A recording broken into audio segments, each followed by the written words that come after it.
Order à l'ordre.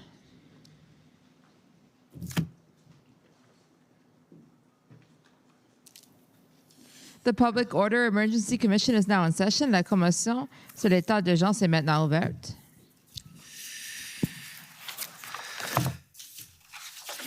Good morning, bonjour. J'espère que tout le monde a eu une bonne fin de semaine. I hope everybody had a nice weekend. I hope everyone enjoyed the weekend. So I understand this morning we have a presentation of an overview report. Is that okay?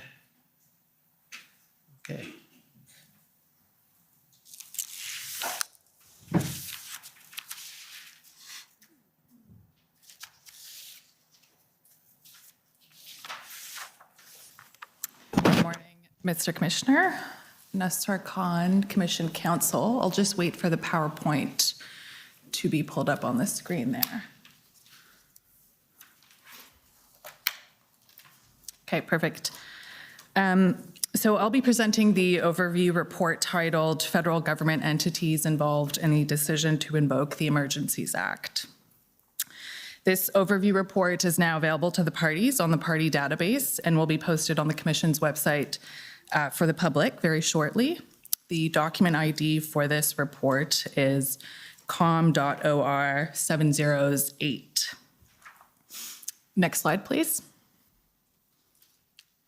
So by way of introduction, this presentation focuses on the mandates of three key federal entities.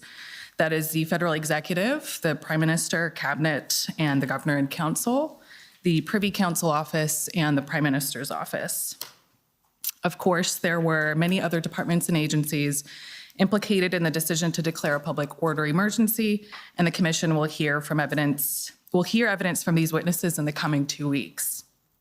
The purpose of this overview report is to contextualize and frame the anticipated evidence for the benefit of the parties, the public, and of course, the Commissioner. Next slide, please. So we'll begin with the definition.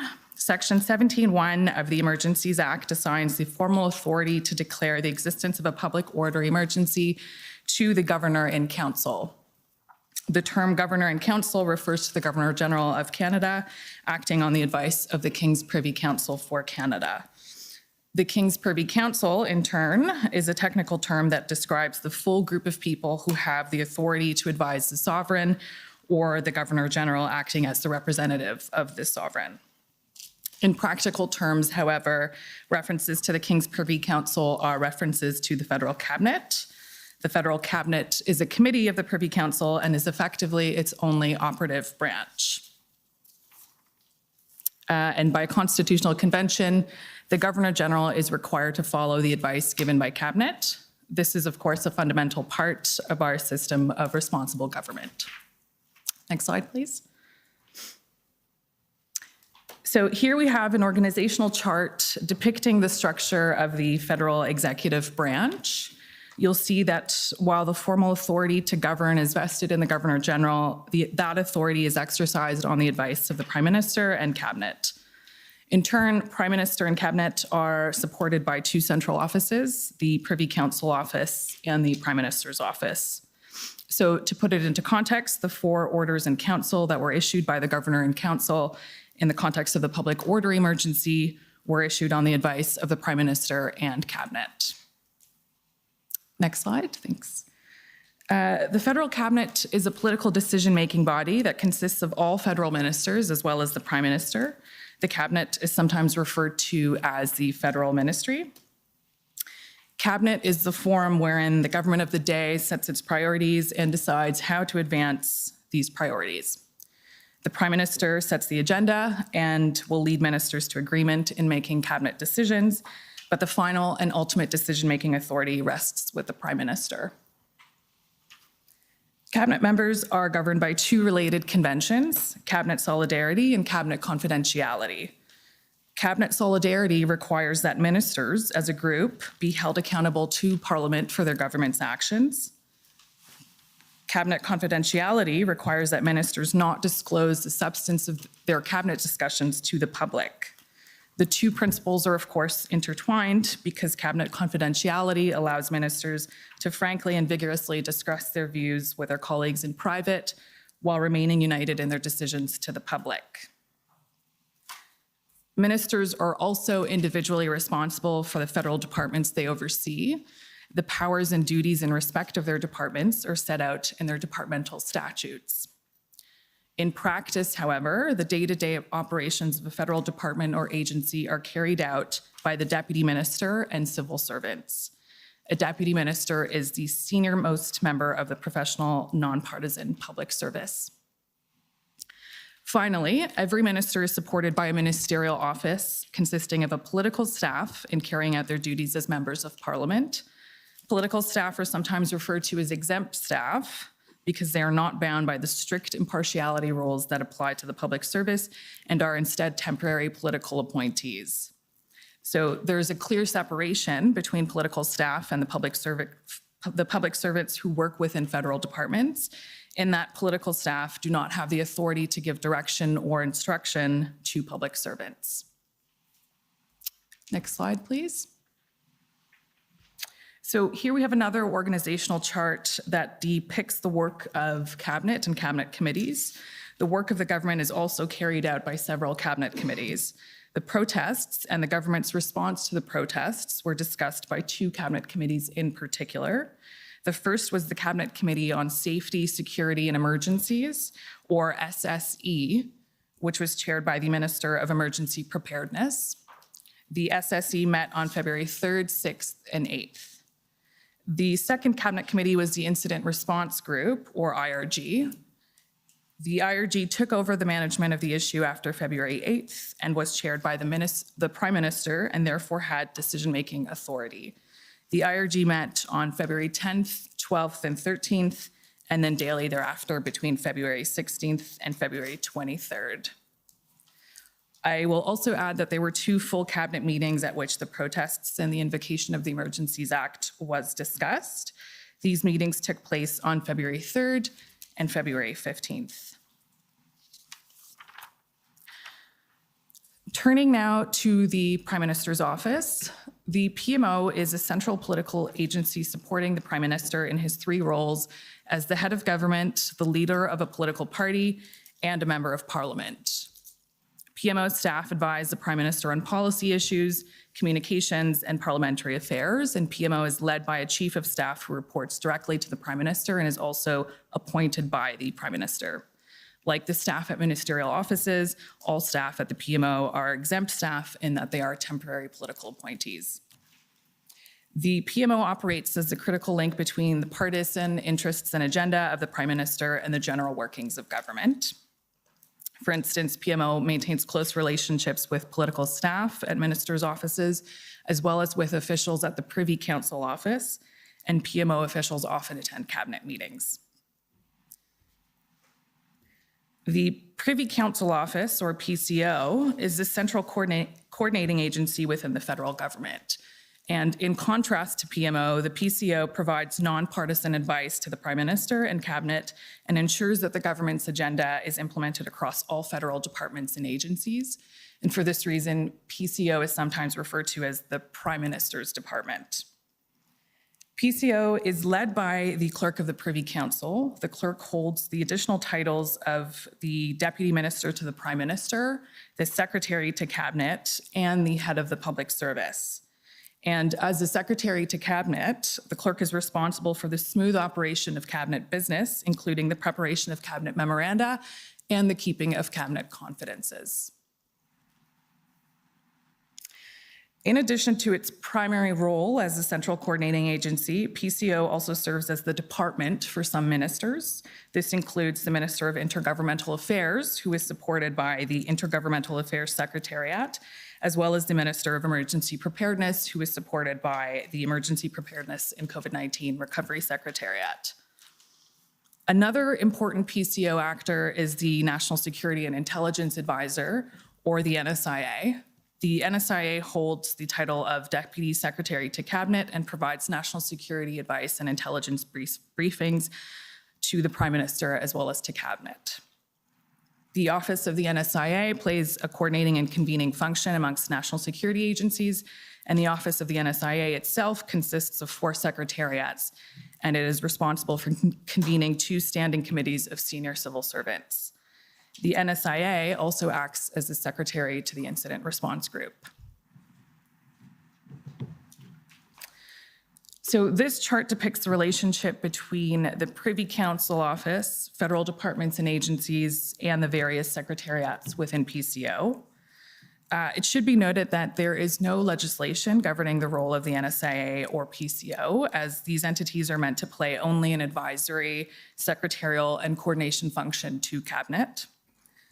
The NSIA chairs the Deputy Minister's Operations and Coordination Committee, or DMOC, and the Assistant Secretary to Cabinet, Security and Intelligence, co-chairs the Assistant Deputy Minister's Committee on National Security and Operations, or ADM-NS Ops. Both the ADM-NS Ops and DMOC met frequently, in fact, almost daily, in late January and throughout February 2022 to discuss the government's response to the protests. Finally, the departments and agencies listed on this slide were also involved in the federal government's response to the protests and blockades and the decision to invoke the Emergencies Act. And as I mentioned earlier, witnesses from each of these departments are expected to testify in the coming weeks. And I would invite the parties to consult the institutional reports prepared by each department for a fuller explanation of the department's mandate and involvement. So that concludes the presentation on this overview report. But before I go, I would also like to enter 3 additional overview reports prepared by Commission Counsel and that I understand the parties have had the chance to review. First, Commission Counsel are entering a report. Can you slow down for the interpreters, please? Yes. Commission Counsel are entering a report summarizing the proceedings commenced in response to the protests in January and February 2022, including judicial review proceedings commenced to challenge the Invocation of the Emergencies Act. The document ID for this report is com.or 701. The second report that Commission Counsel are entering is a report summarizing the protests that occurred at 6 international ports of entry in January and February 2022. The document ID for this report is com.or 706. And the final overview report that Commission Counsel are entering is a report summarizing the oversight responsibilities of Parliament and the Parliamentary Review Committee under the Emergencies Act. The document ID for this report is com.or 707. And with that, that concludes my comments. Thank you. Thank you. And the parties will find that document, the overview report, useful for determining who they should be questioning as we go through the various departments, because for obvious reasons, the amount of time for cross-examination is limited for each of the parties. So you should be, as much as possible, targeting the departments and witnesses who are likely to have the answers to the questions you may pose. So with that brief introduction, I'll call on the next witness. I think it's a panel, as I understand it.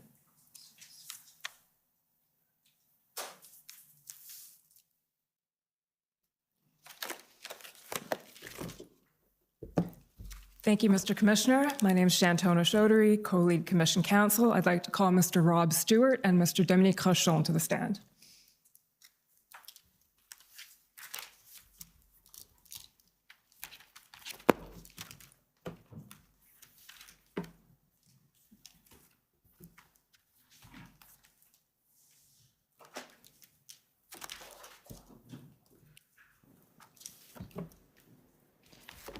Mr. Stewart, will you swear on a religious document or do you wish to affirm? Affirm. For the record, please state your full name and spell it out. Robert Neilafleck Stewart. Spell it. Yes, please. Robert Neilafleck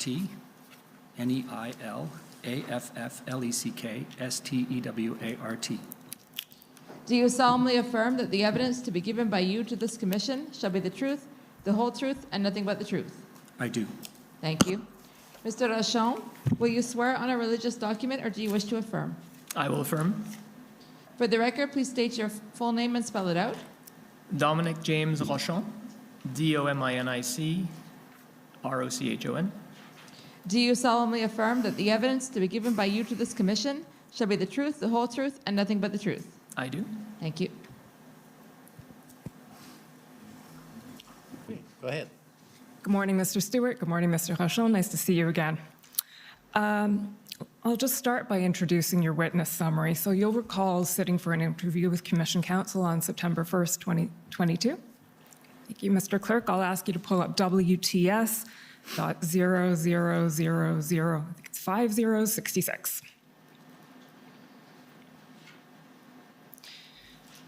Okay, so Mr. Stewart and Mr. Rochon, you'll recall that some of your colleagues who are not with us today, were not called to testify, also sat for that interview, namely Mr. Talal Dakalbab, I'm not sure I'm pronouncing that right. Dakelbab. Pardon me? Dakelbab. Dakalbab, thank you. And Mr. Derek Treherne also participated in that interview. I'll just ask you to confirm that you've reviewed the summary of the interview, and if you have no changes to make, confirm that insofar as it contains your information, you adopt it, and insofar and it's accurate to the best of your knowledge and belief insofar as it contains the information of your colleagues, and you believe them to have accepted it as accurate. I accept it. I believe it's accurate. Thank you. Mr. Stewart, at the time of the Freedom Convoy events in January and February, you were the Deputy Minister of Public Safety, is that correct? That is correct. Okay, and you've since moved on to become the Deputy Minister of International Trade? That is correct. And when was that? Just recently, 17th of October. 17th of October, okay. Mr. Rochon, at the time of the events, you were the Senior Assistant Deputy Minister of Public Safety's National and Cybersecurity Branch, is that right? That's correct. And you've also since left public safety to take another position. Is that correct? That is correct. Okay, Associate Deputy Minister of Transport? Correct. And when was that? October 31st was my first day. Okay, so also very recent. The next thing, I'll just ask you to introduce the Public Safety's institutional report, despite the fact that neither of you are currently with Public Safety. Mr. Clerk, that's DOJ IR 608.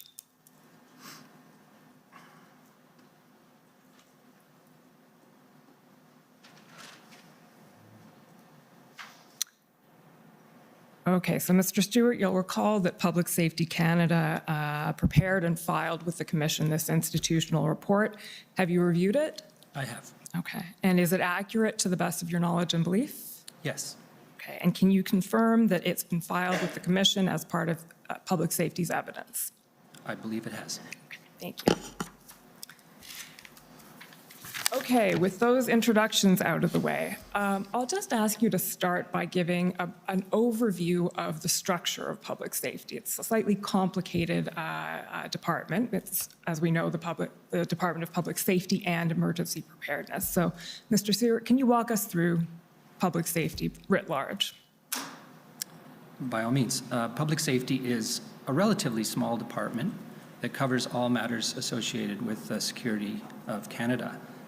It has three main branches, which deal with national and cybersecurity, that's one branch, crime prevention, that's another, and emergency management, that's the third. It has other branches which do more coordinating or corporate work.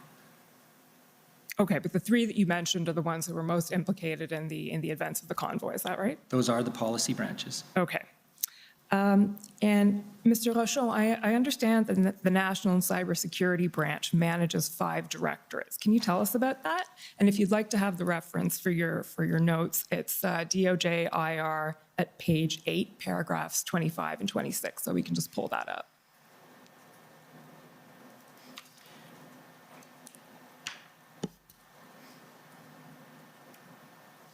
If you could just move up the page just slightly, but I can speak to them, yes. So the National Cybersecurity Branch has 5 divisions. Primarily, it is responsible for national security policy matters, national security operations matters, critical infrastructure, cybersecurity, and over the last 3 years, there was a special task force regarding economic security. Okay, and if we can just scroll down a little bit, Mr. Clerk. Under critical infrastructure and strategic coordination, it says this directorate supports the ministers in leading the national effort to enhance the resilience of critical infrastructure against a variety of hazards. Do those hazards include protest? They could. Essentially, that particular directorate oversees the critical infrastructure strategy that has been in place since 2010. We have been, over the last couple of years, in the midst of refreshing that strategy. That particular directorate engages with the 10 critical infrastructure sectors. There are private sector leads and public sector leads for each of those sectors, and they deal with matters of, we provide risk assessments when there are threats. They could be cyber-related threats, but any threats to any critical infrastructure across those 10 critical infrastructure sectors. Okay. And then the next, not bullet there, but the next line in the chart, the Task Force on Economic Security. Tell us a little bit about the work of that task force and whether or not it played into the convoy at all. It did not. That task force was stood up over the last 3 years, as I pointed out, in order to look at the broader framework that is economic security. Economic security is a term that can mean a lot of things. From a national security perspective, that task force was looking into, through various lenses, potential threats to Canada's economy stemming from threat actors, potentially hostile state actors. Those threats can emanate from, and indeed we have an elaborate control system across Canada. We have export controls, we have the Investment Canada Act, we have a series of tools, but the Economic Security Task Force was looking at whether or not those tools were fit to purpose, and indeed whether that tool set was adequate in order to protect ourselves against the threats of today. And so most of that work looked at and is moving towards an economic security strategy that would introduce research security to protect intellectual property, for example, things of that nature. So specifically, that task force did not have a role to play with regard to this particular situation. Okay. Now, getting to your own individual roles and responsibilities, Mr. Stewart, can you tell us, first of all, a little bit about your general role as a Deputy Minister of Public Safety, and then describe at a very high level your role with respect to the events of the convoy? By all means, as a deputy, I'm responsible for the administration of the department and providing policy advice to the minister on matters associated with public safety and overseeing program delivery. The department runs a number of contribution programs that provide funding for various activities. And I also work with the deputy heads of organizations that are in the portfolio. And by the portfolio, I mean these are organizations who are responsible to the minister. In the public safety portfolio, there are 5 main organizations: RCMP, CBSA, Canadian Border Service Agency, Canadian Security Intelligence Service, the Correctional Service of Canada, and the Parole Board, thank you. They all are independently accountable to the minister, but we work together as a group and provide advice, and if necessary, the department will do legislation or regulation on their behalf. Okay. I'm sorry, go on. In the context of the protests, I was working with a subset of that group who were involved in daily calls and briefings. That would be the RCMP and CBSA primarily, and to a degree, CSIS. I think we're going to hear a lot more about that shortly. And thank you for speaking without acronyms. It's appreciated. On the first day of federal government evidence, we're still getting used to all the acronyms. I think CSIS we can handle, and probably CBSA, but when it gets deeper than that, it's going to be a struggle. Okay, Mr. Rochon, can you tell us at a high level, first of all, your role at the time and your role in the convoy? I would describe my role specifically, having gone through the 5 directorates in my branch. The one directorate in particular, the National Security Operations Directorate, Through that directorate, I have a responsibility, and I'll refer to the presentation that was given to us this morning, where we highlighted the Privy Council Office and its role. With the Privy Council Office, they have a Security and Intelligence Secretariat. The Assistant Secretary responsible for that Secretariat and I have a responsibility of convening the security and intelligence community, which is some 16 departments and agencies, on a regular basis to discuss ongoing operational national security matters for situational awareness, and indeed to be able to make sure that we're coordinating the community to be able to respond to potential threats to national security. So that particular committee is called the Assistant Deputy Minister National Security Operations Committee, ADMNS Ops. If you don't mind me that acronym, I'll probably refer to that a lot. So ADMNS Ops meets every week, once a week.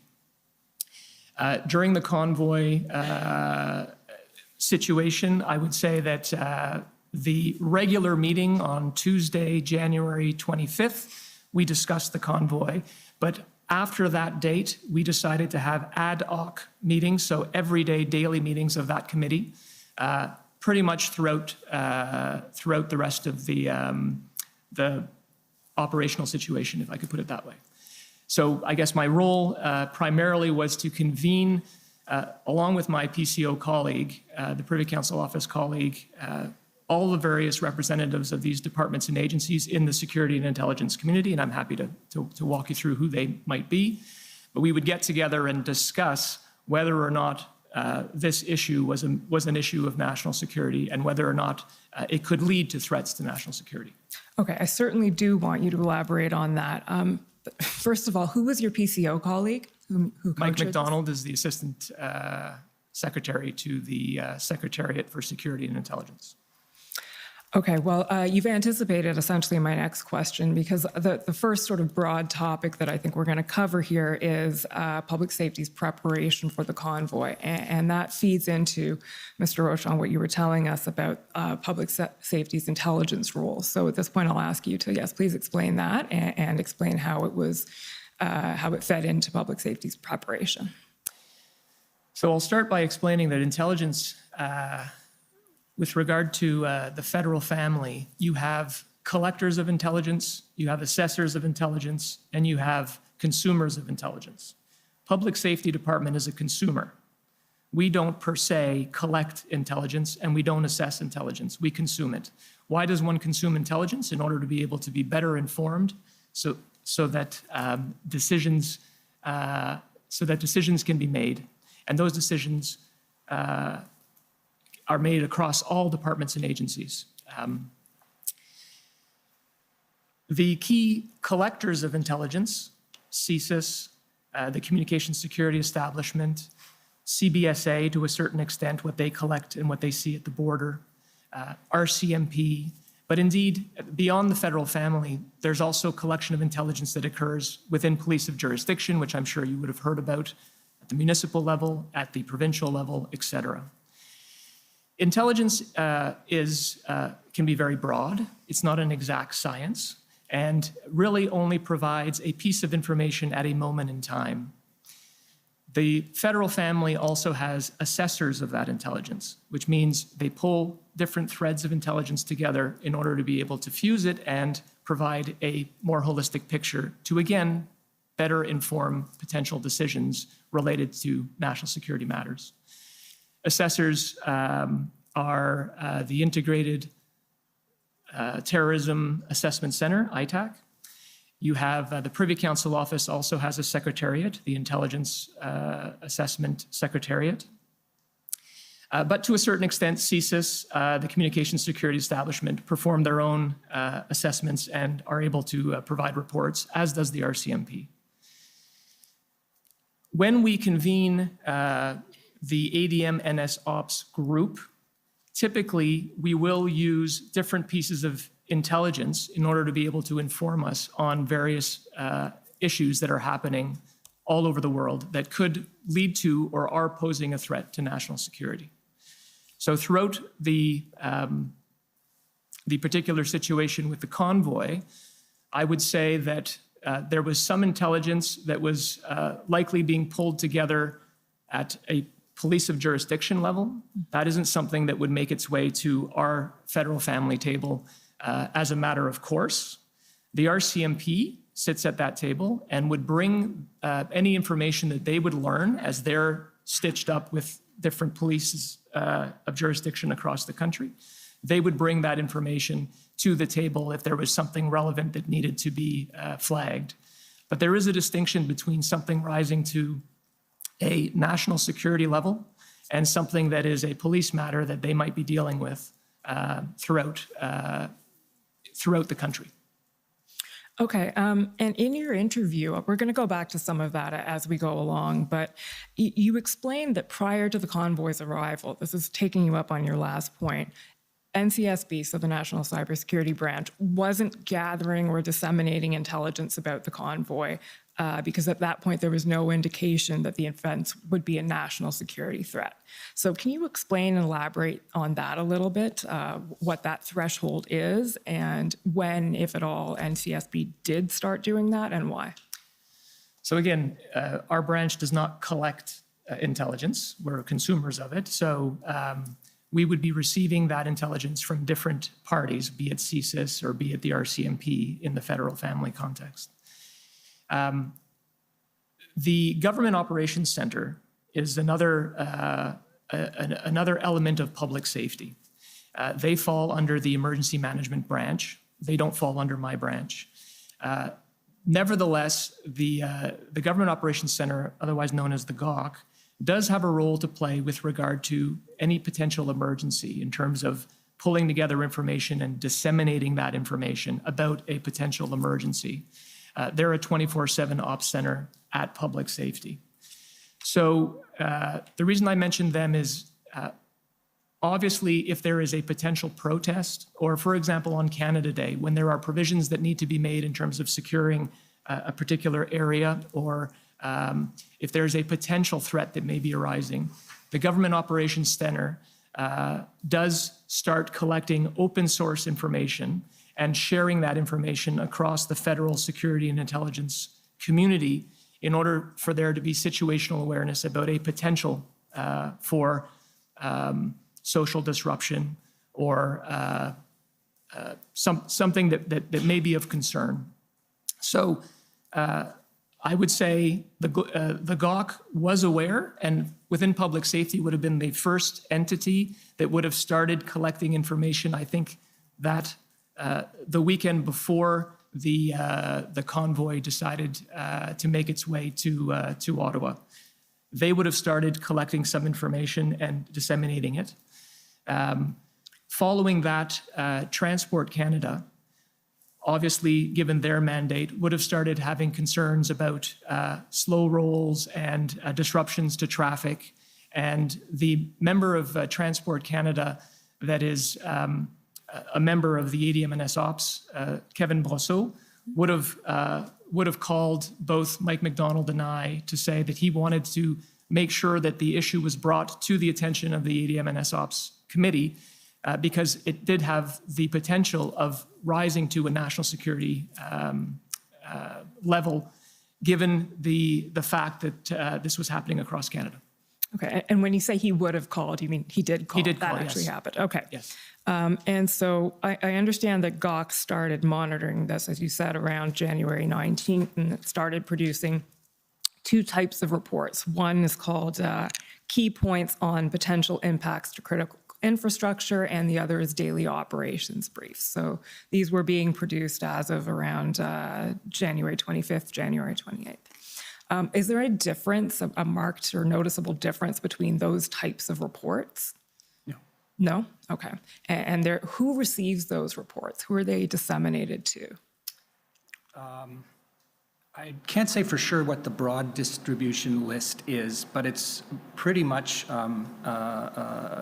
federal provincial. And then the key points would have been going to a selected group of deputies and senior public servants. Okay. And I appreciate that it's your colleague, Mr. Treherne, who is in charge of the GOC, so he's the person with the best knowledge on this, but... If you'd like, I could just clarify a point here. Of course. Because my colleague has talked about the intelligence side of the operation. The GOC does not consume intelligence or report it.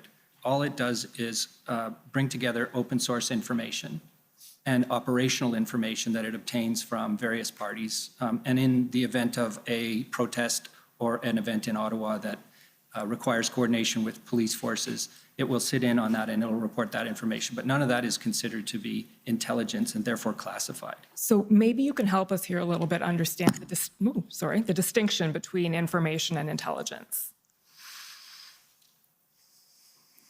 Who wants to tackle that one? Well, I'll go first and Dominic can follow. Information is anything that you can obtain via open source and is not by its nature classified to any degree.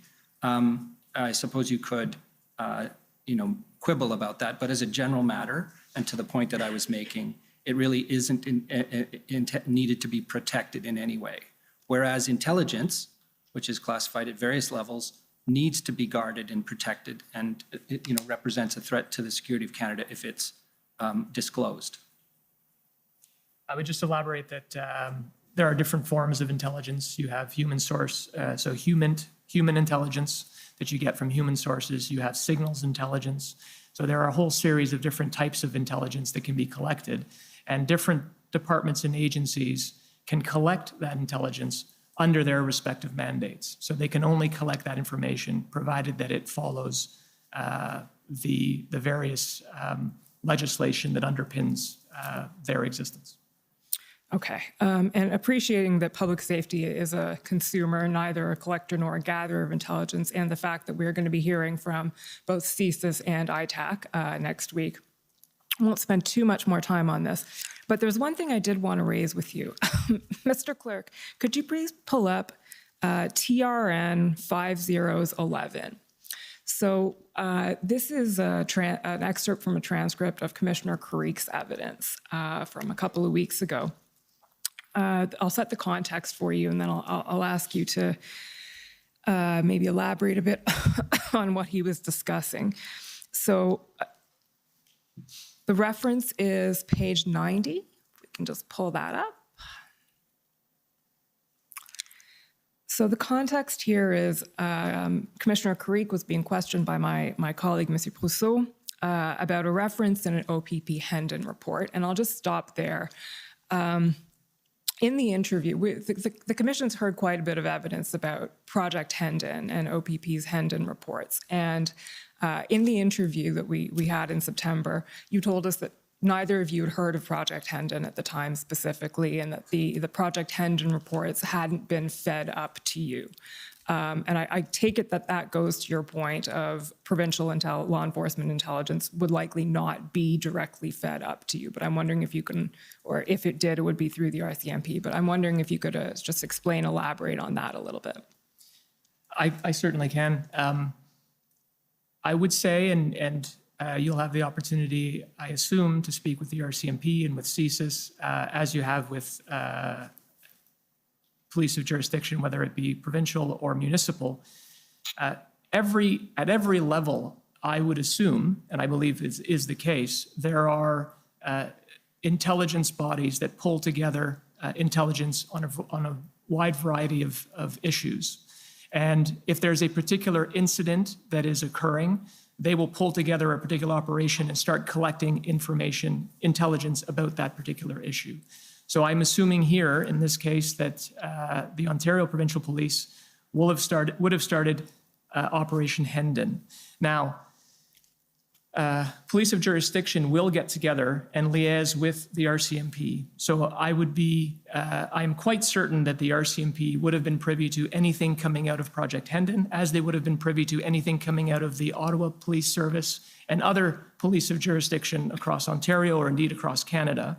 And for the purposes of our National Security Committee that looks at operational situations, the RCMP would be feeding us any relevant information, but they would not be referring to an Operation Hendon or an operation, whatever the various operations. They wouldn't tell us where the information would be coming from specifically. They would simply be flagging anything that would be of interest for the table. Okay, so if I can just summarize that, if the RCMP was privy to anything from Project Hendon that was relevant, you would expect to have knowledge of that through them. Yes. Okay, thank you, that's helpful. So just getting back to this little transcript excerpt here. So Commissioner Creek is being asked about a reference in an OPP Hendon report to a potential threat to Canada's sovereignty and national security. That's around line 19, I believe. And if we can just scroll down now to the next page, page 91. 97? 91. Oh, sorry, yes. No problem. Okay, so I'm just going to read through the first few paragraphs here. Commissioner Carrick says, what is required is further analysis of that threat. Hendon did have those conversations with the appropriate security partners to see if that potential threat rose to the point that would warrant them enacting their mandates for the items they're responsible for. And as we know, slow down, in the CSIS Act, it says threat to the security, or it says the security of Canada. It doesn't actually say national security. Public Safety Canada goes to a much broader context when describing national security. And one of the items in national security, if you look at the national security strategy and how it's described by Public Safety Canada, actually includes impact to economy, activities at critical infrastructures, international border crossings. So, Mr. Rochon or Mr. Stewart, whoever's best placed to answer this, can you explain and elaborate a little bit on what Commissioner Creek is referring to here, Public Safety Canada's national security strategy and definition? I'll give it a go. To be honest, the national security strategy dates back to 2004. And there are several academic institutions as of late that have recommended that the Government of Canada come out with a newer version, or at least refresh that strategy. I'll start by explaining what was meant in terms of CSIS and whether or not the threshold was met with regard to their act. What I think Commissioner Creek was referring to was the fact that, as I was mentioning earlier, CSIS has the ability to collect intelligence, but they can only collect intelligence if certain thresholds have been met. CSIS are only but one of a number of inputs into the national security landscape. And so they do have targets, whether it be, and I'll use a term here that I'm sure is going to come up, or probably already has come up, but will come up fairly frequently, that of ideologically motivated violent extremism. Public safety also has a counterterrorism strategy. We have a cybersecurity strategy. We're developing an economic security strategy, as I mentioned earlier. We're looking to create a hostile activities of state actors framework to deal with foreign interference. So the reason why we don't have perhaps an up-to-date national security strategy is because national security now permeates a whole host of things, all walks of life in terms of Canadian society. And I won't even get into threats posed by climate change, indeed the pandemic itself, the public health situation. Unfortunately, there is no, as far as I know, no definition in legislation of national security. CSIS does have a definition of threats to the security of Canada. I believe the Security of Canada's Information Disclosure Act, SCIDA, also speaks to a definition of threats to the security of Canada. We have review bodies for the security and intelligence community, the National Security and Intelligence Review Agency, the National Security and Intelligence Committee of Parliamentarians, and CIRA and NSICOP. They have gone to great pains to sort of define what their purview is in terms of national security. And indeed, it covers, as I mentioned earlier, some 16 departments and agencies. So when it comes to national security, we're not necessarily looking at one specific threat, a terrorism threat, but rather the impact on Canada's ability to maintain the security of its institutions, its democracy, its people, its economy, the resilience of all of these things.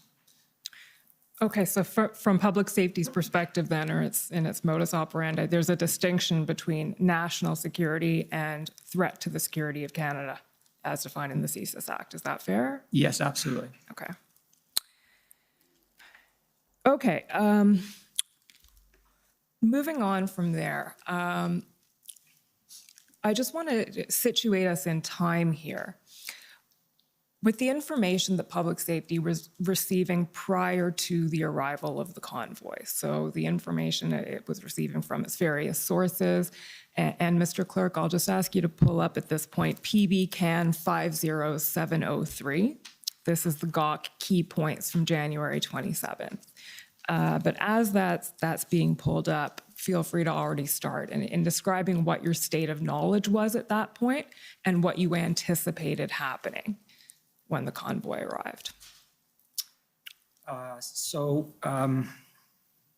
Maybe I'll back up just one step course. for that, is just to say that we were monitoring, as you noted earlier, the rising level of protest around the vaccine mandate, which came into force on the 15th of January. So we were, through various groups, monitoring just that there were protests that were likely to arise. And we started getting word of the convoy's formation on around January 20th, and were through the GAWK and its connection to planning and coordination groups, and one in particular called Intersect, which is a group that brings together all the police of the region and various other entities that have an interest in the security of the national capital. That would have been meeting and talking about that, and we were hearing reports, and then they would be reflected in these key points, those discussions. So this would have been January 27th is on the eve of the arrival of the early in Ottawa of the trucks, and I believe just prior to the blockade at Coots.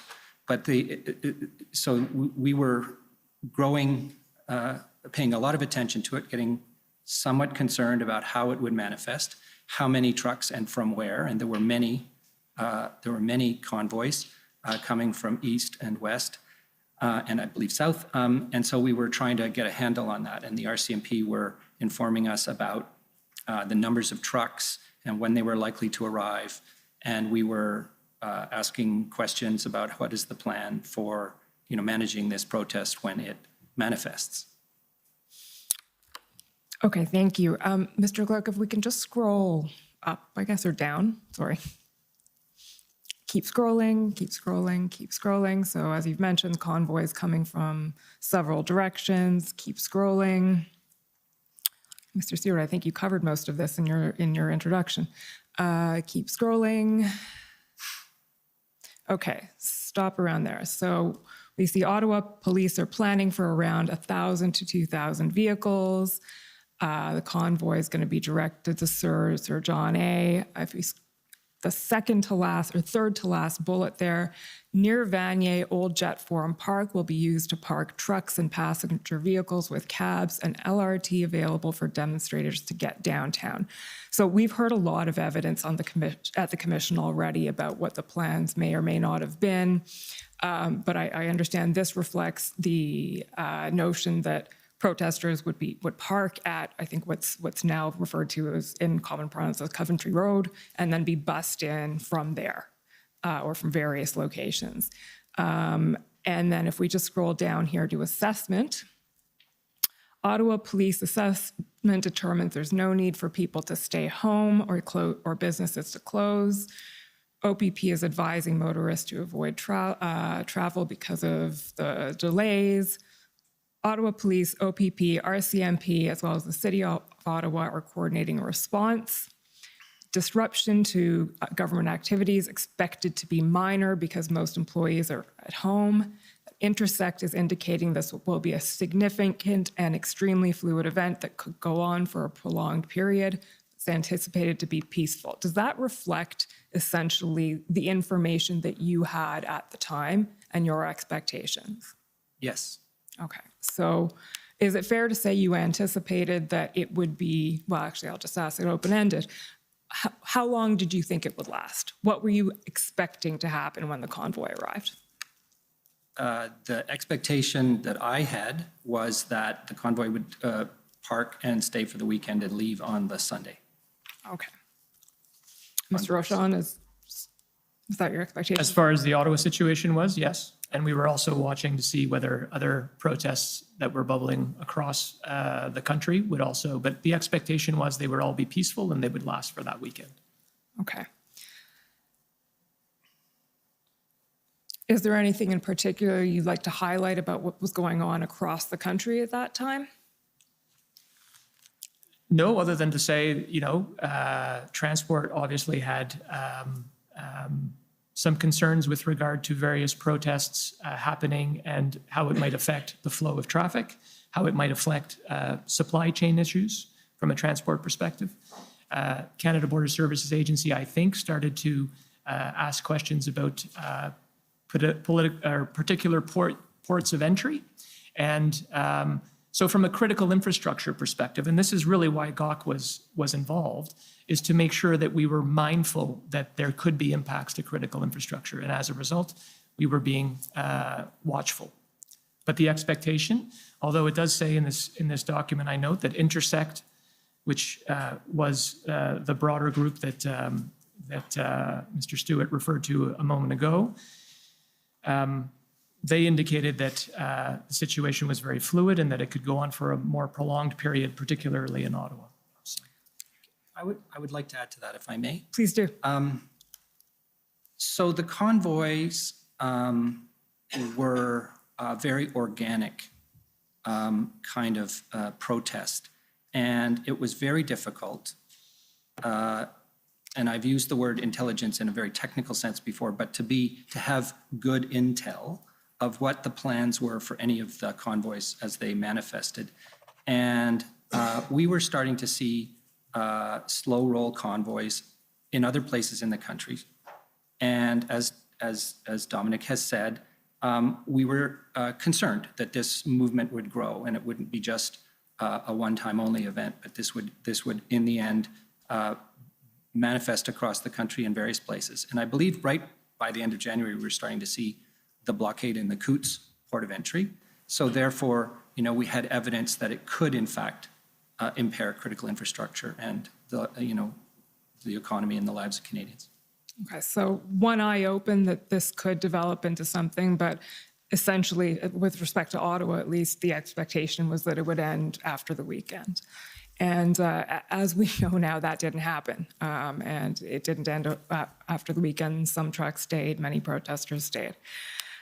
So the next sort of topic I want to address is very broadly, how did the federal government respond?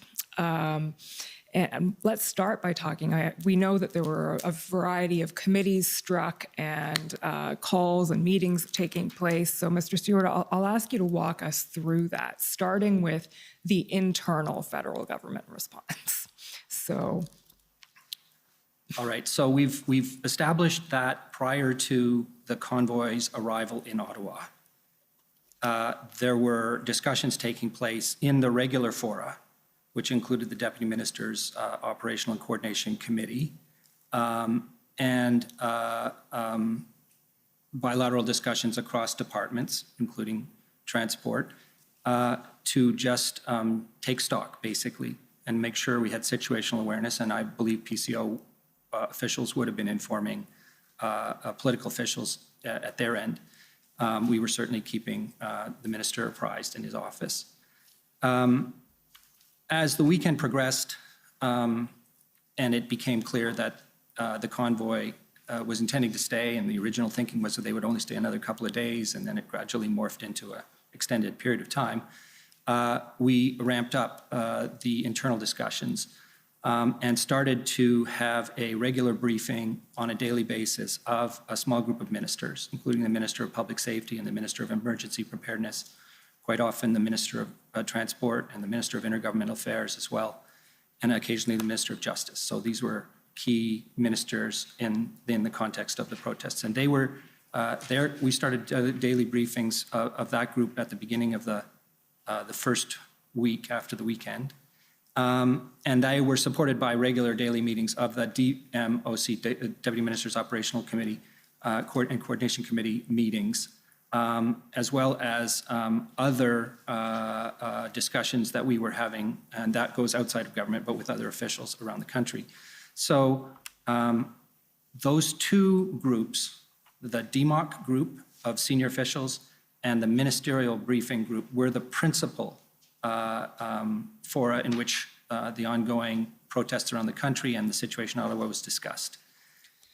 Okay, so DMOC is another acronym that we're going to have to get used to pretty quickly. So no, this one is going to come up a lot over the next couple of weeks, so we'll learn it now. Deputy Minister Operations Committee, the DMOC. Who attended the DMOC? Who participated in it?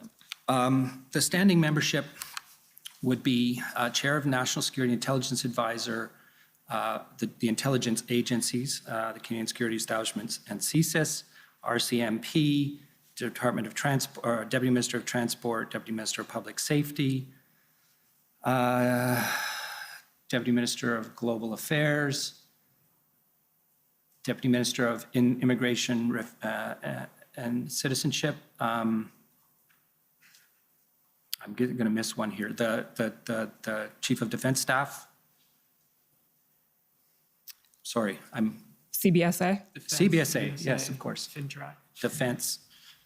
Okay, and so you referred just now to the Communication Security Establishment. Can you just explain what that is? It's one of the two primary intelligence agencies that does signals intelligence. Signals intelligence. Can you explain what signals intelligence is? Foreign signals intelligence, I should point out the Communication Security Establishment is responsible for two things. One, collecting foreign signals intelligence on non-Canadians outside of Canada. It's a very strict mandate. But they also have the responsibility for the Canadian Cyber Centre. So they produce threat assessments, for example, for cyber incidents and things of that nature. Thank you. Okay, Mr. Stewart, sorry about that little interlude. So there was the DMOC, and then you said there was these daily ministerial briefings. And at a high level, can you explain what those daily ministerial briefings were about?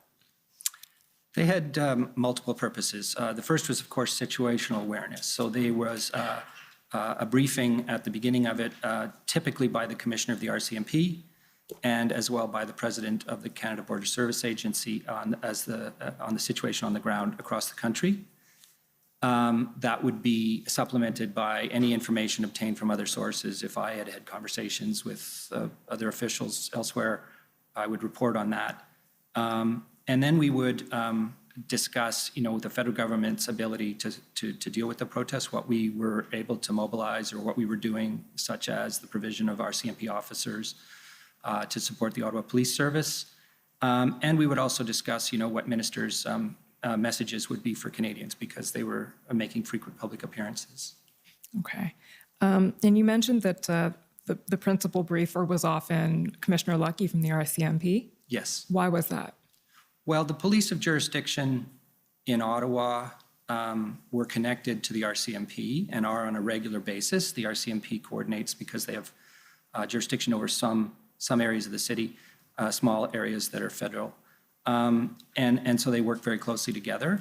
And of course, the police were, including the OPP, they had an integrated command. Well, they had a national capital region crisis center that they were that they'd staffed, and that was where the RCMP was getting the information. But the OPP was not in these calls, nor was the Ottawa Police. So they were in a sense, the commissioner of the RCMP was in a sense the person who collected that information and brought it to the table. Okay, so these two things that we're talking about, the DMOC and the ministerial briefings, these are entirely internal to the federal government. That's what you asked for. It's exactly right. Okay, and before we move on to external, Mr. Rochon, I'll just ask you to explain, you touched on this before, but what the ADMNS Ops was doing at the time. So commensurate with those two meetings that Mr. Stewart just described, ADMNS Ops was also meeting daily and essentially feeding into those meetings.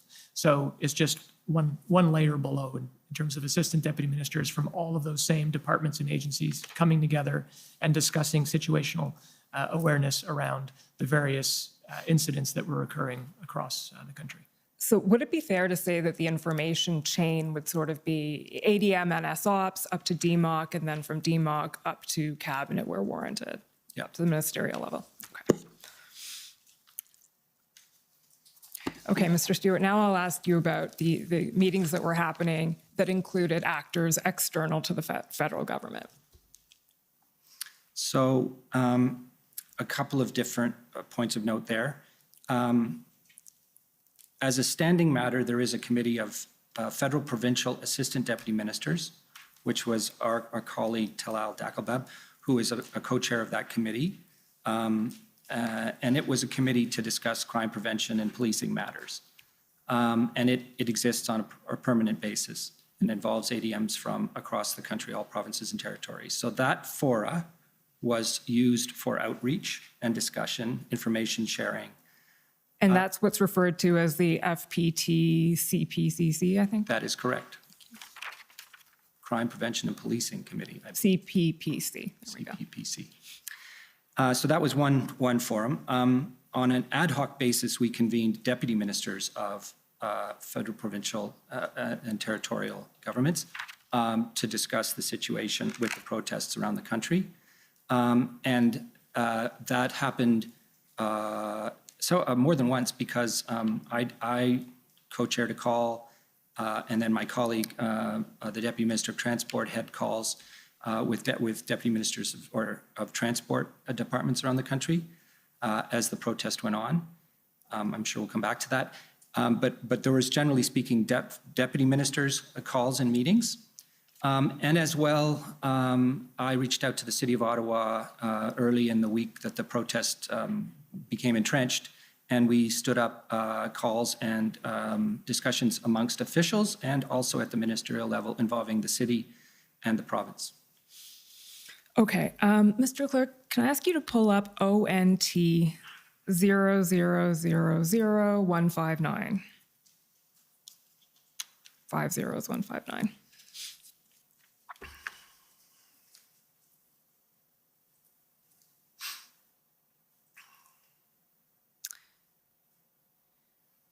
These are notes that we received from Ontario from a meeting on February 6th, which I understand was one of the situation in Ottawa meetings that you described, Mr. Stewart. And as you said, I believe you convened these meetings in order to have some input on what was going on in Ottawa and assist with that situation. Okay, so just want to take you to the various things that you're reported to have said in this meeting. So the first thing is you convened the meeting and you were looking to get a sense of what was going on the ground in Ottawa and steps to resolving the situation.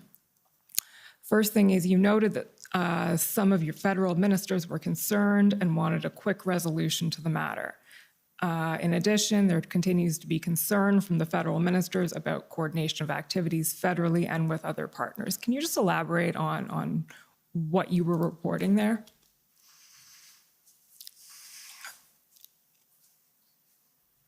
So I was reflecting the fact that the federal government was taking, and the ministers of the federal government were taking the protests very seriously and were very concerned about how it was evolving. I've referred earlier to its kind of organic nature, the uncertainty that prevailed, the sense of, quite frankly, menace that was starting to manifest itself. And given that it was happening on a national basis, ministers were actively, to the best of my knowledge, talking to counterparts across the country and trying to bring things, bring powers and plans to the table. It's important to note, I think, at least for the record, that at no time did anybody start to think about instructing police to do anything, but they were very interested in what the plans of the police were in various parts of the country.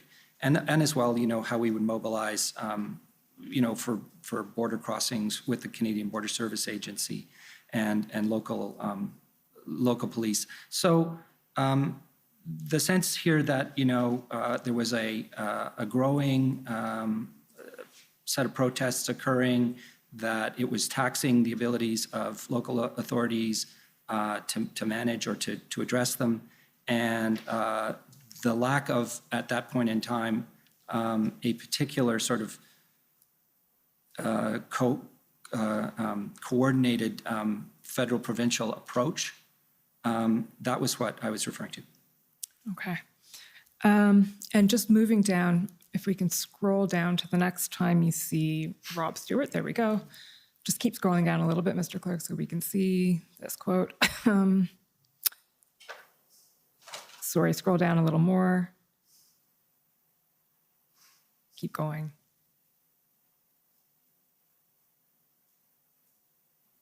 There we go. Rob Stewart posed the following question to Chief Peter Slowly. What is the nature of the support that Ottawa is likely going to ask for? And it says here, note, Rob Stewart was trying to understand in unsaid terms whether the OPS will directly request non-law enforcement assistance. Can you tell us a little bit about what was going on there? Well, I didn't take these minutes, and I don't think that's accurate.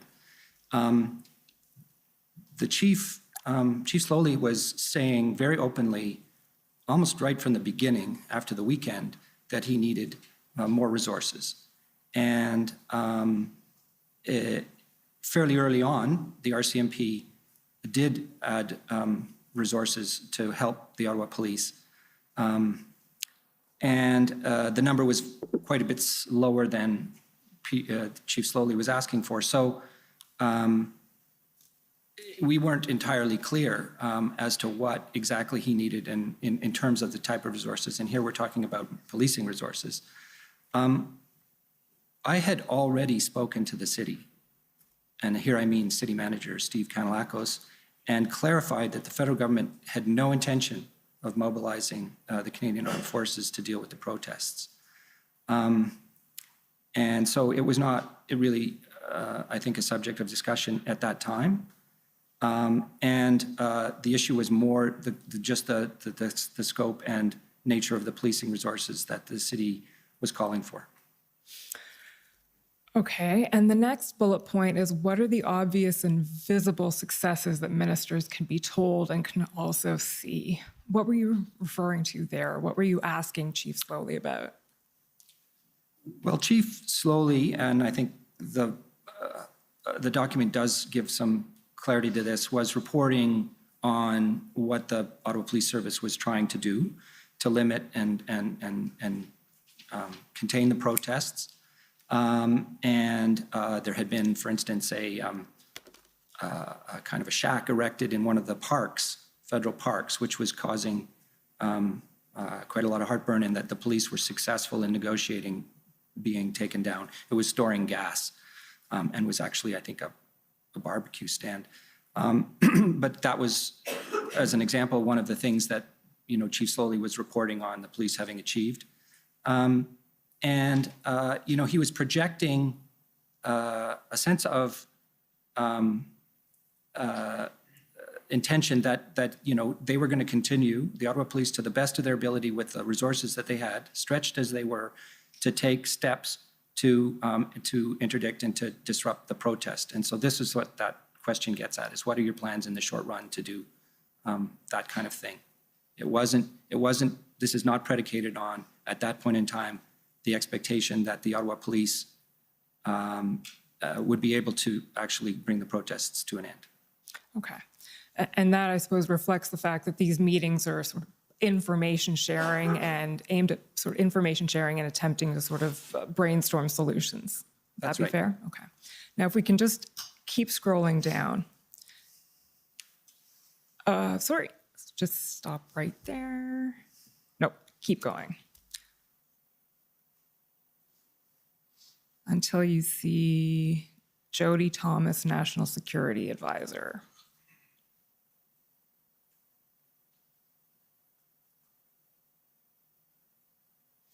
And scroll down a little bit more, please.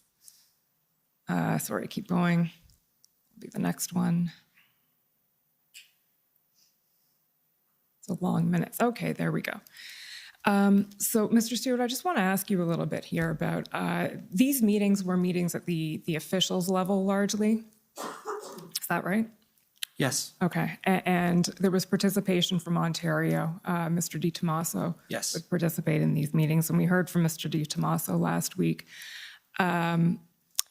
And you'll see that quote that's attributed to Jody Thomas, who is the National Security Advisor, and you've already told us that the National Security Advisor is an official at PCO. yes.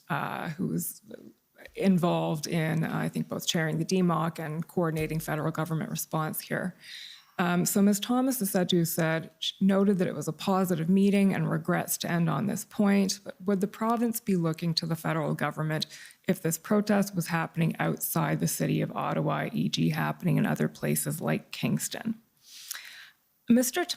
Di Tommaso, when he was here last week, the transcript reference for this is TRN 5021, page 262, testified that he understood this comment to mean that Ms. Thomas was trying to have the federal government wanting, or this comment indicated that the federal government was wanting to wash its hands of the entire thing.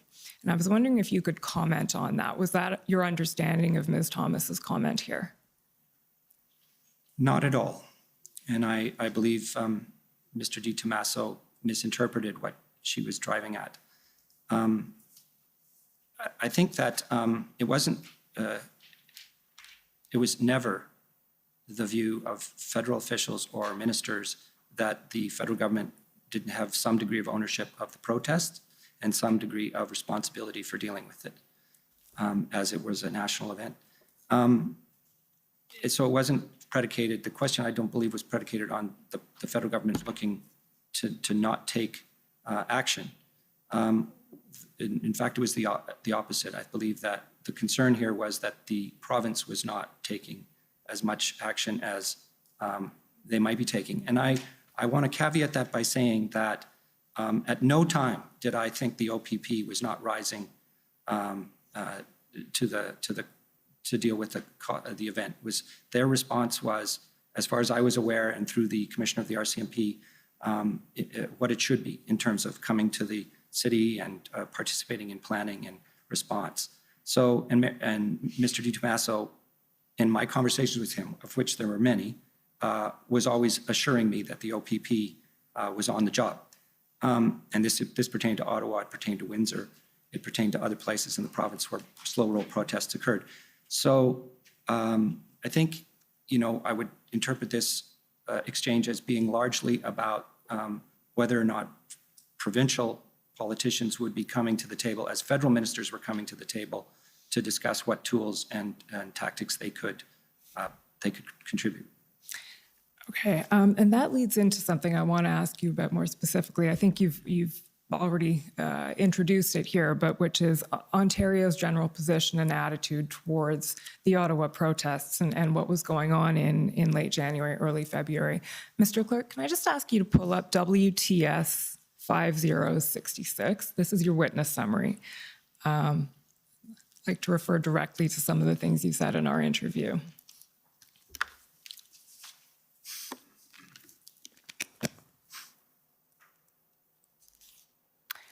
Okay, if we can go to page 17.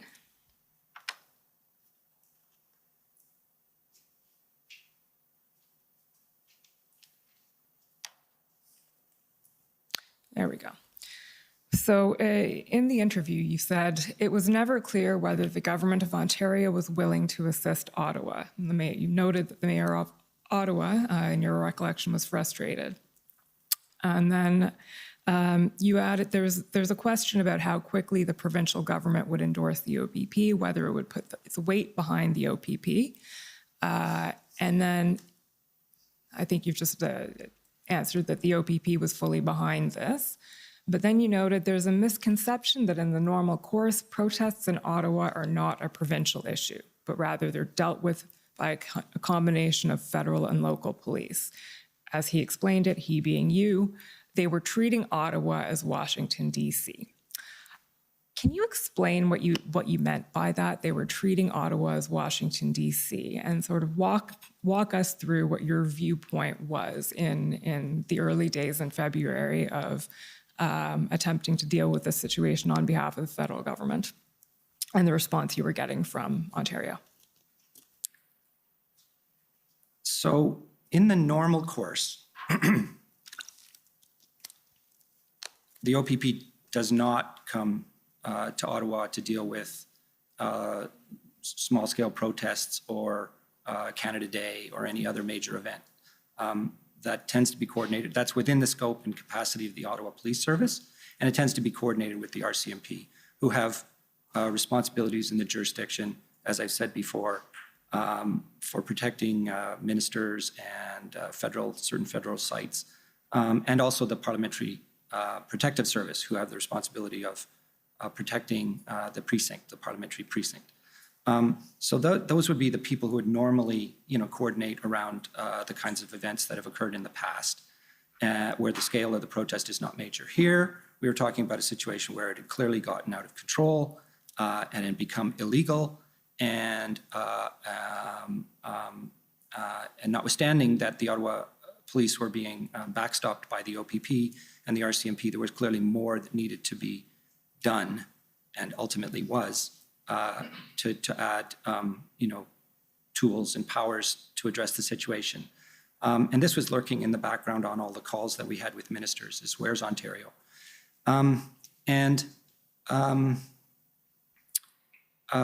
technical point that I think should be made here, though, is, and I believe Mr. Di Tommaso touched on this, municipalities are creatures of provinces, and under the law, if the Ottawa Police Service is in need of assistance, technically they should be asking the OPP first and not the RCMP.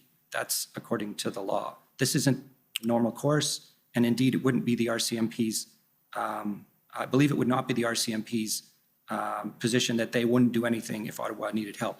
Police come to the help of each other all the time. But this issue here of Ottawa turning to the federal government and asking for RCMP and not really articulating, how many more OPP they needed, I think was also kind of a question that was floating around in the background. When you say according to the law, they should go first to the OPP, what law are you talking about there? I can't tell you the specific law. It's the one that Mr. Di Tommaso cited. I believe that was the Police Services Act. I believe so. Okay. So in addition to the meetings that we've already talked about then, the DMOC meetings and the ministerial briefings, there were also a series of tripartites convened. Can you tell us a bit about those? So bootstrapping in the same way we did with DMOC and ministers, from the calls that we had with Ontario and the city manager, city police, OPP, Mr. Di Tommaso, we convened ministers and the mayor and invited provincial ministers to attend. In the end, only Mr. Di Tommaso attended those calls, but they were called tripartite because they were the city, the province, and the federal government. And they were of a very similar nature to the kinds of calls we were having with ministers internal to the federal government, a discussion of the situation, a discussion of what people's position and concerns were, a discussion of what we knew the plans to be at that stage, largely a sharing of information and concerns. Okay, and you noted that those calls were not attended by any politicians from Ontario. It did not have political representation from Ontario. Who convened the tripartites? I think the federal government did, although it was very much collective with the city. The city manager and I would agree that this needed to be done. And did you attend all of the tripartites? I did. Okay, and I believe the dates of those would be February 7th, February 8th, and February 10th? Yes. Before we leave this document, your witness summary here, the other statement I wanted to ask you about was the one where you say the provincial government was more engaged in Windsor because the Ambassador Bridge blockade impacted the Ontario economy. And I realize we haven't talked about Ambassador Bridge and Windsor here yet this morning, but we heard several days of evidence about it last week. So we're aware of what happened in Windsor. Can you speak to a little bit that viewpoint that you held or hold, that the Ontario was more engaged in Windsor than it was in Ottawa?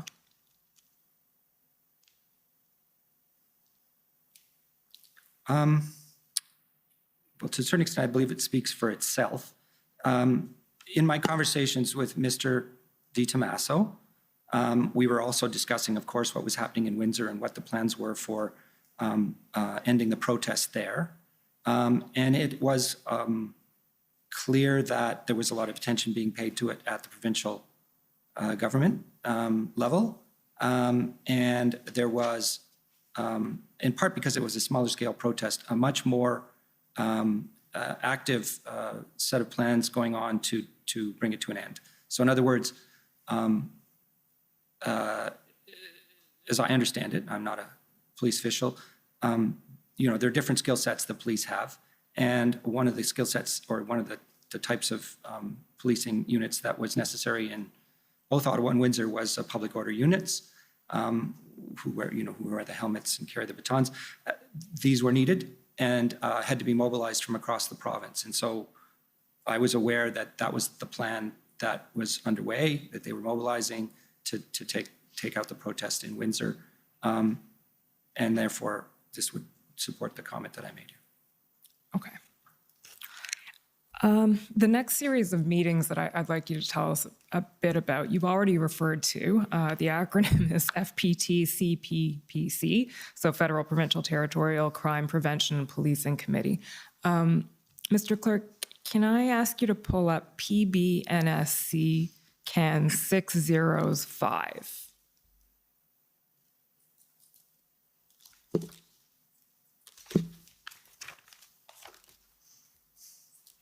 Seven zeros, five. I see you nodding, so you know better than I do.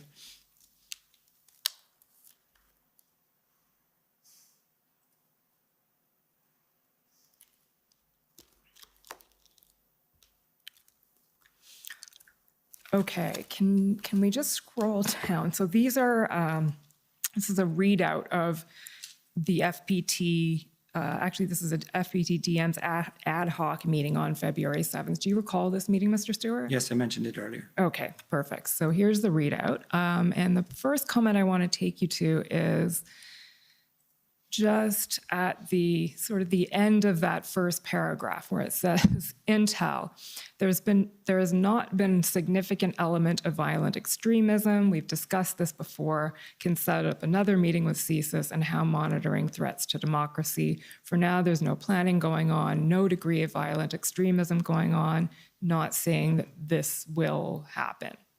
Can you just tell us a bit about what you were saying there? So CSIS officials, and the CSIS director was on many calls, minister calls. In fact, I think attended a tripartite meeting call.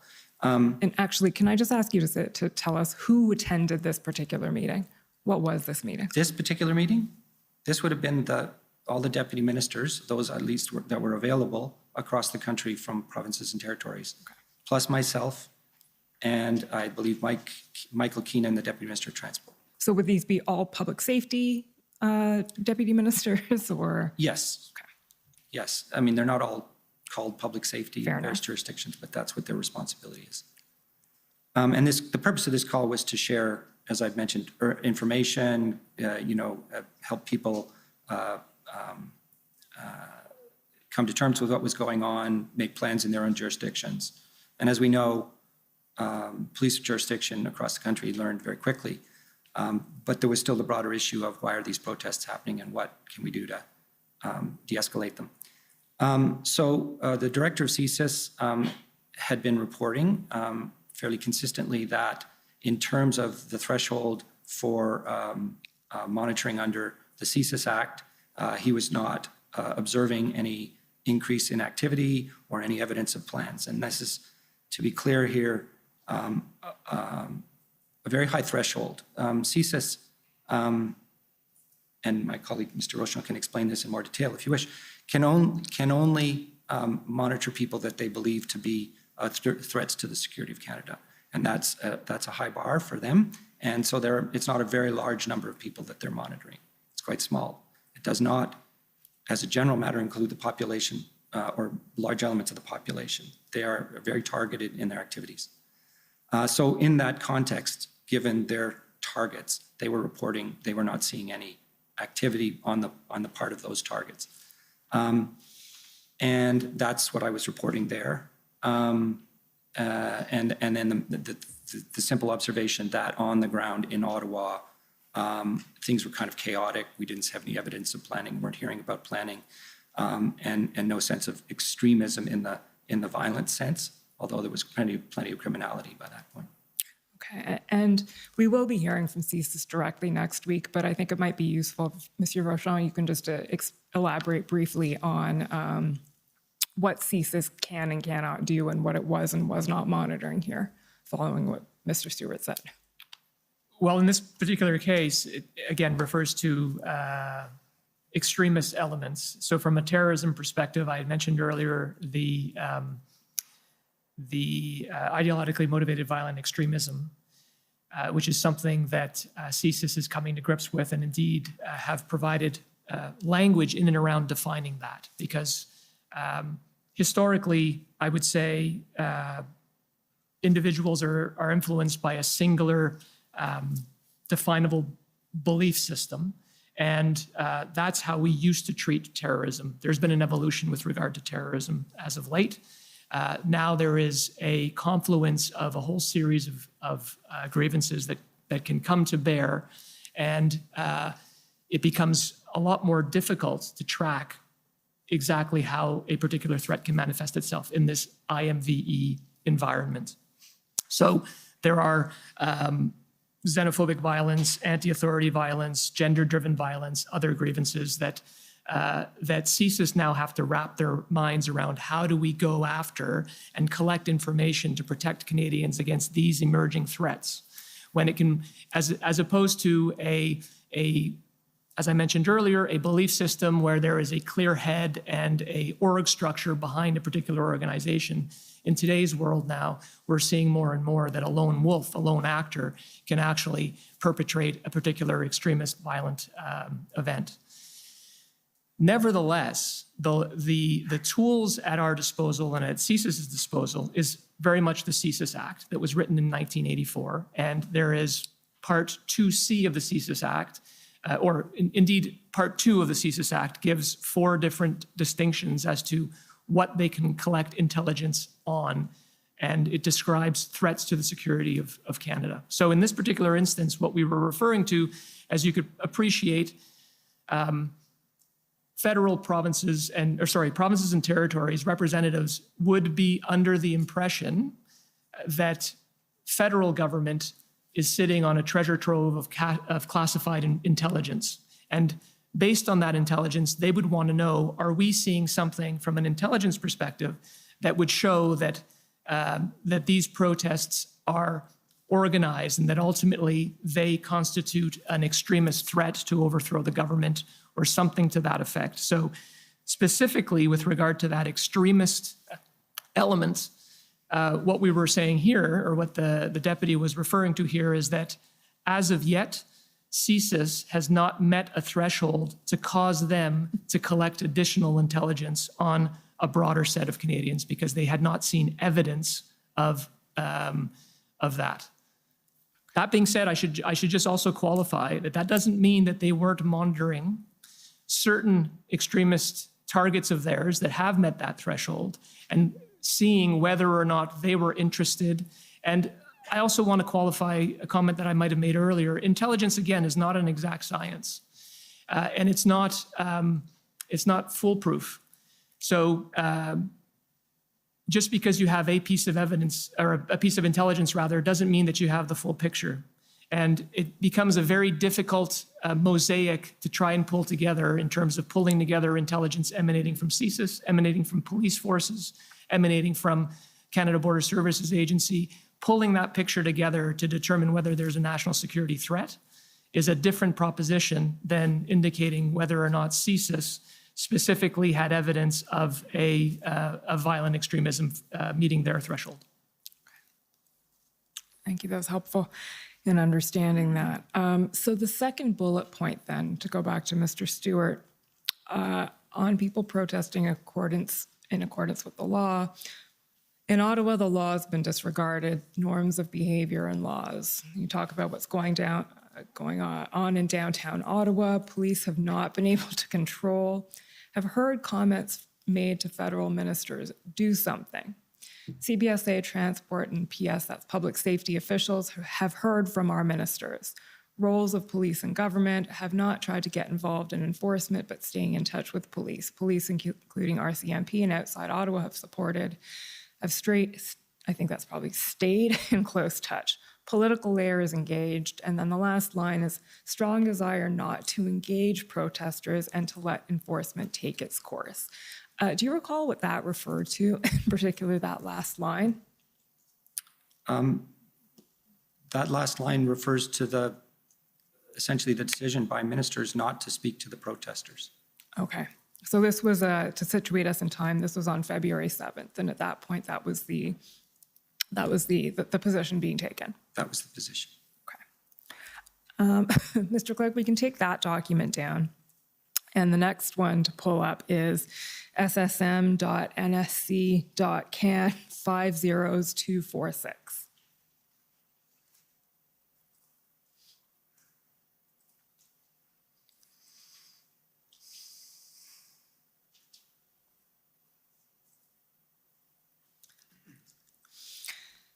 So these are the NSIA's talking points on February 8th, and it looks like they're for a cabinet briefing. We're going to get into the specific cabinet meetings in a bit. But for now, we can go to page 4 of that document, Mr. Clerk. There's just a couple of specific points I'd like to ask you about. Sorry, up a bit. Yesterday, an FPT table of DM of Public Safety and Transport met to discuss a national and coordinated strategy that's built upon, quote unquote, maximum and strategic enforcement using any and all tools available at all 3 levels of government, and need to align all communications to protesters about maximum enforcement and the consequences. General support for approach, more to come. So the first question is that FPT table that happened the day before, is that the call that we just looked at? Yes. Okay. Now, I think we're going to hear a lot more about this in detail when your colleague, Deputy Minister Keenan from Transport Canada testifies, which is on Wednesday. But can you briefly explain to us what this idea of a maximum and strategic enforcement strategy was? The idea here was to use tools that would not normally be used in addition to the powers that the police have. So that would, in a sense, it would include enforcement of bylaws and traffic laws, but it would also involve, as a means of deterring people from joining protests or being party to protests, the use of regulations and other provincial authorities, which are related to trucking.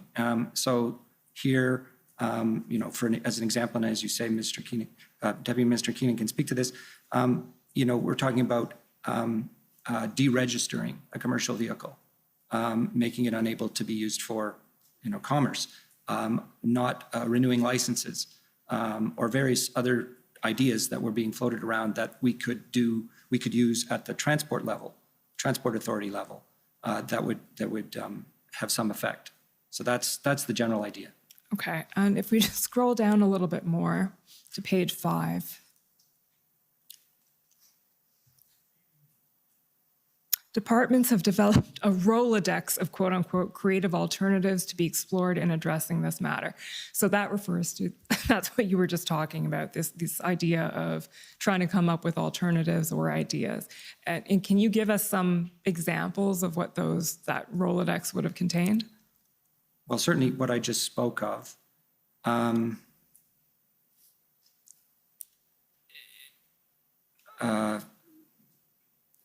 I would really need to refer to the lists that we developed to be accurate, and there are lists in evidence. There are. Which come up or manifest a little bit later.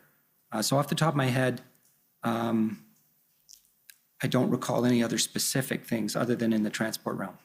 Okay, well, again, I think Deputy Minister Keenan will be taking us through this in great detail, but sort of skipping to the conclusion. What happened with the idea of the maximum enforcement strategy? Did that ever materialize? Were steps taken by the provinces to our municipal authorities to actually implement some of these? Well, the most obvious manifestation of action would have been the Ontario emergency order on the 11th of February. Okay.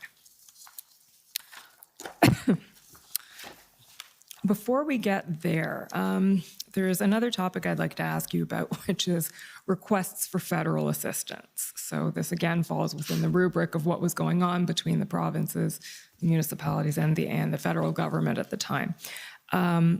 So requests for federal assistance, I understand that that's a responsibility that falls to the GOC. So can I ask you to an extent at least, to be processed through the GOC, if I can put it that way. Can you explain, Deputy Minister Stewart, how that process works? So it's under the Emergency Management Act and a responsibility of the department, and then that's delegated to the Government Operations Center to coordinate.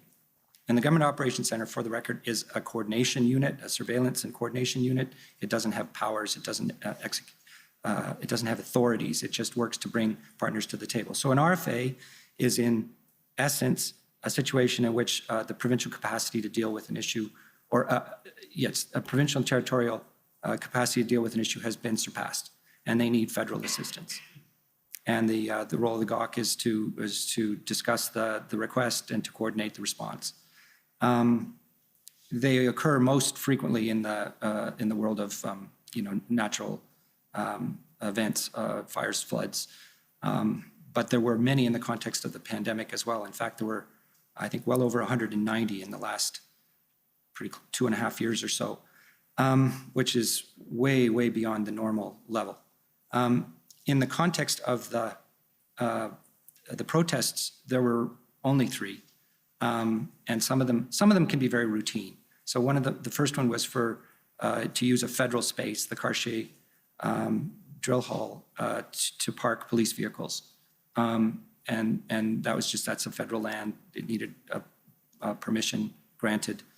There was also an RFA from the Parliamentary Protective Service at one point in time to make sure that they could be supplied with food and support in the event that they were barricaded in due to police enforcement. So those are 2 RFAs that occurred.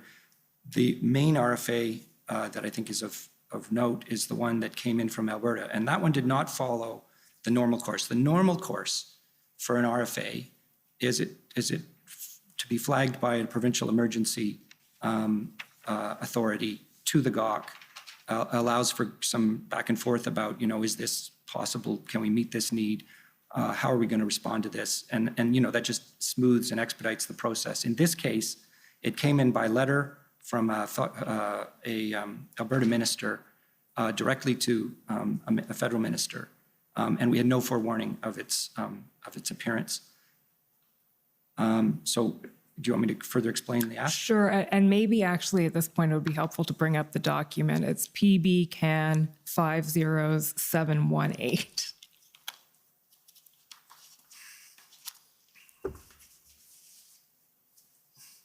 So this is the RFA, request for federal assistance from Minister McIver to Minister Blair. And the request here is for tow trucks and personnel, described largely. So I believe, Mr. Stewart, you were in the process of telling us how that RFA was dealt with in public safety. Yes, so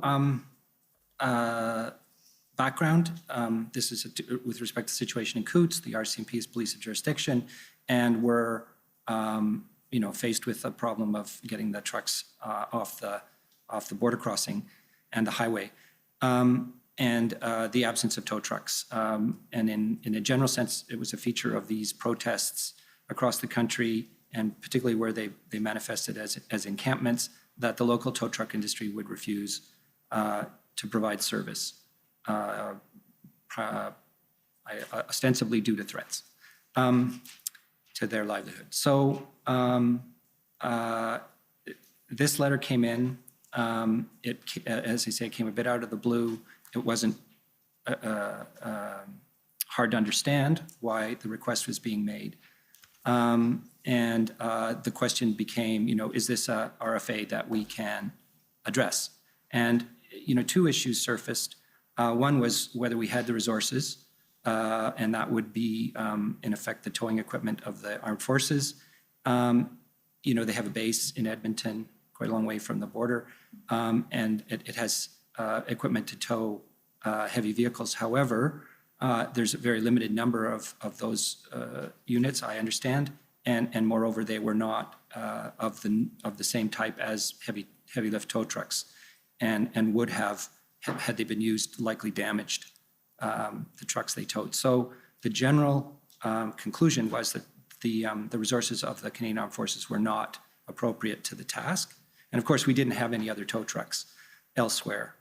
The other issue that surfaced was whether the province had exhausted its authorities.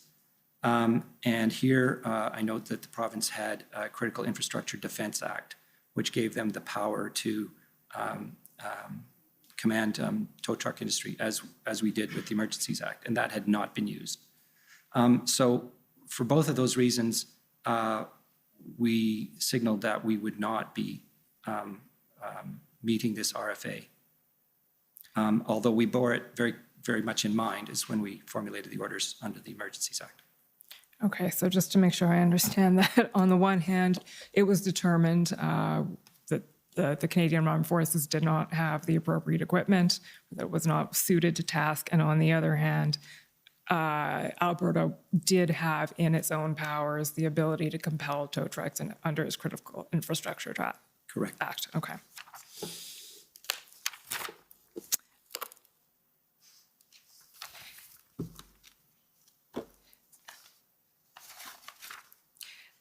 The next topic I'd like to address briefly is the engagement between public safety and the U.S. Department of Homeland Security. I understand there were a couple of calls around February 10th, February 11th.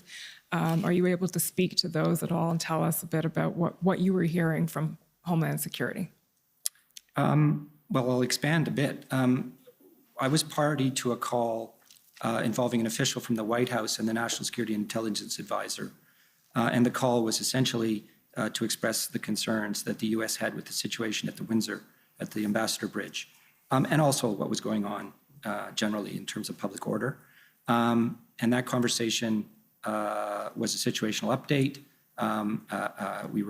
We explained, and the National Security Intelligence Advisor provided some insight into the thinking in Canada around what we were doing and how we intended to address the protests. The White House official offered support, whatever they could think of, and in particular, say, tow trucks from Detroit.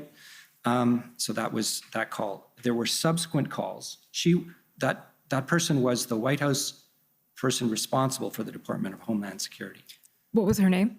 I think it's Elizabeth Sherwood Randall.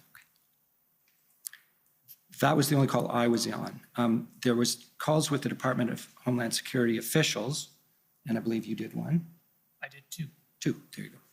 So the Assistant Secretary responsible for counterterrorism and threat prevention, Samantha Vinograd, did reach out to my National Security Policy Directorate to ask about, for situational awareness about what was going on with regard to the protests and whether or not threats were manifesting themselves. And so I was brought in, I don't have the date off the top of my head, but I was brought in, I think the week of February 10th.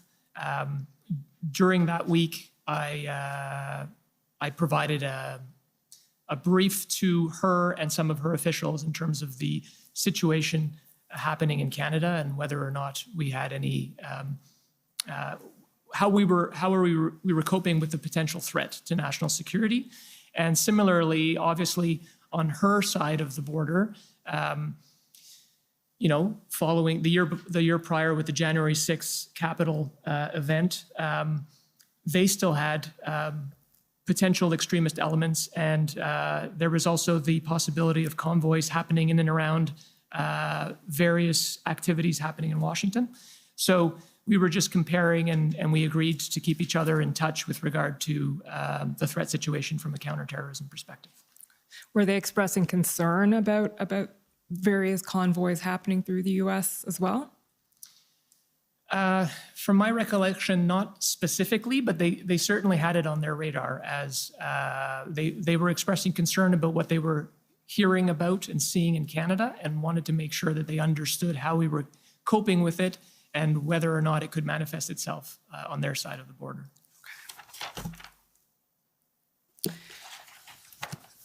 The next topic I want to get into is the inputs that you were providing to Cabinet over the course of the convoy. So, Mr. Commissioner, I don't know if you'd like me to start now or if this would be a good time for the break. If it's a good time for you, it's a good time for me. Always So a good time for me. We'll take a 15-minute break and come back in 15 minutes to continue. The commission is in recess for 15 minutes. La commission est levée pour 15 minutes.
Order à l'autre.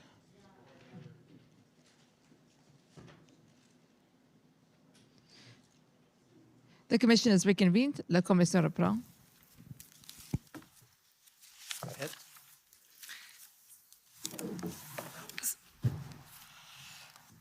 So, as I mentioned before the break, the next topic I'd like to address with you is the various inputs that you were providing to Cabinet over the course of the convoy. So, Mr. Clerk, I'll ask you to pull up SSM NSC CAN 50292.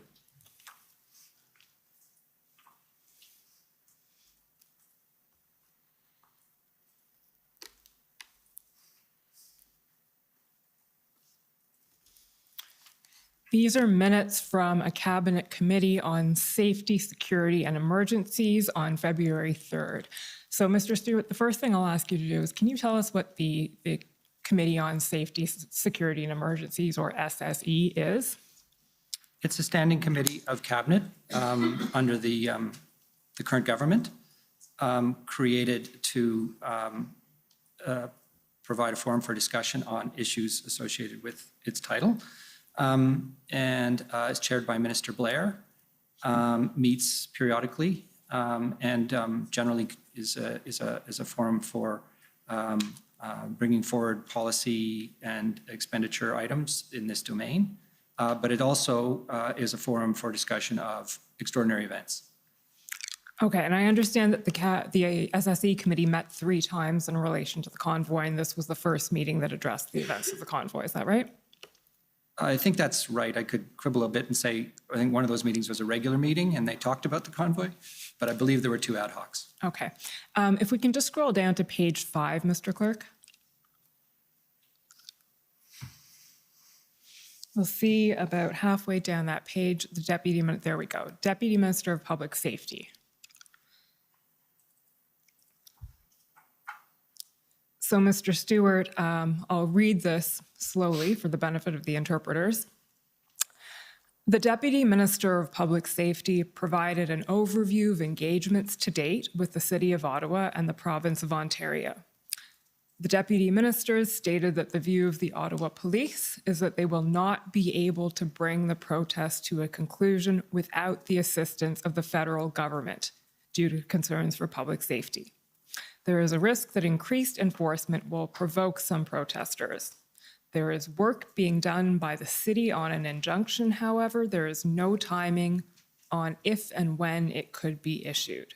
Finally, Ottawa may seek compensation for policing costs and consideration for compensating the businesses and people impacted.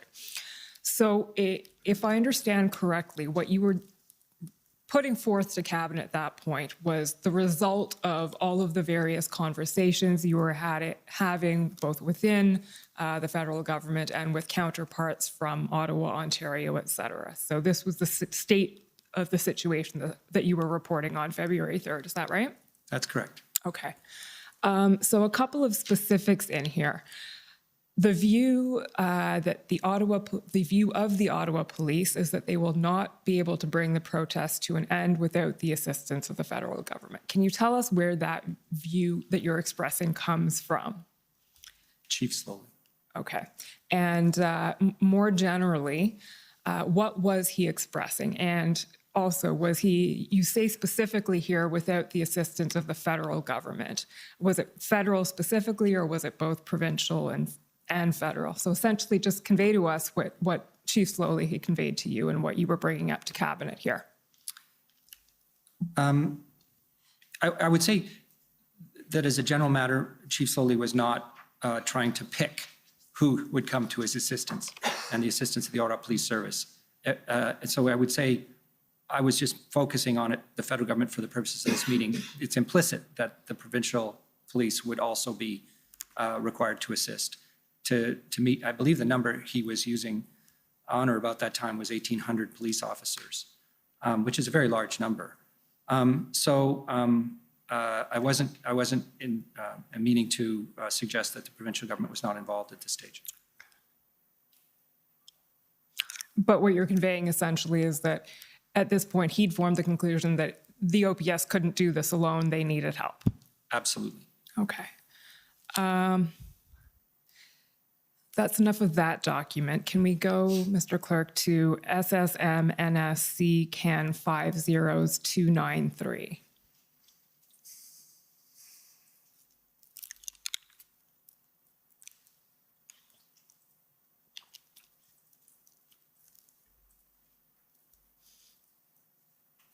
So this is the next SSE meeting, which was on February 6th. These are the minutes from that. And again, at page 5, please.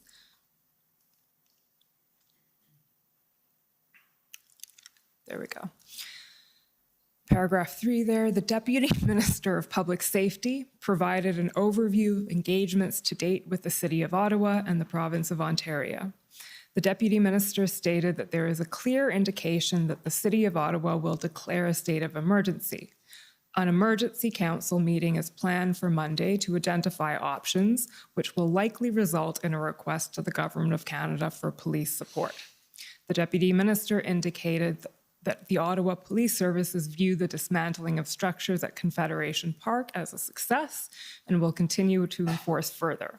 The Deputy Minister reiterated the views of provincial colleagues that negotiation is the ongoing preferred option for resolution at this time. So can you tell us what essentially, in not these words, but your own words now, where that information was coming from and what you were attempting to convey here? It was an extension of the activities that we've discussed. My conversations, bilateral conversations with the city manager, multilateral conversations involving the chief of police and the OPP and the RCMP, bilateral conversations with the commissioner of the RCMP and with Deputy Minister Di Tommaso. Those are the principal points of contact that I had. Okay. Now, I want to take you to something specifically that actually arose in the last extract and is sort of alluded to here as well, but the law enforcement response in Ottawa generally. So what happened in Ottawa, the OPS's reaction and response to the protests as they happened. And I'll take us away from the minutes for a second to pull your interview summary up again. So, Mr. Clerk, that's WTS 5066.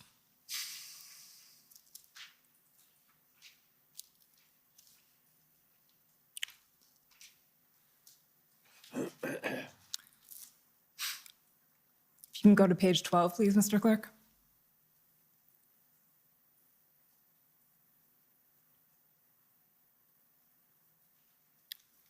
Okay, so this is a topic, Mr. Stewart, that we canvassed fairly in depth at your interview. And you're starting here, I think, from the very initial reaction of the OPS to the protests. And you say from the beginning, well, you're actually conveying Commissioner Lucky's words here, or her views. She reported that from the beginning, the OPS were on their heels. The volume of people exceeded their ability to do policing, and they made a mistake in allowing trucks to come into the downtown core and park on the street. Commissioner Lucky also reported that the NCRCC was not working particularly well because there were personality issues involved. Deputy Minister Stewart explained that he got the sense that as time went on, the OPS pulled it together and the OPP got involved. So I'll just stop there and ask you to describe in general terms what you were hearing about the OPS response and what views you formed about it. My understanding, both firsthand in conversations with Chief Slowly and second or third hand through the Commissioner of the RCMP, was that the situation having come to where it was, in other words, an embedded protest that had formed a perimeter, in essence, that was hard to enter and to do any enforcement within, that there was some considerable debate behind the scenes as to what the strategy would be for enforcement, and kind of a chicken and egg situation where the various police forces involved, and here I'm not just referring to the OPP and the RCMP, but also other Ontario police who ultimately came to Ottawa to assist, were waiting for a clear a plan of action before they mobilized the vast amount of police officers that ultimately came to the city to take action. And that plan, you know, in the early going was very fragmentary in the sense that it involved some enforcement actions, but it wasn't a take down the protest plan. And the formulation of the take down the protest plan took time. In general, I think there were differences, as far as I could tell, of view about what the right strategy would be. And it took a couple of weeks before the right chemistry in behind the scenes in the integrated command center was attained. That was my impression. Okay. And if we can just scroll down a little bit here to page 13.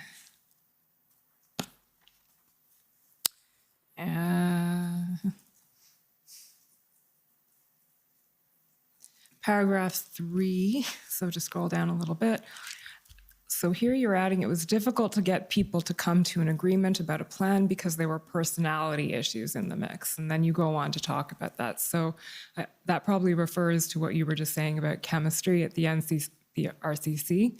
Can you elaborate a little bit on the personality issues that you were hearing about?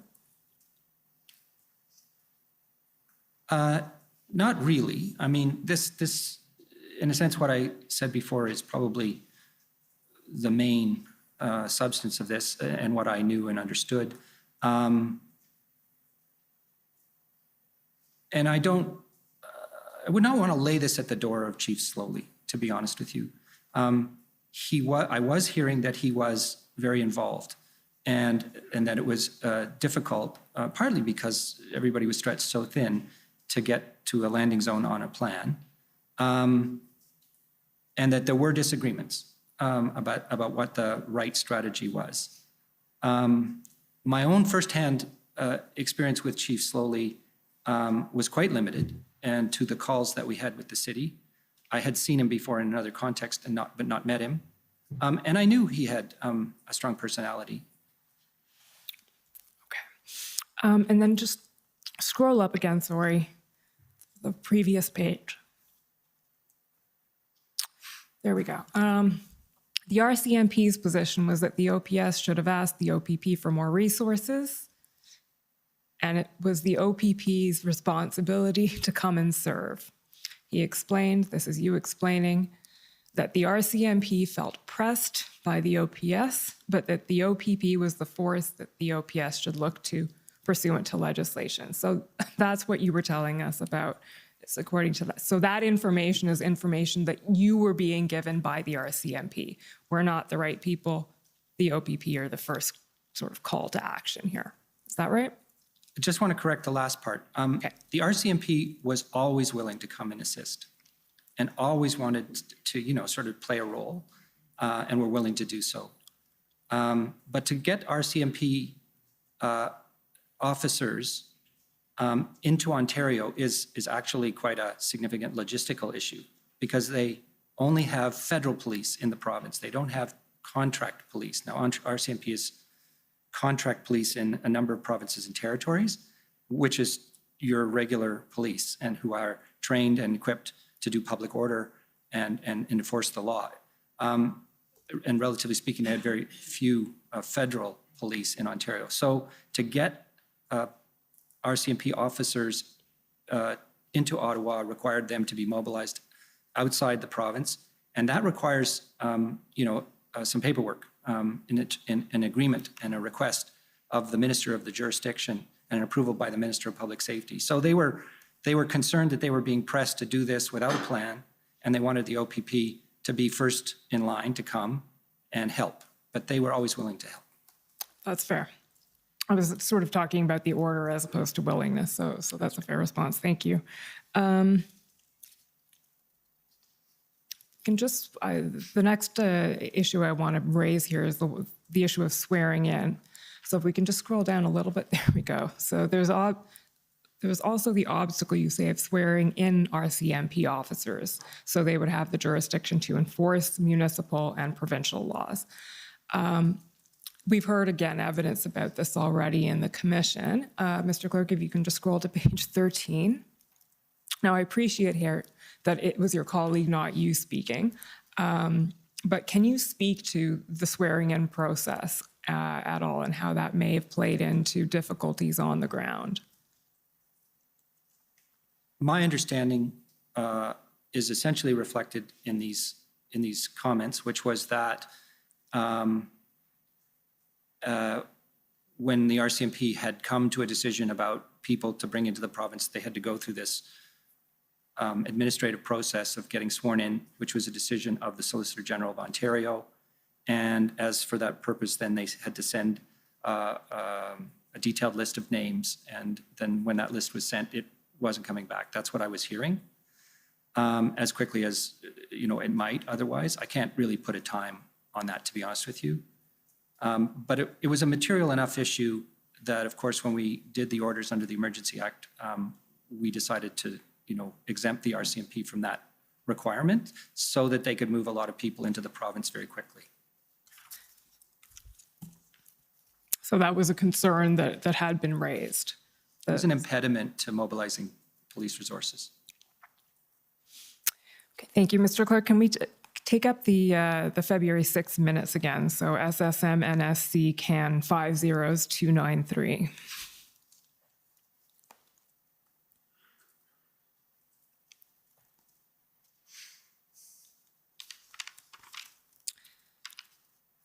Page 5. So, Mr. Stewart, the last line in that little blurb of what you were saying says, the Deputy Minister reiterated the views of provincial colleagues that negotiation is the ongoing preferred option for resolution at this time. What were you referring to there? Well, two things in essence. One was my experience 2 years before when we had the Wet'suwet'en protests. And we had the situation in Tyendinaga where the trains were blocked.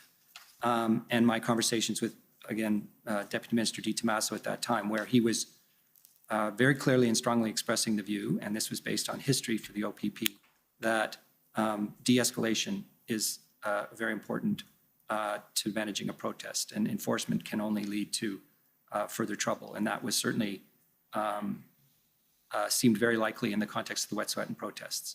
But I'd say as a more general matter, in the context of the conversations that I was having with him, he just always held that view, that from a policing point of view, and I want to say this, actually I want to say this very clearly, the police, as I understand them, and I've come to know them fairly well in the 3 years I've been in the job, at least the RCMP, are very concerned about public safety and protecting public safety and keeping the peace.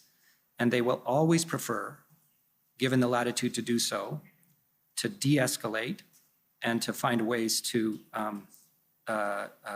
stop protests and prevent violence from occurring without taking enforcement action, because it's safer for their members and it's safer for the public. And so this is, in a sense, a first principle of policing: protect the members and the public from things escalating. And in that context, and it's been mentioned, I think, in testimony before, the activities of the police liaison teams is very important. Okay, so this in time, we're on February 6th here, and this was a view that you say you held from your own experience and was being expressed by Mr. Di Tommaso from his policing experience. Okay. Mr. Clerk, can we now bring up February 8th minutes, which is SSM NSC CAN 50295.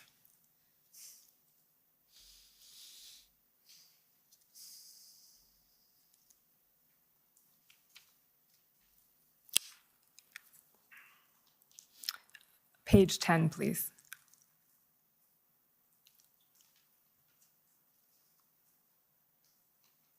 There we go. Paragraph 8.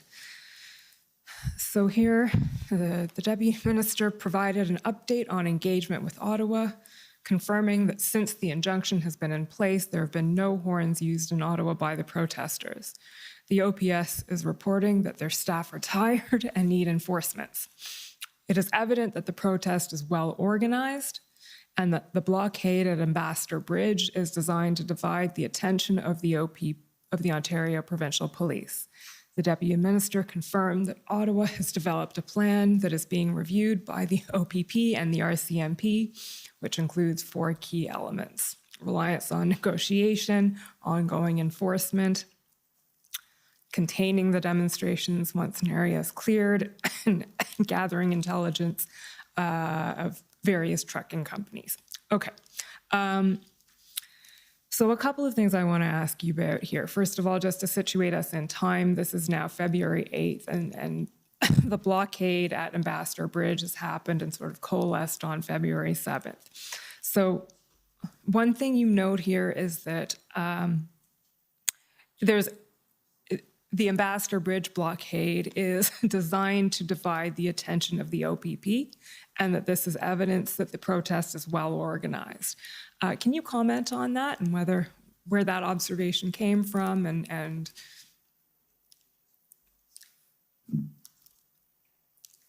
It may have been an overstatement.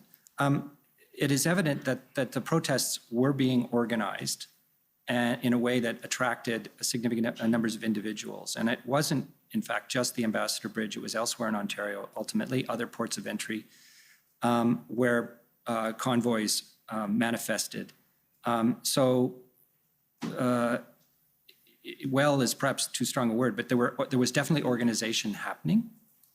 And I want to be a little bit clear here that, we were not well cited when it came to how people were communicating with each other. They were using different social media platforms and maybe others as other tools. But we, in part going back to comments made by my colleague, weren't monitoring other than through open source what was going on. So we would not have felt, we did not feel well equipped to understand what plans were, and yet things were happening. So that's the genesis of that comment, and also just to flag that we were sensing that this was nationwide because convoys were happening across the country. Okay, and I'm going to ask you to tell us a little bit about that, keeping in mind that we're going to be hearing directly from CBSA, Canada Border Services Agency, and from Transport Canada, who will have a lot to say about the specifics of what was going on at various ports of entry and places across the country. Would you be able to give us a sort of a high-level overview of what you were seeing and what you were being informed about around this time across the country?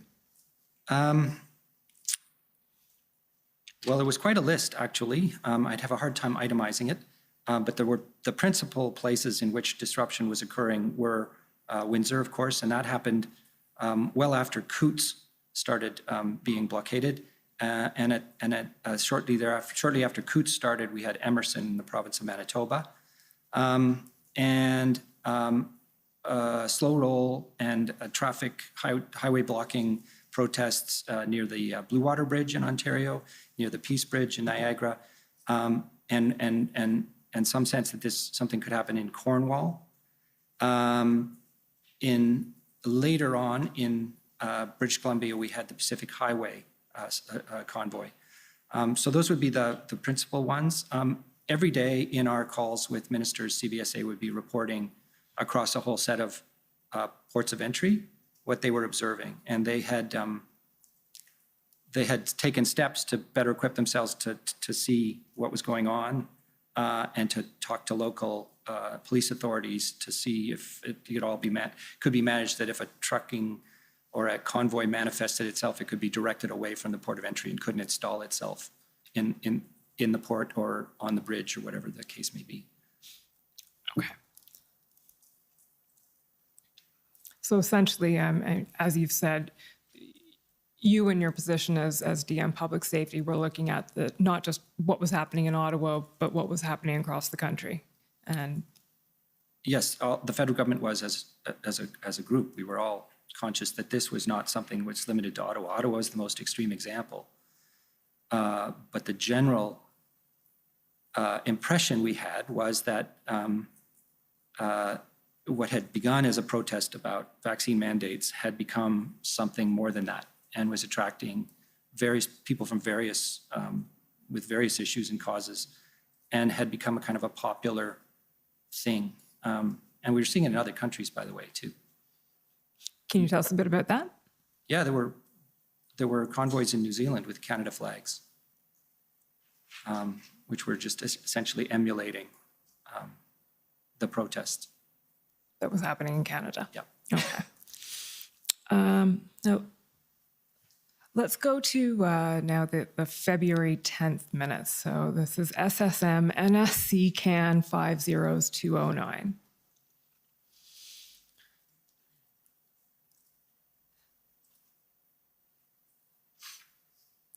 So these are now minutes from a different cabinet committee called the Incident Response Group. And we will be hearing from PCO later in the week and the details of what that is and how that transpired. But again, can you just give us a very brief definition of what the Incident Response Group is?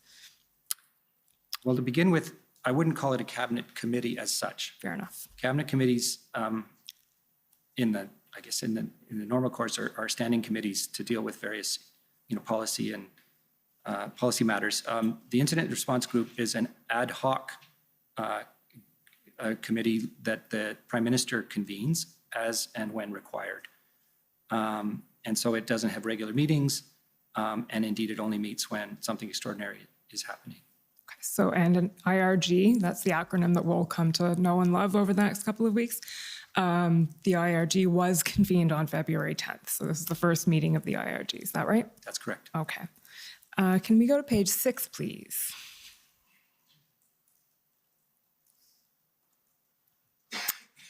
Scroll down a little bit until you see Public Safety Canada. There we go.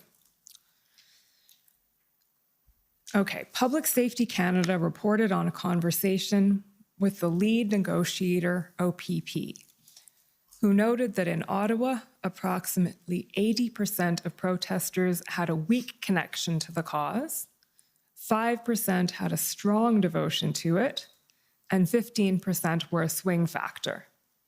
The negotiator suggested that the leaders of the protest could potentially be encouraged to leave and denounce the blockade in exchange for a commitment to register their message with the government.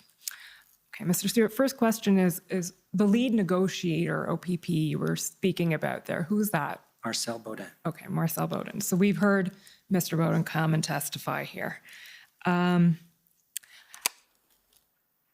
you start off by just telling us a little bit what you were reporting here to Cabinet at this time?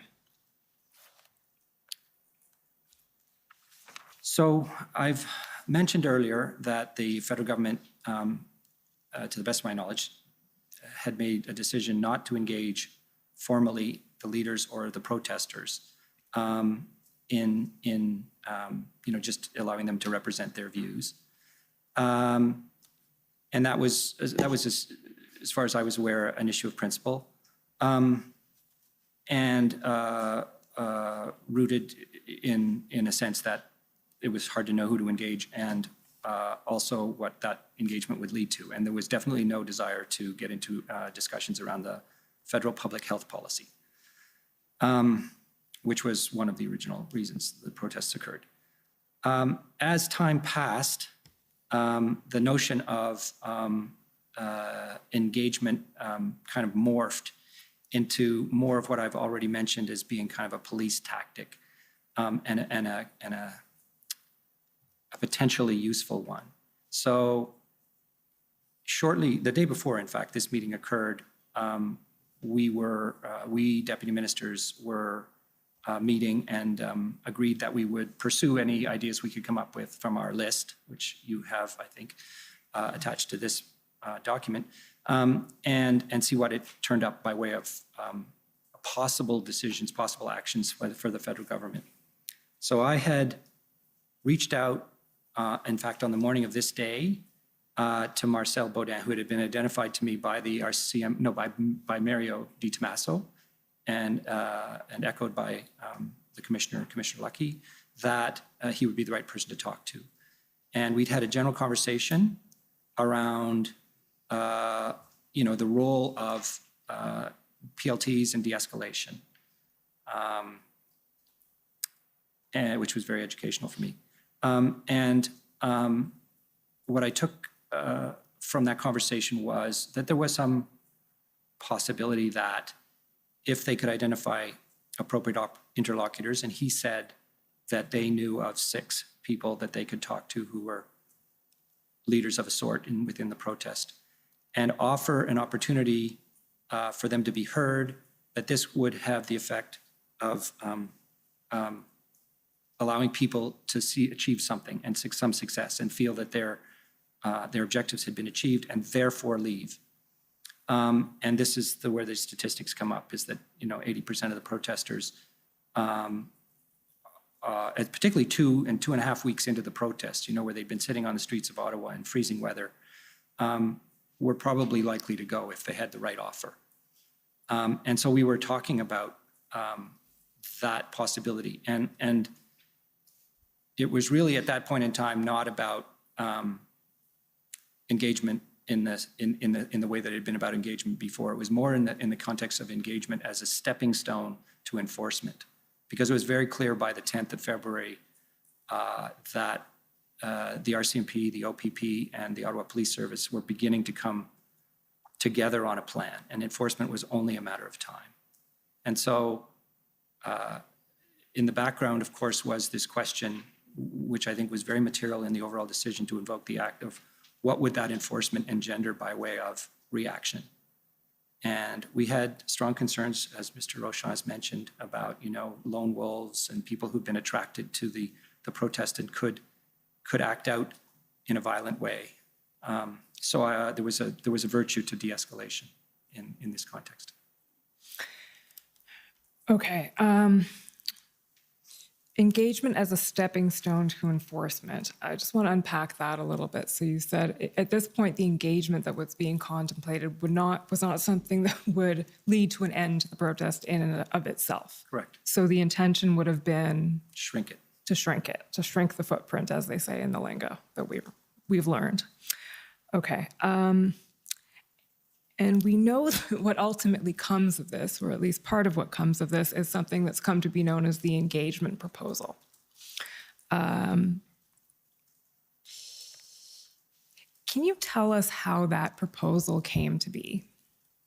Well, it flowed directly from what I've just spoken about in the context of coming up with options for federal government action at a point in time when the protests were, in Ottawa in particular, but just nationwide, given the slow roll convoys manifesting all over the place. What could we do that would help? And so, with the aid of Inspector Baudin, I drafted a very short document. It's attached to the minutes of one of these IRG meetings, and brought it forward for consideration. Essentially, it was the notion that the federal government would acknowledge the desire to meet and offer to do so at a later time, away from the protest, on the basis that a protester would denounce the protest and leave. So it was essentially a bargain, and it was positioned to be just a hearing of protesters' views and not any discussion of what the federal government would do or could do. It happened very quickly, did it over a day or so, and didn't have time to do anything other than consult with sort of key authorities, which would have been the RCMP and the OPP, and colleagues at PCO, who obviously were leading the overall effort. It could have been consulted more, it could have been, talked about, but it was raced forward to the cabinet table 2 days after this conversation occurred. Okay. You noted that there were some colleagues from PCO involved. Do you recall who was involved? When I talked to Inspector Baudin, I was accompanied by a PCO official, Jeff Hutchinson. Okay. And I included him in the call because I wanted PCO to be fully plugged into what I was doing. Okay. So Mr. Hutchinson's role there was essentially?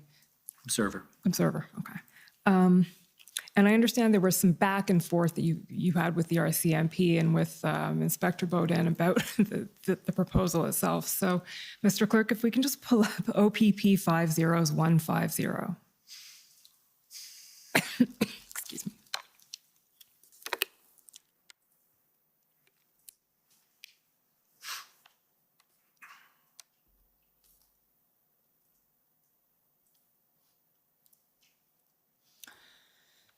So this is an email that is not sent to you, so you may not have seen it before, but this is Commissioner Lucky speaking to Commissioner Carrique and Inspector Bowden, I believe.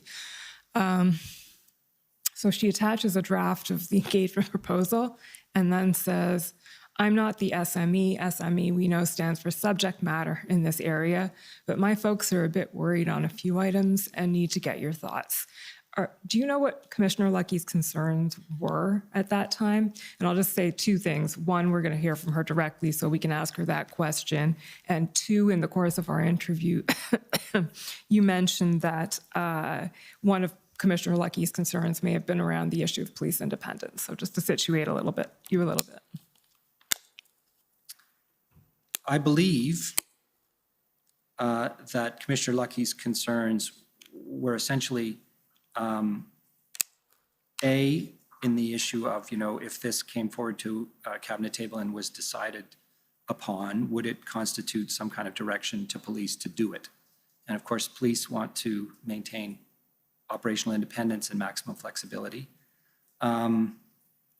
So she did not want it to be construed in that fashion. She may also have had concerns, she didn't express them to me, about how it played out. So were it to have been used as a strategy and failed, would the RCMP or the OPP, PLTs, the police liaison teams, be held accountable for that in some way? So I think the line we've heard expressed is there may have been some concern that it crossed the line between church and state. That would be the notion of police. Okay. One thing you noted when we were speaking in your interview is that the government could benefit from some clarity around where that line is in police independence. Is there anything you'd like to add or share about that in this context? I believe there is virtue in clarifying the RCMP Act on this basis. Recent experience in other contexts has led me to think that too. Sorry, you just said recent experience. In other contexts. And what would those be? The discussions that were going on with respect to developments in Nova Scotia and the role of Minister Blair and an ultimately decision to ban assault rifles, which engendered a lot of questions about the communications between ministers and the police.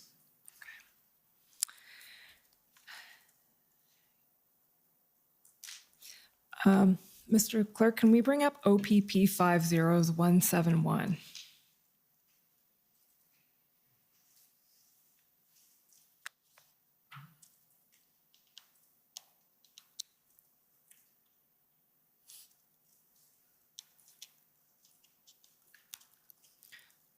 So, Mr. Stewart, as you've noted, this is something that evolved over the course of 1 or 2 days, and we're just trying to put together the chronology of how things evolved. So if we can scroll down, top of page 3, I believe.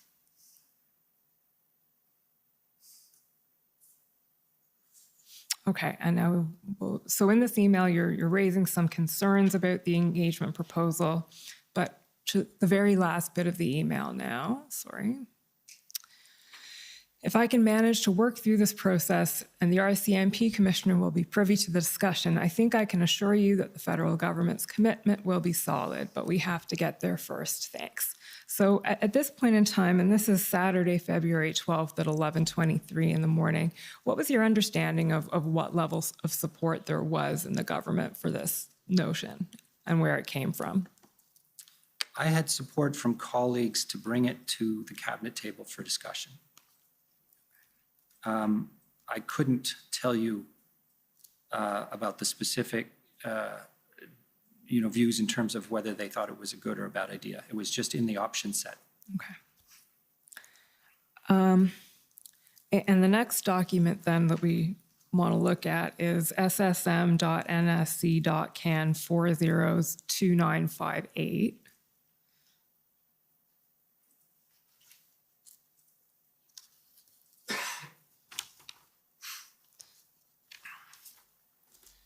So this is a text between Minister Mendocino and Katie Telford, who's the Prime Minister's Chief of Staff, and I believe this is on the evening of February 11th.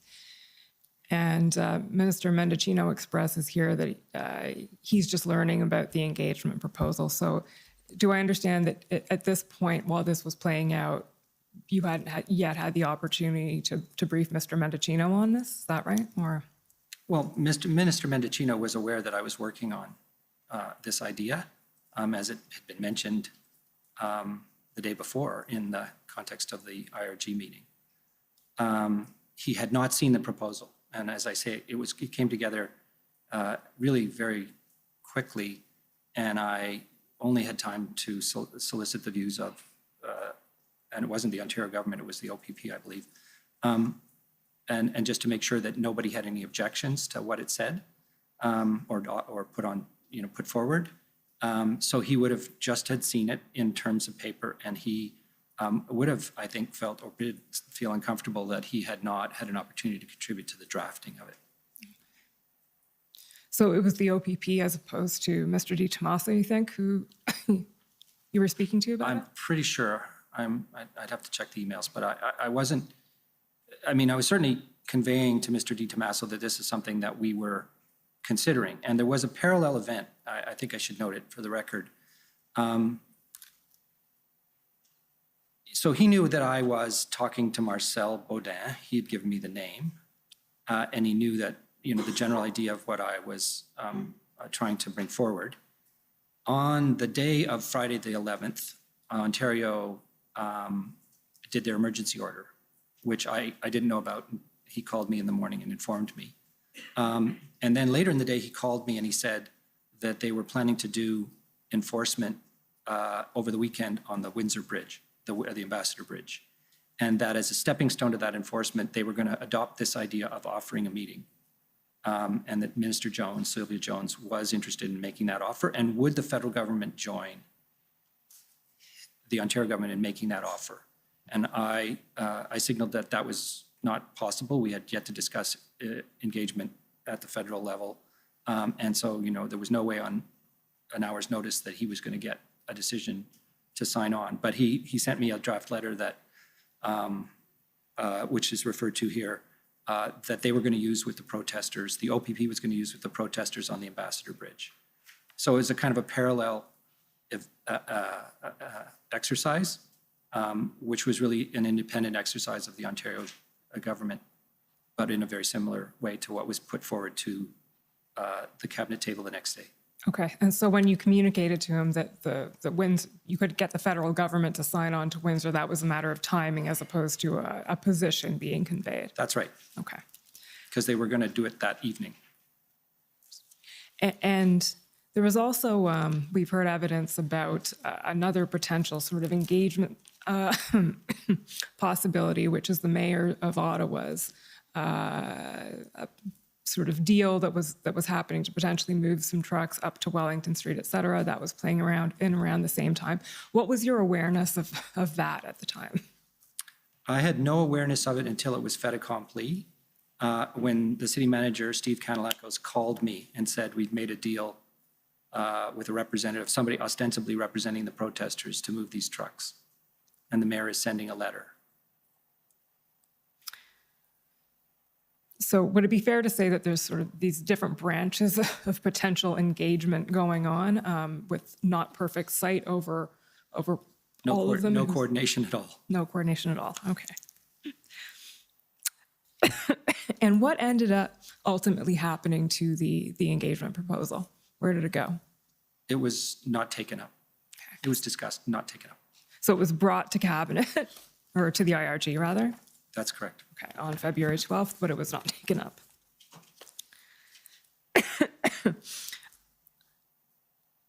So with the benefit of hindsight, and this I'm going to ask you, although it's completely speculative, but what effect, if any, do you think that might have had, the engagement proposal? I only know what Inspector Baudin was telling me, which was that he believed it was worthy of consideration, and given the sense he has of the behavior of protests, that it might have effect. If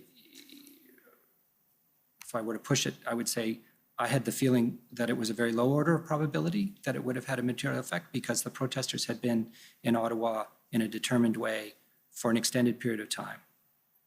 I think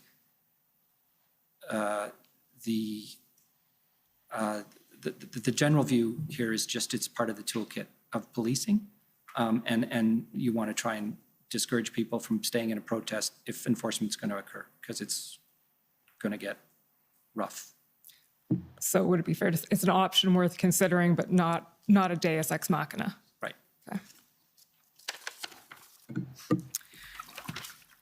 Okay. I now want to move to the invocation of the Emergencies Act itself.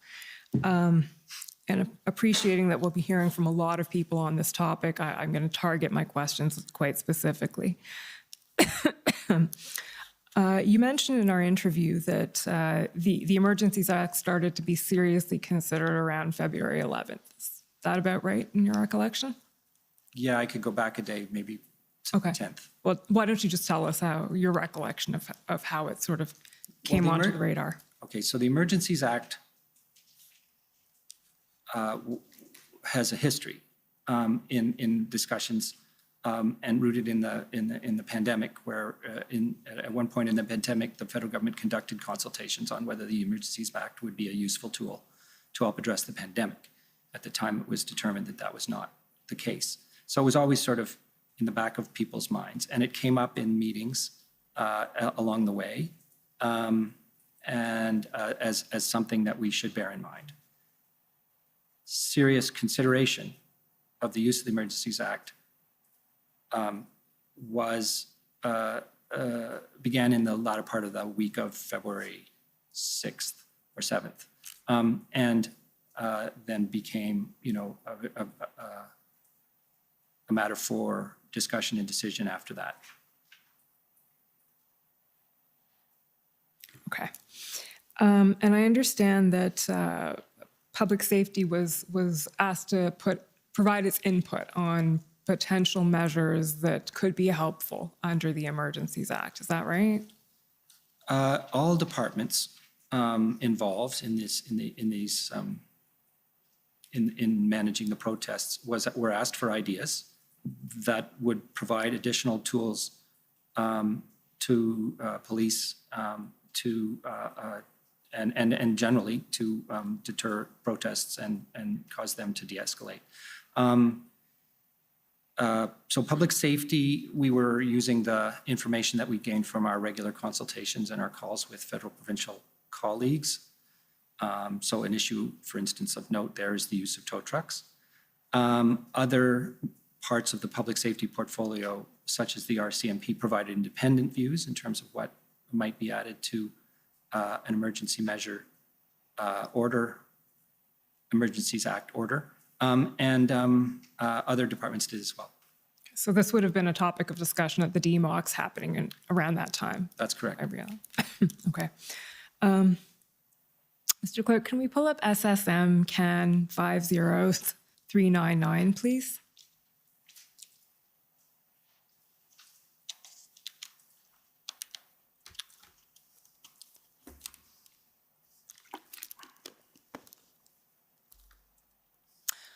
So this is an email, and you weren't on this email, so but it reports something that you said. It's from Mike Keenan, who's the Deputy Minister of Transport, to Kevin Presseau, ADM, Transport, and it's reporting on the February 13th DMOC. And you'll see Emergencies Act is fast, don't need to pass anything. Rob and I argued, Rob being you here, I believe. I believe. That the Emergencies Act can backfire in building more energy. What did you mean by that? Well, we were having a discussion around the pros and cons of using the Emergencies Act. And one of the concerns that I had at the time was of the potential for serious violence. So in fact, one of the reasons to invoke the Act was also a concern in terms of what happens when you invoke it. And if it were to lead people to become violent, then that would be, an undesirable outcome. So that was just one of the many considerations we were discussing. So essentially, it might do more harm than good by inciting rather than calming? That's right. Okay. Another document, a related topic, PB Can 401147, please.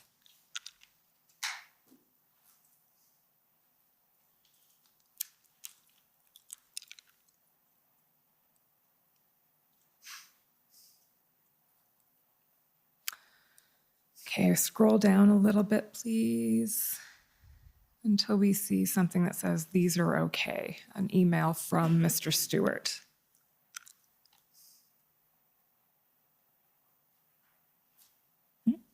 Page 5, please. Okay, there we go. So this is forward a bit in time, but it's on the same topic. This is in preparation for, as it says, some technical briefing remarks that Mr. Rochon was due to give on February 15th about the Emergencies Act once it had been invoked. And Mr. Stewart, your comments here are, these are okay, but will be duplicative, I expect, of what justice will say and rather short of substance. If possible, we need to weave in a few more for instances that suggest how law enforcement authorities and the CBSA, as relevant, will deploy the new powers, e.g. intercept and turn away attempted blockades from critical infrastructure, facilitate synthesis of local police and the RCMP. And then you say, I'm afraid I don't have a lot of great ideas because there aren't a lot of significant benefits. But we have to try to tout PS portfolio specifics as much as we can. So can you tell us what you were expressing here vis-a-vis the measures that were being implemented? Can I get the time stamp on that email, please? Sure. February 14th, 11:12 p.m. Okay. So I believe that I underestimated the impact of the Emergencies Act, and that in aggregate, the measures that it contained had material benefit. And this was not, this was me reacting to what I'd seen drafted and feeling that I hadn't really got a handle on how it would be implemented. And also me saying, to Mr. Rochon, you're in these technical briefings and you're representing Minister Mendicino, and you've got to talk to the elements of his portfolio that are going to be operationalizing these powers. Can you actually explain what that technical briefing is? Sure. Following the invocation of the Act, I was given the responsibility to lead a number of government officials into a series of technical briefs that occurred over the course of, I want to say, 3, possibly 4 days. Those briefs included briefing leaders of opposition parties. In fact, culminating in, I think we briefed all members of the Senate and senators' offices. And we essentially offered up as many technical briefs as necessary to explain why the Act was invoked and how it would be implemented. So I was chosen as, given my position and my role with regard to national security policy, as the main chef d'orchestre of the brief. But included with me were members of CBSA, RCMP, Department of Finance, Department of Transport, and of course, Department of Justice. Okay. So they're essentially explanatory. Technical brief here means sort of an explanatory, this is what it is, this is how it works kind of briefing. I should point out, I think we also did offered same technical briefs for members of the media. Okay. We do technical briefs a lot, particularly when we table legislation. Okay, that's helpful. So just to take you back then to Mr. Stewart, to what you were saying, would it be fair to say that at the time, so shortly before and immediately after the Act was invoked, you had some hesitancy about it? I saw pros and cons. Okay. And then you said that in hindsight, you think you underestimated the utility of the Emergencies Act. Can you tell us a bit more about why that is? Not why you underestimated, but why you say that it was an underestimate. Well, it's a judgment only because the police have attested to the value of the act in terms of getting the protests to disperse, and particularly in Ottawa. But generally speaking, there was, within 2 weeks, very little manifestation of those kinds of protests around the country. So I think it's essentially on the basis of the fact that others have come forward to say that this was a tool that they, in the end, used and found useful. Okay. And you're speaking there not just of Ottawa, but of the situation across the country? Yeah, absolutely. Okay, another topic I want to touch on briefly, and I appreciate the time is short, is something you noted in your interview was that consultation with the provinces. You said some of the consultation was discounted because it wasn't premised on whether the government was going to decide to invoke the act. What did you mean by that comment? I can pull up the reference if it's helpful. Well, I'm going to infer that what it represents is the view that, we had been actively engaged for over 2 weeks with a variety of concerned parties, including police of jurisdiction, the RCMP, federal provincial officials. And we were not on the face of it asking the question, should we invoke the Emergencies Act? We were asking, what tools do you need? What are you facing in terms of challenges? How can we work together to overcome these challenges? And so we deemed that to be consultation on what was ultimately the decision to invoke the act, because it was about the substance of that decision. Okay.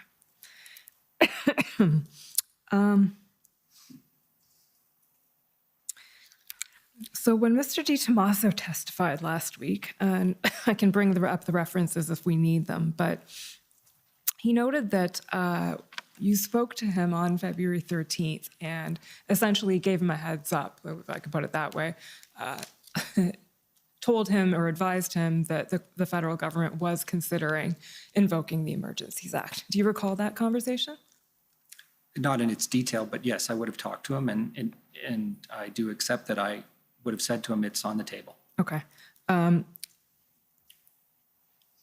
Another thing, I'll come back to that in a second, but another thing he noted you said was that the provincial declaration of emergency that had come in on February 11th, quote unquote, had more teeth than the provisions in the Federal Emergency Act. Do you recall that and what you were speaking about then? Well, again, more by way of inference than by, kind of clear memory, I would say I was conveying to him that I would have been, let me back up and say, I would have been trying to be a good colleague with a provincial colleague, but not at the expense of betraying any federal decisions or kind of thinking in a political sense. I would just have been trying to keep him apprised of what the state of affairs. And I would have said to him, I believe, that there are pros and cons of invoking the act, because that was my view. And one of the cons, which had been noted in other discussions, was the fact that the penalties under the Emergencies Act are not very big. It's like $5,000 on indictment, 6 months in jail. Whereas the Ontario order, which was put out on the Friday, contained very significant penalties, $100,000. And so as a form of deterrence to anybody thinking of joining a protest, it was clearly a more substantive tool. But that wasn't the only, that was really just one of a number of considerations. So the reference to had more teeth was specifically in reference to the penalties? To the penalties, yes. Okay. Are you aware of any other discussions with provincial officials on the 13th or before the invocation of the Emergencies Act in which they were notified that the act was under consideration? Not aware. So the other thing that Mr. DiTomaso mentioned was that you had a call with him the following morning, I believe, on February 14th. And on that call, he inquired as to whether the Emergencies Act was going to be invoked that day. And his comment in the notes was silence, exclamation mark. So I'm gathering that you said nothing at that point about whether it was going to be invoked. Can you just explain a little bit how that conversation went? Well, I can't really give you the blow-by-blow. This would have been a normal conversation to touch base on what's the status of things, where's enforcement, how are things going with the OPP. I would have been, because on that morning, I believe, the Prime Minister held a First Minister's call to formally consult on the invocation of the Act. And I was aware that that was going to take place. And I didn't want to do anything that would get in the way of that conversation. So I was not in a position, as I've said before, to convey anything about what the state of federal thinking was at that time. Okay.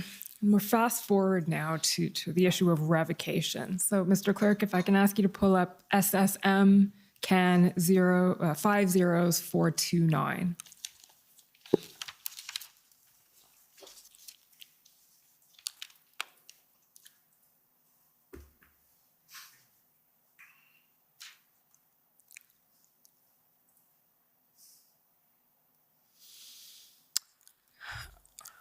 Okay, so just to situate us a little bit, you told us in the interview that between invocation and revocation, the government was tracking developments across the country at the ports of entry and receiving input from the RCMP as to what powers were being used, whether they were necessary.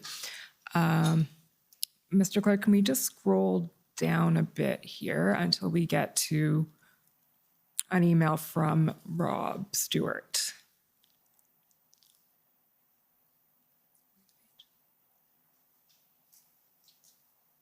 Okay, so we'll see this email probably a couple of times over the course of the next couple of weeks, but this is a discussion that's happening between officials, including yourself, Jody Thomas, the NSIA, several officials from PCO, Mike Keenan at Transport, and others,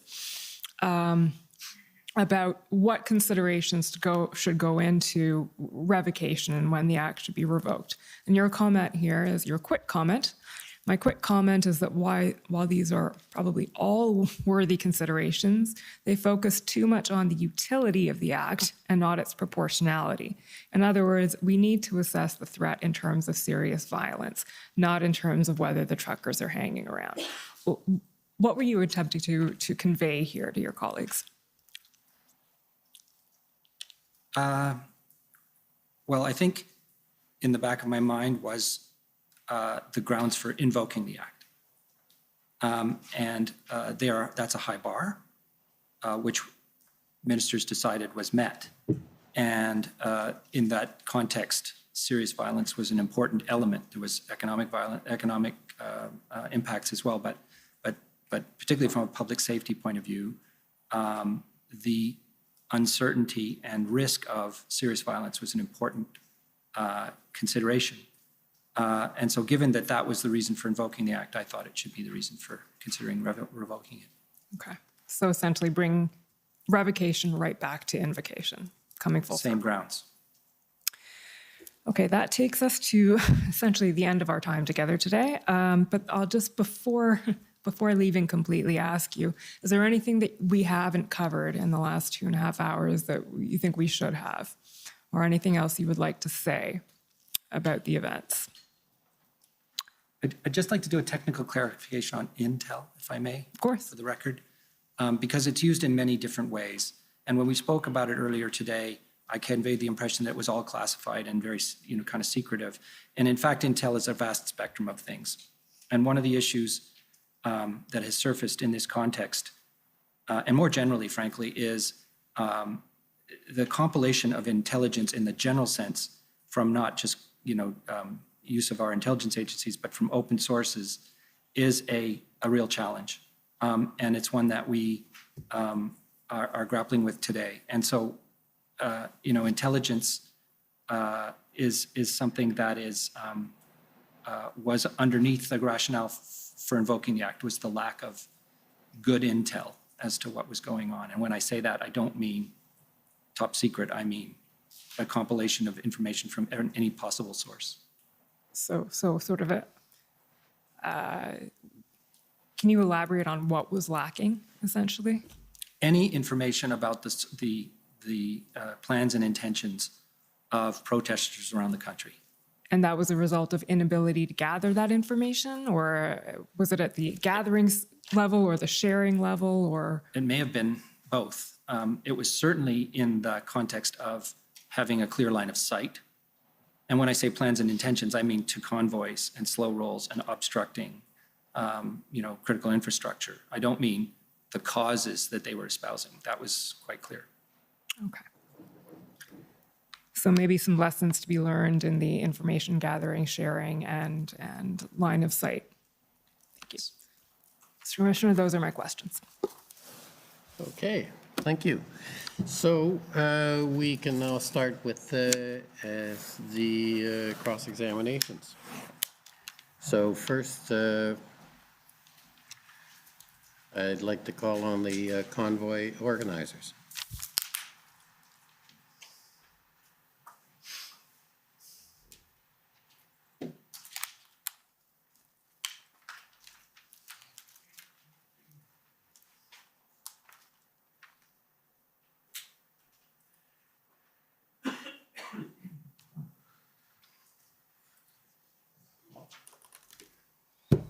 Good morning. For the record, my name is Brendan Miller. I'm counsel to Freedom Corp, which is the organization that represents the protesters that were in Ottawa in January and February of 2022. Thank you for coming here today and testifying. First, before I begin, sir, I am going to be referring to one document that I believe I need to leave before I do so. It has been referred to in the notice I gave already, but because it is a witness statement with a witness who's not yet testified, but it's relevant to this, it's WTS 00000060. It's the statement from the CSIS panel. The relevance materiality of that is that these gentlemen were essentially the consumers of information, and there is a lot of statements in there with respect to what the government was told and when, and I'm intending to put that to them. So I would ask for leave to be able to refer to that document through my examination. Okay, seeing no objection, that's fine. Thank you, sir. So just to begin, Deputy Minister Stewart, you've been the Deputy Minister of Public Safety since December of 2019. Is that fair? Until just recently, yes. Until just recently. All right. And when you took over that portfolio, I take it that you had familiarized yourself with the process of law enforcement and intelligence agencies with respect to investigations. Is that fair? Let's say I learned on the job. You learned on the job, right? And because prior to that, you were with finance, is that correct? That's correct. Right. And prior to your appointment into the portfolio of public safety, is it fair to say that other than financial intelligence, that you had not worked in the area of law enforcement or the intelligence field? Is that fair? Not entirely. Not entirely? In the world of finance, there were criminal issues. Right, exactly. So financial intelligence within the criminal sphere of the Ministry of Finance. Anti-money laundering, Right. securities crimes, those Right, right. And so in your evidence here today already, you've spoken about the thresholds for investigations in your chief, and I want to discuss that for a moment, okay? So you understand, I take it, that law enforcement and intelligence agencies in Canada, the threshold that you're speaking of with respect to opening an investigation, it's referred to in Canada as reasonable suspicion. Are you familiar with that term? reasonable grounds to suspect, yes. Yeah, so and we'll get into that. And you can agree with me that that's a pretty low threshold, is it not, in law enforcement terms? I would not agree. Okay. And you're aware that the law recognizes, though, that reasonable suspicion essentially requires more than a mere suspicion, but something less than a belief based on reasonable grounds. Is that your understanding? I would say it's reasonable grounds to suspect. Right. And so reasonable grounds to suspect is different than reasonable grounds generally. You understand that, correct? No. All right. So you don't know the difference between reasonable grounds and reasonable grounds to suspect? I don't understand what Right. you're trying So to there's drive at here. there's two thresholds in Canada with respect to investigations criminally and in intelligence. We have the lower threshold of reasonable suspicion, which you call reasonable grounds to suspect, and then reasonable grounds, which is also called reasonable and probable grounds. Reasonable probable grounds is a higher threshold than reasonable suspicion. You understand that? I would have gone the other way. Pardon me? I would have put it the other way, so this just shows what I know. So your understanding is that reasonable suspicion is a higher threshold than reasonable grounds? If you're going to suspect something, you're going to have a particular act in mind. Okay. And it's the same thing with reasonable grounds, right? You also have a particular act in mind. Can you agree that reasonable grounds require some reliable information that there is a reason to believe a person or group could have committed an offense or pose a threat to the security of Canada? Can you agree with that? Yes. All right. So whereas reasonable suspicion, it just requires a reasonable suspicion, right? It's a lesser threshold than reasonable grounds. Can you agree? And you know that. I'm a little concerned about getting into a discussion about legal terminology, Okay. on which I'm not an expert. All right. And so can you agree, though, that it is CSIS who is the main agency that administers the CSIS Act? Yes. All right. And they're the agency that's primarily responsible for assessing if there's a Section 2 CSIS Act threat to the security of Canada, right? Yes. And under Section 12 of the CSIS Act, CSIS is only required to have a reasonable suspicion that there is a Section 2 CSIS Act threat to open an investigation. Is that fair? Yes. And they're not required to meet the higher threshold of reasonable grounds to open an investigation. Do you want to comment? Well, for Section 12, they would have to get a warrant. For Section 12, and that's reasonable suspicion. That's what it says.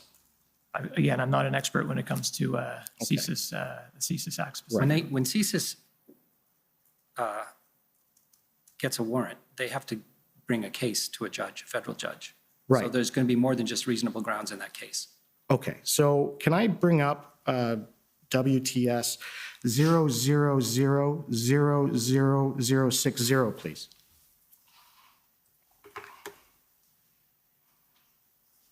And can we scroll down to page 5?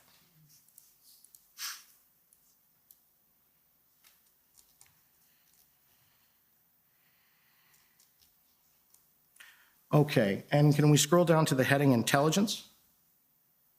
And just the first paragraph, I'll give you a moment to read that.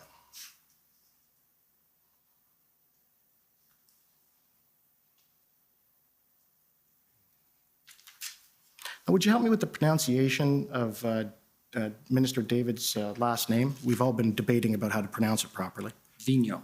Vigneault, all right. So David Vigneault, he stated that at no point did the service, being CSIS, assess the protests in Ottawa or elsewhere, those referred to as the Freedom Convoy and related protests and blockades in January and February 2022, constituted a threat to the security of Canada as defined in Section 2 of the CSIS Act, and that CSIS cannot investigate activities constituting lawful protests.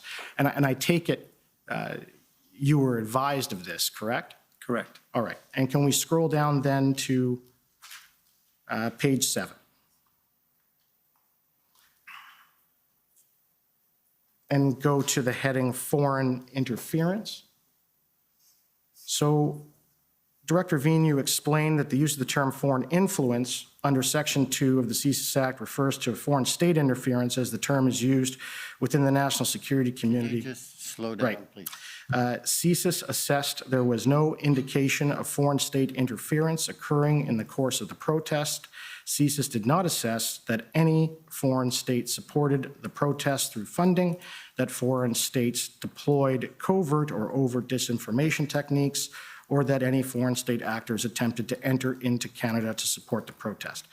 And I take it that you were advised of that by CSIS and Director Vigneault. Is that correct? That is correct. All right.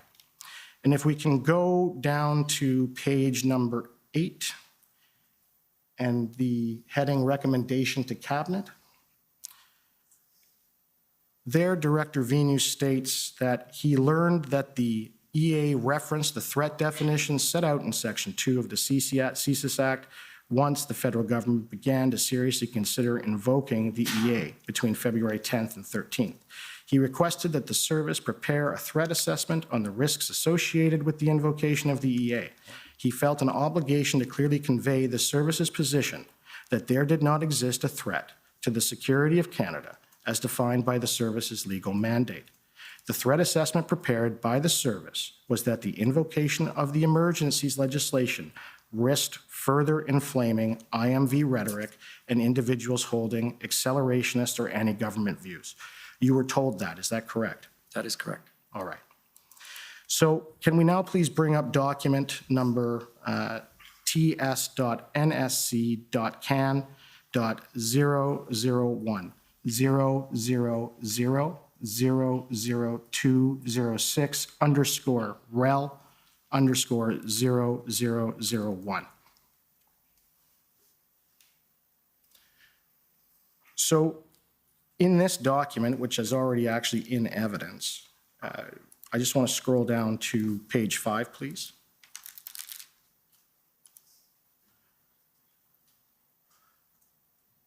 So there again, on February 3rd, CSIS assessed there's no indications of known IMVE actors were planning to engage in violence. And it's on February 13th, I believe that this is the document that Director Vigneault is referring to that states that, you know, it could have been a risk if you invoke the Emergencies Act to making things worse. Is that correct? Yes, Okay. And you knew about that? I did. Right. And so did Cabinet. They knew about all of this, correct? Yes. Right. Okay. If I could bring up the next document, which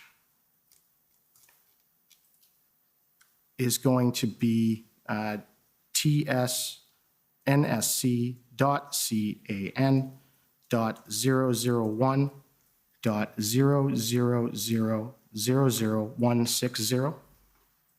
Underscore rel underscore 0001.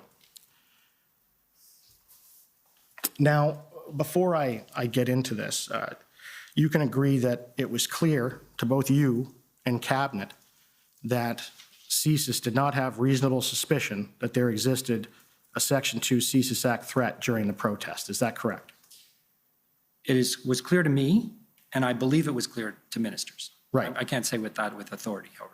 And I also understand that the Canadian Security Establishment, the CSE, they never advised you or the government or Cabinet that they had identified a Section 2 CSIS Act threat either. Is that correct? That would be correct. Right. And both the RCMP and the OPP, from at least their evidence and things we've seen to date, they never identified or advised the government that there was a Section 2 CSIS Act threat, right? To the best of my knowledge, no. Right. And so the entire intelligence apparatus and law enforcement apparatus within Canada tells the Cabinet and the government that there is no Section 2 CSIS Act threat. Is that right? No, that is not right. CSIS, and Director Vigneault will be here to speak for himself. CSIS assessed according to their standards under their act. Nobody else was assessing under the standards under the CSIS Act. You asked me, did they tell anybody it had met a standard? They wouldn't use the CSIS Act. That wouldn't be their tool. They would be looking at broader national security issues. Okay, so what intelligence bureau or agency or law enforcement agency told the government, here's the evidence of reasonable and probable grounds, or reasonable grounds, of a Section 2 CSIS Act threat? And you know, I take it now, because it's advised to you, that that's required to invoke the Emergencies Act. It's in the documents. You were advised of that. Yes. Right. So what agency gave you the evidence and the intelligence that said, hey, we have reasonable grounds of a Section 2 CSIS Act threat? There wasn't one, was there? So let me explain. Nobody bringing advice to the table other than CSIS is assessing that against that threat. Nobody advising the cabinet. The cabinet is making that decision. And their interpretation of the law is what governs here and the advice they get. And their decision was, evidently, that the threshold was met. And I understand that. But you understand that when ministers or administrative agencies, et cetera, are entitled to make a statutory decision, whether or not a statutory requisite is met, they do so based on the evidence that is before them and the submissions before them. You know that. And indeed, they had a lot of evidence. Right. And you have the RCMP, you have CSIS, you have the entire intelligence apparatus in the federal government, and none of them said that this threshold was met, did they? They weren't asked. Okay. So And with respect to the ministers making the decision, when you're talking about ministers, you're talking about the elected executive, correct? I am, All right. So the prime minister. among others. Right. To your knowledge, what training in national security and law enforcement does the prime minister have? I couldn't answer that question. Yes. Sorry. Can you agree with me that he doesn't have any, to your knowledge? I couldn't answer that question. I'm sorry. All right. And what about Minister Mendicino? He, I understand, has training as a Crown prosecutor at least. Is that right? That was his former job, yes. Right. And Minister Blair, he was the chief of police for the Toronto Police Service. That's correct. Right. And when did Minister Blair first tell you that he was thinking about invoking the Emergencies Act? Minister Blair didn't tell me. It came up in discussions Okay. at the officials level, and then it came up in discussions at the ministerial level. There's a record not yet in evidence that states that Minister Blair's strategy was from February 4th on to invoke the Emergencies Act. Were you aware of that? No. Okay. Can you please bring up the next document, which is, we have the input, and I'll just ask you about these. These are the, if you can scroll up to the top, please. I take it that this is the input that CSIS gave to your ministry, public safety, with respect to the key messages they thought should be put out with respect to the convoy. Is that right? Presumably, I don't have a date on this document, so I'm not really sure where it falls in the overall scheme of things. Okay, so I'm just going to go through it with you then. You're out of time, so you're going to have to do it very quickly. Right. I'll be quick. This document, you agree that none of the messaging from this document was actually incorporated into the messaging from public safety, was it? Really, I wasn't the spokesperson for public safety. My colleague may be. Right. And I have to be quick, so I just want to bring up one last document, and that's ssm.can.00001079 REL.0001.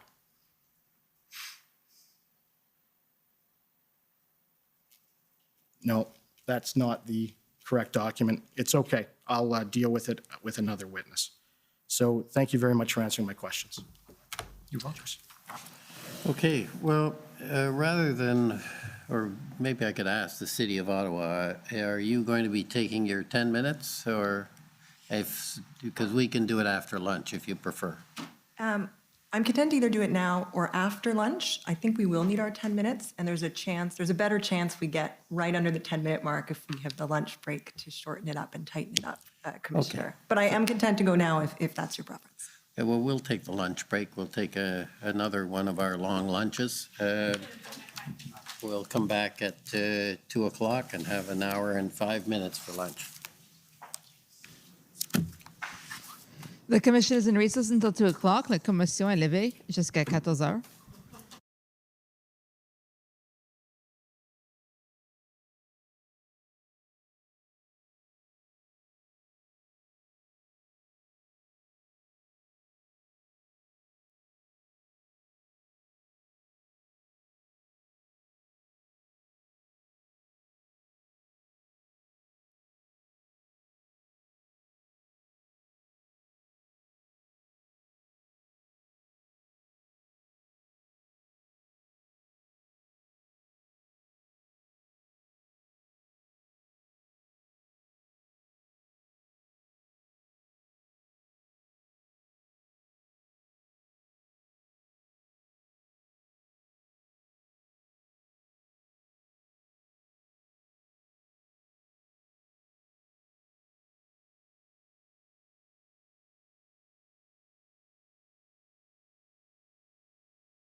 Freedom in the year 2022, for me, folks, it means the return of Rebel Live. Now, Rebel Live is an annual event we used to put on before the man, or was it the COVID Karen, made us shut it down during the pandemic years.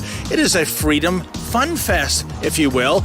All the freedom fighters you've grown to know and love over the years, they're going to be speaking at the Toronto and Calgary events. The Toronto event is on November 19th. That's a Saturday, and it will feature the likes of Dr. Julie Ponesse, Archer Pawlowski, Tamara Leach, and all your favorite rebels, including yours truly. I'll be the MC that day, Sheila Gunn Reid, and of course, the big boss man himself, Ezra Levant. Now Saturday, November the 26th, we're bringing Rebel Live to Calgary, and those aforementioned speakers will be there, and Sheila will be the MC for that event.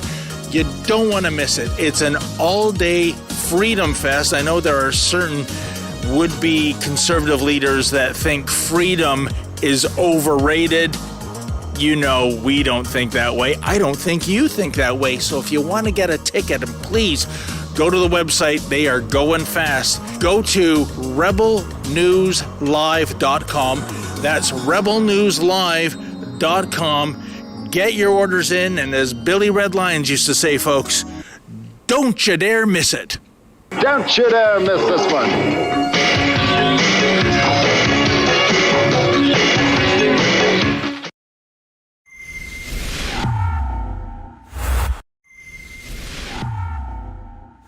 I welcome to our studio Freedom Convoy lawyer Brendan Miller. Brendan, how are you doing? You pheasants are playing like garbage. I'm sick and tired of this, and you're not keeping your sticks on the ice. I want to see some hustle out there. There's some free agents out right now. All right, Rachel Gilmore, Rex Murphy. I could bring them in.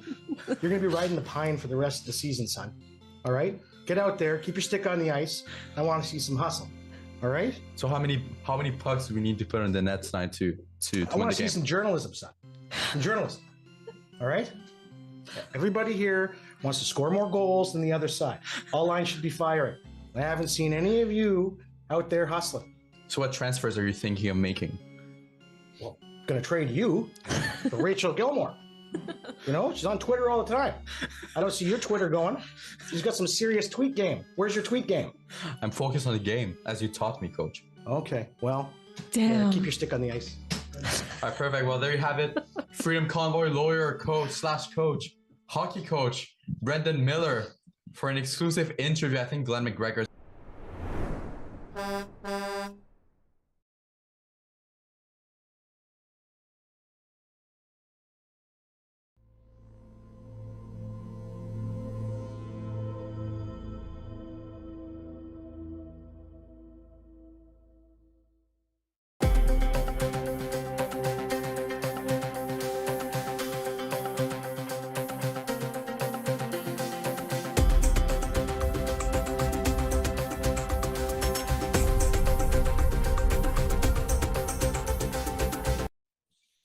All right, good evening, ladies and gentlemen. Good afternoon to the people of Alberta and the great province of Alberta, where it is currently 4 p.m.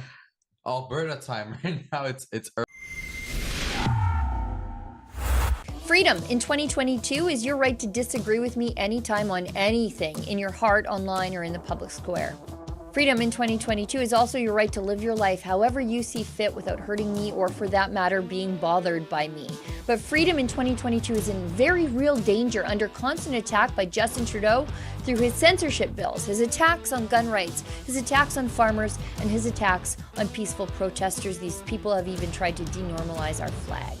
At Rebel News, we're not afraid to have dangerous discussions that Justin Trudeau, the media, and big tech censors say we're not allowed to have. And we want to have them with you at our upcoming Rebel Live events, first in Toronto, November 19th, and again in Calgary, Saturday, November 26th. I'll be there with dozens of other Rebels and Rebel-adjacent free thinkers, and I hope that you'll join us. Just go to rebelnewslive.com to get your tickets today, but do not sleep on this, because these tickets are going fast. See you soon.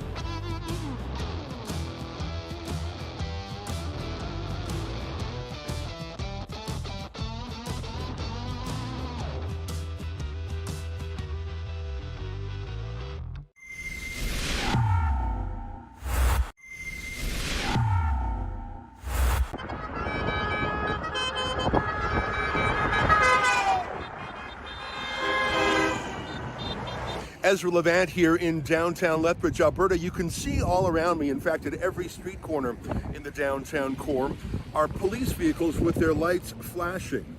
The city is not yet on lockdown, but that may well yet happen.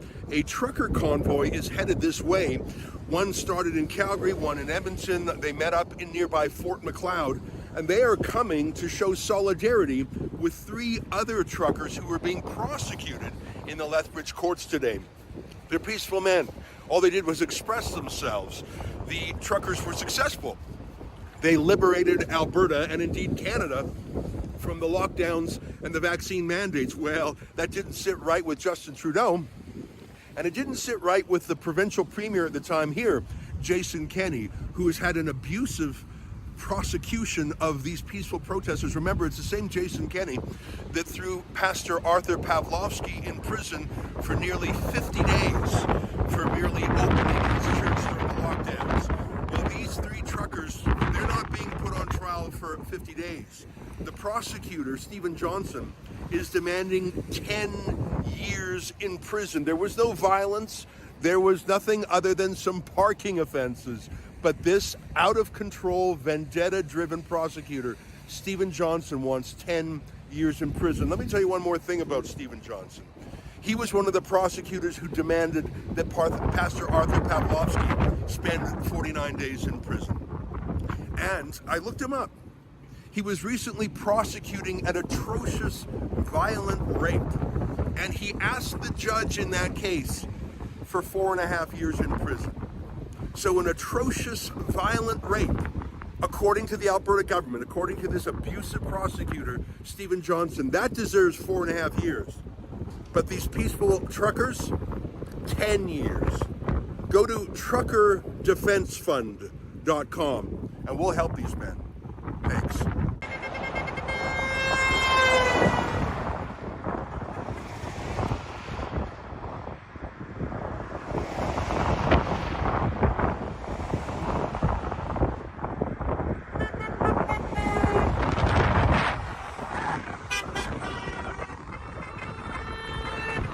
After dawn, I'm outside the Lethbridge courthouse. You can see an enormous number of police gathering on the streets around the downtown. In every intersection are police vehicles with their red and blue flashers on. This is all because there are local farmers, truckers, business people, citizens coming to show their support for 3 truckers who are being prosecuted inside this building for peacefully protesting the lockdowns this spring. I should tell you that the 3 men who are being charged inside were completely peaceful, nonviolent. There was no threats, no weapons, nothing like that. It was a political protest. And yet the prosecutor in this case is demanding a 10-year prison term. That's atrocious. Mr. Jansen and Master Hugenboss the right to be tried by a jury of their peers. We believe that 12 randomly chosen representative jurors reflect the common sense, the values and the conscience of this community is very important in this case. Once disclosure has been properly received, we'll proceed to trial by jury immediately. There will be no deals and no concessions of any kind.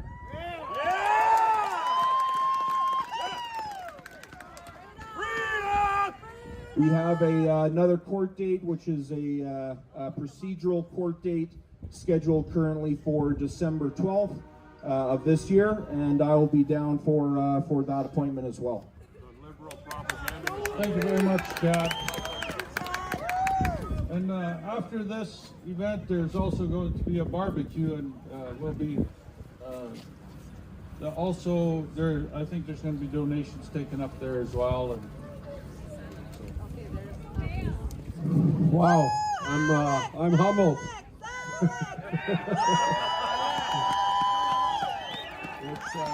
It's amazing to see you guys all here, man.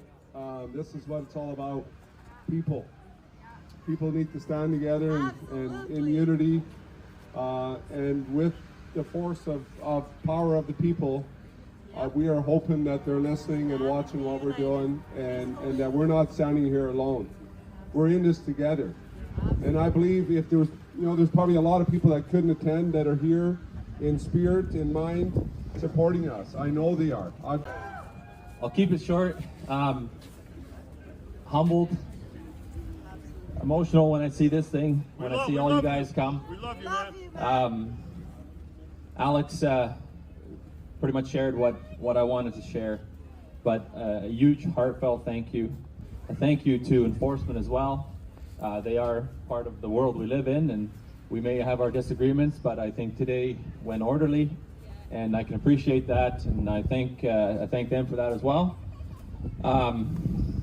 Thank Rebel for coming again, but above all, we have to thank God. That's why we're here, right? It's that all glory goes to Him. Tomorrow I leave to Ottawa, so I'm a little stressed out, and don't be. No, it's there's obviously it's a big thing, right? It's not something 10 months ago that I could have ever imagined. This, never mind getting put in front of the country. I'm just a small town Albertan who's raising a family. But keep us in your prayers.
Rebel News is not only here to cover it journalistically, but we're going to crowdfund the legal defense for these three men.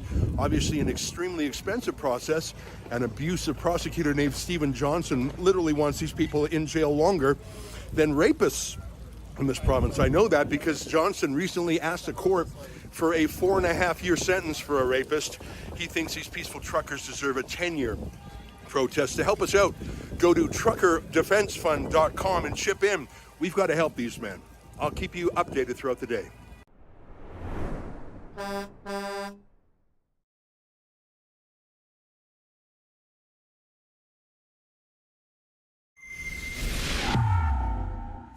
Freedom in 2022 is certainly about being able to make free choices for ourselves and for our family, who we believe are the best.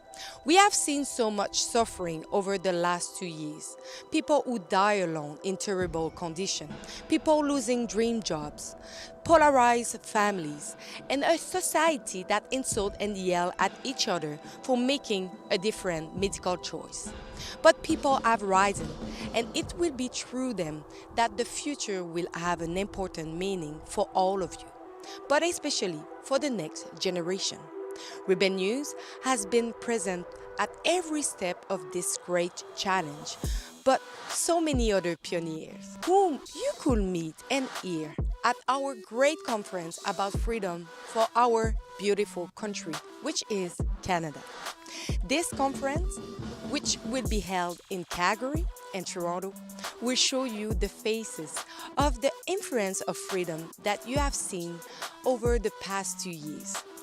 You don't want to miss this, so get your ticket now at rebelnewslive.com, and it will be a pleasure to see you there and meet you in large numbers. It's time to drop these masks and let the truth shine.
It's great to have you on, Tom. How are you doing? I'm good. I feel like I've just written my final exams for the school year.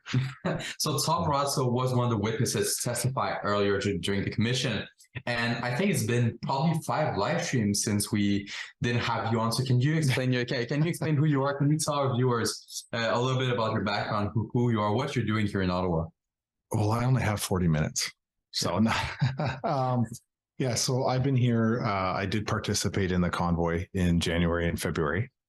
And I was summoned or subpoenaed to come here and testify at the Public Order Emergency Commission, which is where I've been for the last couple of weeks since it started. We're on, I think, day 15 of all the testimony. Mm-hmm. And I'm just here with the lawyers and some of the other witnesses, Tamara Leach, and Chris Barber. And we're just assisting the legal team with a lot of the fine detail.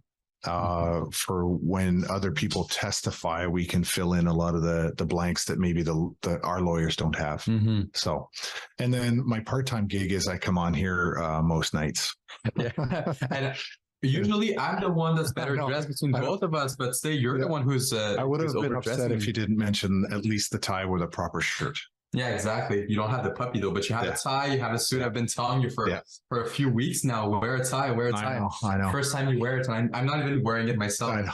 So, the clip that we saw earlier, the first clip that we looked at right before you came on, was a clip from the scrum that you did after the commission, right after the commission, after your testimony with the media, where there were not every media as we see. We're going to get to that a little bit later, but there's so much to unpack from both your testimony, Keith's testimony, what we saw today. Let's throw one of the clips from Tom's testimony from today.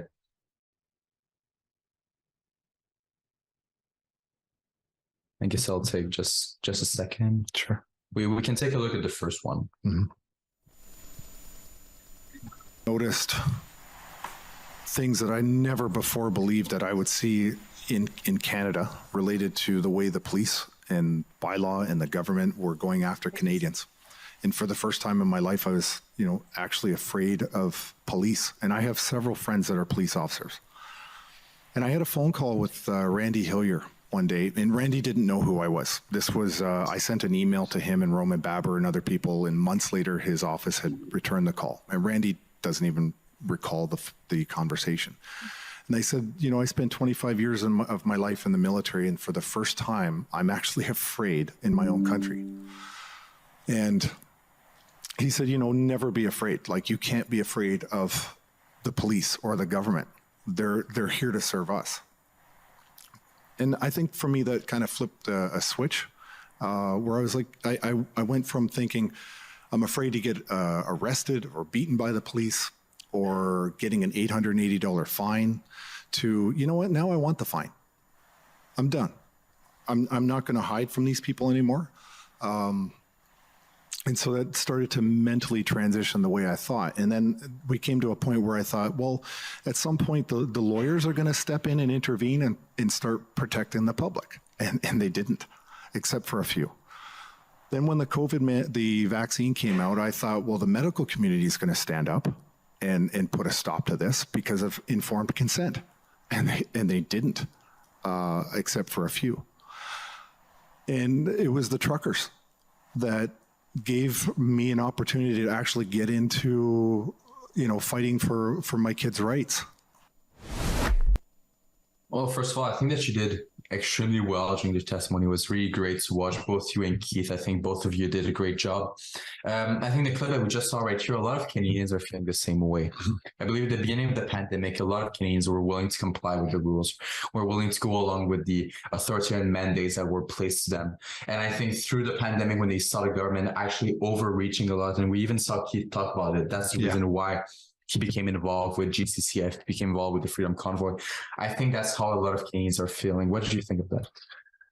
Yeah, I learned a lot about how Canadians felt when I was campaigning with the Ontario Party. Mm-hmm. Every day we would go out to an event and we would talk to ordinary Canadians, and the level of fear and anxiety that people felt in this country, like you saw in the video, are things that I never, ever thought that I would experience in Canada. And unfortunately, we did. And in the horror stories that I heard over and over and over while campaigning were very reflective of the things that I was seeing. In fact, I was watching Rebel Media long before I was involved in the Convoy. My actual source of good unedited information was coming from Rebel and a few other alternative media sources. I knew I couldn't trust the mainstream media, but what I was seeing was how I was feeling. And, it's really heartbreaking to acknowledge that is the reality in this country. And that is all thanks to both the legacy media and the government of Canada and every political party, every level of government in this country. As someone who served in the army, is that something that you were expecting to see from your government? I don't think. No, absolutely not. If you actually, a lot of people bring up the oath all the time. You're forgetting your oath. If you actually look at the oath there are a couple of different ones that police give, but for the military, you don't swear an oath to the people of Canada or the Constitution. You actually swear an oath at the time to the Queen of England, her heirs and successors. And so, you have to be clear on why you're joining the military, obviously. I know what was in my heart when I joined the military, and it had nothing to do with upholding a tyrannical regime. And as far as I was concerned, I still am concerned. That's what we have right now in this country. Yeah, is that one of the reasons why you decided to join James Stop and the group Veterans for Freedom and work alongside all of these people? Yeah, I think that when the veterans or the police take a stand of this magnitude or this importance, I think it is I think the public should take special notice of that. It is the role of a soldier to fight if called, and there's something called informed consent, where, not informed consent, unlimited liability that is exclusive to being a military, a soldier.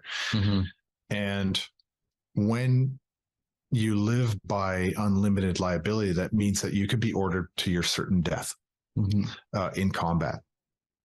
So when the people that are willing to lay down their lives, literally, are stepping out of the norms and speaking up, I think the public should take notice of that. But unfortunately, because of the mainstream media, what we often get called is traitors and insurrectionists. And I think it's unfair. I think it doesn't show a lot of evolved thinking on the part of the Canadian public overall. But when the police and the military both stand up and say, hey, there's a problem here, I think the public should take note of that and stop listening to the anchor man, Yeah, you're 100% right. Yeah, we've heard a lot of people call James Stop a traitor, call yourself a traitor. I got called a traitor on the way walking here. Oh, yeah? Oh, yeah. Was it by the same lady who's the same lady out front of the commission? Traitor. I always find it so incomprehensible how someone who can stand up to the rights of Canadians, which is literally his job, in a certain way, which is what he has to do as a true Canadian, as an army man. Well, the irony is be called a traitor. Yeah, the irony is that every soldier knows that they could end up sacrificing their life on behalf of people that hate them. Yeah. I could have been killed in combat so that she had the right to go out there, that lady there with the and call you a terrorist. And call me a terrorist and scream vile things at me. And that's something that as a soldier, you accept the fact that people will have the right to say certain disgusting things right to your face, no matter what. Well, that's freedom of speech. That's the foundation of Western civilization. Yeah. Another interesting thing that you also touched on during your testimony, and we can see this on the clip 10, was your personal experience in regards to government freezing bank accounts of Canadians. Can we show that clip? It's the 10th clip in the list.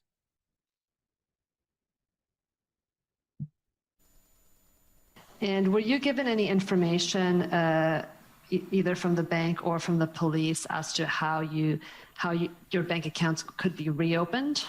I was never notified that my bank accounts had been frozen, and I was never notified that they would be, and I was never notified that they were reinstated at no time. So did you just find out that they were frozen because you could no longer use your cards? Could no longer access any of our financial assets at all.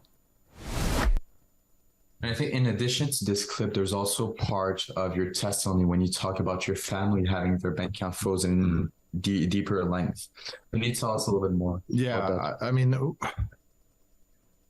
I think the lesson here for everybody is, what's the phrase? Cash is king.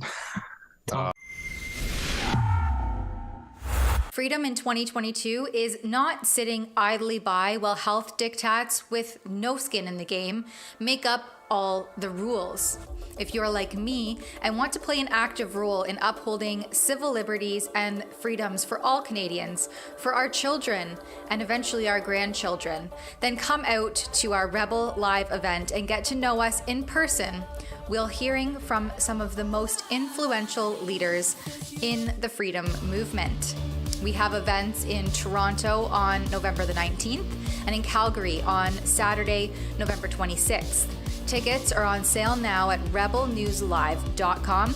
Come out, have lunch, get some Rebel swag, meet the Rebels, and more. You don't want to miss this event. Check it out, rebelnewslive.com.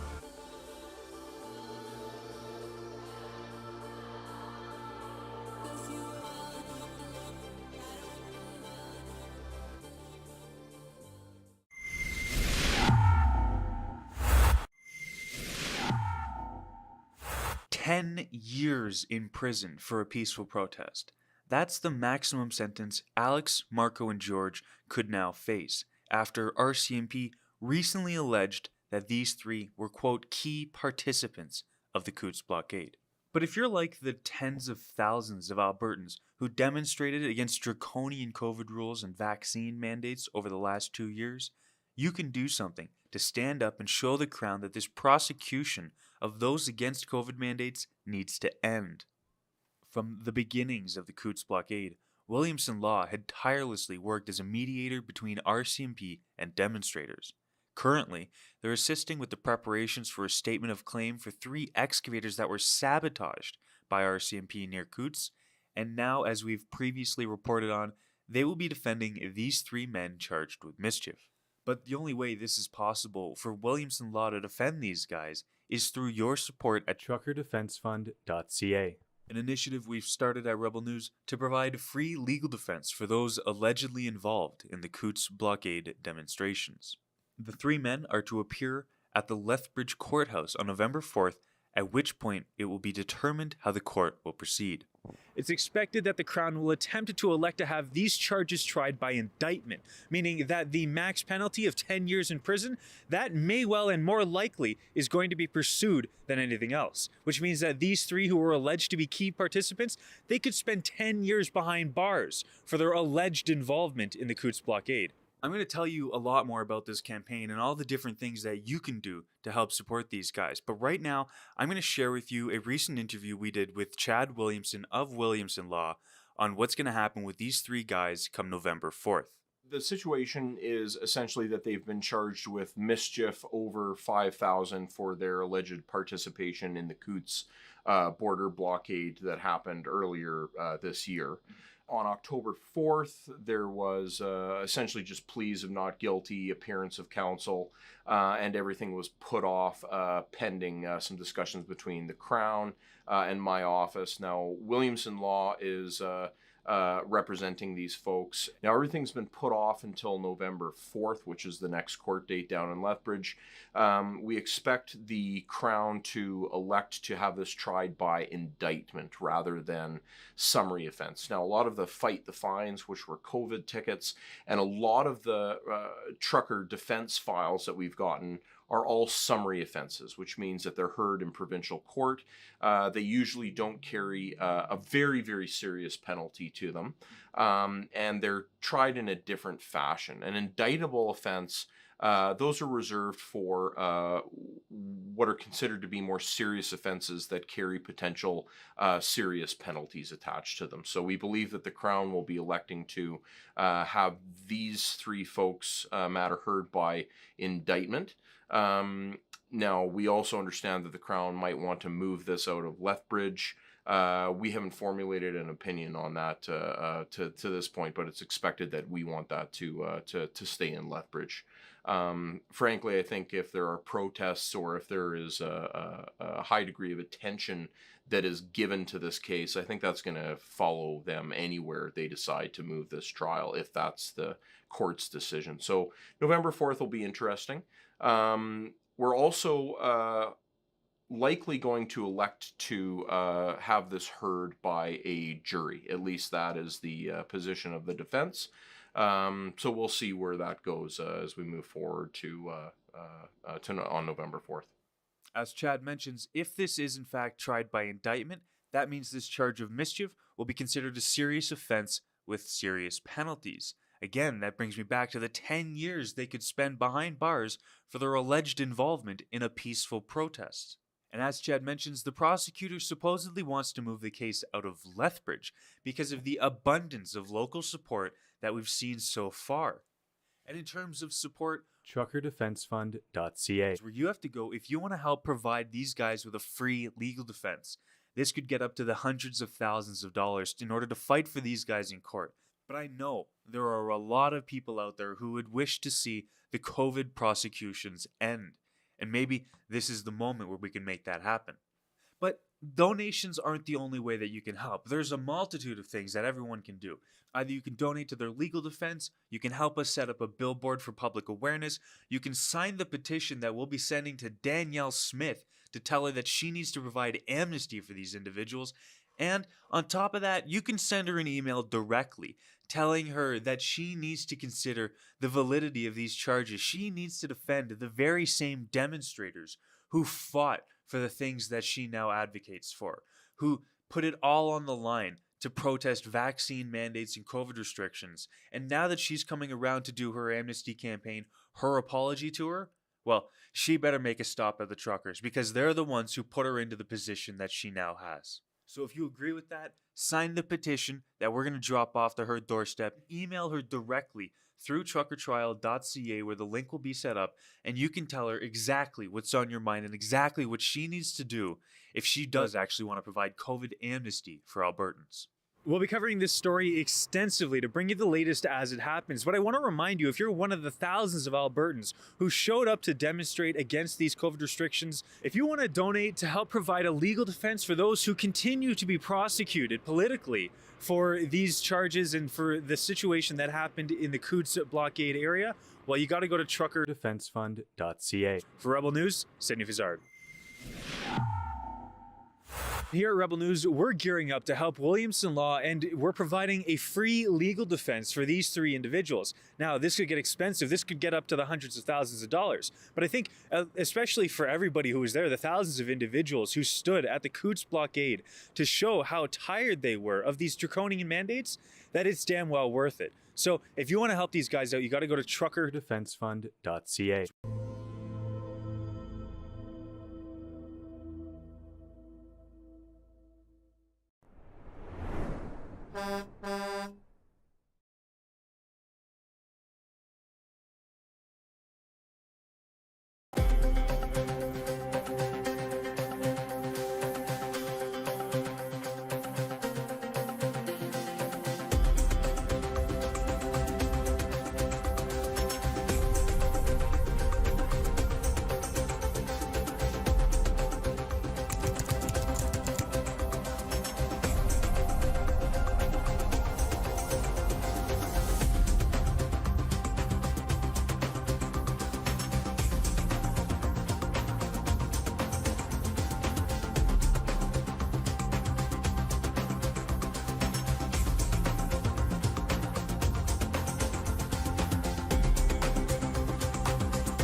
All right, we have on with us Keith Wilson, lawyer for Freedom Corp. How are you doing, Keith? I'm doing great. How are you? Good, good. It was a slower day yesterday. I saw, yeah, you guys came in there later during the day of the commission.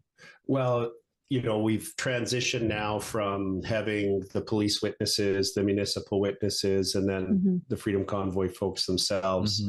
And we're now in this almost sidebar dealing with the border protests with Coutts and Windsor. So I think we all expected it to be a little bit slower. We're always working on what we need to do 3 days ahead of time. All the parties are, because we have to disclose all the documents that we're going to be cross-examining on. We get our time allocations for cross.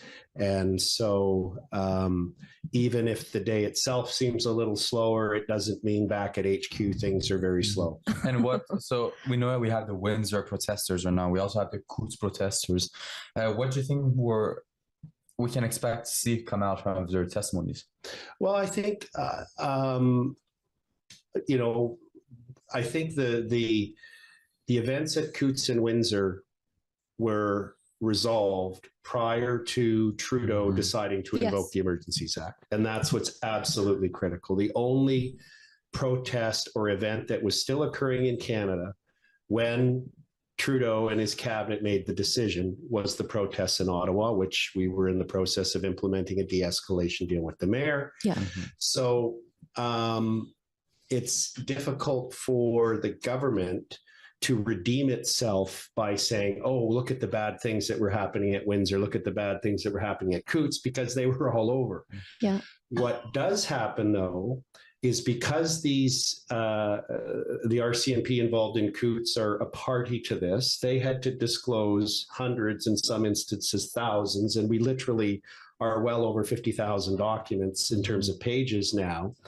So we data mine through those, and we come across documents, as you saw today, with the CSIS briefing that briefed the cabinet on 3 different instances and basically said, not only should you not be invoking the Emergencies Act, you don't have what it takes, but it's actually a bad idea. Yeah. And in face of that, our prime minister, who has demonstrated very thin skin and an inability to withstand any kind of criticism, decided to proceed with invoking it to give him the excuse to bring in police with sticks and clubs and tear gas and don't forget the right horses. Let's not forget those. And the horses to trample Canadians' rights, both physically and legally. Yeah.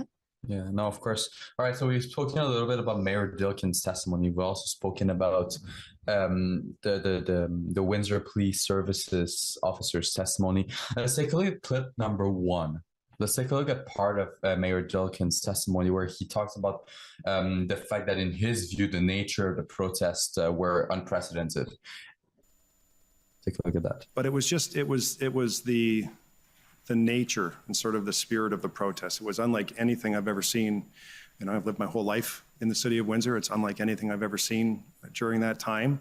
And the posture and the language was, it was almost as if folks wanted some sort of brawl on the streets. They were hoping police would engage in that way so they could have some sort of, brawl on the streets, if I can describe it that way. What did you make of that, Celine?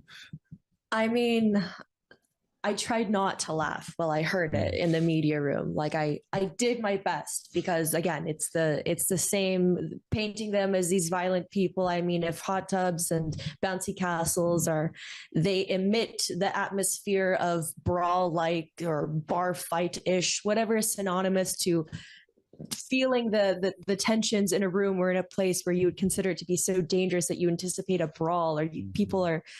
It just doesn't make sense to me. Again, I was at these places. I was at these places. It's enough said for me. No. I mean, I don't think the mayor of Windsor, this mayor could be mayor of Ottawa if he thinks that this is a huge protest. I mean, Ottawa would get things as big as this often. Windsor wasn't the place where the convoy was at the end of the day. That was Ottawa. So yeah. What are your thoughts on his comments? Well, I've got 2 thoughts. I mean, the first is one of the concerns at all times while I was here in Ottawa and the lead volunteers here in Ottawa was about the truckers keeping their cool. Jordan Peterson talked about the truckers keeping their cool. Tucker Carlson talked about the truckers keeping their cool, and so many others. And that was one of the things that really impressed me about the protesters here in Ottawa, is how they were acutely aware that what the Prime Minister and some of the police wanted was exactly that. Yeah. If they wanted to start a brawl, they would have started a brawl. For sure they could have. It took a lot of energy and effort, and it was remarkable, the Yes. absence of any form of violence, the low statistics on crime compared to any other gathering of anything close to this scale or even a fraction of it. For sure. So that's one point. The other point, though, is, and it's a really important one, and it's this. The reason why these protests occurred, the reason why so many Canadians came out at all these different places was never before in the history of our country did they have governments impose themselves with restrictions on the most basic human rights, fundamental liberties, basic liberties. Never before did Canadians experience playgrounds and outdoor hockey rinks cordoned off with police tape, and teenagers being wrestled to the ground because they had the audacity to be out getting some exercise and playing some hockey. Never before did government think it was a good idea to tell us that we couldn't be with our families at Christmas and at birthdays and at anniversaries and at Thanksgiving, or be at the side of a dying loved one, or help and care for someone after they got discharged from hospital, or travel across the country. I could keep going. We cannot lose sight of how fundamentally far this government and the provincial governments overstepped and overreacted, and the harm that they've done. And that's why we're here in this inquiry. And it's going to keep coming out. I was really pleased with all of the witnesses last week telling their stories and explaining how it had hurt them and their children and their neighbors and their communities. So there should be no surprise by any elected official, whether it's the mayor of Windsor or anyone else, as to why there was an unprecedented protest. It's because there was an unprecedented overreach in the most un-Canadian way imaginable by these governments. And the last holdout was Justin Trudeau. What a lot of people don't remember is the G7 countries did not have a restriction preventing unvaccinated from traveling within their country. They did not do these things. Canada was an anomaly. And it was clearly, and you guys know that I'm also legal counsel to former Premier Brian Feckford on the charter, the travel mandate challenge. So I had the opportunity to cross-examine all of the key government officials. None of them recommended the vaccine mandate.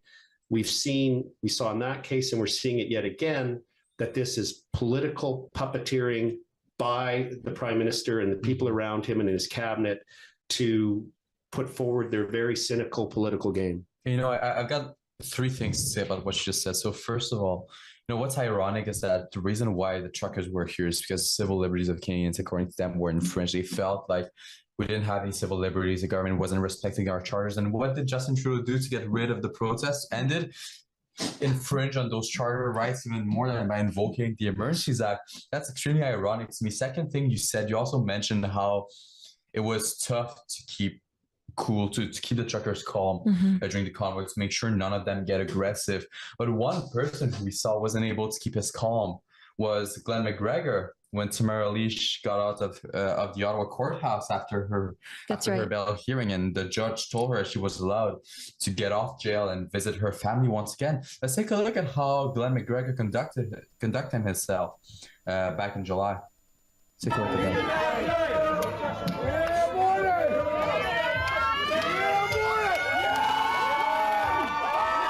Yeah, and you're filming this too, hey? Yeah.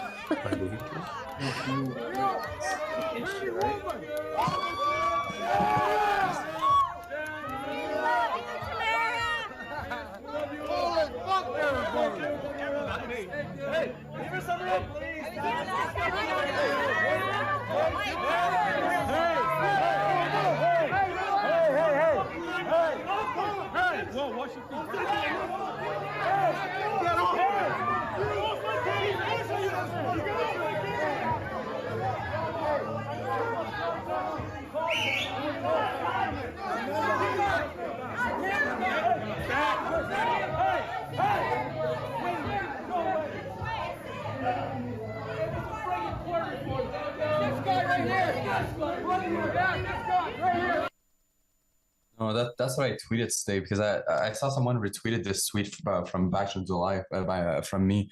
I tweeted today, that's CTV's finest, Glenn McGregor. I think there's a reason why he's not in the inquiry. He knows that when he sees the evidence go the wrong way, he won't be able to keep his cool. I think this right here just so unprofessional, and this guy pushed. And there were a protester that was there. It's not the first time he did it. The first time he did it was actually at the February 3rd press conference right after I'd arrived. And as we were leaving the press conference room and we went into the broader hallway, I was at the back of the group. Tamara was further up with Chris Barber and others.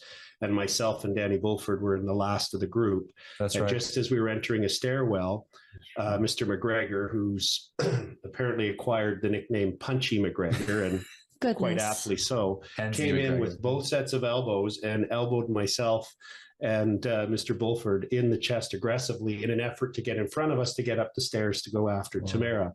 So it's a different style. It kind of reminded me of the old WWF wrestling. Maybe he'd be better to go back and cover that and get in the ring and throw a chair or something. It seems to be about his caliber. I think he'd be comfortable going in one of those events. That would be his environment. He'd be comfortable going there. I don't think that's the only time as well that he's tried to cause trouble. I think back in February, once again, he tried to get in your guys' hotel room.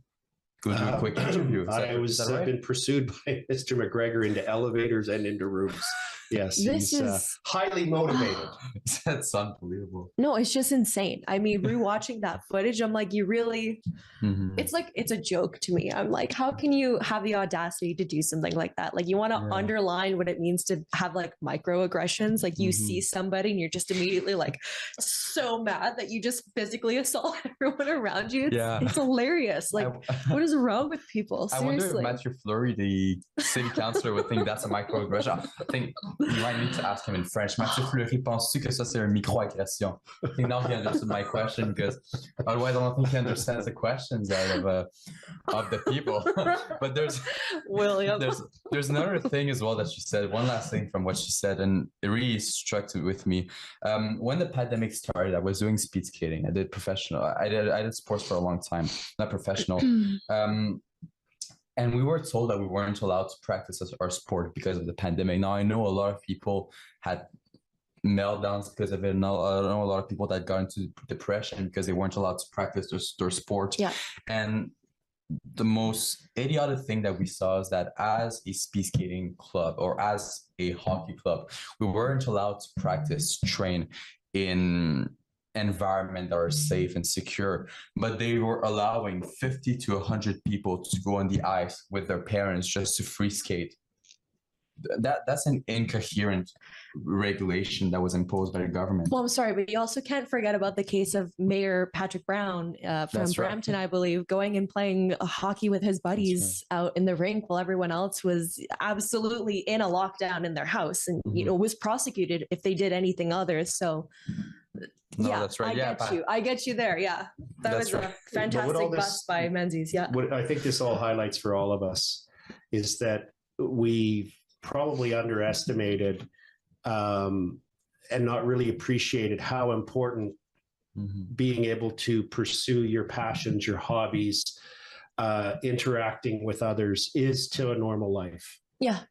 And when we deprive kids of their opportunity to participate in whether it's, judo or speed skating or skateboarding, or 4-H if you're on the prairies, or Scouts and Girl Guides, it really has an impact. We're social beings, and this myopic single focus that the health authorities had of save every senior citizen at all costs, no matter how great, socially, developmentally, and economically, was an absolute policy failure. And the ripple effect, and you even saw it mentioned in the CSIS document today, is people have fundamentally lost trust in the institutions that they thought were what makes living in Canada a good thing. Everywhere from the doctors and the public health officials to the educators to the courts to the police. People never thought the police would use, a lot of people never thought the police would use this level of violence on unarmed peaceful protesters. So the good thing about this inquiry is it's forcing some of these things to come back into the discussion. Yeah. I mean, of course, the legacy media is barely covering it all. They're just trying to keep their paymaster happy and meet payroll, which is unfortunate. And thank goodness for guys like you. Well, I think that's the reason why the convoy was so big, is that people were fed up with these incoherent and authoritarian policies, unjustified policies that were implemented all in the name of science. It was a long time coming, for sure. That was a long 2 years. You got one person. The U.S. was Dr. Fauci. You had one man who was in control of the whole health establishment. You had one person here, Theresa Tam, who was in control of Canadians' life. It's absolutely unbelievable. All right, let's throw to clip number 3, and afterwards we'll go on a little bit more about Justin Trudeau and Doug Ford, because we saw some comments and some decisions that were taken in relation to both these men today. Would it be fair to say that the two parts of this conversation we saw you having with Minister Mendicino, Minister Mendicino was incorrect about whether or not the Chief Mizuno had requested resources, and was also incorrect as to the type of assistance that was offered by CBSA? I think what happened when I received that message from Minister Mendicino and my response was wrong, I called the chief immediately to make sure I understood what was going on. The chief explained to me that in a conversation that she had had with Commissioner Carrick, that at that precise moment in time, they weren't asking for any more because officers were coming in, and she didn't know how many officers were coming in. Understood. Okay. And it was also your understanding then that there was a plan in place as early as February 10th to dismantle this protest. Is that correct? Well, I knew that officers were coming in. I did not know. The chief could not tell me how many officers were coming in, nor was I aware of how long it would take to resolve the issue. What'd you make of that, William? Well, I was about to ask you, I think all of the comments that were made today were pretty interesting when you look at the relation between the city and the police. I think, as we saw from the beginning, from all the testimonies, there were some issues when it comes to coordinating both the departments. I think that's an understatement, that there were some issues, especially when they gather most of their, not today. It's been a long day. Yeah, I guess when you gather majority of your intelligence from mainstream media reports, you could be discredited with what you say going after the fact that both the OPS, OPP that were stationed in Ottawa all revealed that they were severely overwhelmed by the amount of protesters that actually showed up. And obviously it was the same at Windsor. And I'm going to go on a limb here and say that once it gets to Coutts, we're going to find that it's the same thing. Because again, when you listen to mainstream media, you're bound to get some disinformation. So I'm not shocked. I'm not surprised. What do you think, Keith? Well, it's more of a pattern, that the level of disorganization, the level of confusion has been remarkable at all levels. I think this has also been a process of revealing how incompetent our governments really are. Imagine if this was a real threat. Right? If this had been an actual threat and this is how it was dealt with when it was actually very peaceful, I'm very afraid. It's bad to say, but it actually worries me living in this country and thinking if it was an actual threat, this is how my government would have handled it. It's ridiculous. It's an embarrassment. I think that they had the tools and they had the capacities to handle it well. Yes, for sure. I think if we didn't have Justin Trudeau as a prime minister and a corrupt, scandal-plagued Liberal cabinet running our countries, I think they would have been able to listen to the OPP and tell. I think they would have been able to open their eyes and say, yeah, let's negotiate with these truckers. There's more than 1,000 of them that came to Ottawa. There must be a reason why they're here. I think if we didn't have an incompetent government in power right now, this would have been dealt a lot better than it was dealt with right now. Well, yeah, because it's an understatement. Think even farther back than that. None of the draconian and unscientific COVID mandates would have been put into place provincially, federally, or through the municipalities. So it goes so far back. It's we probably would have needed the Freedom Convoy. No, like this wouldn't be happening. I guess it's kind of like, all hypothetical at this point, but it's an interesting line of thought. I do sometimes get myself lost in. I think what it shows too is that very early on in the Ottawa protests, there were senior officials saying, bring in an intermediary, bring in a mediator, bring in a negotiator. Let's open up a line of communication and dialogue. And that's the Canadian way of doing things. I mean, you guys are too young to remember this, but Canada was once famous for having our blue hat military, which was the peacekeepers, right? They would wear blue helmets, not blue hats, and blue bulletproof vests, and they would go to conflict zones and they would go between the parties who were warring and killing one another, and try and facilitate a peaceful process.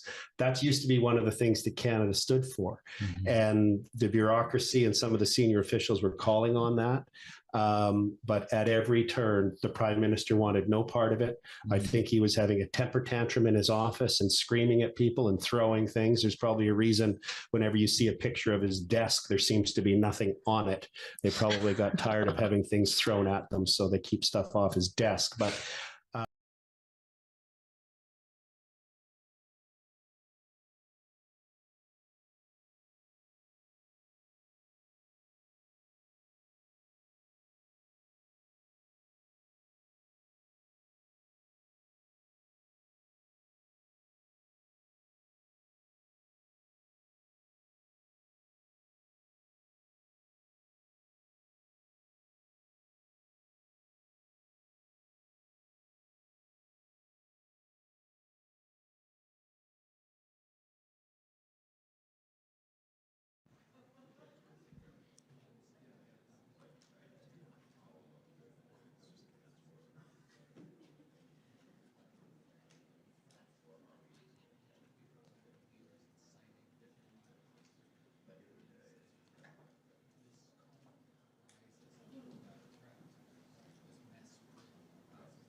Order à l'ordre.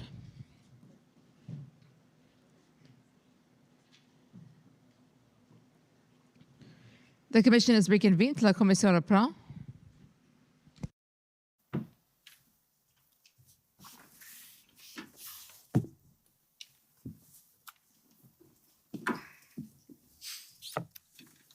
Okay, is there a point of clarification, I believe?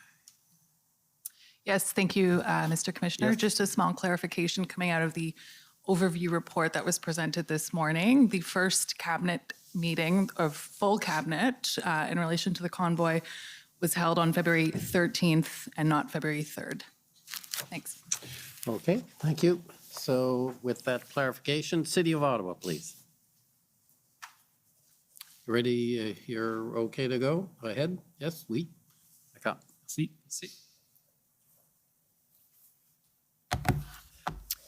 Good afternoon. My name's Anne Tardif. I'm one of the lawyers for the City of Ottawa. Can I ask Mr. Clerk to pull up pb.nsc.can.409542?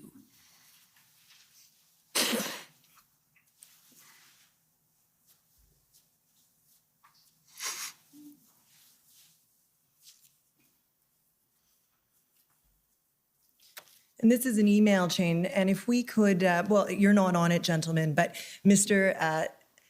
Dackelbab, have I got that correct? Thank you, you're both nodding, is on the chain, and I understand he was interviewed along with you and some of your other colleagues by the commission in this case, right? And we'll need an audible answer, sorry. Yes. And he is at Public Safety as well, correct? Yes. And if we scroll down to the top of page 2, Mr. Clerk, and actually just scroll up a little bit just so we get that email. Up a little bit higher. There we go. This is an email from an individual with the Solicitor General's office in Ontario to your colleague, Mr. Treherne, among others, at Public Safety, correct? Yes. Yes. And he says, hi, Trevor and Derek, your colleagues. I was hoping for some clarity on a few RFA, meaning request for assistance, process-related item based on some references I have been seeing in recent media coverage for Ottawa. Scrolling down to number 2, which is the one that interests me. It's titled Request for Law Enforcement Support under Ontario Police Services Act. This article, and there's a link that we can't access, says that the feds approved a request from Ottawa for RCMP support. I would have assumed such a request would have required a provincial minister request, but clearly it didn't, as in did not. I am fine with that, but want to check on process. Was that a political decision that bypassed process, or this type of request could be made by either a municipal or provincial police service? So scrolling back up, Mr. Clerk, this is a question, as we've seen, that the Solicitor General's office is putting to your colleagues, and I believe the date is February 4th. If we could scroll up, Mr. Clerk. Yeah, February 4th. And if we scroll all the way up to the top, you'll see there's an internal email chain within public safety, and your colleague, Mr. Dackelbab, says, this is far from being solved. Still discussions on their way to clarify question 2, which is the one I just read. You see that there? Yes? So fair to say that at least as at February 4th, within public safety, there were still discussions in terms of the process for OPS or Ottawa requesting law enforcement resources from the RCMP, correct? Yes. Okay. Now, Mr. Stewart, I heard you say in your testimony that almost right from the beginning, right after that first weekend, Chief Slowly was adamant that he needed more resources than he had at his disposal to dismantle the occupation, correct? Correct. And you're aware that on February 7th, I won't turn it up, the Mayor of Ottawa and Ms. Deans, who was then the chair of the Police Services Board, wrote a letter to the federal government asking for 1,800 additional officers to support the OPS, correct? Correct. Okay, so I'd like to go, that was on February 7th. I'd like to now turn to a readout of the SSE Committee of Cabinet, which I take it is a committee that deals with safety, security, and emergencies. Correct. Have I got the acronym Well right? done. Okay, and Mr. Clerk, it's ssm.can.nsc.402661. And this should be a February 9th meeting of the SSE Committee of Cabinet. It's a readout, and you'll see there the date, February 9th, correct? I believe the committee meeting was on the 8th, but Okay, so the committee meeting was on the 8th, the readout is being circulated on the 9th. Fair? sure. Can we go to the bottom of page 1, please? Right there. Thank you, Mr. Clerk. Do you see it says RCMP resources deployed? Are you with me, Mr. Stewart? I am. 340 members on duty every day within RCMP mandate, and that would be in part the protective mandate that you described earlier, right? Yes, So to protect federal assets and people. that's right. Increase in protective posture associated with RCMP mandate. And then this is what I wanted to draw your attention to. It says 50 uniformed resources in support of OPS mandate since last weekend. So from January 31st to February 8th, roughly 50 uniformed RCMP officers in Ottawa. Fair? Yes, Under OPS command, I should say. Fair? yes, And then it says working to deploy another 200 people on new plan with OPS and partners, right? yes, And then finally, it says OPP setting up integrated planning cell to review OPS plan, and that was going to include 2 RCMP members as well, correct? yes. If we can scroll to page 3, please, the second bullet at the top of the page, there we go. Again, we see that the plan, and this is the OPS plan, is going to be subject to review and verification by OPP and others, presumably the RCMP, correct? Yes, And that had to happen before additional resources were committed to Ottawa by the RCMP, correct? I don't believe that's true. Okay, let's keep going then. So I'd like to turn then to the first meeting of the IRG, which I understood occurred on February 10th. Correct. Right. And that's day 13 of the convoy or occupation here in Ottawa, correct? Yes, Okay, Mr. Clerk, if we could turn to ssm.nsc.can.50209, please.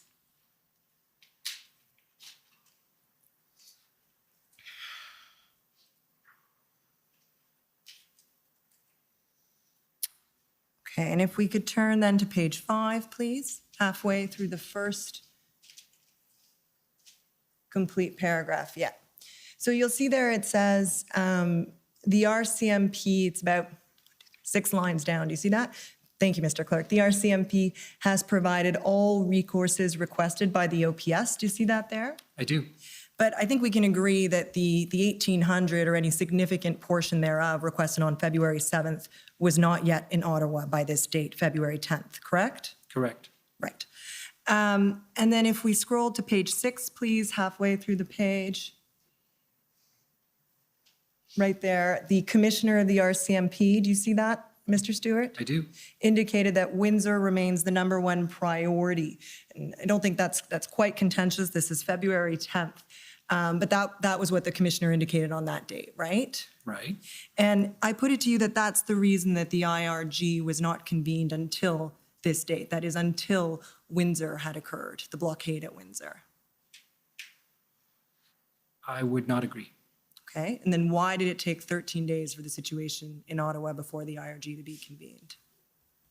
That's not a question that I can answer, other than to say that there was extensive involvement at the federal officials and political level right from the start. So when the Prime Minister chose to convene the IRG is a decision that you should ask either him or colleagues at PCO about. Okay, will do. Okay, so I guess we'll jump ahead now to the second IRG meeting. I only have a few minutes left. We can turn it up. It's SSM NSC CAN 50214, Mr. Clerk.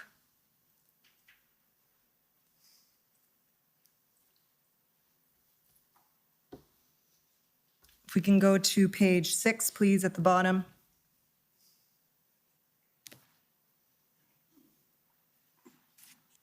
In the last 2 sentences, there continue to be challenges, and I should say the date, it's February 12th. This is the second meeting of the IRG. There continue to be challenges working with the integrated planning team in Ottawa around communication, and I think that word should be decisiveness of the OPS chief.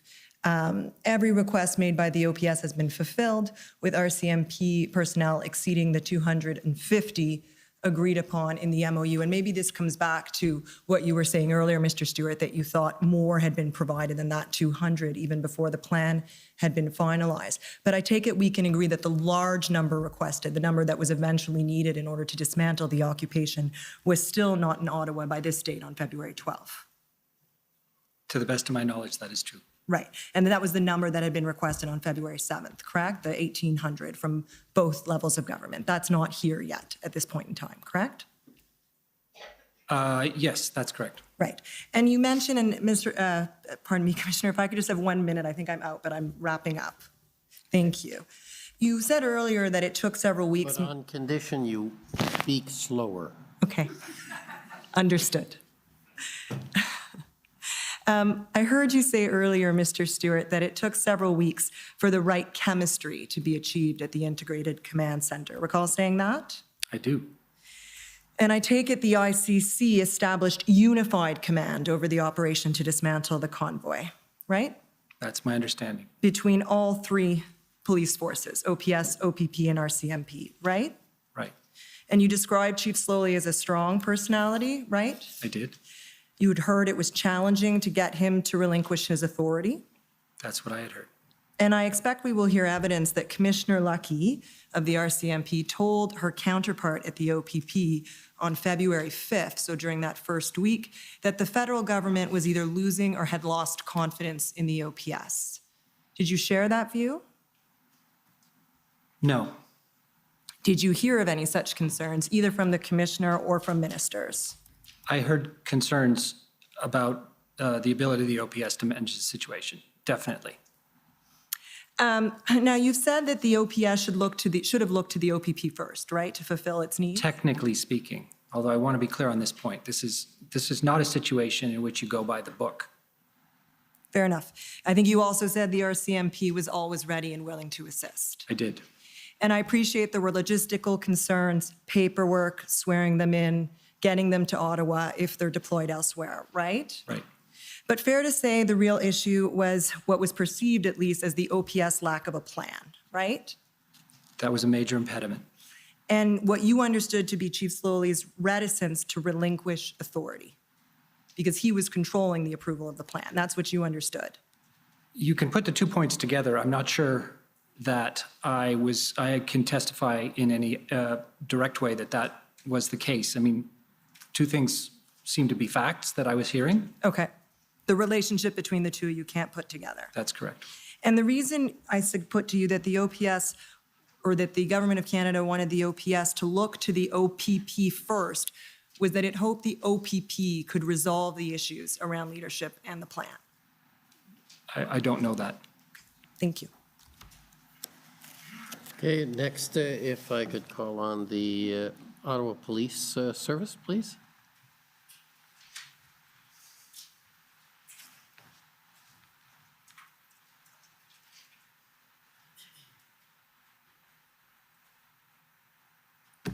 Good afternoon to you both. My name is Jessica Barrow, and I'm one of the counsel to the Ottawa Police Service.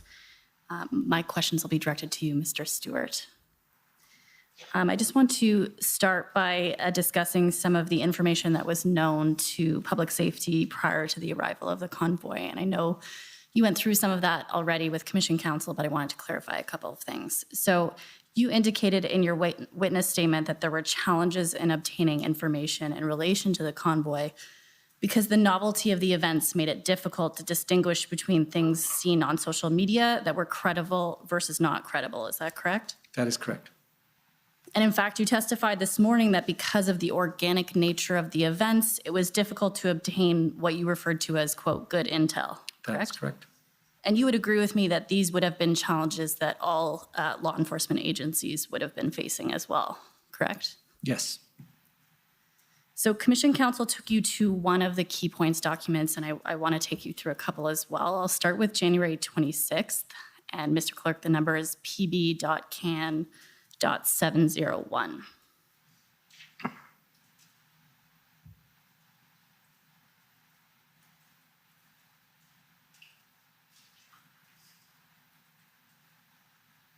And if we could scroll down to page 2, towards the bottom of the page. In the third to bottom bullet, it says, some supporters suggested they would not leave Ottawa until vaccine mandates for public servants, Canadian travelers, and cross-border truckers are lifted. Do you recall seeing that? I do. And so this suggests that there was at least some information available to you and others to the effect that some protesters may not leave Ottawa, correct? Yes. But again, as you've indicated, with open source information, it's difficult to know whether that information was credible or not, correct? Correct. And so from your perspective, this information was not enough to raise any kind of alarm bells that this was going to be the 3-week occupation that we ultimately saw here in Ottawa, correct? Correct. And the RCMP was presumably privy to this same information as well? I would believe so, yes. And you indicated in your witness statement at page 10, and I'm happy to turn it up if necessary, but I suspect you'll recall saying this, that if the RCMP had intelligence that the convoy was planning on becoming entrenched in Ottawa and failed to report that information up to public safety, that you would have considered that to be problematic, correct? Yes. And notwithstanding the fact that we see that there's at least some information to suggest that protesters might stay, the RCMP was similarly not raising any kind of alarm bells around that, correct? That is correct. And if we scroll to the top of the document, and if you go down, yes, the first sentence there, the following relates to a planned peaceful demonstration in Ottawa on 28-29 January. So even with that information in mind, you're still planning for a couple of days, correct? Okay. So I want to turn back to the one on the 27th, which you did speak about briefly with Commission Counsel. That number, Mr. Clerk, is pb.can703.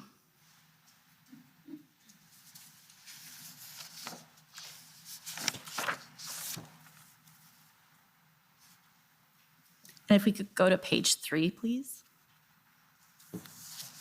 That's perfect, thank you.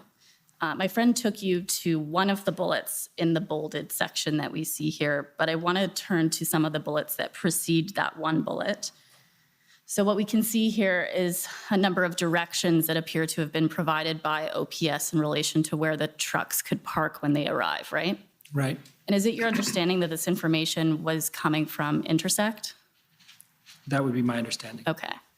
And so what we see is a number of different options. The first one we see is from the west, they're being directed to Sir John A. Macdonald Parkway, correct? Yes. And then following this, Kent and Metcalf exits can be used. The George Etienne Parkway can be used. And then ultimately we see in the third bullet there that Wellington will be closed, but there will be 3 lanes dedicated to the demonstration, correct? Yes. And so you were provided information prior to the convoy's arrival that the OPS plan was to allow at least some of the truckers to park downtown, correct? Yes. And I'm just going to bring you to the Intersect document. That one is pb.can 1234.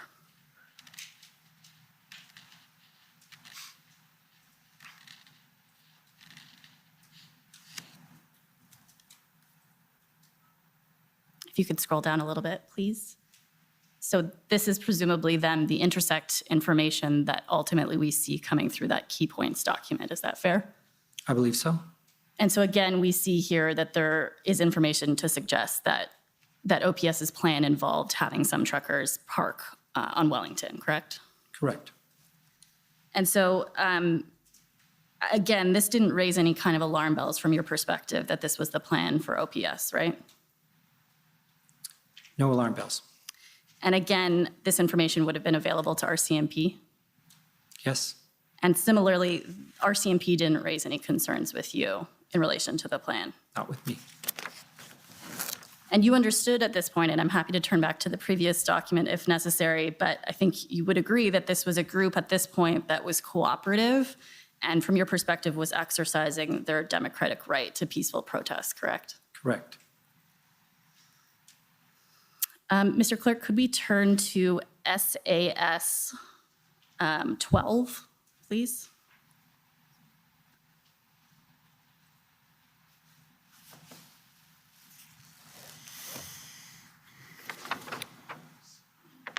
So these appear to be the minutes or notes from a deputy minister's call on February 7th. Do you recall that meeting? I do. And so I just want to take you through a couple of the comments that you've made in here on February 7th.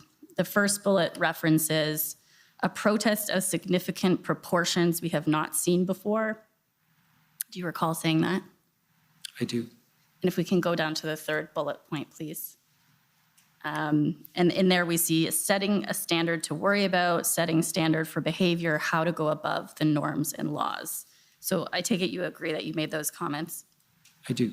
And what you meant by these comments was that what Ottawa was seeing was unlike any protest that any city in Canada had ever seen before. Is that correct? That is correct.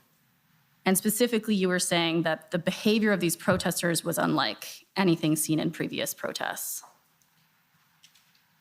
That may be too broad a statement. There's certainly the aspect of having the trucks involved and being used to essentially occupy physical spaces was the unprecedented part. Right, as well as the honking, some of the harassment that we saw exhibited. In terms of behavior, yes. The behaviors of the protesters, Yes. as well as the trucks, I take it you're saying.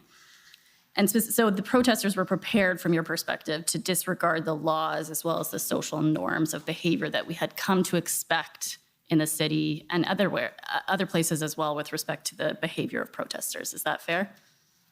Yes. And when we walked through, I took you to 2 of the key points documents, and I take it you would agree with me that the specific references to this idea of honking or lawlessness or the departure from social norms, there wasn't really any indication that the protesters were going to engage in that type of behavior. Is that fair? That is fair. And in fact, as far as you're aware, they weren't engaging in that type of behavior before they arrived in Ottawa. Well, there was quite a bit of honking on the highway, but we did not assume that they would do anything other than peacefully protest. Fair enough. And so you would agree with me then that the behavior was unexpected? I would.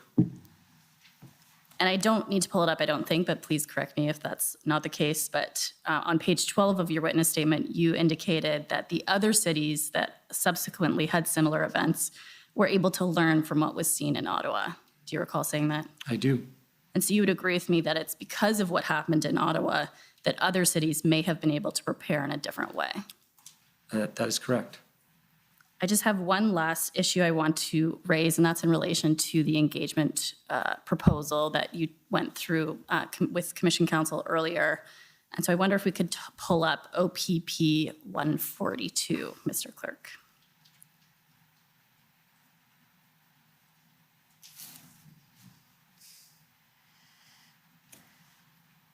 And if we could scroll down to page 2, we'll see an email between yourself and Inspector Bowden. And that's setting out some considerations in relation to the proposal. If we can, I think it might be up a little bit. Yes, there. Do you recall seeing this email with all the considerations? Yes, indeed.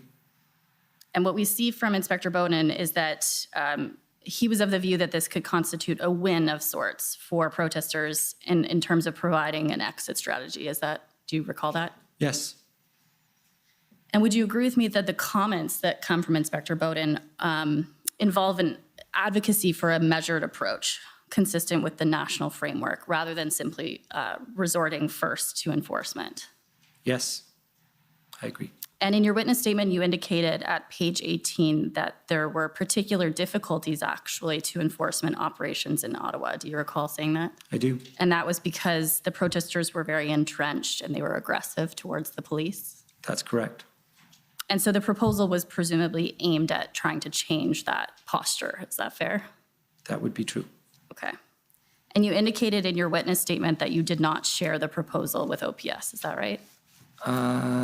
I believe it was shared with OPS because there was a question about who would, if it were actually approved, how it would be managed. And I think OPS was alerted that their PLTs, their teams would be perhaps delivery agents. Okay, I didn't consult OPS. You did not consult them, so maybe we'll just bring up one last document. I'm almost completed, Mr. Commissioner.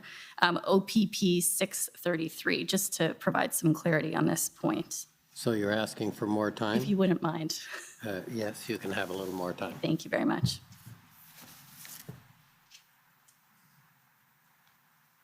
And so it's just that first email we see from Inspector Bowden, and he's indicating that it's the opinion of Deputy Chief Ferguson that the letter go to her, and she will ensure the letter is disseminated to the proper people. So you would agree with me that Deputy Chief Ferguson was both aware and approved this, correct? I would infer that, yes. Yes, okay, thank you. Those are my questions, and thank you, Mr. Commissioner. Okay, thank you.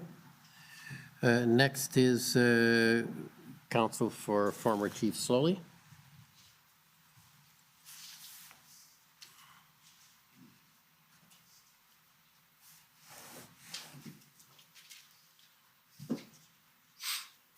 Thank you, Commissioner. I'm Tom Curry for former Chief Slowly. Thank you. Just have a few questions. My colleagues have covered some of the things I was going to ask you about. So, Mr. Stewart, you said just a minute ago in response to one of my friends that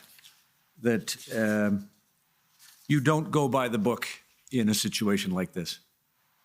You recall saying that? I do.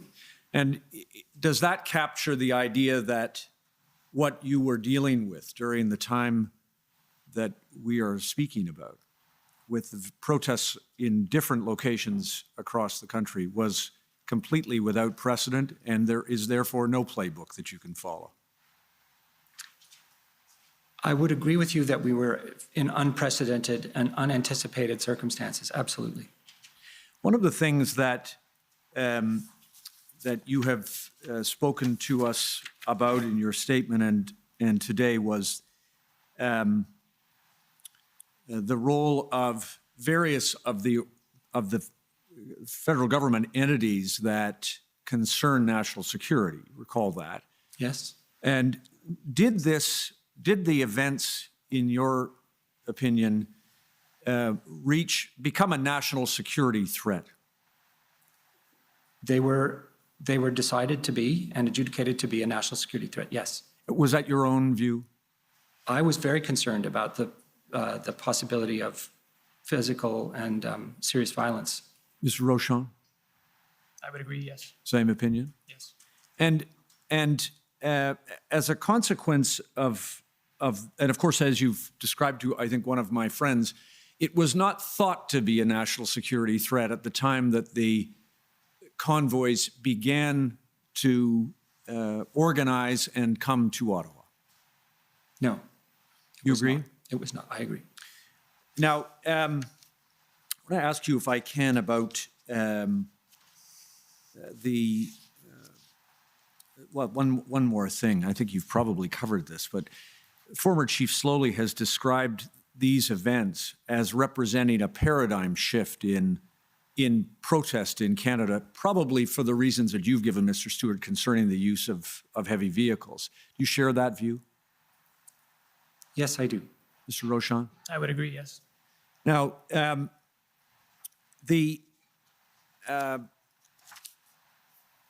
you've spoken to my friends about Chief Slowly's consistent requests for the need for additional resources.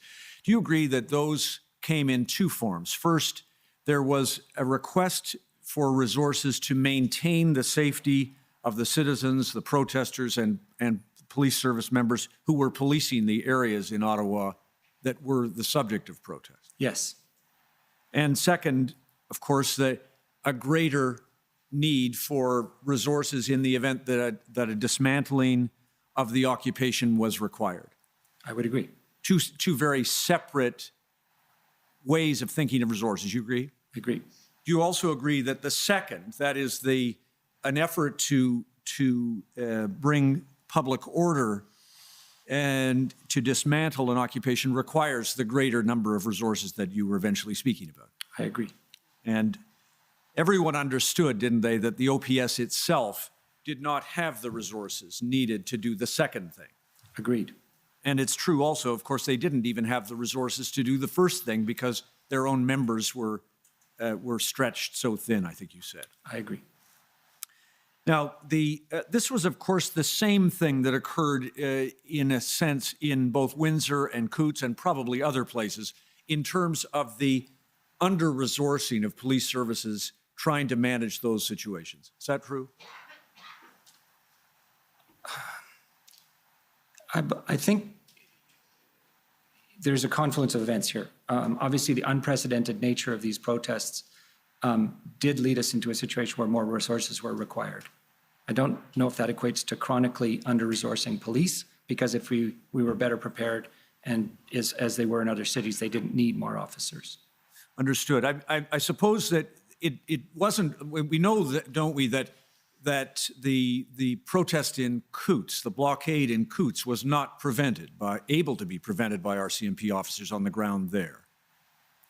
It wasn't anticipated, and it happened before they could mobilize. And then once it did, once the protesters were there, their vehicles were on the road and stopped, then enforcement became very challenging, correct? Exactly. And I think, in fact, one of the lessons that was learned in Coutts by your team, I assume, and others, was that an early effort to enforce failed because the protesters resisted and police were required to fall back. Do you recall that happening on February 1st? I do. And that's an indication, isn't it, of the challenge of enforcement. You need significant resources to enforce that kind of a police operation. I would agree. Now, in terms quickly about Windsor, do you understand that the Windsor, that resources that were requested by the Windsor Police Service and by the OPP were pledged by the RCMP prior to the completion of a plan by the Windsor Police Service? I don't know the details of that. Okay. I would be inclined to believe that the RCMP would have made a commitment to support whatever action would need to be taken. In the absence of a plan? Just a commitment. Right. And of course, for the reasons that you've given to one of my friends, the circumstances of the blockade of the Ambassador Bridge was a significant escalation in the national security threat, wasn't it? Absolutely. Now, of the protests across the country, do you agree that Ottawa was the most complex and the most challenging? In the physical sense, I believe that's true. Right. In the economic sense, not as much. Fair enough. In terms of the, as you say, the physical sense, or if one thought about it as a security issue, it was the more volatile. It had the most vehicles and the most protesters across a larger area. Is that fair? Agreed. Now, I think you indicated that there was a time, at least, when there was a debate between, or perhaps even a disagreement between federal and provincial officials in Ontario, that is, about which police service was the first port of call for the Ottawa Police Service to call on. Is that fair? Well, we've been shown evidence to that effect. I didn't have that issue with my colleague. All right, understood. Now, a couple of other things. You were also aware, and I think you've told the Commissioner, that enforcement was not the preferred strategy here in any of these protest locations. Negotiation, de-escalation was the preferred strategy. That is always the preferred strategy. And yet the ministers, the federal government ministers with whom you were interacting were demanding some kind of action. Is that fair? The ministers we were briefing wanted the situation to be resolved. There is no question about that. And the same was true to your observation of municipal officials here in Ottawa. Absolutely. And of course, the community, the residents. Absolutely. A high level of impatience and a highly challenging situation for the police service and for Chief Slowly. Yes, absolutely. You observed, and I'm sure you felt it, the two of you were in the middle of this too.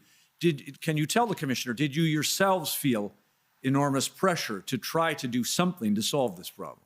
I did. Mr. Rochon? That would be fair, yeah. And you observed it across the spectrum of police services and other government agents. Is that fair? That would be fair. You agree that Chief Slowly, during the time that you were dealing with him, was a passionate defender of the city's residents and of the police service in trying to find a solution? I would agree. And acted in good faith in the performance of his duties? I would agree. Now, one last area, if I may. Chief Slowly has described options that were other than enforcement. And do you agree that Commissioner Lucky also expressed a preference for even the effort of an interlocutor to try to negotiate something with protesters? Do you recall that? No. May I just show you, please, a document then? See if you can assist us, because I think you received it. You're a member of the, one of the acronyms, the Deputy Minister's Committee on Operational Coordination. Yes. True? DMOC. Could I please show the witness the interview summary from, oh no, I won't need to go to that. Let me show you the document. PBCAN 50750.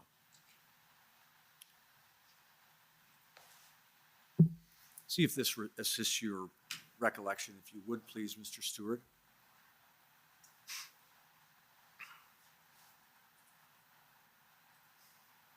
There's a suffix on that, REL.001. I don't know if that's important to the registrar. There we go. Thank you. Do you recognize this document, Truckers Convoy and Protective Services Key Messages for DMOC, February 3rd at 2:30 p.m.? Well, these would be speaking points for the Commissioner. I would not have received her speaking points. All right. Can you confirm for the Commissioner, for this Commissioner, that you were at this meeting? Yes. Could you please just scroll down, if you would, please, Mr. Registrar, to a expression that begins, "I will be honest." Second page. There it is.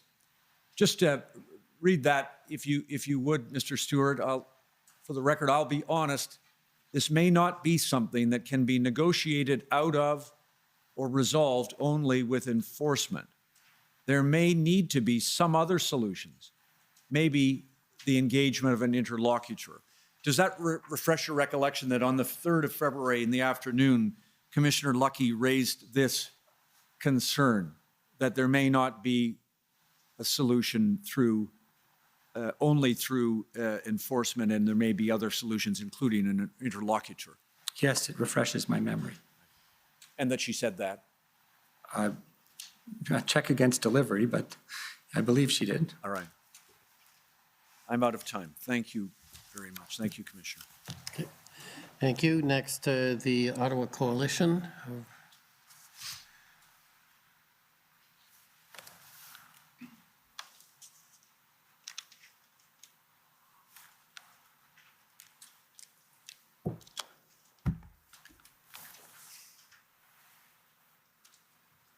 Good afternoon, Commissioner.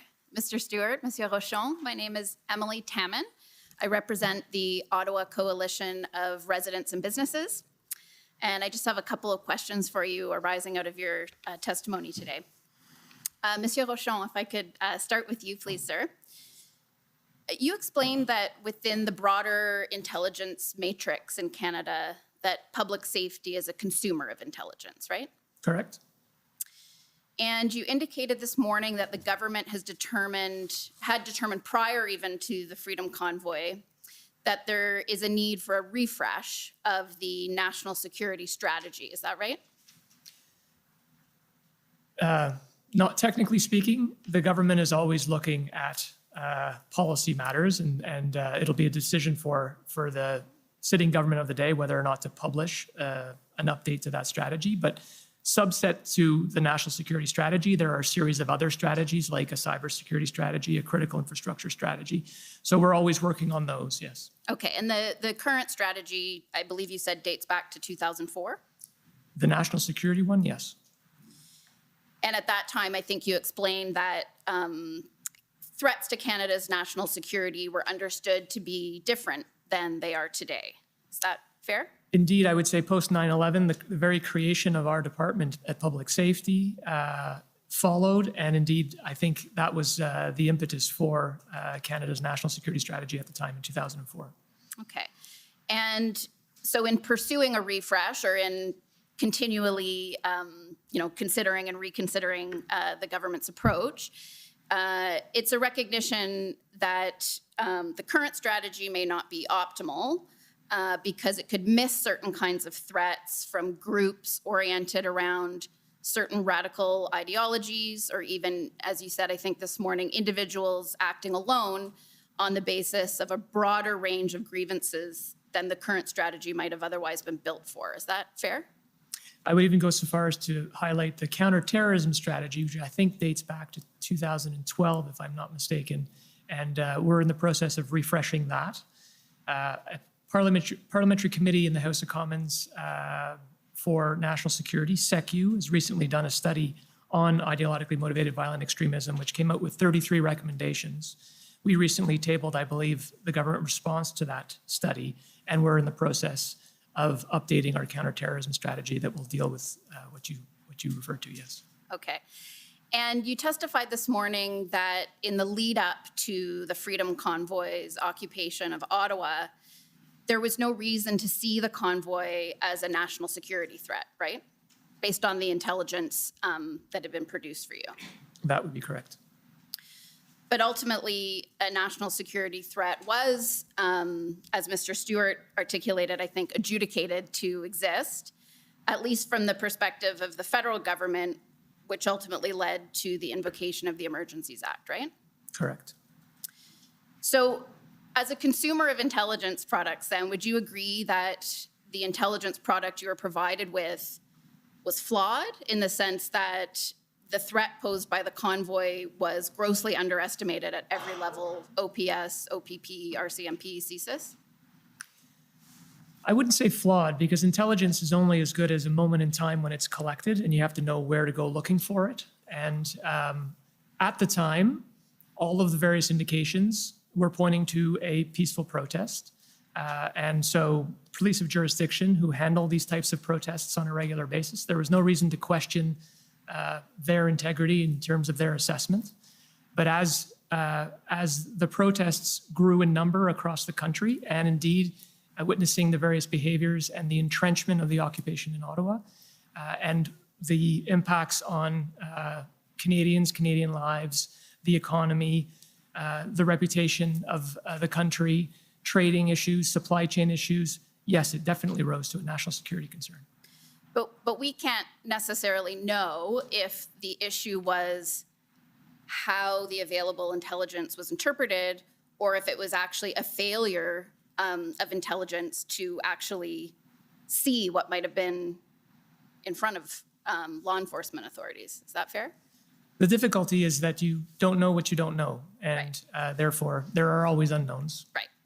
So we heard from former Chief Peter Slowly that he believes that there is a double standard that exists in how national security threats are identified and communicated, and that right-wing extremism and white supremacy are often not flagged in threat assessments, while radical Islam and Islamic-based terrorism threats are. Do you agree with that assessment?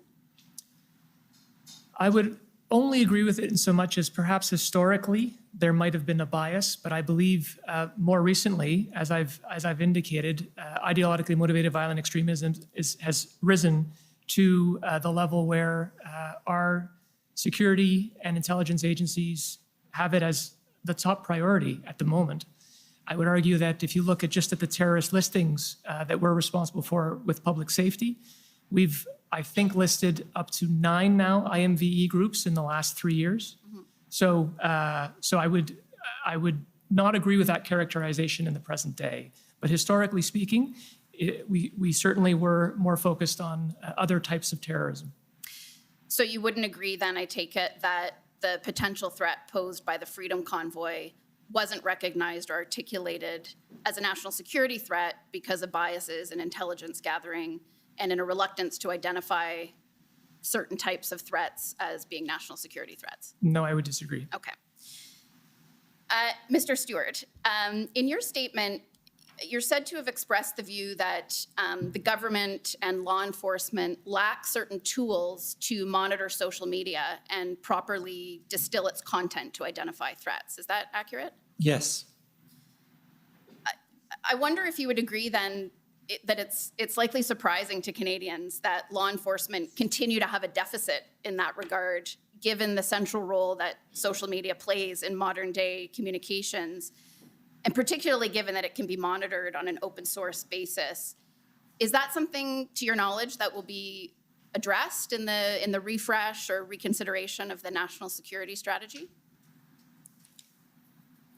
I'd like to clarify that point. There's a very high noise to signal ratio in social media. So there's a challenge inherently in monitoring all the channels that people use to communicate to the extent that they're accessible. And there are many that are not, that are encrypted. So it would be, I think, a mistake to say that the police or any institution have necessarily all the capabilities they need to monitor what is going on in the electronic world.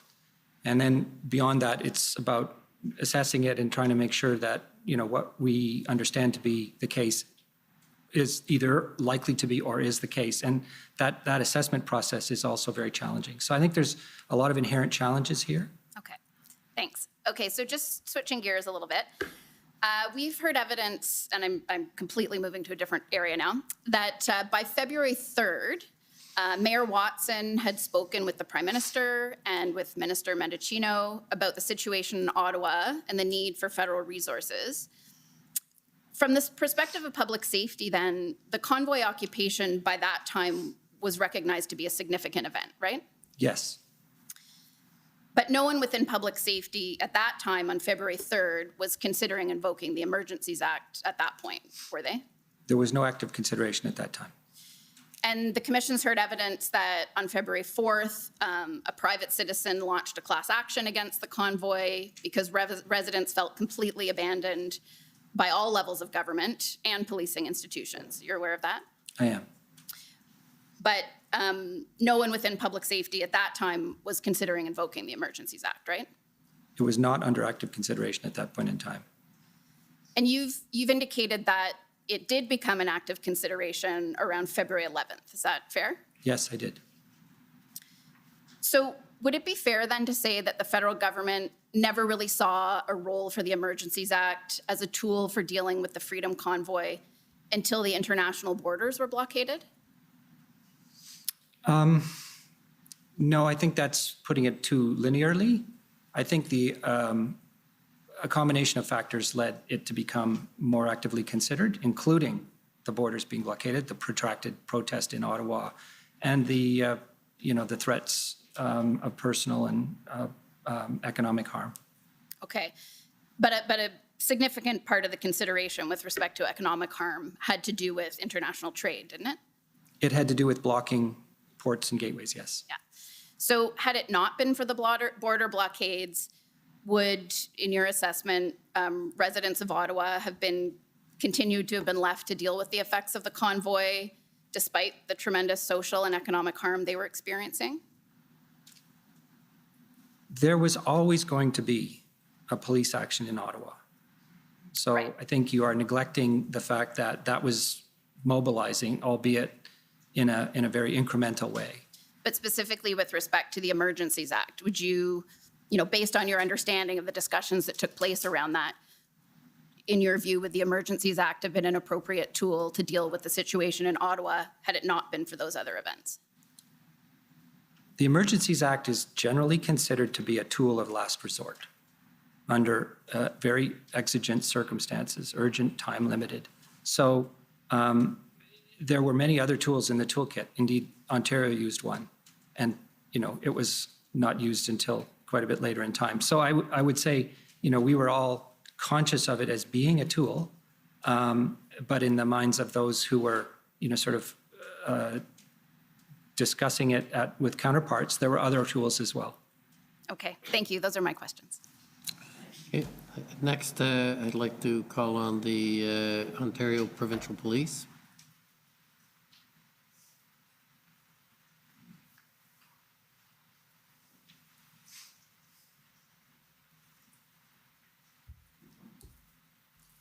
Good afternoon. My name is Chris Diana, counsel to the OPP. I wonder if we can start by bringing up your witness summary, which is WTS 66.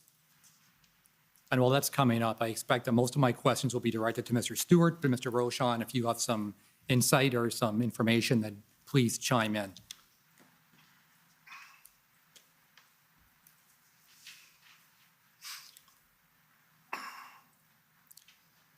All right, so this is your witness summary. Can we go to page 21?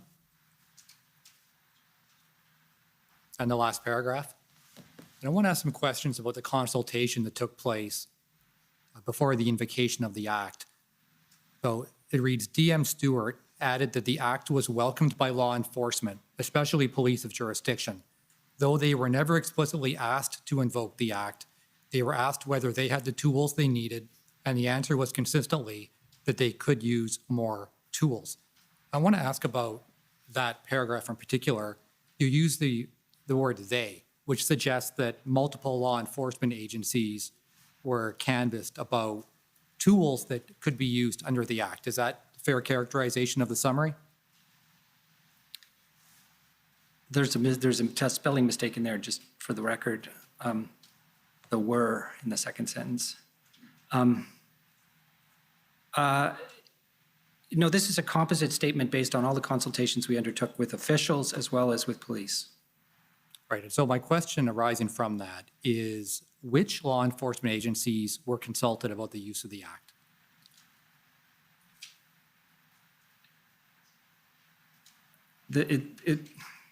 What I was saying in this witness summary, and what I would say to you, is that no police agency was asked about the Act itself. They were always asked, do you need more tools? All right, and so my question is, which agencies were asked whether they needed more tools? RCMP, OPP, OPS. All right, do you have any knowledge on how that consultation took place?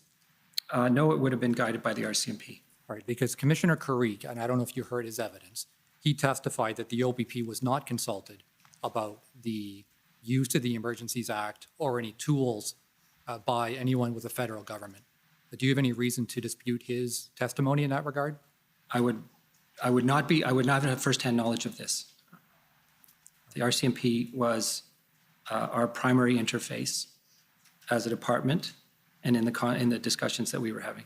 All right, so is it fair to say that that paragraph is based on information that you would have received from the RCMP rather than your own personal direct knowledge? Insofar as it pertains to the OPP. Or other law enforcement agencies? Law enforcement here could also represent officials in provincial governments. All right, because we're talking about tools, which in terms of law enforcement agencies is what I'm referring to. And so do you have any direct knowledge of other law enforcement agencies that were consulted about those tools? No direct knowledge. Now, at the time, of course, you would agree that the OPP had a very prominent role within the province, both in Windsor, Ottawa, and elsewhere in Ontario? I would. And you would agree that the OPP, considering its role in multiple scenarios, would be in a good position to provide a meaningful response to a consultation request? I would agree. Indeed, as you heard, I assumed they were. And indeed, the OPP would have a different perspective than the RCMP because they have different jurisdiction, correct? That is true. They have different jurisdictions, but they work very closely together. All right, and do you know if there is a written record of consultation with law enforcement agencies on the Emergencies Act?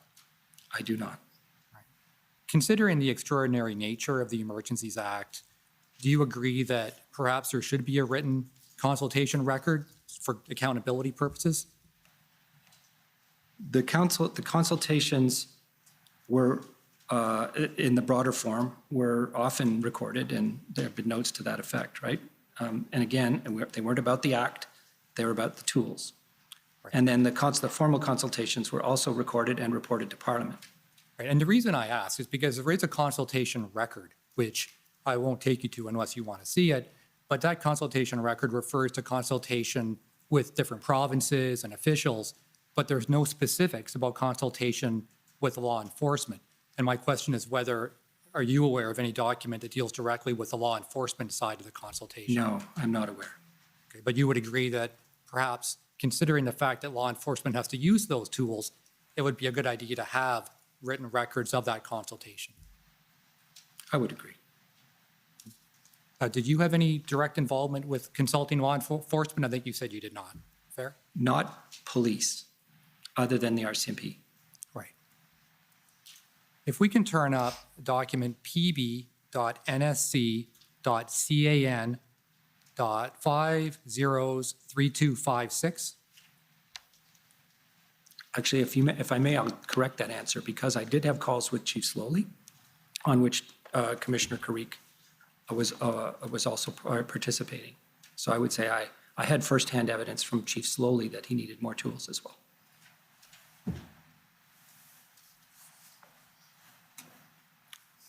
All right, now I don't know if you don't appear to have been copied on this document. This appears to be an exchange of emails between Commissioner Lucky and Mike Jones. Do you recognize this email? I do. Now, Patrick Vezina is counsel, I believe.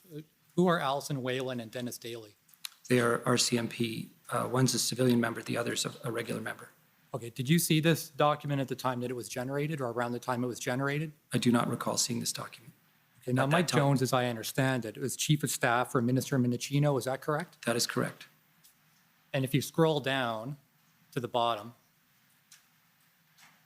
it starts with an email request made on February 13th from Mike Jones to Brenda Lucky. Part of it is redacted, but if you scroll up, I think it's clear kind of what the purpose of the email is. If you scroll up a little higher. Commissioner Lucky, stop there. Commissioner Lucky kind of gives a list of some tools that she might find useful. Is that your understanding of this email? That is my understanding. Now, I note that this exchange... And for the record, that is what I assumed the RCMP would have consulted with colleagues about. Okay. So this is evidence of consultation with the RCMP from the federal government side. My question is whether or not it's unusual that this request comes from the political side, comes from the Chief of Staff rather than from your office, from the Deputy Minister's office. Under the circumstances, I wouldn't say it was unusual. Because typically, and I know the way it works, provincially, of course, because that's my area, but Commissioner Karik testified that almost all his dealings were directly with Deputy D. Tomaso, and the communication went through the level of the Deputy Minister. But the Commissioner of the RCMP is a direct report to the Minister of Public Safety. Right, and so it's more common then for the political side to engage directly with the Commissioner of the RCMP? It is. And I wanted to follow up on a comment because this is an opportunity for us to look at all these issues, all these kind of broader systemic issues. Could you raise it yourself earlier in your evidence about Nova Scotia and maybe taking another look at what is the appropriate role of the political side as opposed to your side of the House? Do you have any thoughts on how, from the federal side, that can be improved from where it's at now? That's a very open-ended question, and I don't think my opinion is here or there. I would observe, however, and this is why I raised it this morning, that this has become an issue in a number of domains where people have asked what's the division between requests for information and advice, which this I think constitutes, versus what are sort of interference or engagement in police operations, and so I would certainly agree with the proposal that could be clarified. Yeah, and I guess one of the reasons I ask, you're not copied on this, and as deputy minister, if there is going to be direct engagement with the political side, don't you expect you to at least be copied on it for your informational awareness? At 1 a.m, it probably wouldn't matter. Right. No, I think it would have made sense for her to copy me. She copied her subordinates. Right. And I guess, again, we're in this context where we can look at these issues. These opportunities don't come across very well. And you've got a lot of experience in your role, as do you, Mr. Rochon. So you can weigh into this question as well. But is there any merit in having clearer lines or more clearly defined lines about how the interaction between the political side and the RCMP commissioner to avoid any kind of misunderstandings? There is merit. And do you have any recommendations on how those lines should be drawn? No. Do you have any thoughts, Mr. Rochon? No, I'm afraid not. All right. And just finishing up on the question about intelligence, you were asked a question by my friend who was up before me about whether or not there was essentially a failure of intelligence. Now, your evidence earlier was that you're in a position where you're only receiving or you're consuming the intelligence, correct? Correct. That is correct, yeah. But you only know what's provided to you, correct? Correct. So, for example, you didn't even know about Hendon. What you're looking at is what other people are synthesizing, putting together, and letting you know, correct? Correct. So really, you wouldn't be in a position, especially at the time, to know whether you had reviewed all the intelligence or whether what had been provided to you was an accurate reflection of what was out there, correct? I would argue that the reason why we have an ADM National Security Operations Committee table every week is to have subject matter experts across 16 departments and agencies bring forward information that would be relevant for that table, and then we ask questions and try to anticipate threats to national security. And in this particular instance, we would have all been aware of convoys, and we would have been deferring to the RCMP or transport or indeed CSIS, ITAC, and others to flag for us if there was something more to bring to our attention. And at the early stages, that wasn't the case. Right. And so if the RCMP or whoever's reviewing this information decides that information such as there's no exit strategy, an intention to make the workings of government more difficult, if that doesn't get included, then obviously you would never know. So there's a lot that's put on the shoulders of those who are providing the information to you. Would you agree? Yes and no. I mean, there's enough experience around that ADM National Security Operations table to ask those types of questions. Intelligence fusion is always a challenge. And so bringing together all of the various pieces of intelligence to get an accurate picture at a moment in time is something that we have experience with. And at that point in time, we had no reason to believe this was going to be anything more than a peaceful protest. Thank you, gentlemen. Much appreciated. Thank you. Next up is the Windsor Police Service. Thank you, Mr. Commissioner. This is Tom McRae for Windsor Police Service. I have no questions. Thank you. Next is the Government of Alberta.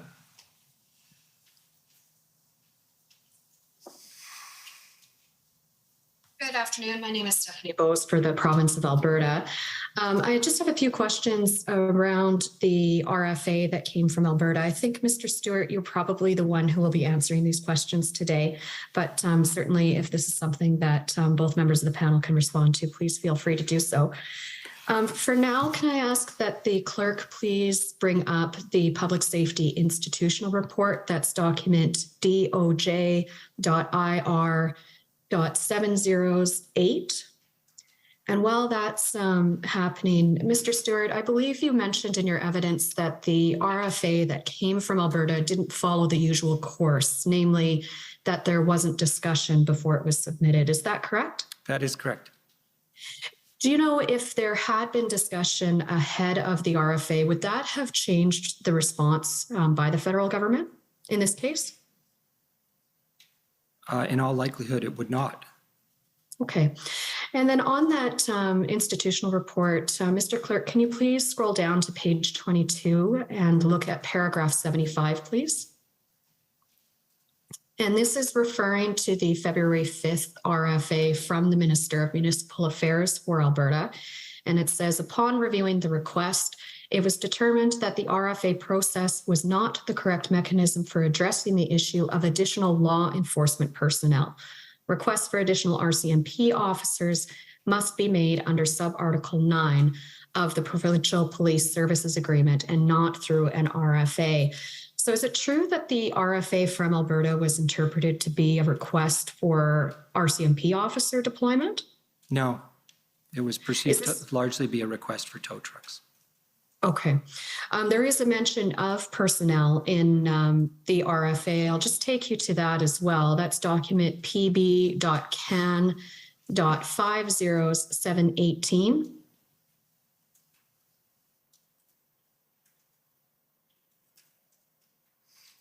And I'll take it you've seen the RFA from Minister McIver before. Is that correct? I have. Okay. And then if we look at paragraph 5, or sorry, paragraph 4, within that paragraph, we see, to support this approach, I'm requesting federal assistance that includes the provision of equipment and personnel to move approximately 70 semi-tractor trailers and approximately 75 personal and recreational vehicles from the area. Do you know at the time this was received what the interpretation of personnel was meant to be? And I'm not talking from Minister McIver's point of view. I'm asking what the federal government interpreted that request to be. I can say quite authoritatively, I believe it was not assumed to be law enforcement because everybody understood the Article 9 process very well. It's been used many times over the years. So this was inferred to be armed forces personnel. Okay, thank you. And we do know, of course, that there was a request for deployment of RCMP officers that was appropriately made under the Police Services Agreement. That came just a few days later, correct? Correct. All right, now can we please take a look at document pb.can.401514?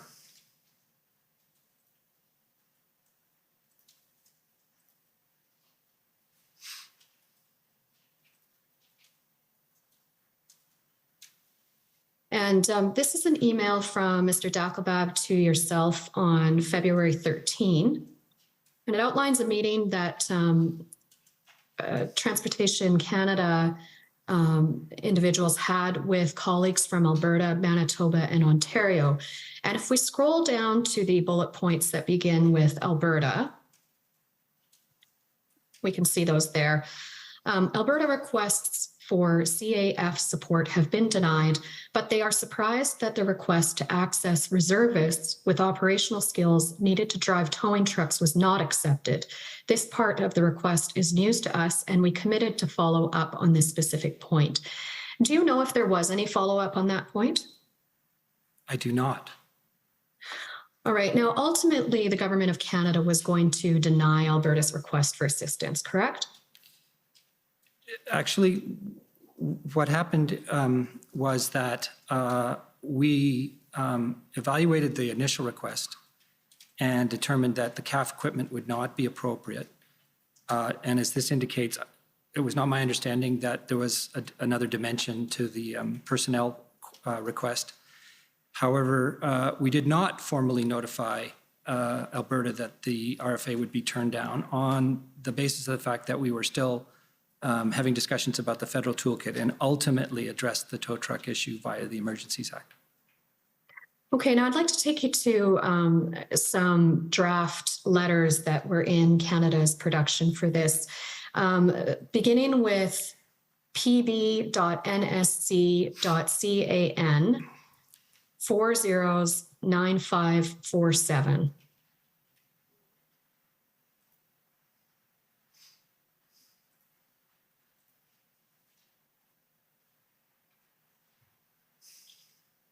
We can see that this is dated February 7th. It's addressed to the Honorable Minister McIver, which is the Minister of Municipal Affairs for Alberta.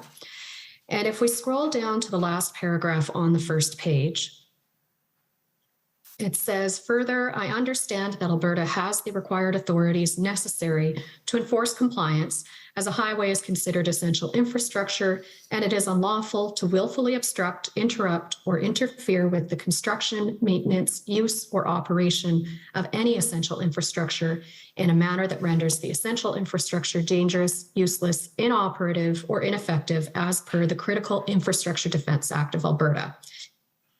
And this letter is unsigned. Do you know why it was unsigned and unsent at this time? For the reasons I just explained. Okay, but you would agree that on February 7th, the Government of Canada's position was that Alberta had the required authorities to deal with the illegal protests around Coops, Alberta? We determined that the full suite of provincial tools had not been exhausted, which is sort of a first principle of the RFA. All right. And then there are a number of other follow-up draft letters that contain essentially the same language in it. Just for the record, I will take you to ssm.can.nsc 402745.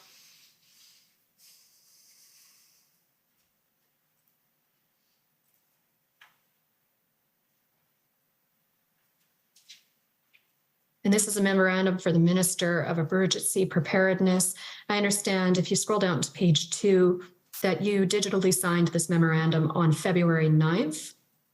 Do you see that? I see that.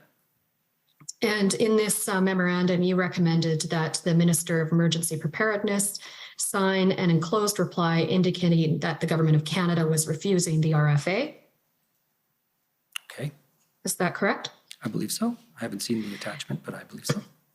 Well, and the enclosed correspondence on this one is actually redacted. But if we look at the body of the memorandum, we see the reasons for refusing. On page 2, the paragraph above the heading recommendation says, this remains an issue within provincial jurisdiction. Alberta has the required legal authorities necessary to enforce compliance. So very similar reasons for the refusal that was being outlined in the February 7th draft, correct?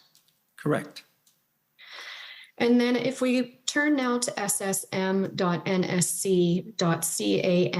403115.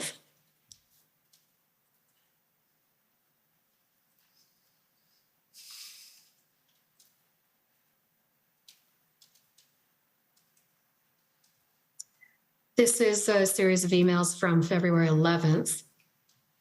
And in the email from Rowdy Barrack to Minister Bill Blair, it says, here is the latest draft in reply to Alberta's RFA. And again, going to page 2, we see a paragraph starting with further, I understand. And it says Alberta has the required legal authorities necessary to enforce compliance, and then refers to the Critical Infrastructure Defence Act. So again, here we are, February 11th, very similar reasons to those expressed on February 9th and February 7th, correct? Correct. And if we scroll to the very top of this, we see that Minister Blair approved the response. Were you aware that he had approved such a response? I was. Okay. And I told a provincial official, although I cannot remember who that was. Do you know the level of provincial official you told, or the meeting in which you told them that? A deputy minister called me and asked if we were going to approve it sometime within 24 to 48 hours of the original request. And I said, my expectation is we would not. Okay, so very early on, the decision was made it would be refused. The reasons for refusing it seem to not really have changed throughout the course of the time when the draft response was being considered. Is that fair to say? Yes. And then I'm going to take you to one last draft, and that is on pb.can.nsc. I believe it's 50690.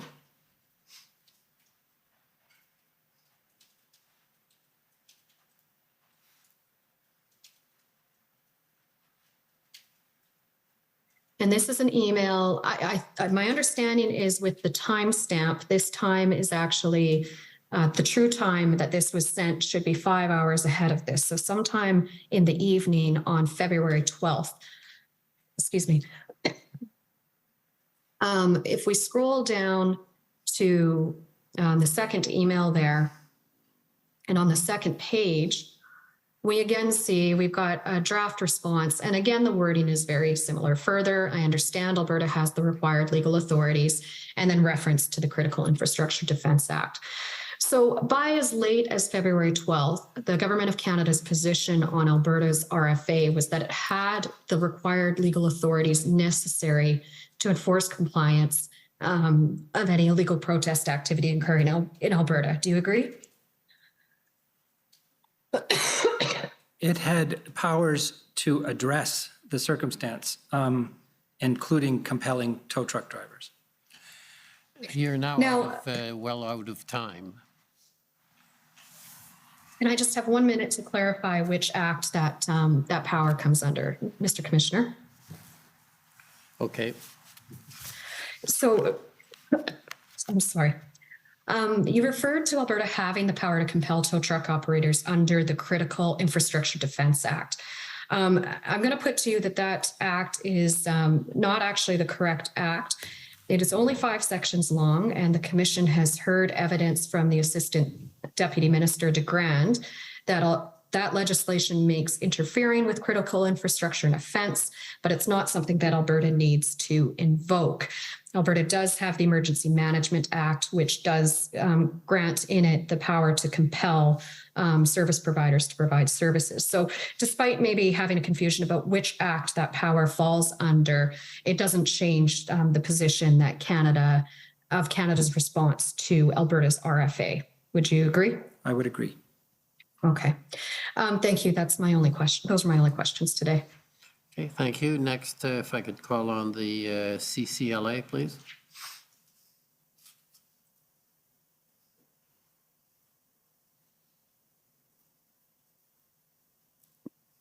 Good afternoon. Can you see and hear me okay? Yes. Okay. My name is Kara Zwiebel. I am counsel for the Canadian Civil Liberties Association. I wonder if we could pull up document pb.can.401584. And this, just while it's getting pulled up, I believe is an email chain related to the technical briefing that you mentioned earlier, or I guess there were several technical briefings that happened. And if we scroll all the way down to the bottom, just so we can see where this starts. So this is someone in the communications branch of public safety, and writing to say that there may need to be a follow-up, a second, I think here we're talking about a media briefing. Is that right? I believe so, yes. Okay, because there wasn't enough time for all the questions given some other briefings that were going on. And if we scroll up a bit more, there's some discussion here about the possibility of doing this another way. Could we do this in writing? I gather at this point, everyone in your department is running on fumes, and there's quite a lot going on. And the idea of doing yet another briefing is not necessarily something you feel is the best use of time. Is that an accurate characterization? I would simply say, from my recollection, that we pretty much ran full on doing a technical brief after technical brief after technical brief with different stakeholders, be they both houses of parliament, media, as well as stakeholders. And each one typically would run for half an hour to an hour. But in this particular case, we were affording stakeholders sometimes up to 2 hours, sometimes even longer. And we were trying to address as many questions. But as you can appreciate, we had a panel of experts from a great number of departments and agencies, and therefore questions stemmed from law enforcement activity to border service activity to finance, and therefore we were, I think, if I look back at this particular exchange, probably wondering whether there wouldn't be a way of having people submit questions in writing, and maybe there would be a better way of posting our answers online as opposed to continuing with the number of technical briefs that we were providing. Okay, thank you. And can we now go to document SSM.CAN.402668? So I think this is going to be, I believe, your speaking notes for maybe it's one, maybe it's all of these technical briefings.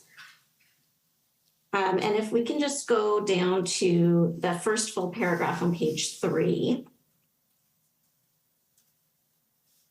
And I think this is the document that we were talking about earlier about the need to focus on the public safety portfolio elements a bit more and not duplicate what justice or other departments might say. And so, yes, okay. So on this page, I gather this is roughly what you communicated during these briefings. So first, noting that the Emergencies Act is a significant step, one that will help ensure law enforcement across Canada have broad and clear authority to protect public safety, ensure our borders remain open, and safeguard our national security. And then scrolling down a bit, it's also noted that this is a message to people who are participating in these protests and interfering in critical infrastructure that there will be consequences. And then a little bit more, the next paragraph notes that these measures will supplement existing provincial and territorial measures and assist the RCMP in becoming integrated. I think it probably speaks a little bit to that question of avoiding the swearing in and some of that red tape. Indeed. And then it's this next paragraph that I want to ask about. So it says it's important to underscore that invoking the Emergencies Act does not give the federal government the authority to direct the police services of any other jurisdiction. So 2 questions, I guess. The first is that statement, that the use of any other jurisdiction, are you saying here that using the Emergencies Act allows the federal government to direct the federal police, the RCMP? Or are you just clarifying that nothing in the Emergencies Act changes the normal situation where the government does not direct police in their operations? I would say it's the latter interpretation. Okay, thank you. But would you agree with me that while invoking the Emergencies Act doesn't give the federal government the authority to direct police services of any jurisdiction, the emergency orders that were made under the rubric of the Act grant police new authority to enforce those measures? Sorry, can you just sorry. Well, I wasn't sure if you were finished. That's why I was waiting. Apologies.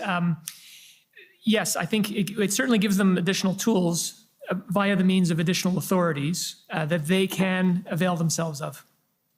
Okay, right. And just like the criminal code gives the police certain tools, it's ultimately going to be police officers that will make determinations about the manner of enforcement. Yes. Okay, and ultimately police authorities that will decide and how they will exercise their discretion. This notion of police discretion is an important piece of this. Would you agree? I would agree. Okay. And you would agree that these orders under the Emergency Act provided all police across the country with the authority to enforce these new measures? Yes. And although the federal government was not directing the police service of any jurisdiction, would you agree that by invoking a federal emergency and making the emergency orders, the federal government was clearly intending to communicate a message not just to people participating in protests, but also to law enforcement of all jurisdictions, that this is something the government takes very seriously and we're looking to you to enforce? Yes.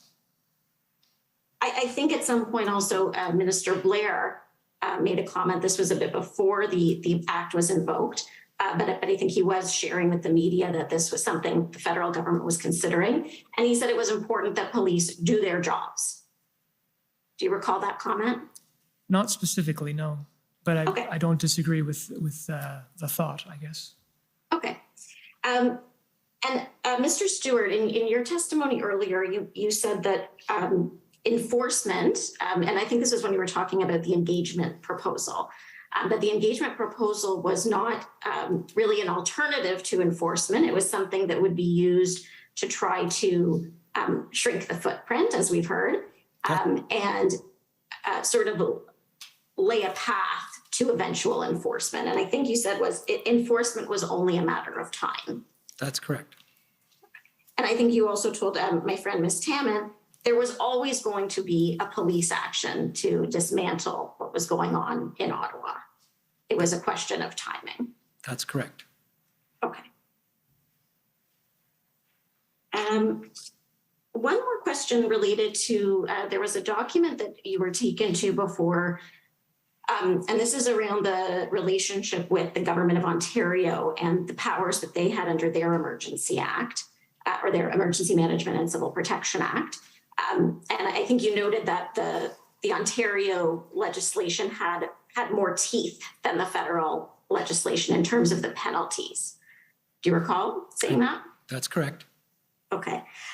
But you would agree with me that the provincial legislation didn't allow for the kind of broad financial powers that were included in the emergency regulations invoked and enacted by the federal government. That's correct.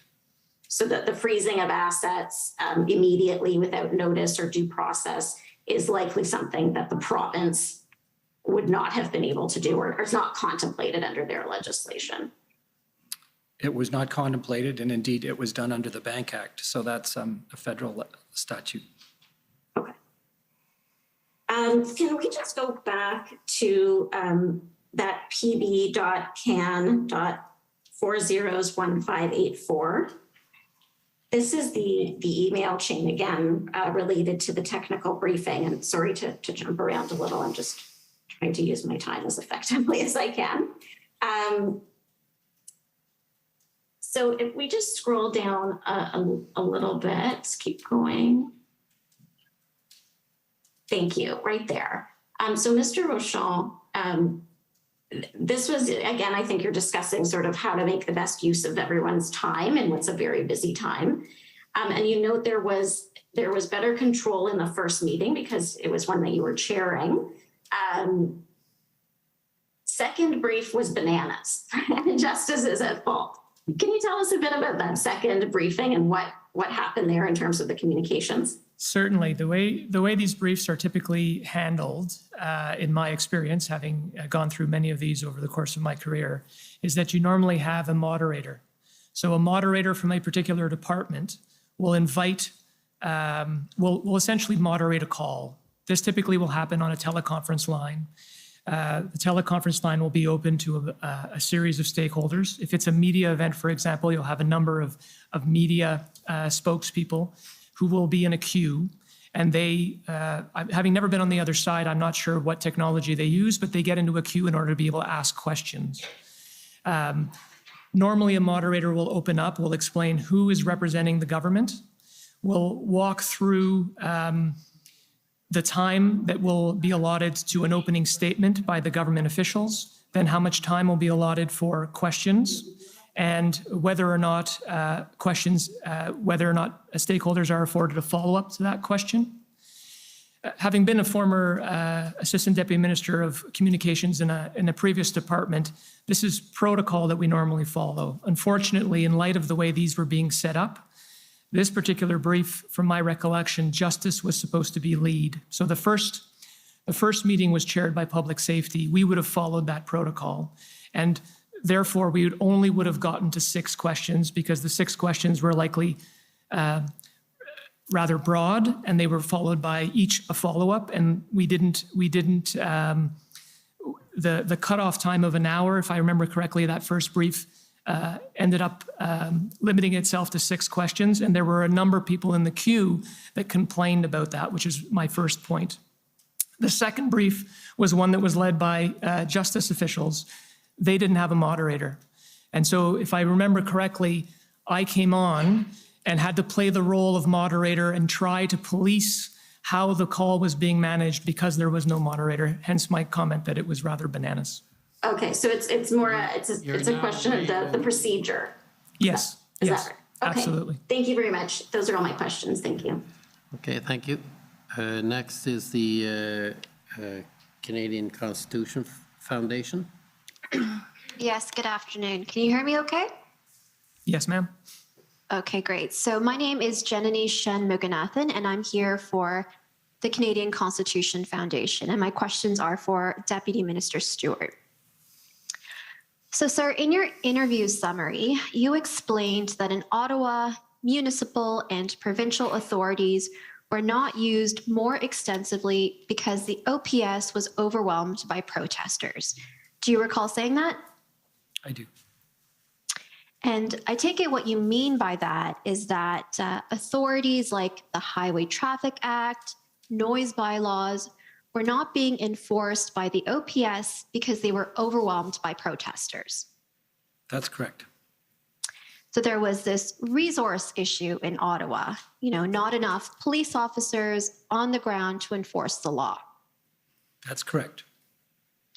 So I'd like to take you to your interview summary. And Mr. Clerk, this is WTS 6066. And it's page 12, please.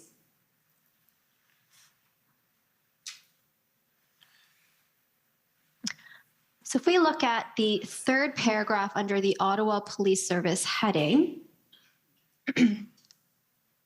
what it says here, it says, the DM, that's you, sir, also described how there was some tension between the City of Ottawa and the federal government because Chief Slowly wanted more assistance and questions were raised about how many RCMP officers and resources had been deployed to assist the OPS rather than to protect federal assets. So what you're describing here is that there's this tension because Chief Slowly wants more help to address the resource issue and is asking, well, how many of these RCMP officers are really just being used to protect federal assets rather than helping us, the OPS, enforce things like the Criminal Code and the Highway Traffic Act to deal with the protests. Is that fair?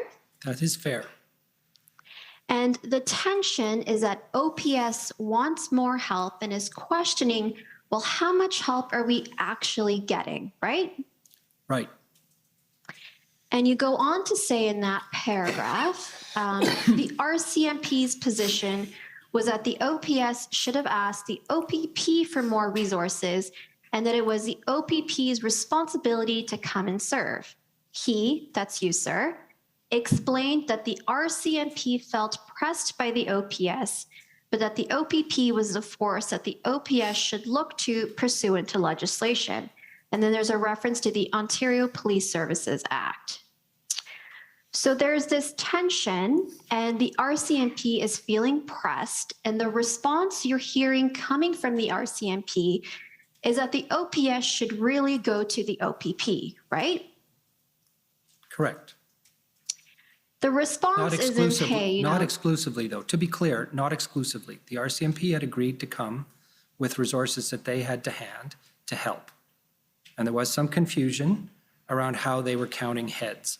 and whether those people were at the disposition of the OPS or whether they were under RCMP control and potentially deployable. So there was some confusion about that, but at all times there was an expectation that the OPP would come as well. Yes, right. The RCMP position was, well, OPS should go to the OPP first and then come to us. Is that fair? That is the RCMP's position as I understand it. And so the position, the response that you were getting from the RCMP wasn't, well, the OPS is asking us for help. We should do everything we can do to give them whatever they need as soon as possible. That wasn't the position you were hearing? Not to that extent. No, the RCMP's position was that they could provide some help, but to the extent that more help was required, the Ottawa Police should be asking the OPP. Right. And so, maybe it's just me, but it kind of sounds to me like there's one level of government saying, passing the buck and saying you should look to another level of government. But I take it you don't agree with that? I don't agree with that. Now, this idea that the OPP was the force that the OPS should be looking to pursuant to legislation, Commission Counsel asked you about that in her examination, and she suggested that it was the Police Services Act, and you said, I believe so, right? I did. So there's this idea that's going around that there is something in the Police Services Act that means the OPS should be going to the OPP primarily or first before it goes to the RCMP. That is my understanding. All right, so I've taken a look at the Police Services Act, and I think we should bring it up. Mr. Clerk, that's CCF 6011.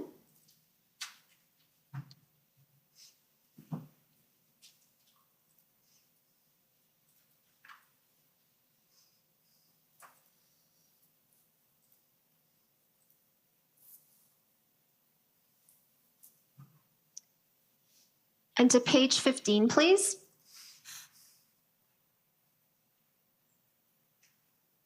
And so if we could just pause here for a moment. So Section 9 of the Police Services Act, Section 9.1 talks about, when a police service is absent or inadequate, OPP assistance may be sought. So what 9.1 says is if the commission finds that a municipality to which subsection 4.1 applies is not providing police services, it may request that the commissioner have the Ontario Provincial Police give assistance. So what it says is that it may request that the commissioner have the Ontario Provincial Police give assistance. And now if we scroll down to subsection 6, what it says here is a municipal chief of police who is of the opinion that an emergency exists in the municipality may request that the commissioner have the Ontario Provincial Police give assistance. So what I say is, these sections enable the OPS to go to the OPP, but I don't see anything in the Act that says the OPS cannot go to the RCMP first, or that the OPS can only go to the RCMP after they've gone to the OPP. Do you have a different understanding of this legislation? This is the first time I've seen the legislation, so I was operating on the basis of what I understood the case to be. But I think I would not agree with the way you put it. As I understood it, in the circumstances we faced, the RCMP was willing to help and did not stand on principle as to whether they were the first or the second asked. They felt the OPP was what the Ottawa Police Service should be asking. So okay, but they were not holding off and responding because the OPS hadn't asked the OPP. Fair enough, but you do agree that it was your understanding that it was the RCMP's position that the appropriate force to be seeking assistance from was the OPP. Is that fair? Technically, yes. Okay, technically that was what the RCMP's position was. Well, not technically, that was the RCMP's position. Well, I understood it to be, and you've just obviously improved my understanding, that that was what the law required. The circumstances drove a different set of considerations. Okay, fair enough. And now you're not aware of any other law or legislation that requires the OPS to go to the OPP for help first before seeking help from the RCMP? I am not.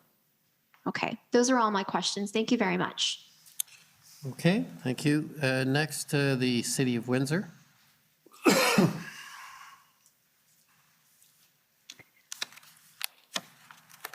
Good afternoon. Can everyone see me? Yes. Hi. Good afternoon, Mr. Stewart and Mr. Rochon. My name is Jennifer King. I'm counsel to the City of Windsor. I have some questions for you about emergency management of critical infrastructure in Canada. Will you agree with me that local authorities play a central role in emergency management in Canada? I would agree. You are familiar with the current Emergency Framework for Canada, 3rd edition, I am. and that can be found at WIN402230. So, Mr. Stewart, I can't see who's responding, but this is public safety's key policy framework for federal, provincial, territorial coordination with respect to emergency management in Canada, correct? Correct. And you'll agree with me that the framework does not directly engage with municipalities? The framework tends to operate through the basis of provinces and territories as being the primary authority. Okay, and the framework relies on provinces and territories to engage with local authorities? That's correct. The approach outlined in the framework provides for a scaling up where the provincial and federal governments step in only when local capacity is exceeded, correct? I believe so. And you'll agree with me that this approach requires excellent multi-level coordination? I would agree. Would you agree then to ensure effective coordination on the ground, municipalities and other local first responders should be directly engaged in Canada's framework? I think there is a high degree of virtue in interoperability and interconnectedness across all of the first responders. Insofar as we're talking about and ultimately requests for assistance, I believe there is a chain of authority that has to be worked through and shouldn't be worked around. Okay, well, there are coordination instruments that are referenced in the framework. And Mr. Rochon, I think you referred to a national strategy for critical infrastructure this morning. I did indeed. And the intention for this is to provide for, intended to kind of create an approach between the federal, provincial, and territorial governments to emergency management with respect to critical infrastructure, correct? Yes, not just that, but also better coordination with the private sector and all levels of government. Okay, and all levels of government, including municipal? Yes. You would agree that the Ambassador Bridge in Windsor is critical infrastructure within the meaning of this national strategy? I would be inclined to agree that it is as critical infrastructure. However, I do want to clarify the point that we weren't operating in large measure in invoking the Emergencies Act under the context that framework speaks to. That framework speaks to emergencies other than law enforcement emergencies. And it doesn't address the role of the different ministries and levels of government to support a police-led response? Well, it's obviously been some time since I've looked at it, but I'm conveying to you my understanding here that we did not treat the protests as an emergency management issue, and that the framework that we have designed and agreed with provinces and territories to deploy does not typically apply to issues of public security in the sense of law enforcement. It deals with natural disasters and the like. So you're saying that the national strategy for critical infrastructure is not intended to address the type of protest that we saw in February? So those are two separate things. Emergency management is one framework. Critical infrastructure is a separate one. And the original critical infrastructure strategy written back in 2010, unfortunately, there are different strata within the management of emergencies. So a cyber event, cybersecurity, or a national security event, a terrorist event, does not fall under the rubric of emergency management, and it would follow a different set of circumstances. As it is written now, the new critical infrastructure strategy that we're pulling together, we're currently consulting, and we're leveraging various different tables in order to better understand how we can manage critical infrastructure going forward, and that is still a work in progress. Okay. Well, I think I'm running up on my time, and if I could just have 1 or 2 more minutes, I have a few questions to wrap up. I just wanted to, perhaps I won't take you to the document, but are you aware? You can have 1 or 2 minutes. Go ahead. Thank you, Commissioner. Are you aware that Mayor Dilkens of Windsor wrote to Minister Mendicino, Minister Blair, and the Ontario Solicitor General in March, indicating the need for broader collaboration and support from provincial and federal governments to bolster the safety and security of our borders? No, if I was aware, I've forgotten. Okay, well, I don't have the time to show it to you, but I will say that Mayor Dilkens in his testimony did indicate that he went on to request a meeting to debrief emergency regulatory obligations regarding the Ambassador Bridge. Did you discuss this request to meet with Minister Mendicino or Minister Blair? No. Okay, would you recommend that the ministers meet with Windsor, provincial and federal representatives to discuss long-term needs and planning to protect Windsor's international crossings? I would agree to the more general statement that it's important that federal and provincial ministers take lessons learned from as it pertains to protecting critical infrastructure. Okay, I think that's all my time. Thank you very much, Commissioner. Okay, thank you. Next, call on province of Saskatchewan, please.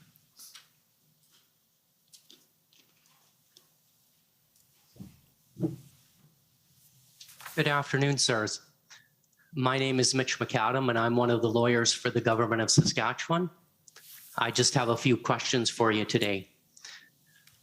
First, Mr. Stewart, in your interview summary at page 20, you indicated that you were aware of the Federal Emergencies Act back in 2020 at the outset of the COVID-19 pandemic, and you mentioned that again this morning. So I take it that you were involved in the discussions back in 2020 about potentially invoking the Emergencies Act to deal with the COVID-19 pandemic. Isn't that true? That is true. And sir, I'm going to ask you a few very general questions about that time. I have some documents that I can pull up if you need to see them, but in the interest of time, I'm not going to pull them up unless it's necessary. But if you do need to refresh your memory, by all means, ask me to pull them up. My questions are going to be quite general. All right. To begin with, sir, you'd agree with me that in that case, there was a process of engagement with the provinces that spanned at least a couple of weeks? That is my recollection. And you'll agree with me that there was a letter that was sent by the Prime Minister to the premiers formally initiating consultations under the Emergencies Act? That is my recollection. And you'll agree with me that that letter was followed up with a meeting between the Prime Minister and the premiers to discuss the matter? I don't have any direct knowledge of that. I know there was a call that was organized for Minister Blair, who was Public Safety Minister at the time, with his counterparts to have a discussion about the potential utility of the Emergencies Act. Okay, but you're not aware of any telephone conference call involving the Prime Minister and the premiers? Not aware. Okay. And are you aware that the premiers were given about a week to provide a formal written response to the idea of invoking the Emergencies Act to deal with the pandemic? Not in that specific sense, but I was aware that they were given an opportunity to respond. And they were given some time to do so? That's the specifics of it. I don't know about. Okay, so if I say they were given a week, you can't agree or disagree with that? That is correct. Okay. But will you agree with me, sir, that the process that was used back in 2020, when there was discussion about invoking the Emergencies Act to deal with the COVID-19 pandemic, was quite different than the process that was followed in February of this year before invoking the act to deal with the blockades and protests? I would agree. Okay. Thank you, sir.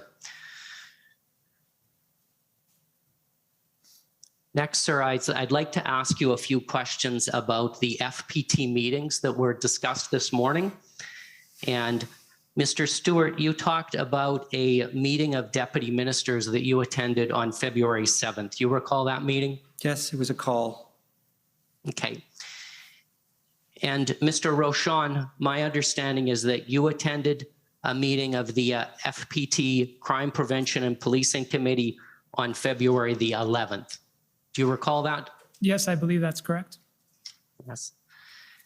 And Mr. Stewart, would you agree with me that at the meeting on February 7th, at no time did you advise the provincial officials that were on that call that the federal government was contemplating invoking the Emergencies Act?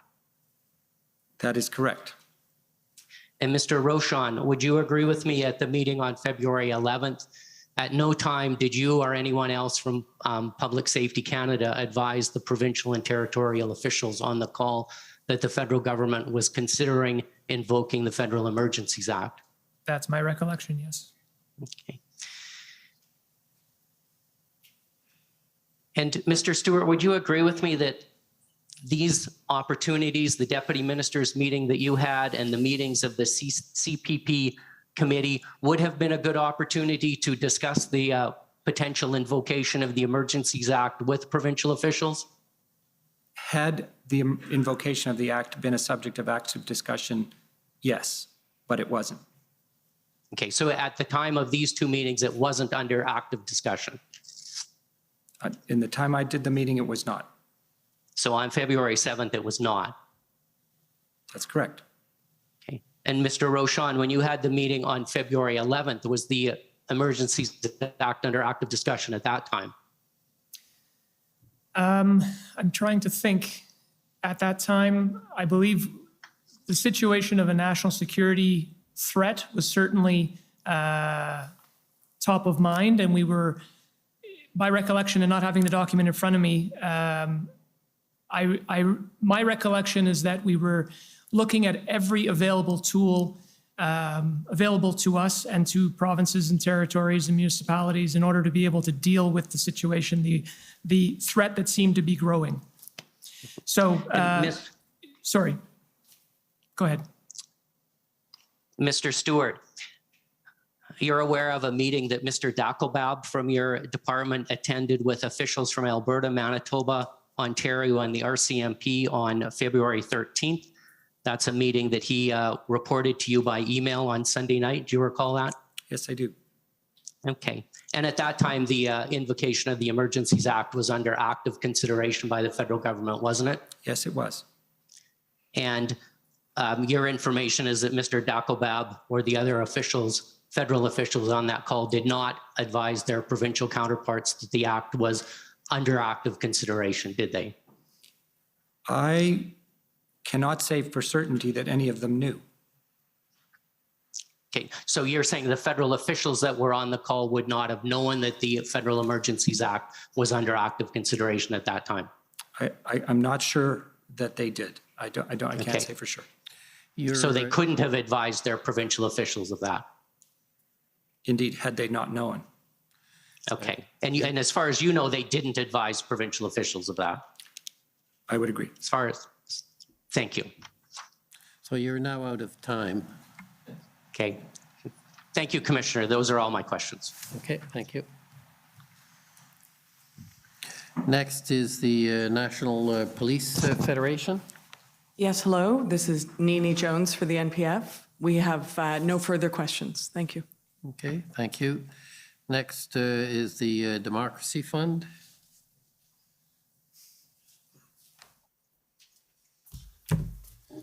Good afternoon, Mr. Stewart and Mr. Rochon. I'm Rob Kittredge, representing the Justice Center for Constitutional Freedoms. And I only have 5 minutes today, so just to make efficient use of my time, I'm going to direct my questions to Mr. Stewart. So I apologize for leaving you out. Can we bring up document SSM CAN 1096_REL.0001, please? And this is the document that my friend representing the Convoy organizers was trying to show you earlier on when he ran out of time. Mr. Stewart, the Liberal Research Bureau is an entity within the Liberal Party that receives government funds, conducts research, and provides briefs to support the Liberal Party politicians, ministers, and MPs, right? I'll take your word for it. Yeah? I'm not familiar with it. Okay. You're not familiar with the Liberal Research Bureau at all, No, I have nothing to do with it. and you've never heard of it. Oh, I've heard of it, but I didn't know what it does. You have no idea at all what it does. No. Okay. So this document on the screen, would you agree that it appears to be a brief preparing MPs as to what they should say in response to the motion and in debate in response to the motion to support the invocation of the Emergencies Act? Certainly how it appears. All right. Can we scroll to page 4, please? Towards the bottom of page 4.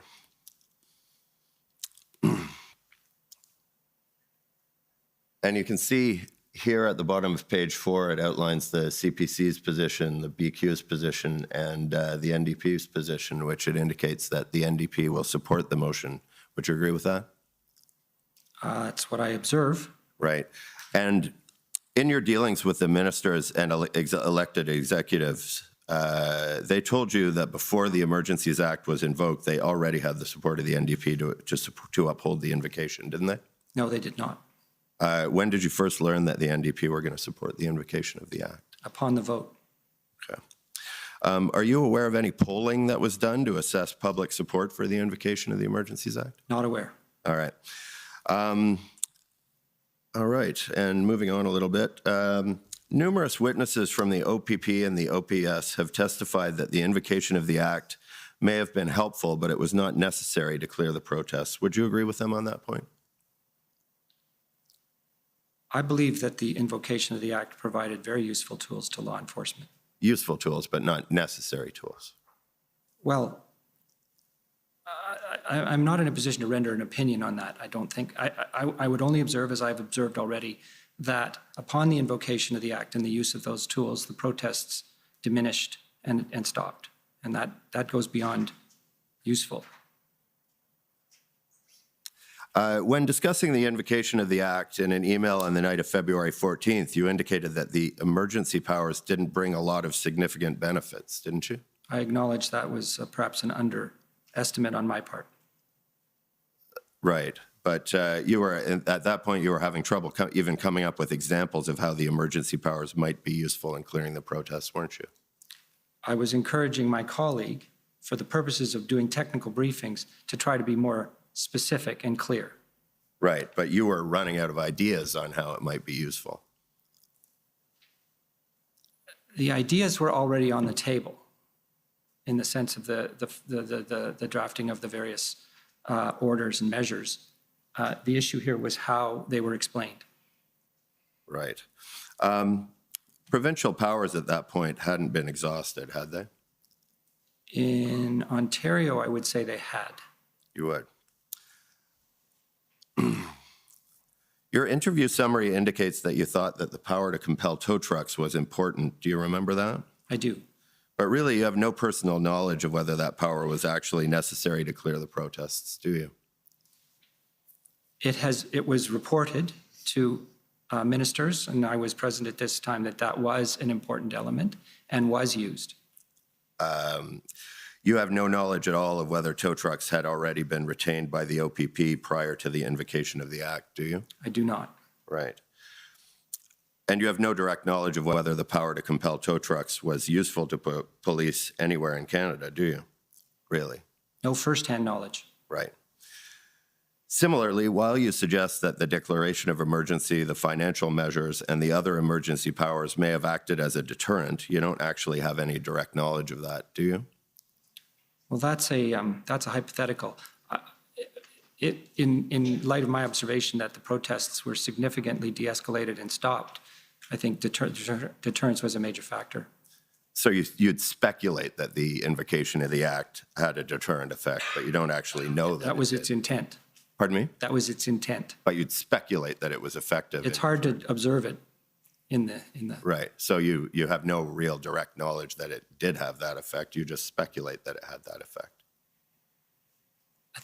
Okay, you could call it speculation. I would call it conclusion. Okay. Thank you very much. Those are my questions. Okay, thank you. Next, the CLA, CCCDL, the criminal lawyers.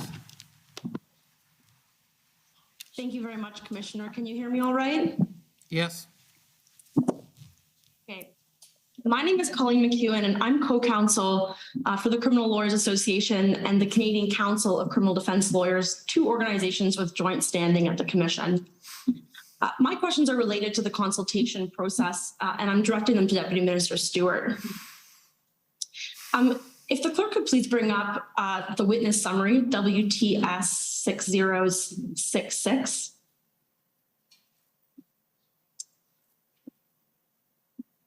And I'm looking specifically at page 21 in a paragraph that you've already been brought to.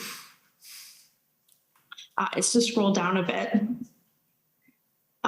It's with respect to the issue of consultation with provinces. Do you see that paragraph? I do. First, I have a question of clarification. When you say that it is being, it's that first sentence with respect to the issue of consultation with provinces, DM Stewart stated that there was a lot of consultation done with the provinces that was discounted because it was not premised on whether the federal government was going to decide to invoke the act. When you say it was discounted, can you just clarify for us who was doing the discounting or what context you're making that comment in? What I was trying to convey there is that to the point made by one of your colleagues minutes ago, there were expressions of points of view that there was insufficient consultation on the invocation of the act. Okay, and of course you understand that the Emergencies Act requires consultation in Section 25. Is that right? That's my understanding. And of course, the federal government tabled with Parliament its explanation of the consultation process it undertook. We tabled an extensive report, right? Now back to this paragraph in the witness statement. Commission counsel has already asked you what you meant by the paragraph more broadly, and what I've written down in my notes, which I welcome any corrections you have as I was furiously typing. What I've written down is that you explained that you deemed these broader discussions to be consultations on the act because the conversations were really about the substance of what ended up being the substance of the act, about tools, what was needed. Do you remember saying? Yes, I do. Okay, and I just want to clarify, to the extent that you're able to answer this question, is it your view that these broader consultations, discussions, they're about tools and about substance, but not about the Emergencies Act in particular? Is it your view that those can be considered consultations under Section 25 of the Act? Yes. Okay, thank you very much. Those are my questions. Okay, thank you. Next, call on the Union of British Columbia Indian Chiefs. Good afternoon. My name is Cheyenne Arnold Cunningham, and I'm counsel for the Union of BC Indian Chiefs. I'm going to be directing our questions today to Deputy Stewart. So we've heard a lot in this inquiry, and even today on the topic of consultation. The Union of BC Indian Chiefs would like to know what First Nations governments, representatives, members, or Indigenous groups did you consult with during the Freedom Convoy situation? I'm not aware that we consulted with First Nations on matters associated with law enforcement in urban areas or at border points. Are you aware of any efforts on behalf of the Government of Canada or police services to consult with First Nations of the territory? Of the territory? On which the events took place? Oh, sorry, excuse me. I am not aware. From a public safety perspective, would you agree that it is important for the Government of Canada and police services to consult and cooperate with First Nations of the territory in a situation like this, in a public order emergency event? I would agree. Thank you. Are you familiar with federal legislation which came into force on June 21st, 2021 to affirm and implement the United Nations Declaration on the Rights of Indigenous Peoples, also known as UNDRIP? Only superficially familiar. If I could please ask the clerk to bring up document BCC 6049. And I'd like to just quickly go to section 5, which is on page 5 of that legislation. While the clerk brings that up, section 5 essentially mandates the Government of Canada to, in consultation and cooperation with Indigenous peoples, to take all measures necessary to ensure that the laws of Canada are consistent with the Declaration. Can you explain at all, prior to your departure in the role, how laws and policies were being aligned with UNDRIP within Public Safety Canada, and how that would specifically relate to a public order emergency event? I can. At Public Safety at the current time, there's a very significant engagement process going on with First Nations on the issue of, on two issues. One on enlarging the support for policing that's provided through a grants and contributions program called the First Nations Inuit and Inuit Policing Program. And the other part, more significant, I would say, is on making policing, drafting legislation, co-developing legislation to make policing an essential service.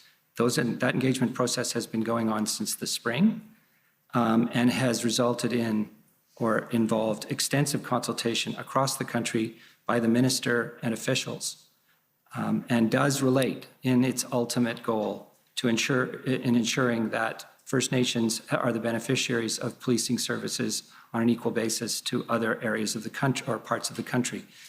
And therefore, by extension, would be very much more engaged in the management of public order events. Thank you. Did you consider UNDRIP or work to implement it at all in carrying out your role and mandate within Public Safety Canada, and specifically in responding to the Freedom Convoy situation? Well, what I just described, I think, would be consistent with UNDRIP. And in the Convoy situation, my consultations were with federal, provincial, and territorial officials. And okay, and just sorry. Thank you. Just one last question. Is public safety or policing response to a public order emergency event from either a strategic, operational, or tactical point of view, is it different depending on who is involved in the assembly or the event? Should not be. Just to follow up on that, if I can keep the same document up, but go down to page 14, appended to the legislation is a copy of UNDRIP, and I'd like to draw your attention just very quickly to Articles 26 and 28.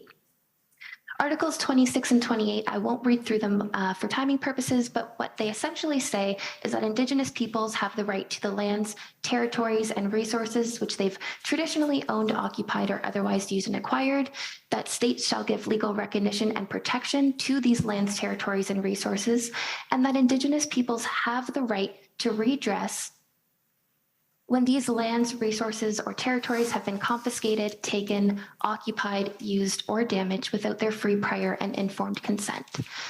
Keeping in mind these articles and UNDRIP as a whole and the unique, distinct legal rights that Indigenous peoples hold, does the protection and recognition of these rights, should they impact how government responds to those rights in a public assembly?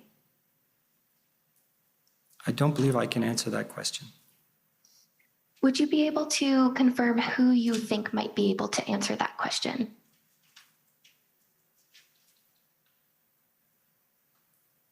Insofar as it becomes a matter of interpretation of UNDRIP, I believe justice officials would be the first people to ask.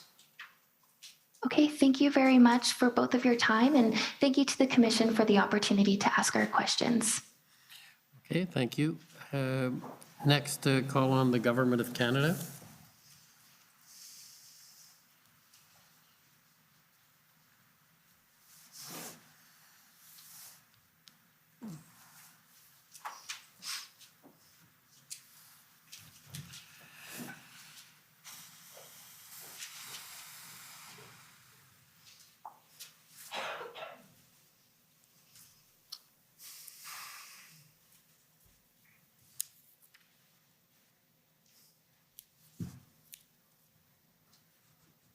Good afternoon. I'm Robert McKinnon, Counsel for the Government of Canada. I wonder, just on that last question you were asked, whether we could go to SSM CAN 50121 of the consultation report. I understand on page 5 is relevant.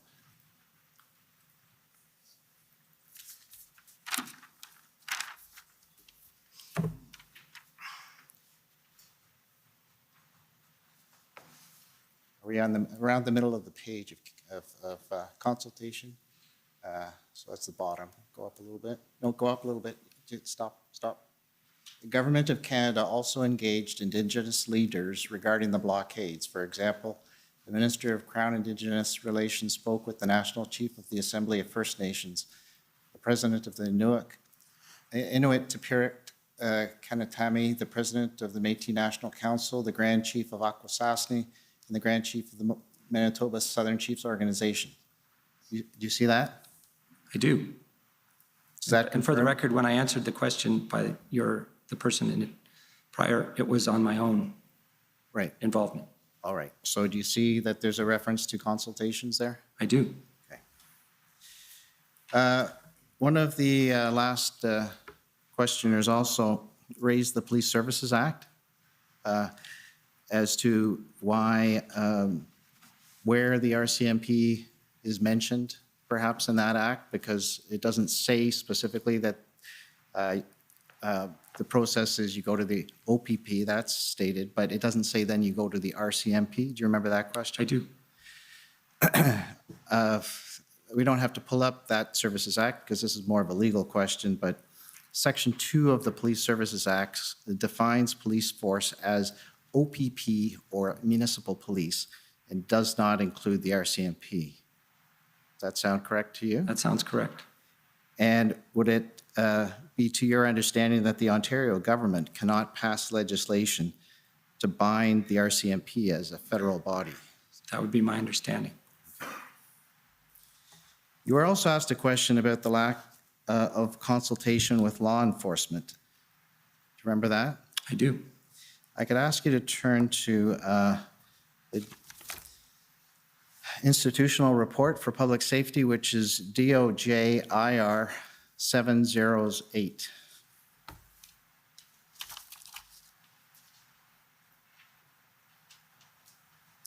If you could go to the appendix, Roman numeral 2, that's page 27. And then if you scroll down to page 29, well, first, this is the list of meetings attended by yourself, Deputy Minister, just so that's what the appendix says. Okay. And on page 29 at the top, can you see February 5, it includes meetings with the Ottawa Police. February 6th, 7th, 8th, 10th, and 11th, it includes meetings with the OPP. Do you see that? I do. So did you have some meetings and consultations with the OPP and Ottawa Police? Yes.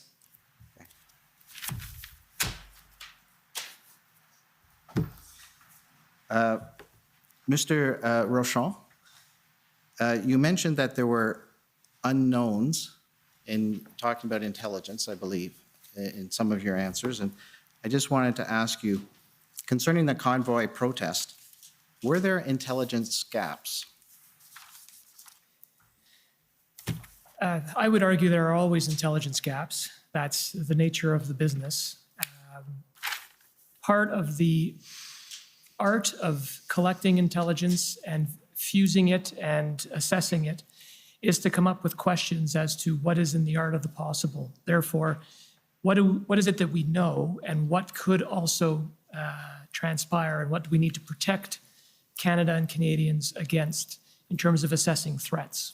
So when it comes to the unknown, you will have seen through a number of assessments, reports, whether it be from the Integrated Terrorism Assessment Center, ITAC, or PCO-IAS, the Intelligence Assessment Secretariat, or indeed from RCMP or other intelligence organizations, they were always flagging the level of threat. They would articulate it as medium, and they would articulate the possibility of ideologically motivated violent extremism and the fact that a lone wolf could occur. So when it comes to assessing intelligence, there's always a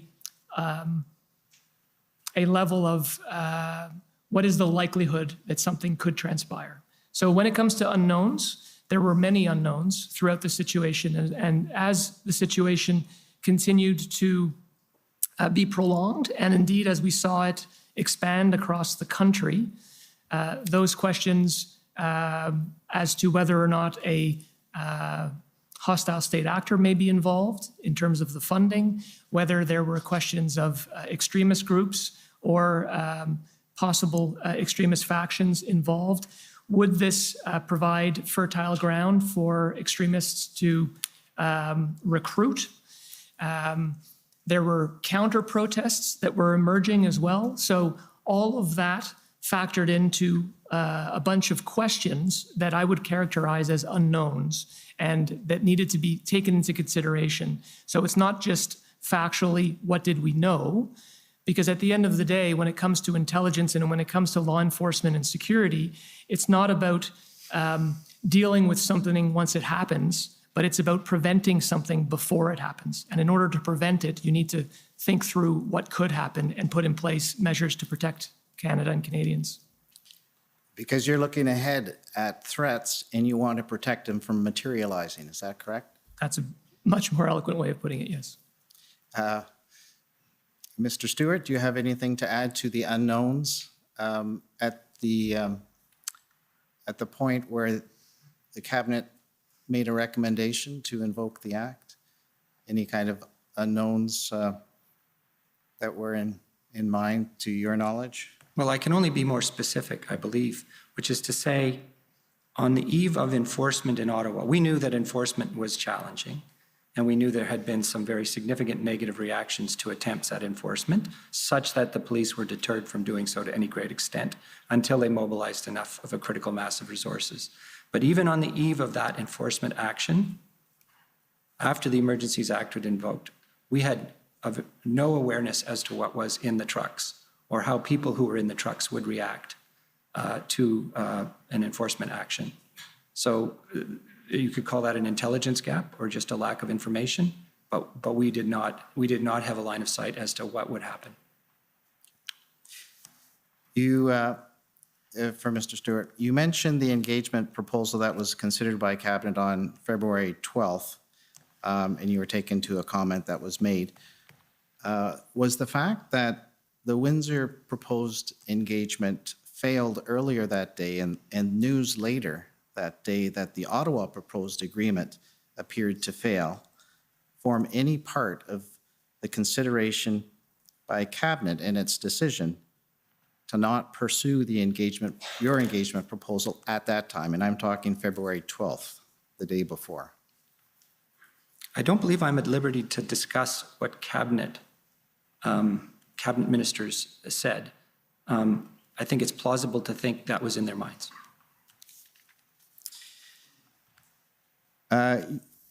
You also, in response to a question, you mentioned a concern that the invocation of the Emergency Act might incite rather than calm the protest. Do you recall that? As I just tried to express, yes. Yeah. In hindsight now, having seen the evolution of it, would you agree that concern did not materialize? I would agree.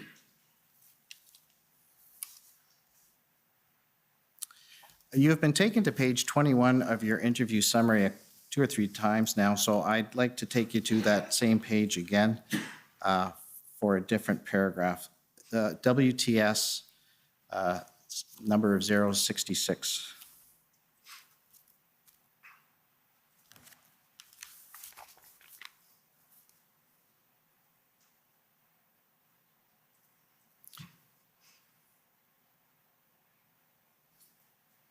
At page 21.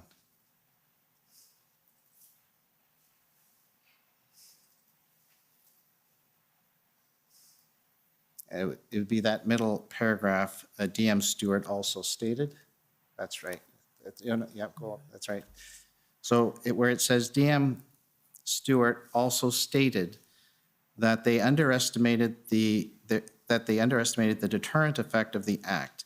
ADM Dackelbab emphasized this point, adding that prior to its invocation, provinces including New Brunswick and Quebec were calling him to express concerns about border blockades and protests at legislatures.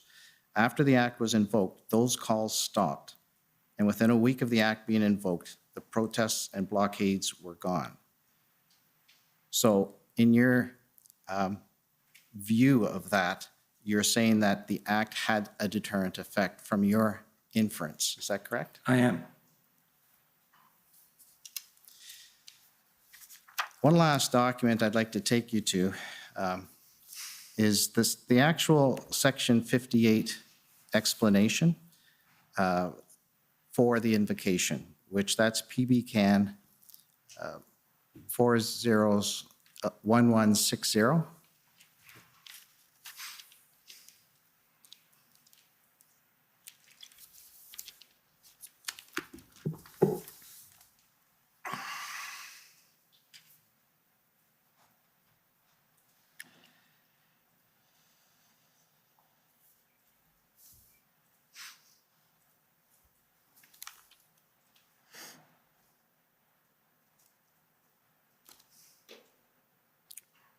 Oh, just to make sure, PB Can, sorry, yeah, 1160. Yeah, that's it.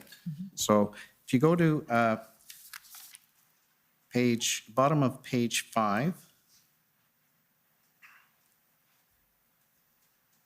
Yeah, that's it. So where it says violent incidents. So it says violent incidents and threats of violence and protests and arrests, related to the protests have been reported across Canada. The RCMP's recent seizure of a cache of firearms with a large quantity of ammunition in Coutts, Alberta, indicated that there are elements within the protests that have intentions to engage in violence. Ideologically motivated violent extremism adherents may feel empowered by the level of disorder resulting from the protests. Violent online rhetoric, increased threats against public officials, and the physical presence of ideological extremists at protests also indicate that there is a risk of serious violence and the potential for lone actor attackers to conduct terrorism attacks. The question for both of you, can you provide any comments on this as to whether these are accurate facts to your knowledge? I believe them to be true.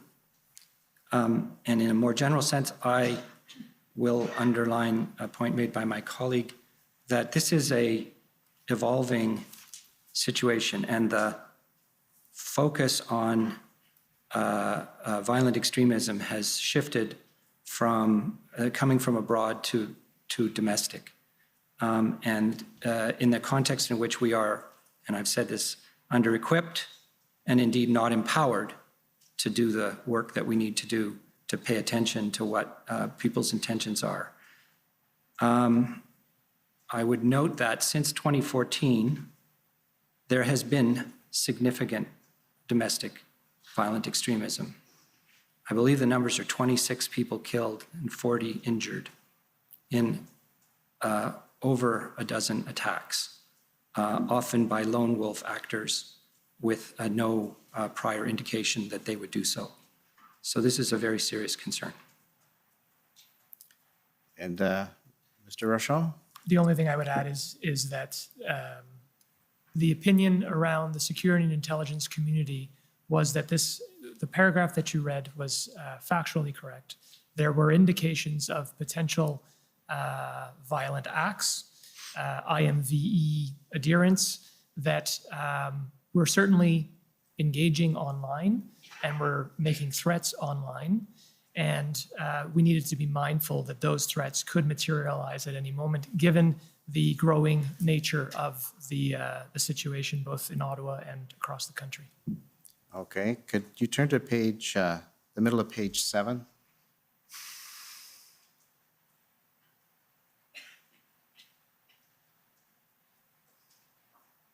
Right, so where it starts, in addition, I'm not going to read this paragraph to you. I'll just let you look at that and just go down the page, I'm just going to ask a general question. It talks about essentially 13 protests that are being referred to directly impacting port of operations, major ports of entry operations. And if you go, yeah. So it mentions over the next page as well, it continues, doesn't it? Yeah. So I just want you to confirm your understanding of these facts and any comment you might have, that the report mentions 13 protests that directly impacted port of operations and disrupted them in the days leading up to this declaration. So there's 12 in addition to the Ambassador Bridge. More specifically, it mentions disruptions at ports of entry at the time of invocation that were still of concern. In addition to Ambassador Bridge at Windsor, the Sarnia Blue Water Bridge, the Peace Bridge at Fort Erie, Emerson, Manitoba, Coutts, Alberta, Surrey, BC, on the way, from the Pacific Highway. Do you agree with those facts as they've been laid out? Yes. And I would also add, while these were clear and obvious manifestations of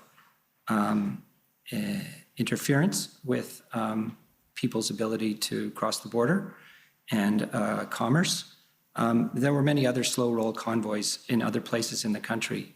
And so it was also a consideration that they might manifest at other ports of entry or indeed elsewhere and interfere with, as I say, people's lives. Would that be part of the unknowns? Yes. And at page 9 of the same report, in the lower half of the page, where it starts threats, page 9, yes, stopped right there, yeah. So that paragraph, it was not just ports of entry or protests that we've identified so far. It mentions that there were threats also made to block railway lines that would result in significant disruptions to Canada's freight rail industry, in addition to service, I'm sure, of substantial monetary loss. Can you see that there? I can. And what's your comment on that? We heard about threats. I don't believe they ever manifested as blockades on a railway line. But 2 years ago, in 2020, in February, we experienced that occurrence, and it was a very significant event from an economic point of view. And my last question is at page 11, the bottom paragraph, or sorry, the middle paragraph. It starts, there is significant evidence, that's right. There's significant evidence of illegal activity to date, and the situation across the country remains concerning, volatile, and unpredictable. The Freedom Convoy could also lead to an increase in the number of individuals who support ideologically motivated violent extremism and the prospect for serious violence. Proponents of IMVE are driven by a range of influences rather than a single belief system. IMVE radicalization is more often caused by a combination of ideas and grievances resulting in a personalized worldview. The resulting worldview often centers on the willingness to incite, enable, or mobilize violence. Do you have any comment on, for both of you, that paragraph? I think it accurately reflects the views of officials in the government when the Emergencies Act was invoked. Exactly. I mean, what I was trying to explain earlier on today when I was asked a question is captured in that paragraph, and that there was the threat that the longer that this situation was allowed to happen, the more likely it was that IMVE groups would take advantage of it, and that was a significant concern for the security and intelligence community. Those are my questions. Thank you. Thank you. Any re-examination or reply? Just one area briefly, Commissioner. Okay, go ahead. Mr. Stewart, this is just an area of questioning arising from the questions you were asked around police independence and also relating to some evidence that we heard from Mr. Di Tommaso last week. So, Mr. Clerk, can I just ask you to pull up, now I've lost the document number. It's OPP, I think 404583.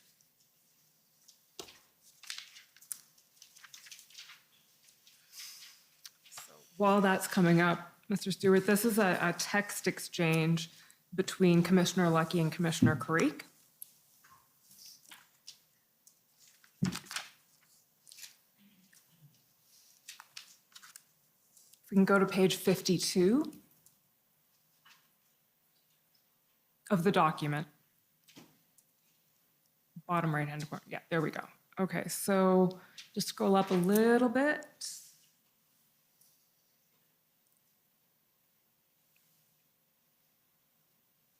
So starting at the text that says, so the green here is Commissioner Carrique and the blue is Commissioner Lucky.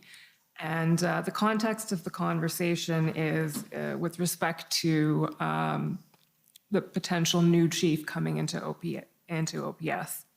So Commissioner Carrique writes, with respect to your comments yesterday, I agree we need to ensure OPS leaves Steve in play until we have done what we need to do. Introducing a new external player in the short term will set us back. Commissioner Lucky then replies, I will see what I can do to get them to delay bringing in an interim chief if you think that will help.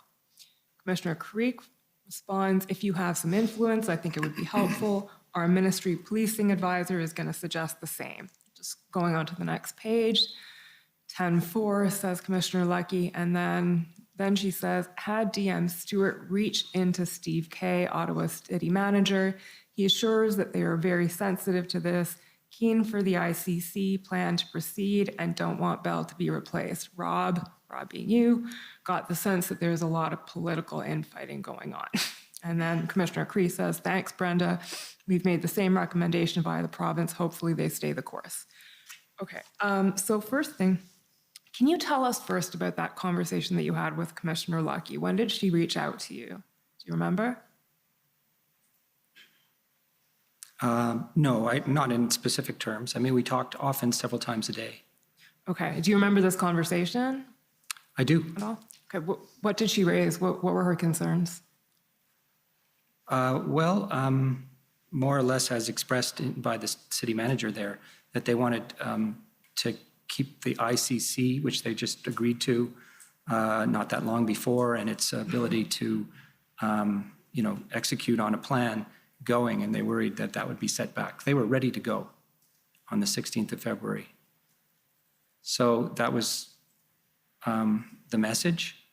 And I undertook to talk to Steve Kanalakos, and his answer as she represents it, that the city was not going to get an interim chief. They were going to go with Acting Chief Bell. Okay, do you remember when you called Mr. Kanalakis? Well, sometime in that timeline, I would say. Fair enough. Inferred. And what did you tell him, and how did he respond? I would have said to him, I'm hearing from probably just directly the commissioner that there are concerns about, changing up the guard here in Ottawa. What's your plan? And would ask them the question. And do you remember what he replied? Kind of paraphrased by this message. Okay. And the reference here to a lot of political infighting, can you explain or elaborate on that at all?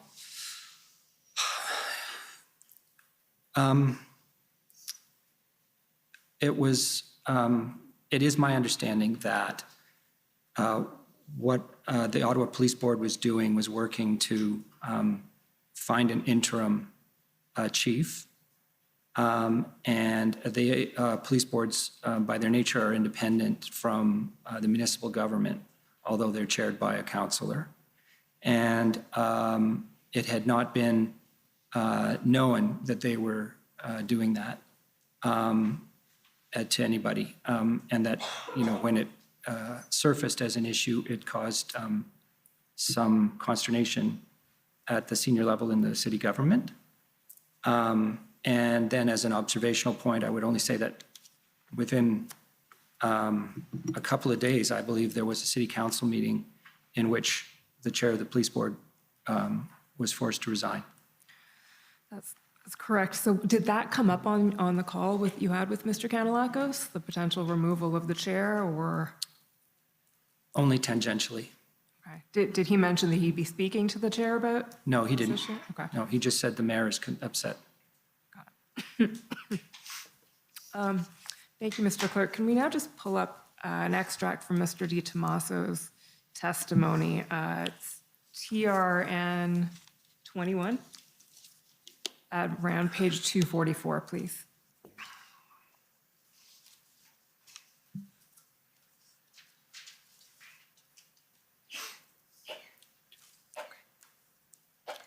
Sorry, 250 apparently of the PDF. Okay, so I'm just going to take you through Mr. Di Tommaso's comments on that exchange and ask you for your view. So starting at the very bottom, so Commission Counsel goes through the exchange and then asks Mr. Di Tommaso, to what extent were you aware of these discussions that were being had with respect to the Chief of Police in Ottawa? And on the next page, Mr. Di Tommaso replies, not aware at all. And what my position was with regards to the selection of the next chief, that was the exclusive jurisdiction of the Police Services Board, and I certainly didn't want my advisor to interfere with that at all. Okay, says Commission Counsel, and the discussions that are being had here, would you agree that this is impermissible, the kind of political interference in something that's in the exclusive purview of the board? Mr. Di Tommaso says, I don't know whether anyone followed up with these actions at all, but I made it clear to both Ken Wetherill and the advisor that they were not to interfere with the exclusive jurisdiction of the board, and it was the board's sole responsibility to select the next chief, full stop. And then Commission Counsel asks, so if these actions had been taken, is it your view that this would have been improper? And Mr. Di Tommaso says yes. Can we just get your views on that as well, Mr. Stewart? Sorry, this is a domain of Mr. Di Tommaso's, of which I'm really very unfamiliar. I don't understand or have deep knowledge of the operation of local police governance. That's fair enough. Thank you. Those are my questions. Okay, well, thank you very much for your testimony. And no, you're now free to go, and we appreciate your coming to testify at the commission. Thank you, Commissioner. Thank you very much. So we'll, I think we'll take the afternoon break, 15 minutes, and when we come back, there's a new panel, so 15 minutes. The commission is in recess for 15 minutes. La commission est levée pour 15 minutes. A 15-minute pause, break.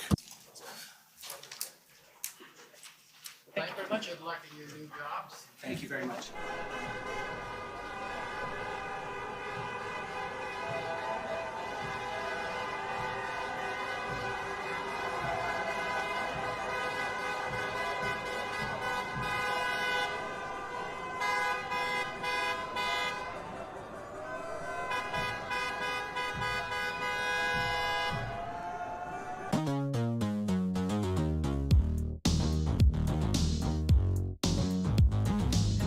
Freedom in the year 2022, for me, folks, it means the return of Rebel Live. Now, Rebel Live is an annual event we used to put on before the man, or was it the COVID Karen, made us shut it down during the pandemic years. It is a freedom fun fest, if you will. All the freedom fighters you've grown to know and love over the years, they're going to be speaking at the Toronto and Calgary events. The Toronto event is on November 19th. That's a Saturday. And it will feature the likes of Dr. Julie Ponesse, Archer Pawlowski, Tamara Leach, and all your favorite rebels, including yours truly. I'll be the MC that day, Sheila Gunn Reid, and of course, the big boss man himself, Ezra Levant. Now Saturday, November the 26th, we're bringing Rebel Live to Calgary, and those aforementioned speakers will be there, and Sheila will be the MC for that event. You don't want to miss it. It's an all-day freedom fest. I know there are certain would-be conservative leaders that think freedom is overrated. You know we don't think that way. I don't think you think that way. So if you want to get a ticket, and please go to the website. They are going fast. Go to rebellive.ca rebelnewslive.com. That's rebelnewslive.com. Get your orders in, and as Billy Red Lions used to say, folks, don't you dare miss it. Don't you dare miss this one.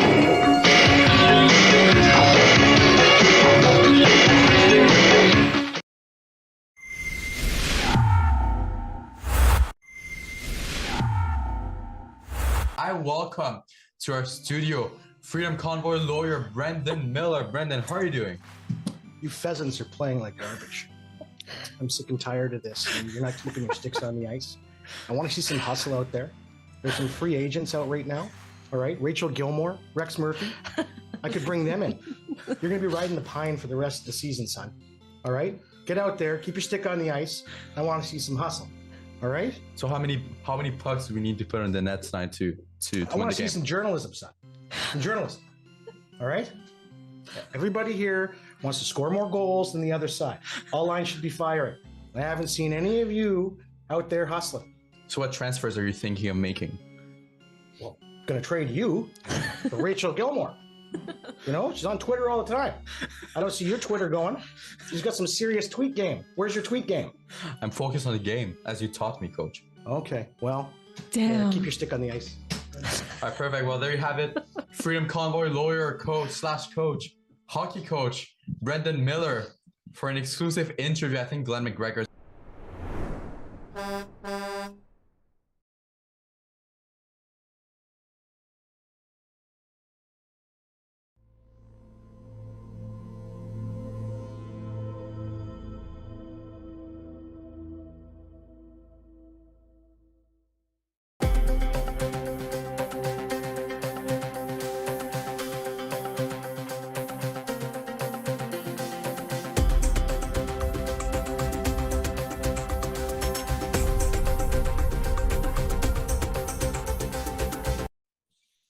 All right, good evening, ladies and gentlemen. Good afternoon to the people of Alberta and the great province of Alberta, where it is currently 4 p.m.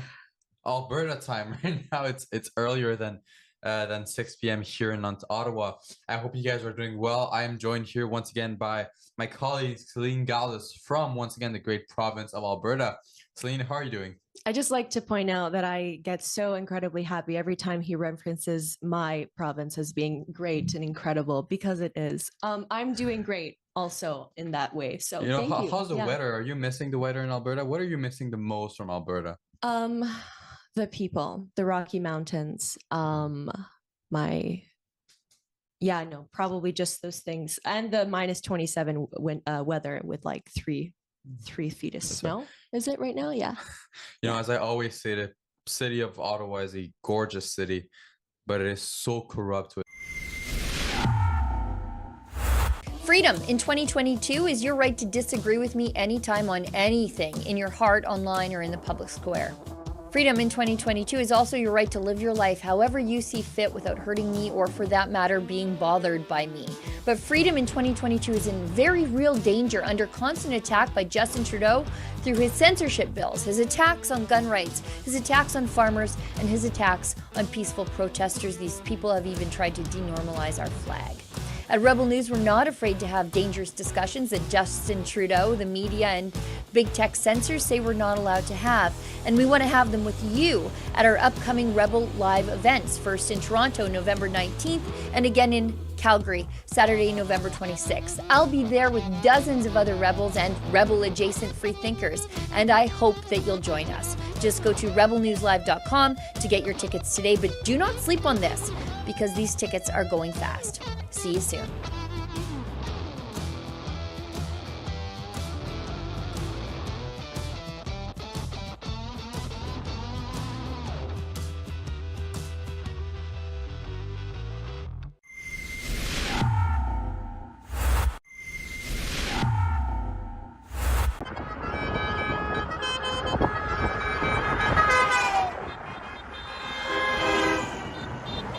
Ezra Levant here in downtown Lethbridge, Alberta. You can see all around me, in fact, at every street corner in the downtown core, are police vehicles with their lights flashing.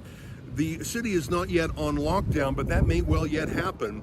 A trucker convoy is headed this way.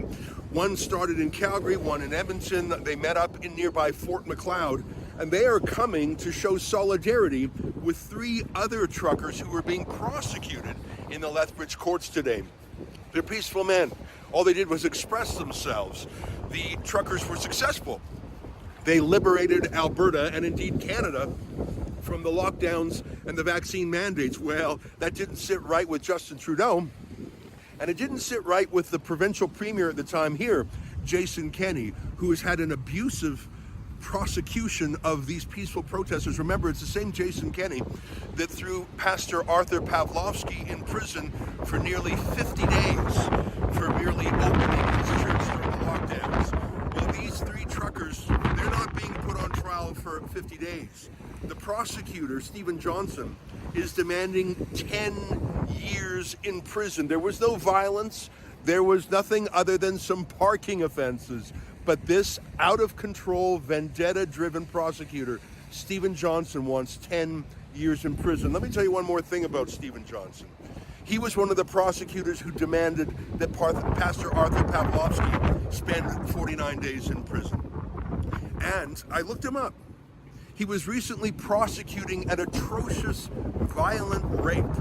And he asked the judge in that case for 4.5 years in prison. So an atrocious, violent rape, according to the Alberta government, according to this abusive prosecutor, Stephen Johnson, that deserves 4.5 years. But these peaceful truckers, 10 years. Go to truckerdefensefund.com and we'll help these men. Thanks.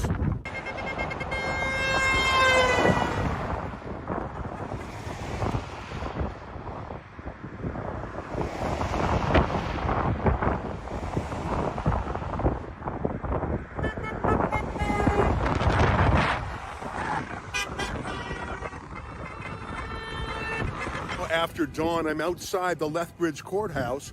You can see an enormous number of police gathering on the streets around the downtown. In every intersection are police vehicles with their red and blue flashers on. This is all because there are local farmers, truckers, business people, citizens coming to show their support for 3 truckers who are being prosecuted inside this building for peacefully protesting the lockdowns this spring. I should tell you that the 3 men who are being charged inside were completely peaceful, non-violent. There was no threats, no weapons, nothing like that. It was a political protest.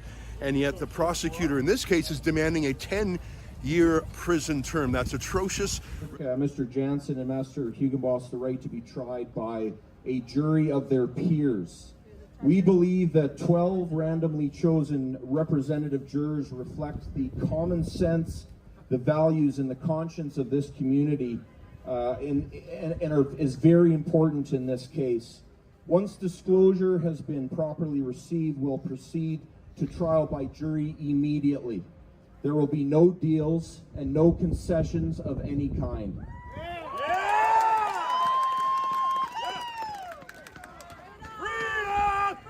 We have another court date, which is a procedural court date scheduled currently for December 12th of this year, and I will be down for that appointment as well.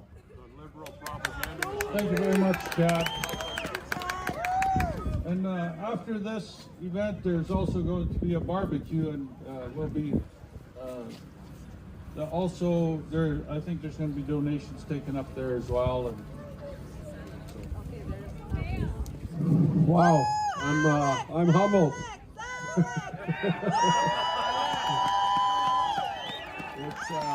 It's amazing to see you guys all here, man. This is what it's all about.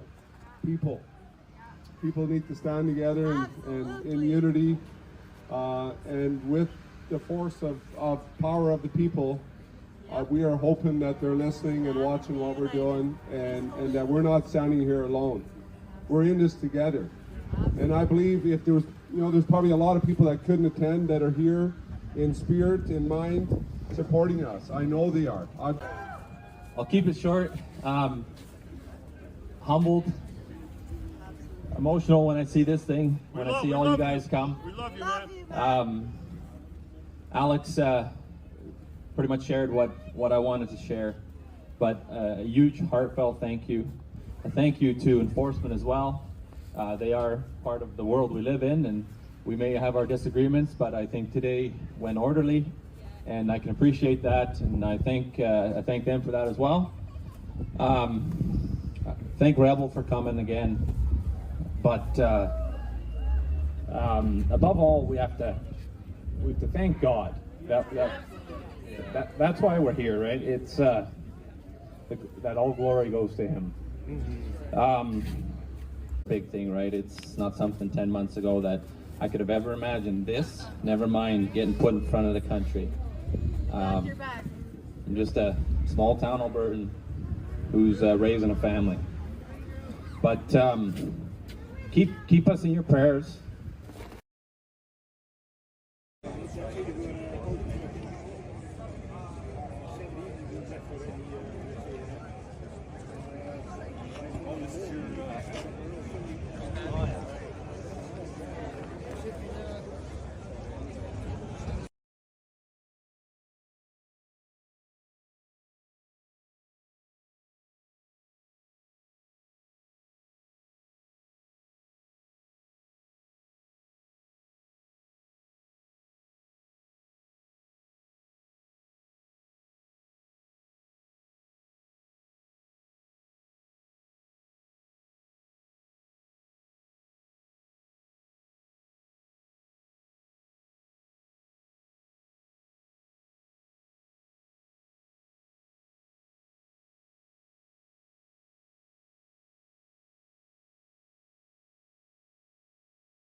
Order à l'autre.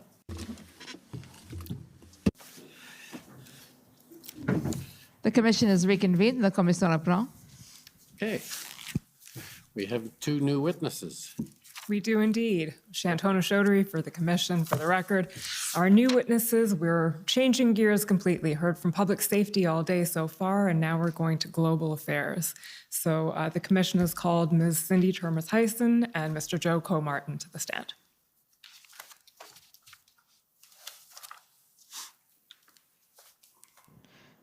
Mr. Mosheisen, will you swear on a religious document or do you wish to affirm? I wish to affirm.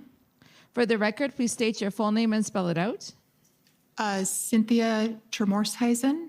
Do you want both names spelled? Yes, please. CYNTHIA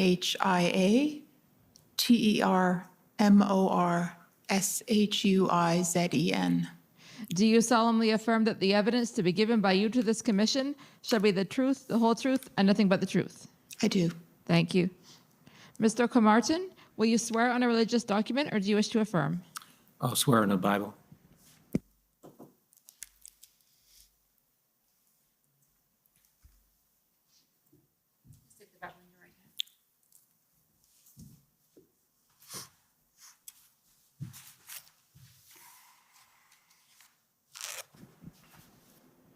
For the record, please state your full name and spell it out. Joseph Comartin, Joseph Do you swear that the evidence to be given by you to this commission shall be the truth, the whole truth, and nothing but the truth? So help you God. I do. Thank you.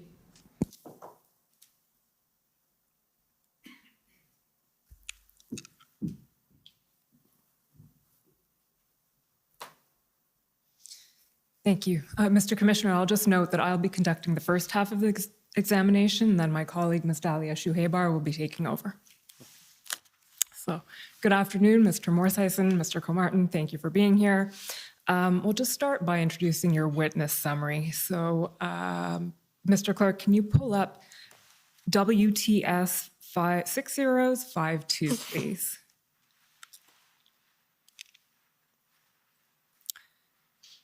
You'll recall having sat for an interview on August 23rd with Commission Counsel. Yes. Yes. And you've had a chance to review this interview summary? Yes. Okay. And you'll note that certain interviewees who were present at the interview are not present today, namely Ms. Martha Morgan, Deputy Minister, Mr. Loken, Mr. Sébastien Beaulieu. Can you confirm on your own behalf that you've reviewed the summary and that it's accurate to the best of your knowledge, and that insofar as it contains the information provided by your absent colleagues, they have reviewed and accepted it as well? Yes. Yes. Then the second, just a little piece of housekeeping, is the institutional report. So, Mr. Clerk, that's DOJIR 702.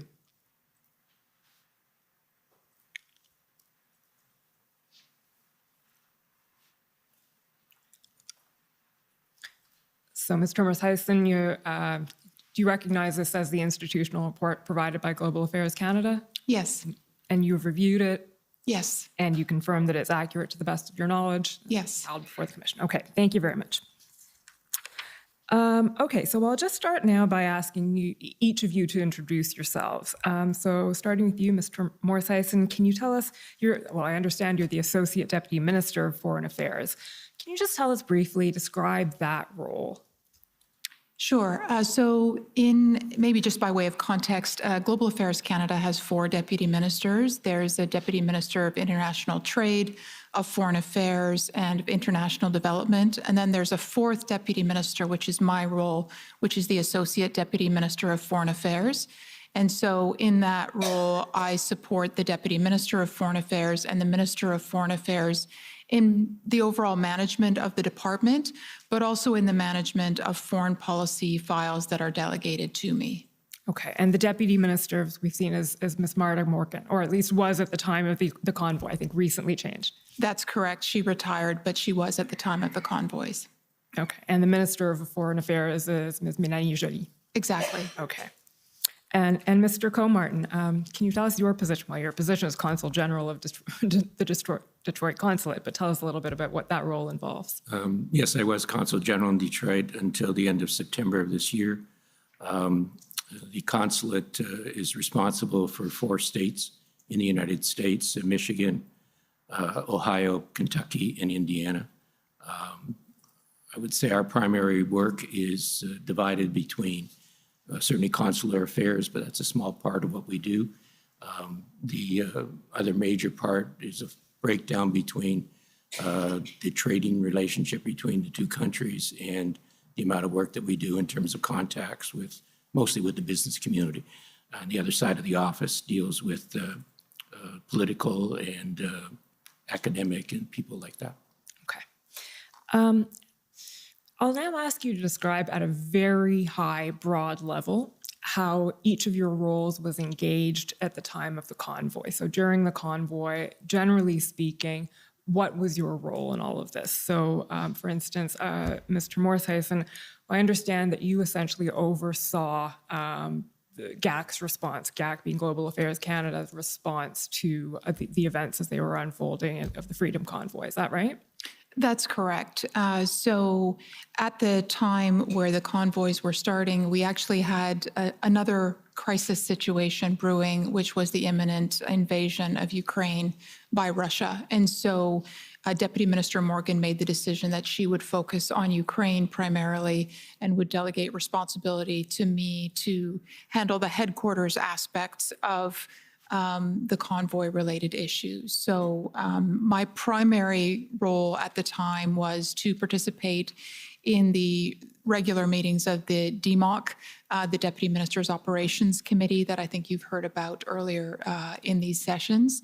And then also I engaged with a number of colleagues in the department, particularly our colleagues responsible for North America relations, and then also colleagues in protocol, which is the part of the department that is responsible for supporting foreign missions in Canada. Okay. We'll be getting into all of that. DMOC is one acronym that we actually have learned today, but thank you for, there are a lot, and especially in global affairs, it's challenging. And our understanding is that, along with Deputy Minister Morgan, Minister Jolie's time was very much occupied by Ukraine during this period. Is that accurate? Absolutely. She also was very focused on Ukraine. Okay. Now, Mr. Comartin, can you tell us at a high level what your involvement was during the time of the convoy?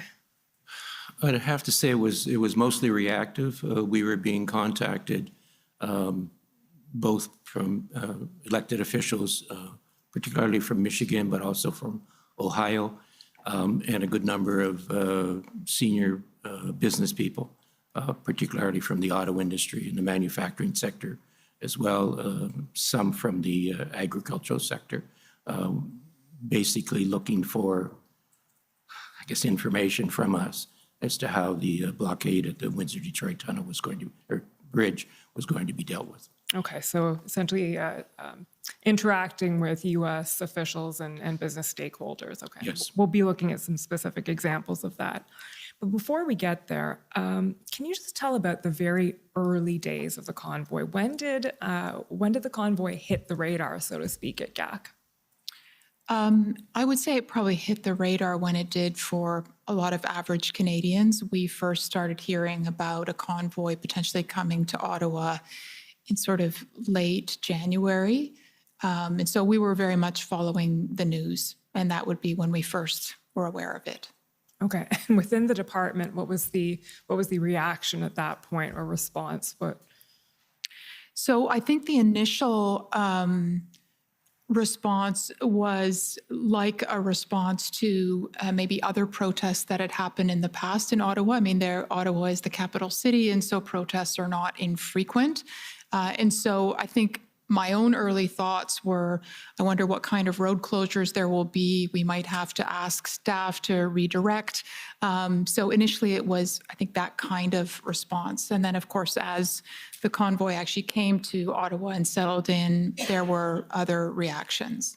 And you were attending the daily DMOC meetings as they were happening on behalf of GAC? Yeah, so the daily DMOCs didn't start until I think it was around February the 10th.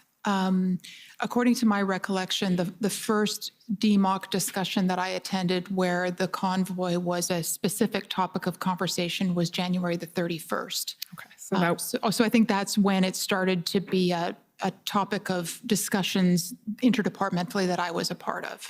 So that would be the Monday after the first weekend, essentially. I'll take your word for it that it was the Monday. It doesn't matter too much day of the week, but that's the approximate moment in time. Okay. So at what point would you say that the GAC's mandate became very engaged? So I think initially the mandate was around wanting to ensure that we were living up to our obligations under the Vienna Convention on Diplomatic Relations. So this is the international legal instrument under which we're responsible for ensuring the security of diplomatic missions in Canada. And so in the downtown core area that was affected by the convoy initially, there were about 50 diplomatic properties. Most of them were embassies, a couple of them official residences. So those are the homes of ambassadors or high commissioners.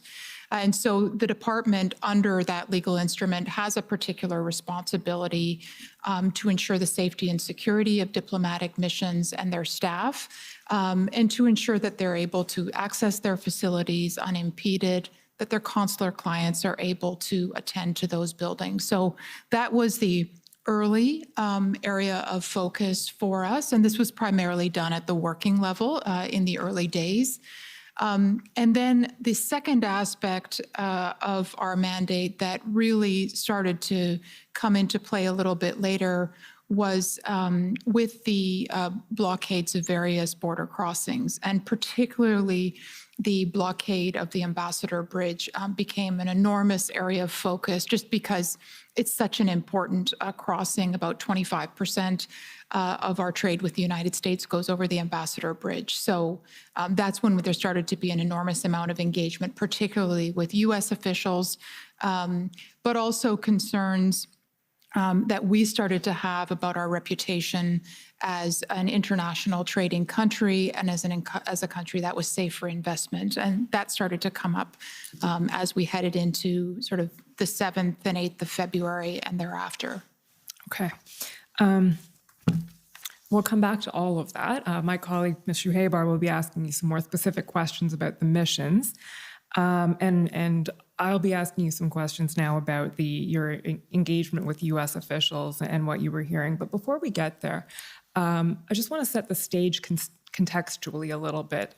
Some things that you brought up in your interview and are also referred to in the institutional reports and in the document. So you've mentioned that Ukraine was a crisis the GAC was dealing with at the time as well.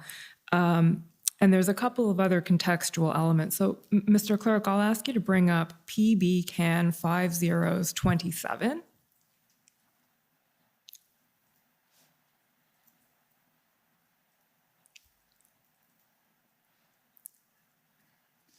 And if you can just scroll down to page 3. There we go. So this is a tweet from Representative Elisa Slotkin that's mentioned several times in the documents we received from GAC. First of all, who's Representative Slotkin? Can you tell us? Maybe I'll direct that to Mr. Cope-Martin, who knows this better than I do. She's a member of the House of Representatives at the federal level in the United States. Has an interesting background. She actually was she was posted a number of times in Iraq. She has a military background, and I believe also some association with CIA at one period of time in her career. She, this particular quote, what frankly was of concern to us in terms of the context. She was speaking about the impact the blockade was having at one of the auto plants that is in her district. Okay, so we'll just take a moment to read through that quote. It's a tweet, I believe, on February 3rd is the date, and it says, just scroll up a tiny bit. Thank you. It'd be later than that. If we needed another example of why supply chains matter, look no further. It might be the 9th. The blockade of the Ambassador Bridge, that's right. Sorry, I think it's the 9th. The busiest border crossing in America is already creating major disruptions for our businesses in Michigan. And just scroll down a little, Mr. Clerk. The next tweet, she says, Michiganders have been saying for decades that when our manufacturing is outsourced too much, we end up paying the price. It doesn't matter if it's an adversary or an ally. We can't be this reliant on parts coming from foreign countries. I've been in contact with the White House today about the situation. They're closely following these events. We're waiting for Prime Minister Trudeau's way forward. So yes, thank you for the correction on the date. I believe it's the 9th. And then she goes on to say, the one thing that couldn't be more clear is that we have to bring American manufacturing back home to states like Michigan. If we don't, it's American workers like the folks at Delta Township who are left holding the bag. So can you tell us a little bit generally about that concept of bringing manufacturing back to the US and what was going on generally in the zeitgeist at the time? So maybe I'll start, and Mr. Comartin might want to add a couple of different things that I would point to. First, from a Canadian perspective, we were quite concerned because, of course, the blockade of the Ambassador Bridge was happening after 2 years of COVID, where we were already seeing supply chains quite stressed. A lot of businesses were already under considerable strain. And so I think there was a lot of concern on the part of businesses that was exacerbated by that background. The second issue is that we have over many, many years had to fight very hard for access to American markets and also for the supply chains, including with respect to the auto industry in Canada. There's a strong trend towards Buy America in the United States, and also a strong trend among some parts of the U.S. Political class to bring manufacturing back to the United States. And so there's an ongoing effort by global affairs, by other federal departments, but also by provincial governments and our missions in the United States to continually make the case that Canada is a reliable trading partner and also a reliable investment partner. And so that's very much the context behind this. Okay. So this tweet would essentially be an example of that bring manufacturing back home sentiment. Absolutely. Mr. Comartin, would you have anything to add to that? Well, just that this was her comments were the strongest that we had from any of the elected representatives. I think it reflected to some degree the passion she feels for her district, but it also reflects a certain level of ignorance in terms of the relationship, the treaty relationship we have between ourselves, Canada, the U.S., and Mexico, which we had just gone through, in the previous couple of years of renegotiating that agreement. And this idea of, bringing back manufacturing to the United States, even from allies, would have been a complete contradiction of that agreement. So you're referring to the renegotiation of NAFTA? Yes. Okay. Okay, well, let's start looking at some of the specific examples of communications or statements that were made by U.S. officials. I don't know if you want to start, or please do start actually by giving a general overview of what you were hearing, Mr. Comartin. Well, a great deal of concern coming from the elected, both senators and members of the House of Representatives. I was dealing with those who were from my territory. I think one of the messages was the impact it was having on the supply chain. They also were expressing repeatedly, I got messaging to the extent that why isn't Canada doing more? Their analysis was that the three levels of government were not cooperating, didn't have a coordinated plan. That was the kind of perception they had of what was going on. And that was difficult for us to respond to in the first couple of days. Certainly by the 10th and the 11th, we were able to point out that we were dealing with specific responses. But that message was quite strong, that they did not see that all levels of government were responding in a coordinated fashion. Okay. At this point, Mr. Clerk, can you pull up PB Can 401661?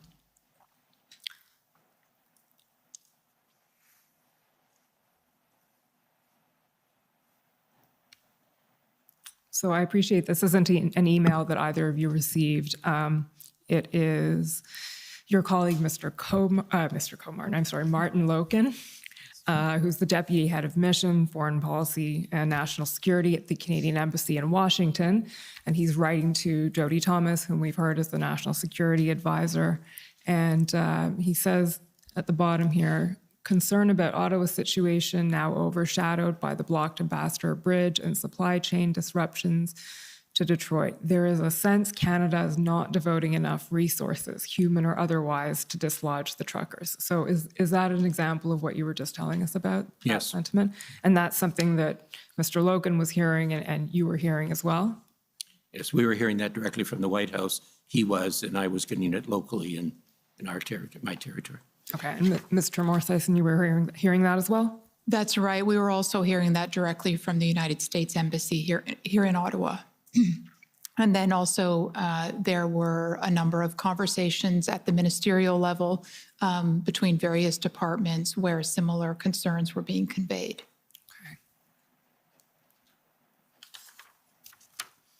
Then if we can just turn up SSM CAN 50442.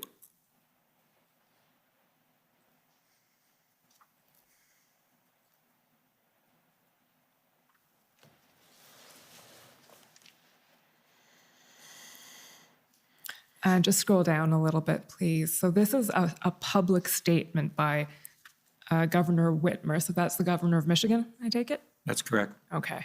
And scroll down a little bit. She says, at the beginning, my message is simple, reopen traffic on the bridge. Scrolling down onto the next page. It is imperative that Canadian local, provincial, and national governments de-escalate this economic blockade. They must take all necessary and appropriate steps to immediately safely reopen traffic so we can continue growing our economy, supporting good-paying jobs, and lowering costs for families. So I can just ask you, so this statement, I believe the date was February 9th as well? And this was a public statement made. So in addition to direct communications being made to you, there were politicians making public statements. And what was the purpose of that, do you believe? I think the public statements were very much an opportunity to send a message not only to the Canadian government, but also, I would suspect, to their own publics to make clear that they were working hard to do something about this situation. I mean, the impact of the closure of the Ambassador Bridge was almost immediate, particularly on the auto sector, which Mr. Comartin would know better than me is a critical part of the Michigan economy, and of course of the Ontario economy as well. Mr. Comartin, why don't you tell us a bit now about what you were hearing from the auto industry, from who and what they were saying? Well, starting on late in the day on the 7th, which is when it first got shut down, we were already hearing from them of having to shut down lines of production. They were beginning to look at alternate ways of moving the product across, which was primarily going to be, it turned out they were already looking at it, but primarily at the Blue Water Bridge up at Sarnia, Port Huron. And at other methodologies of trying to move their product. They were, trying to wear my diplomat hat here for a second, they were much more aggressive, that's not the right term, they were much more forceful in their comments about the fact that Canada had to get their organization in place and get this stopped right away. Okay. Mr. Clerk, can we pull up SSM NSC CAN 401605?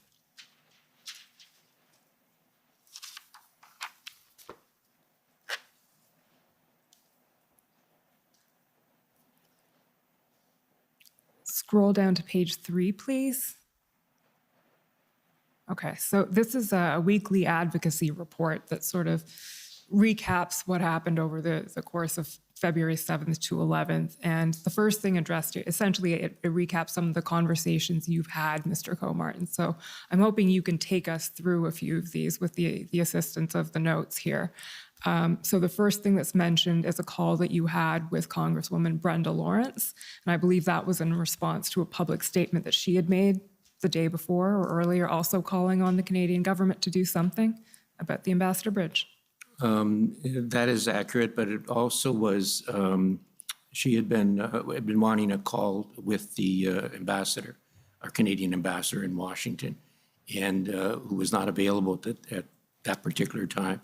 So it was offered that I would speak to her. Initially, I've had I've had several I had had several contacts with her before. Worked on a number of items of relative interest to the two jurisdictions. So that's how the call came about. And she did, I believe, subsequently have a call with the ambassador. The important part about her role is that both the Ambassador Bridge and the tunnel are in her district, as is the new crossing that's being built currently. So she has a major interest in the impact that this was having. And again, she had automotive plants and other manufacturing plants that were being negatively impacted already. Okay. If we can just scroll down a little bit more, Mr. Clerk, the second call that's mentioned is with Congresswoman Dingle. Can you tell us a bit about the context of that one? Yeah, I've had quite a lengthy contact with her prior to the blockade. I had pushed for this call because she had been on As It Happens, CBC, the night before, and that had been on the 10th, and had made some, which surprised me, quite frankly, because we've always had a very close working relationship, and she has with Canada as well, and made some statements that were fairly close to what the statements were that you saw from Lisa Slotkin. So I wanted to raise that with her, and so we had a good conversation. I had asked her, in keeping with what calls I had had with Representative Kildee and with Senator Peters, that we were seeking from them, for them when they were talking about this in public, that they would stress the importance of the relationship between Canada and the United States. And she assured me in the course of this conversation that she would attempt to do that going forward. I think the other point at this particular time, so it was easier for me, I think, to convince her to be sympathetic, was the injunction either had been granted. I think that call was in the morning. The injunction was granted by the Superior Court in Windsor later that day, and I had assured her that I had expected it would be a positive order and the injunction would be granted. So, proof positive, I guess, that we as a jurisdiction were moving on this. Taking some action. Okay. And then the next call referred to, just scrolling down a bit, is the Detroit Regional Chamber on February 10th. Yeah, President Ruru is been a longtime friend. He's the head of the Detroit Regional Chamber of Commerce, which takes in not only the city of Detroit, but a number of the municipalities in southern Michigan. It's the most influential chamber in the state. And again, he was speaking forcefully. This was the day before I had told him the injunction had been sought, but had been kicked over to the following day. But was quite positive in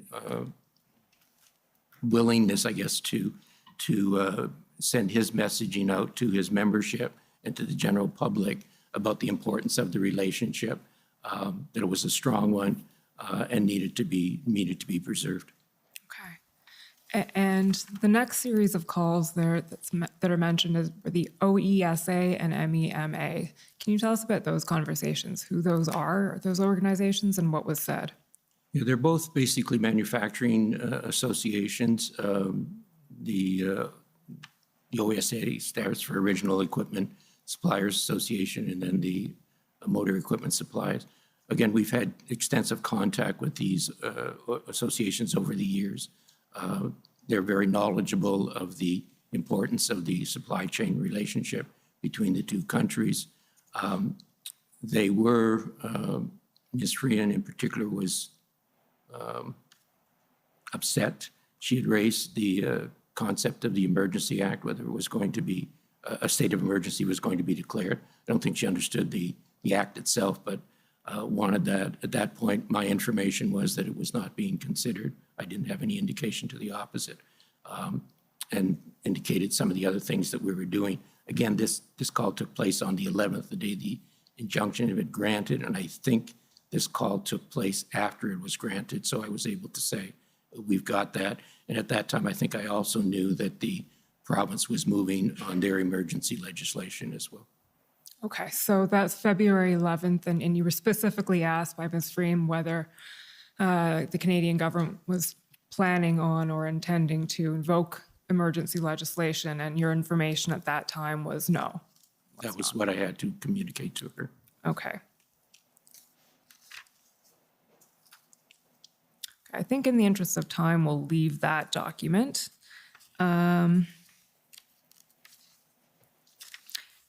Can we pull up, Mr. Clerk, PB Can 5038?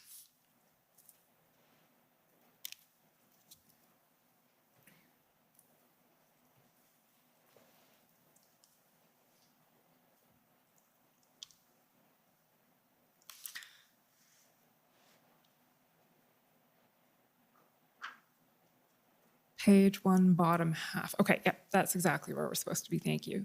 So this is an email from Stefano Marin. Who's that? Can you identify who Stefano Marin is?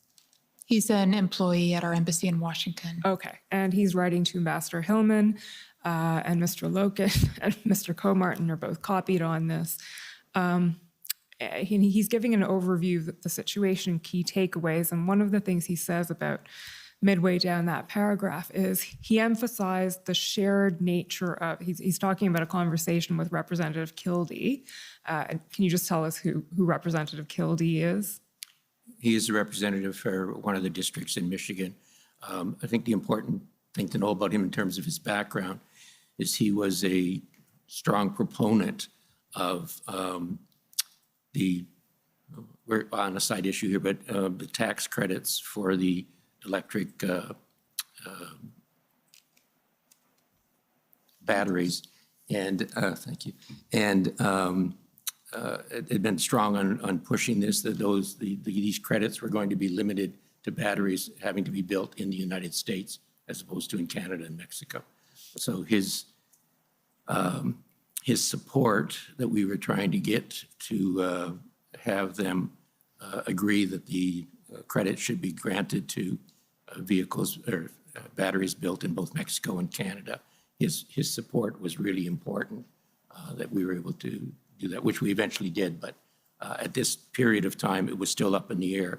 And so we really needed to get him on side as much as we possibly could. Okay, so Representative Kildee is someone that you essentially needed on your side in this battle. Okay, and what Mr. Loken mentions in this email, sorry, it's not Mr. Loken, it's Mr. Marin mentions in this emails, he emphasized the shared nature of the challenge, referencing American support, including through funding for the convoys in Canada, and then the many ways in which the officials are working together. Is that something that you were hearing about as well? American funding, American support for the convoys in Canada? So maybe I'll start, and again, Mr. Comartin may need to add something, but there were a number of concerns, first of all, about American citizens funding through some of the kind of crowdfunding platforms that were being used by the convoy. And in fact, there was information when one of these crowdfunding platforms was hacked that a very large percentage of the funding was actually coming from U.S. sources. So that was something that I was aware of. And there was also concern about the Ottawa 911 number being flooded, and many of the callers were actually from the United States, and this prevented Ottawa Emergency Services from appropriately doing their work. And I believe both of these issues were referenced in the call that took place between President Biden and Prime Minister Trudeau around this time. And I think these were referred to as well in the readout of that call. I think that's right, and we'll probably be hearing more about that as the next couple of weeks unfold. For now, I think you've given us a good overview of what you were hearing from the United States, so we're going to move to other countries now. Mr. Clerk, if you can pull up ssm.nsc.can 50156, please.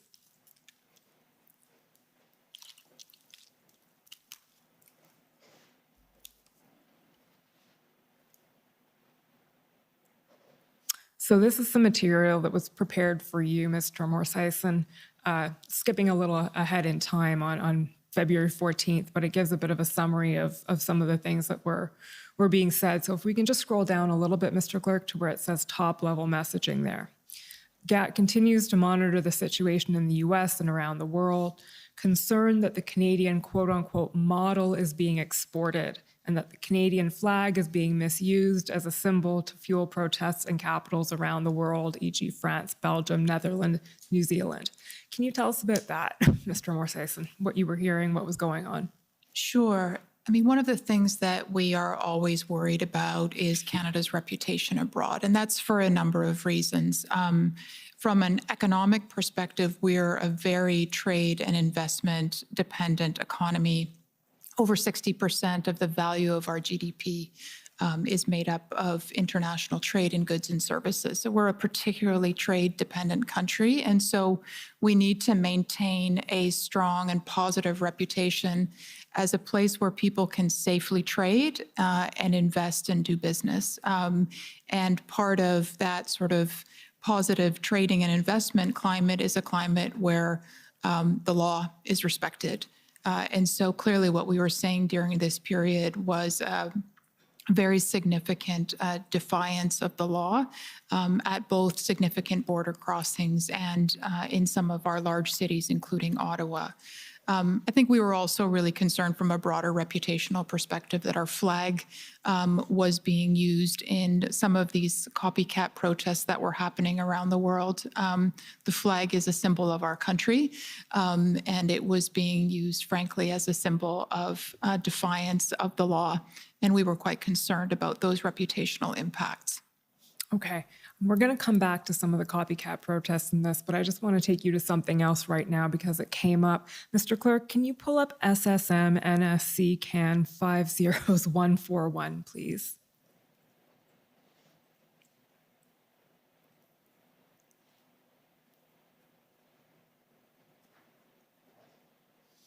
Okay, so again, this is some material that I believe was being prepared for you in preparation for a DMOC, Mr. Morseson. We'll scroll down a little bit to page 2, please. There we go. Impact on Canada, US. So this is going to the trade impact that you mentioned. So it says there's a high level of US concern on implications on flow of goods, ripple effect of protests across the US. Then it says immediate trade impact, $2.4 billion a day, two-way trade, $500 million by Ambassador Bridge alone. And then some talk about the longer term impact and pressure on for nearshoring supply chains. So first of all, was GAC doing its own economic analysis or analysis of trade impact, or where did this information come from? Do you know? So I don't know what the exact source of these particular stats were. We do have a chief economist at Global Affairs Canada, and so our chief economist, in particular, one of the areas that she and her team monitor is our international trade performance, and so she and her team will regularly produce stats on those issues. So these may have come from our chief economist. I can't confirm that. We did not do, to my knowledge at least, detailed economic assessments of the specific impact.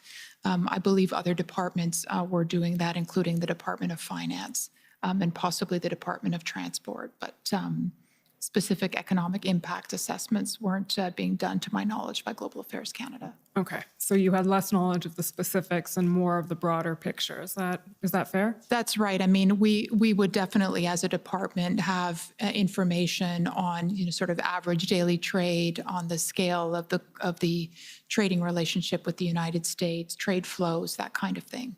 Okay, thank you. Thank you, Mr. Clerk. We'll go back now to SSM and SC CAN 156.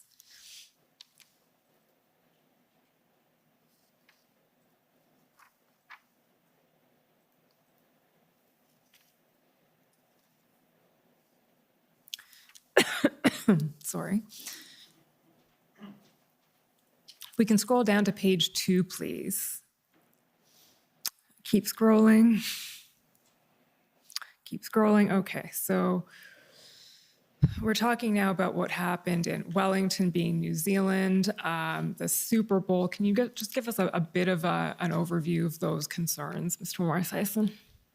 Sure. One of the things that we were monitoring is the extent to which the convoy protests and economic blockades in Canada were being copied, if you will, in other countries.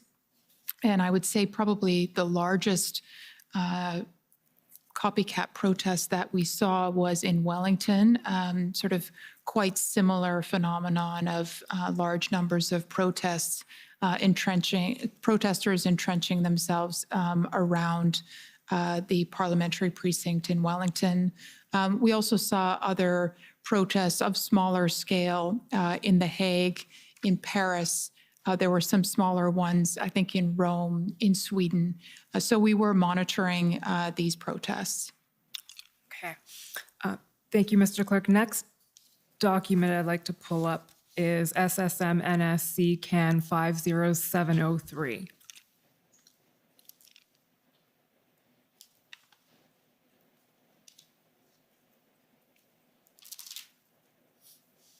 So this, again, is on the topic of concerns being heard from other countries. This is an email sent by Ralph Goodale. So can you just tell us what Mr. Goodale's position is? Yes, Mr. Goodale is Canada's High Commissioner to London, England. Okay. And he was writing to a number of people at Global Affairs. Can we scroll down, please, Mr. Clerk? Two themes, he says. Disbelief that this is happening in Canada, of all places, and no one wants this to become an unwelcome Canadian export as the protests spread elsewhere. Can you tell us, are you familiar with this email? Yes, I am. Okay. Can you tell us a little bit about what Mr. Goodale was saying? And you have it in front of you for your reference, but where this email came from and what was being expressed and why? We had asked a number of our missions abroad, so that's our embassies, high commissions, and consulates general, to report back if they saw these kinds of protests emerging in other countries. So while I can't say exactly what Mr. Goodale was thinking when he wrote this, my interpretation of this is that a lot of people that he was talking with were surprised that in Canada you would see protests like this where there was widespread violation of the law, and that this wasn't the kind of protest that people would associate with Canada. And I think also one of the things that we were talking about at the time was also the significant impact of disinformation on the climate here in Canada and abroad. So that was how I interpreted his message. Okay, and if we can just scroll down to the next page, please. There.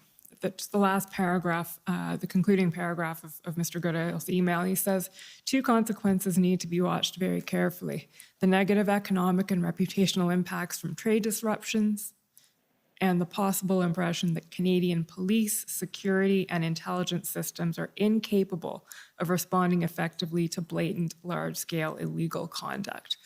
Elaborate a bit on that concern. So I talked about it a little bit earlier, but from a Canadian government perspective, we always need to ensure that we remain a country that is seen as welcoming to foreign investment, to international trade. Those are really some of the foundations of our economic prosperity. And one of the foundations of being able to have that kind of trade and investment environment is to have the rule of law.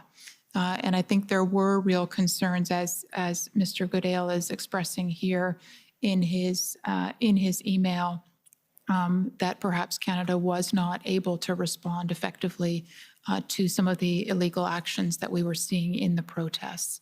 And then I think more broadly, it's not just about that trade and investment environment. It's also the fact that Canada wants to protect its reputation more broadly as a country where there was rule of law alongside democracy.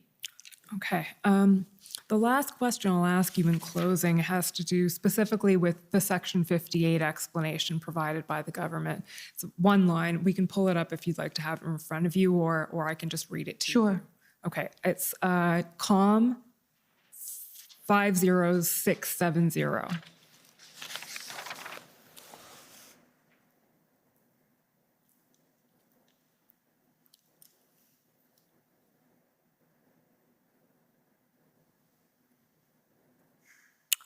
Okay, I think it's the bottom of page 1. Yeah, there we go. Bullet number 3 references as part of the justification for the Emergencies Act, the adverse effects resulting from the impacts of the blockade on Canada's relationship with its trading partners, including the US, that are detrimental to the interests of Canada. So the reference there is to its relationship with its trading partners in the plural. Did you hear any concerns directly from trading partners other than the US, or was it primarily the US? So I think the overwhelming focus was the United States. And, in part that's because 75% of our trade is with the United States. So it's overwhelmingly our largest trading partner. Also, the United States is overwhelmingly our largest investor. About 50% of all foreign investment in Canada is from the US. So it's not surprising that the US would dominate that conversation. That said, just to give an example, some of the key companies that were directly affected by the blockade of the Ambassador Bridge were actually not US companies. They were Korean and Japanese companies. So both Toyota and Honda experienced immediate effects in Ontario as a result of the blockade and the inability to get parts. So while we didn't hear directly from those countries, clearly those major foreign investors from other countries were directly affected. And so we were concerned about the perceptions of other trading partners too, in terms of their view of Canada as a safe place to do business. Thank you. Those are my questions. I'll turn it over to my colleague now.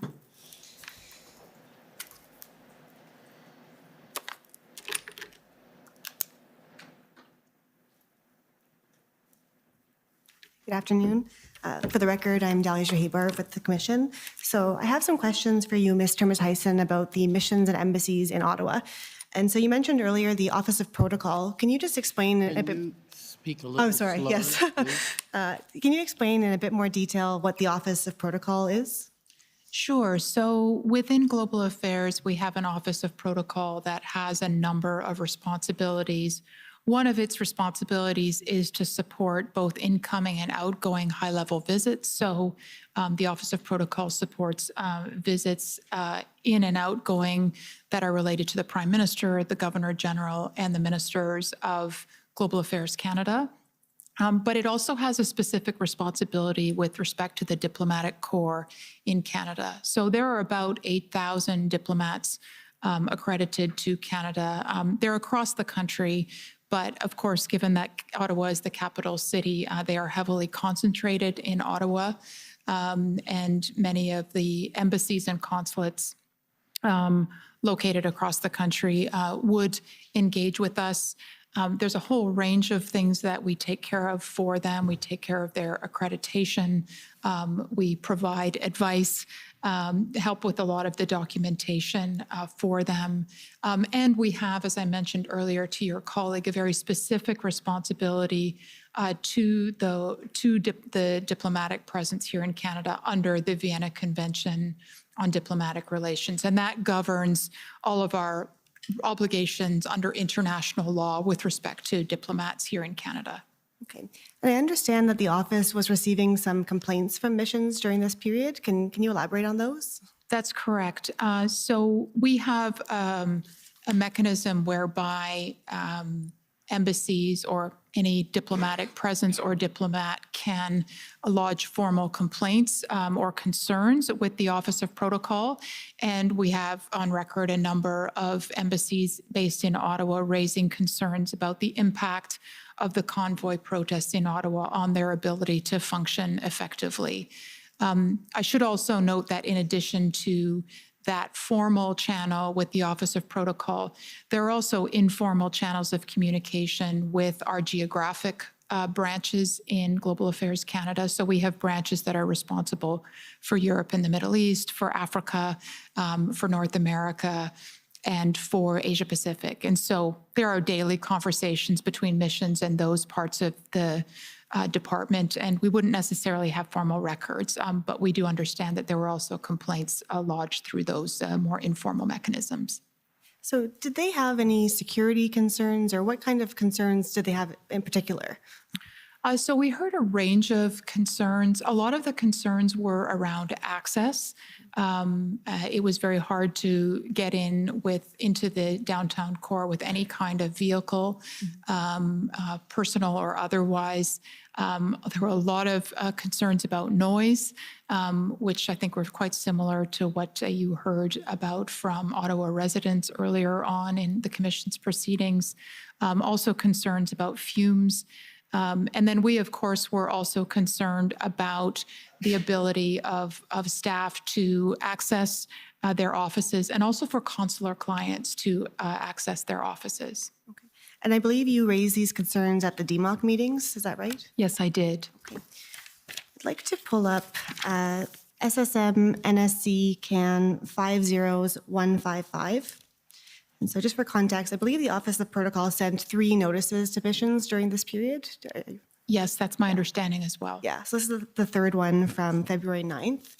If we could just look at the part in red, so if you scroll down a little bit. Oh, it's not red on this situation. Okay, the paragraph starting in the RCMP.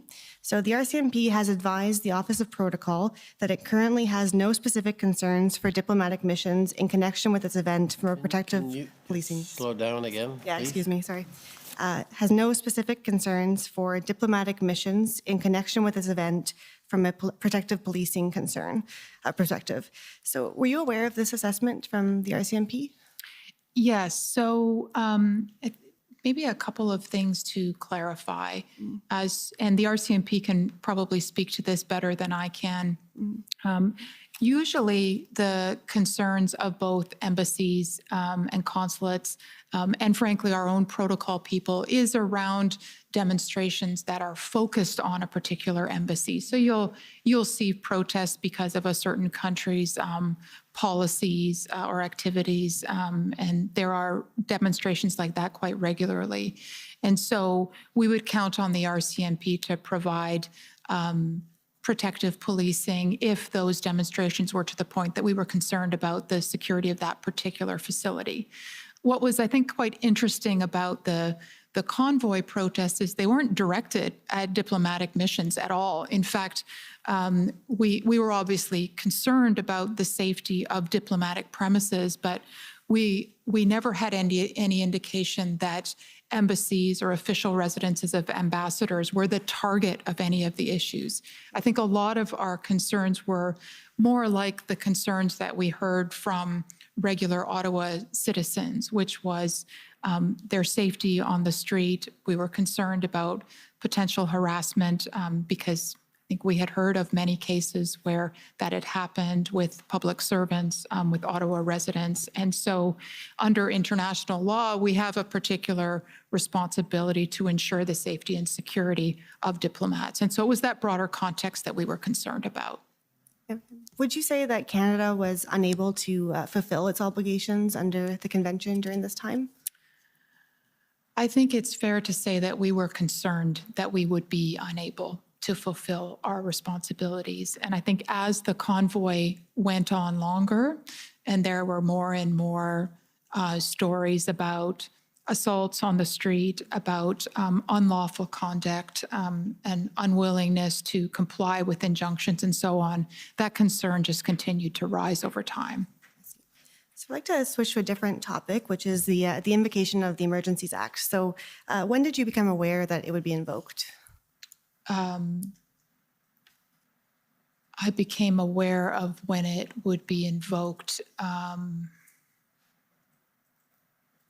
I think it was the day of. Okay. So was GAC providing any input on that or advice to invoke it, that kind of thing? So the input that we provided was through a number of different channels. So it was, first of all, through these DMOC committees. Each day we would do a tour de table and provide inputs from various departments' perspectives and share information. So each day I would provide inputs on what we were hearing from diplomatic missions, what we were hearing from trading partners, from businesses, and so on. So that was one channel. We also provided reporting into the Privy Council office on issues under Global Affairs Canada's mandate. And then we also provided information where appropriate to the Government Operations Centre. So for instance, our rapid response mechanism, which is referred to in some of our documents, provided its input through the Government Operations Centre. So in answer to your question, yes, we were providing input in through various channels that may have informed the decision-making. Since you mentioned RRM Canada, I actually had some questions about that. Okay. So could you just explain what that is in general terms? Sure. So RRM stands for the Rapid Response Mechanism. So this was something that was agreed to at the G7 leaders meeting in 2018 in Charlevoix when Canada was the host. And the mandate of the RRM was really to identify and respond to threats from foreign state actors on G7 democracies. And we were particularly focused on threats oriented towards democratic institutions and processes, towards threats towards our media and our social media and online environment, and then also threats to the exercise of human rights and freedoms. So this was really, I want to stress, about foreign state actor threats to our democracy. So I understand that RRM Canada produced several reports during this period. I'd like to pull one up. It's SSM NSC CAN 50169. This is from February 14th.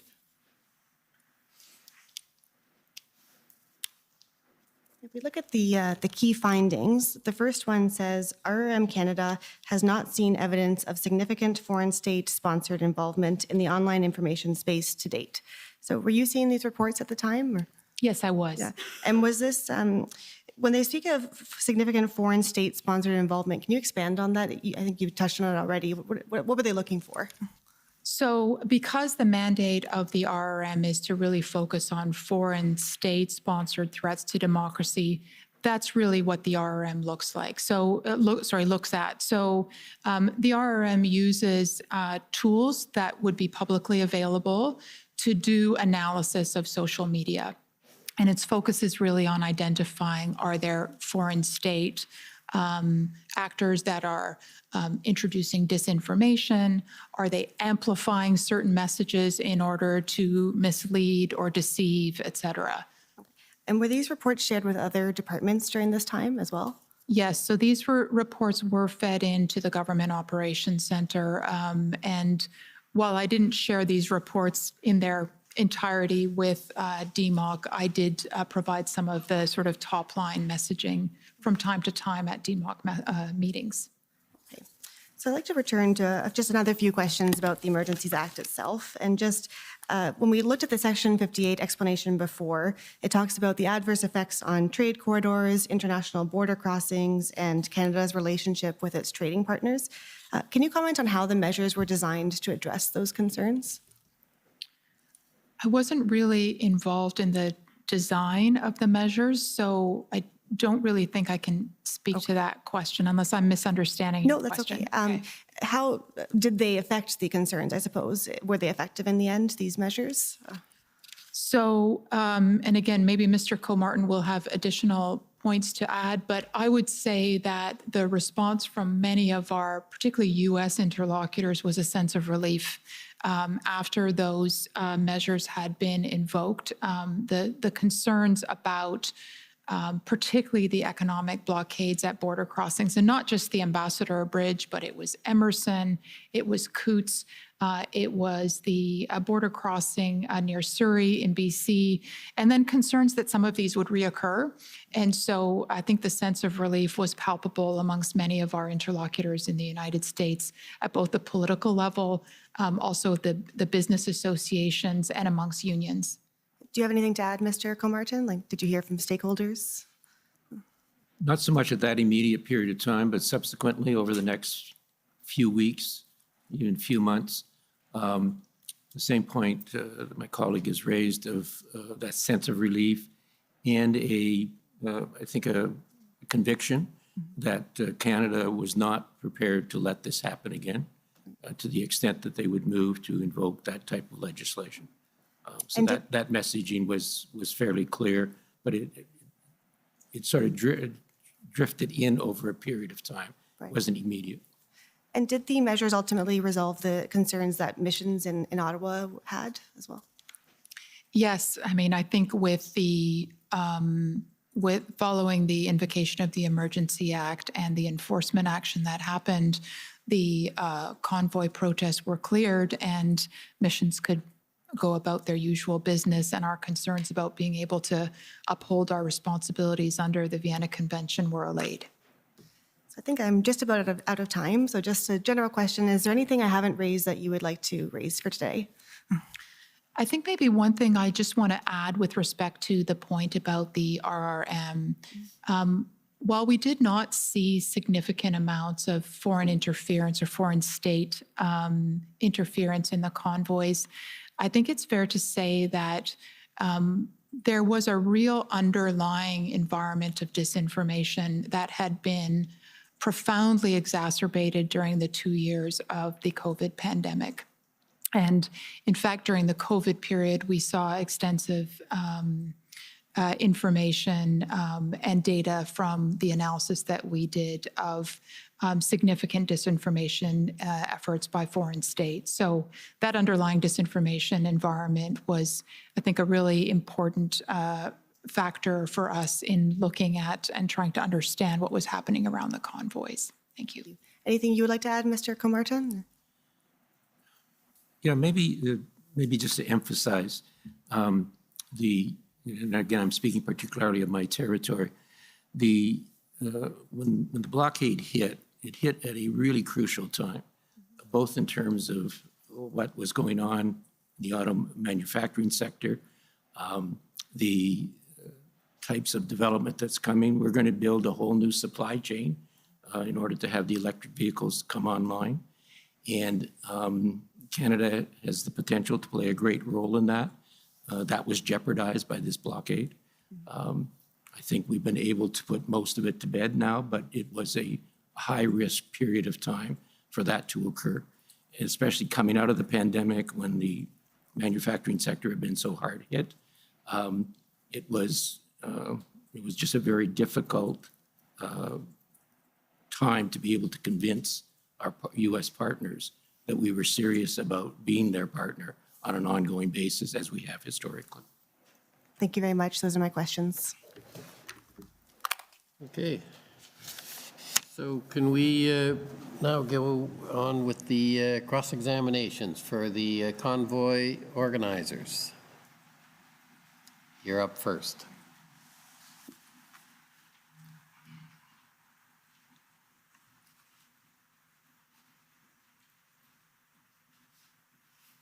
Good evening. Good evening. My name is Brendan Miller. I represent Freedom Corp, which is an entity that represents the protesters that were in Ottawa in January and February of 2022.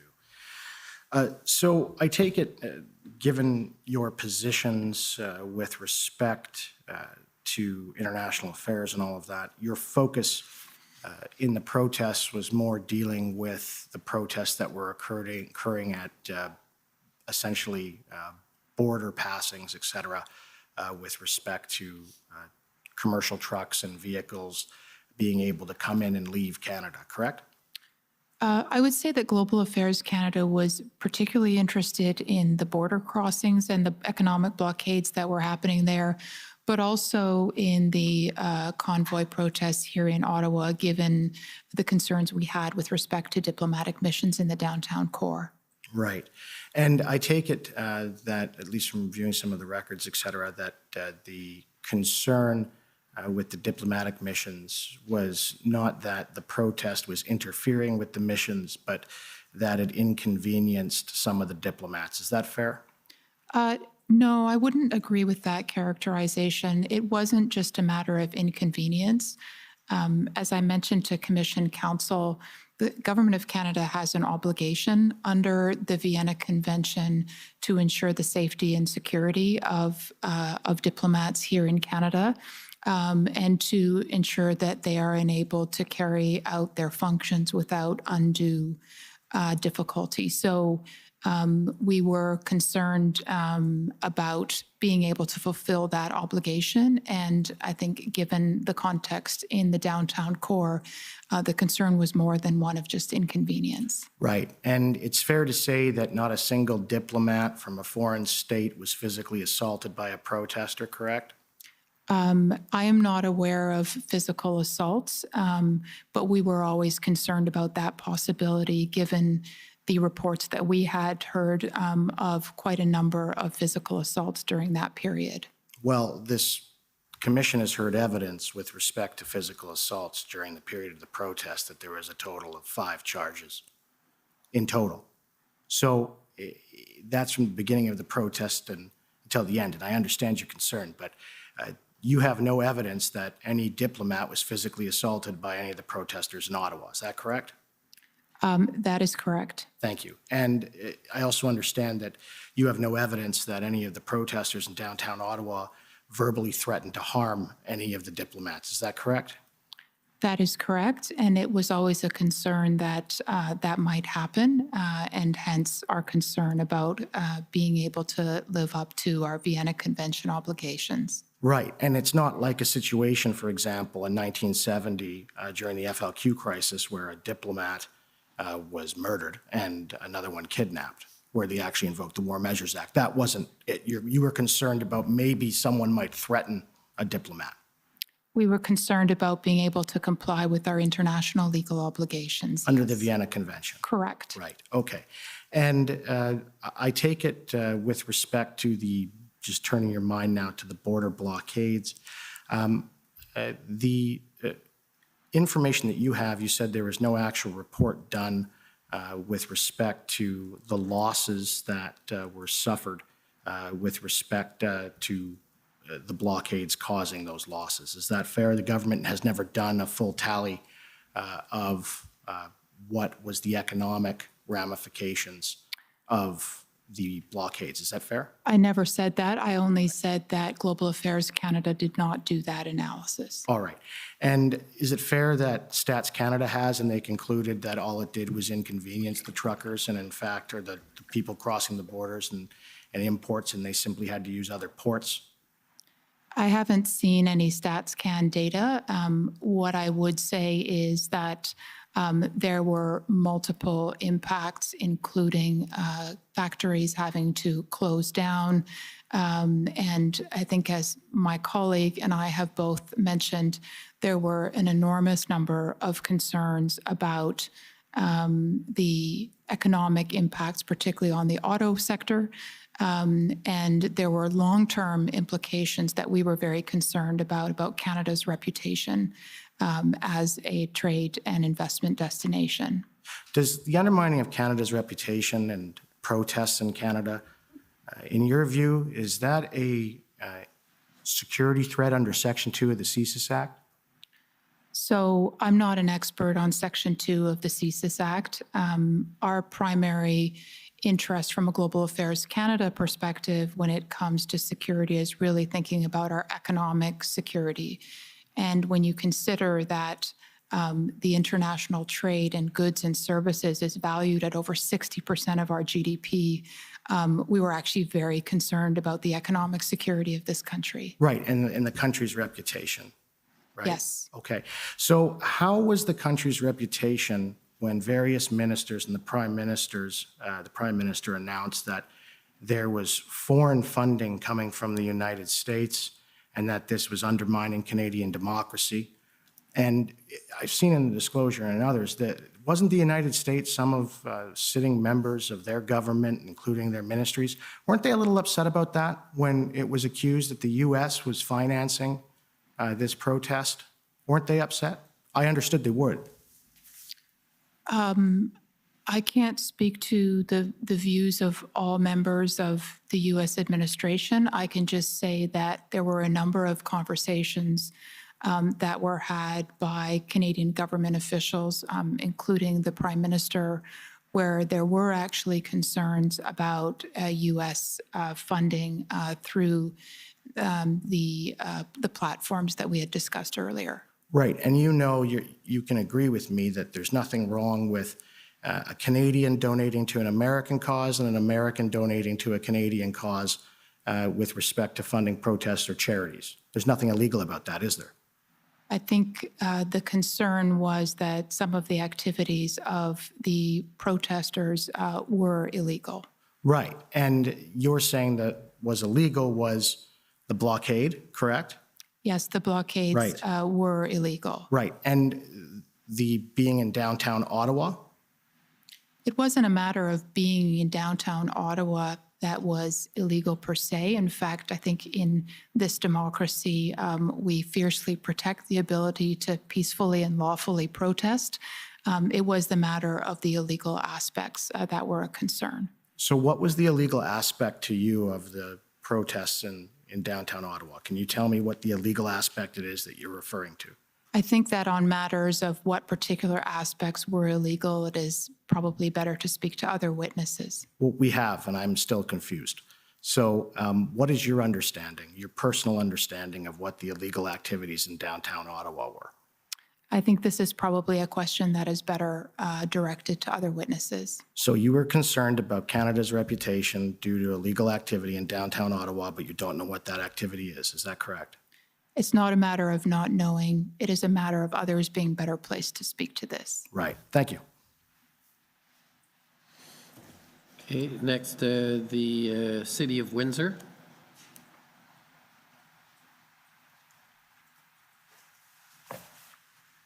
Good evening. My name is Jennifer King. I'm legal counsel to the City of Windsor. Our questions have already been canvassed. We have no further questions. Thank you. Okay, the Democracy Fund, JCCF.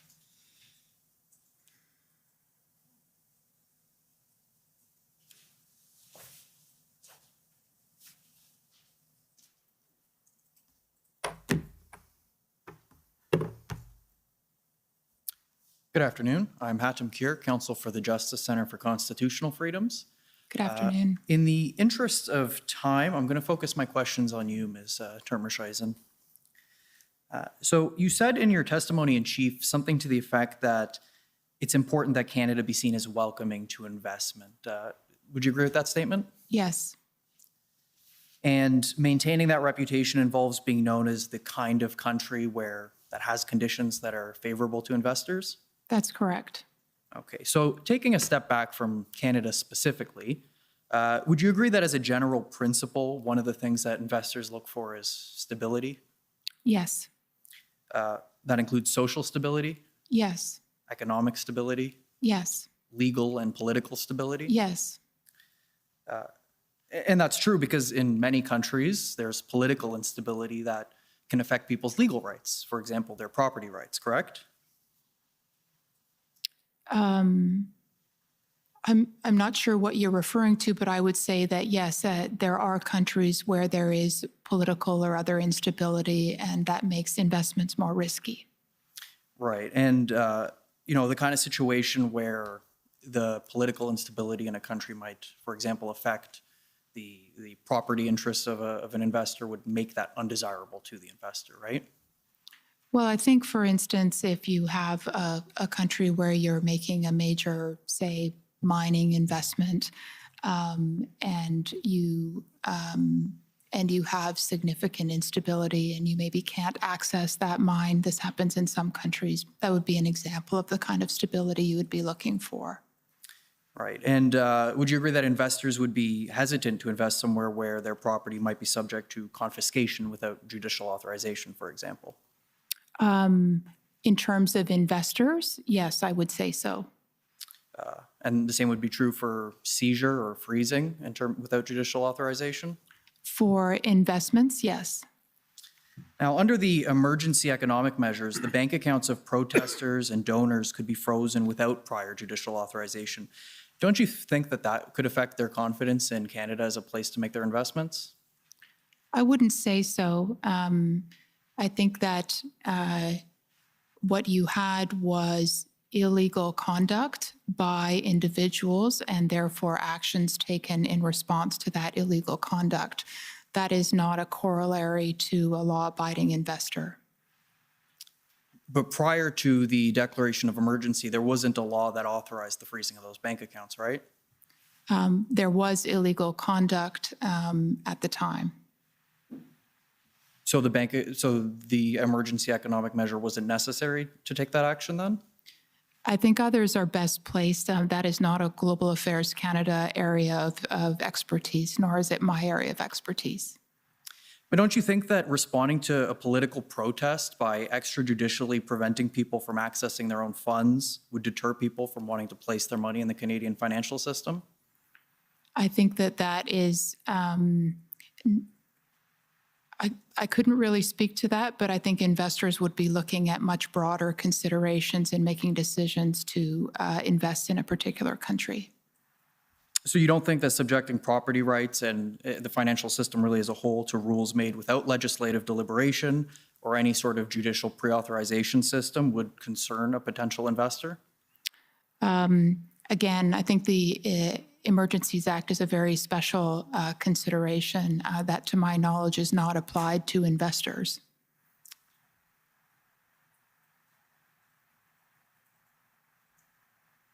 Now, one of the things you stated is that the Emergencies Act sent a message to investors that Canada was doing something about the protests. But that same message could have been sent by other federal government action, couldn't it? So I think that on the Emergencies Act, I can't really speak to what other measures you're referring to. I think the reality is that there were a lot of concerns, particularly on the part of some of the U.S. entities that we spoke to, that in fact the economic blockades at border crossings were continuing, and there was a tremendous amount of concern on the part of U.S. Officials, businesses, unions, that there weren't effective measures being taken to end those blockades. But successful police enforcement would have assuaged those concerns, wouldn't it?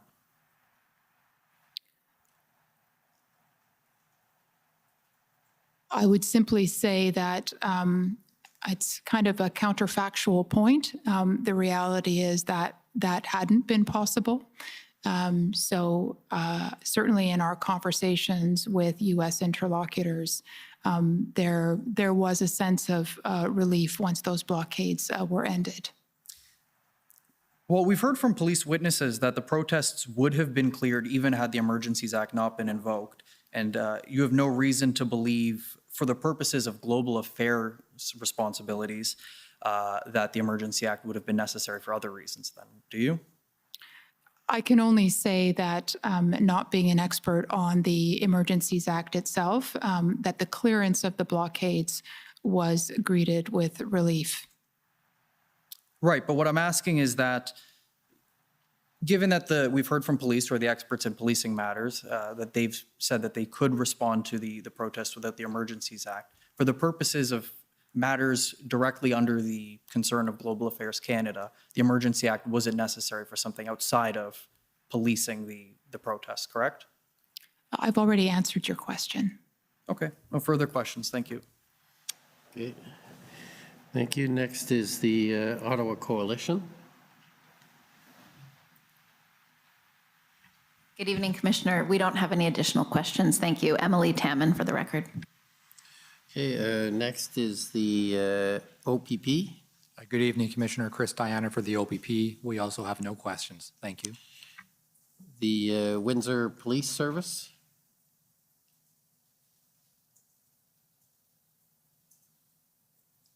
You're not. Sorry, my video's not starting. Tom McRae for the Windsor Police Service. We have no questions. Thank you. Okay. Next is the Government of Canada.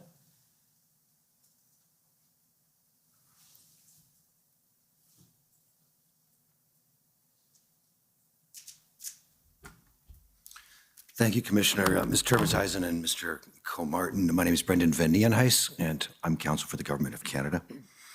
And I just wanted to follow up on a few of the items you were asked about by my friends. First of all, Ms. Termesheisen, you suggested that others were likely to be better placed than you to answer questions from my friends for the Convoy Organizer Group and the JCCF about specific laws being breached and about whether the Emergencies Act was necessary. Do you recall that? Yes.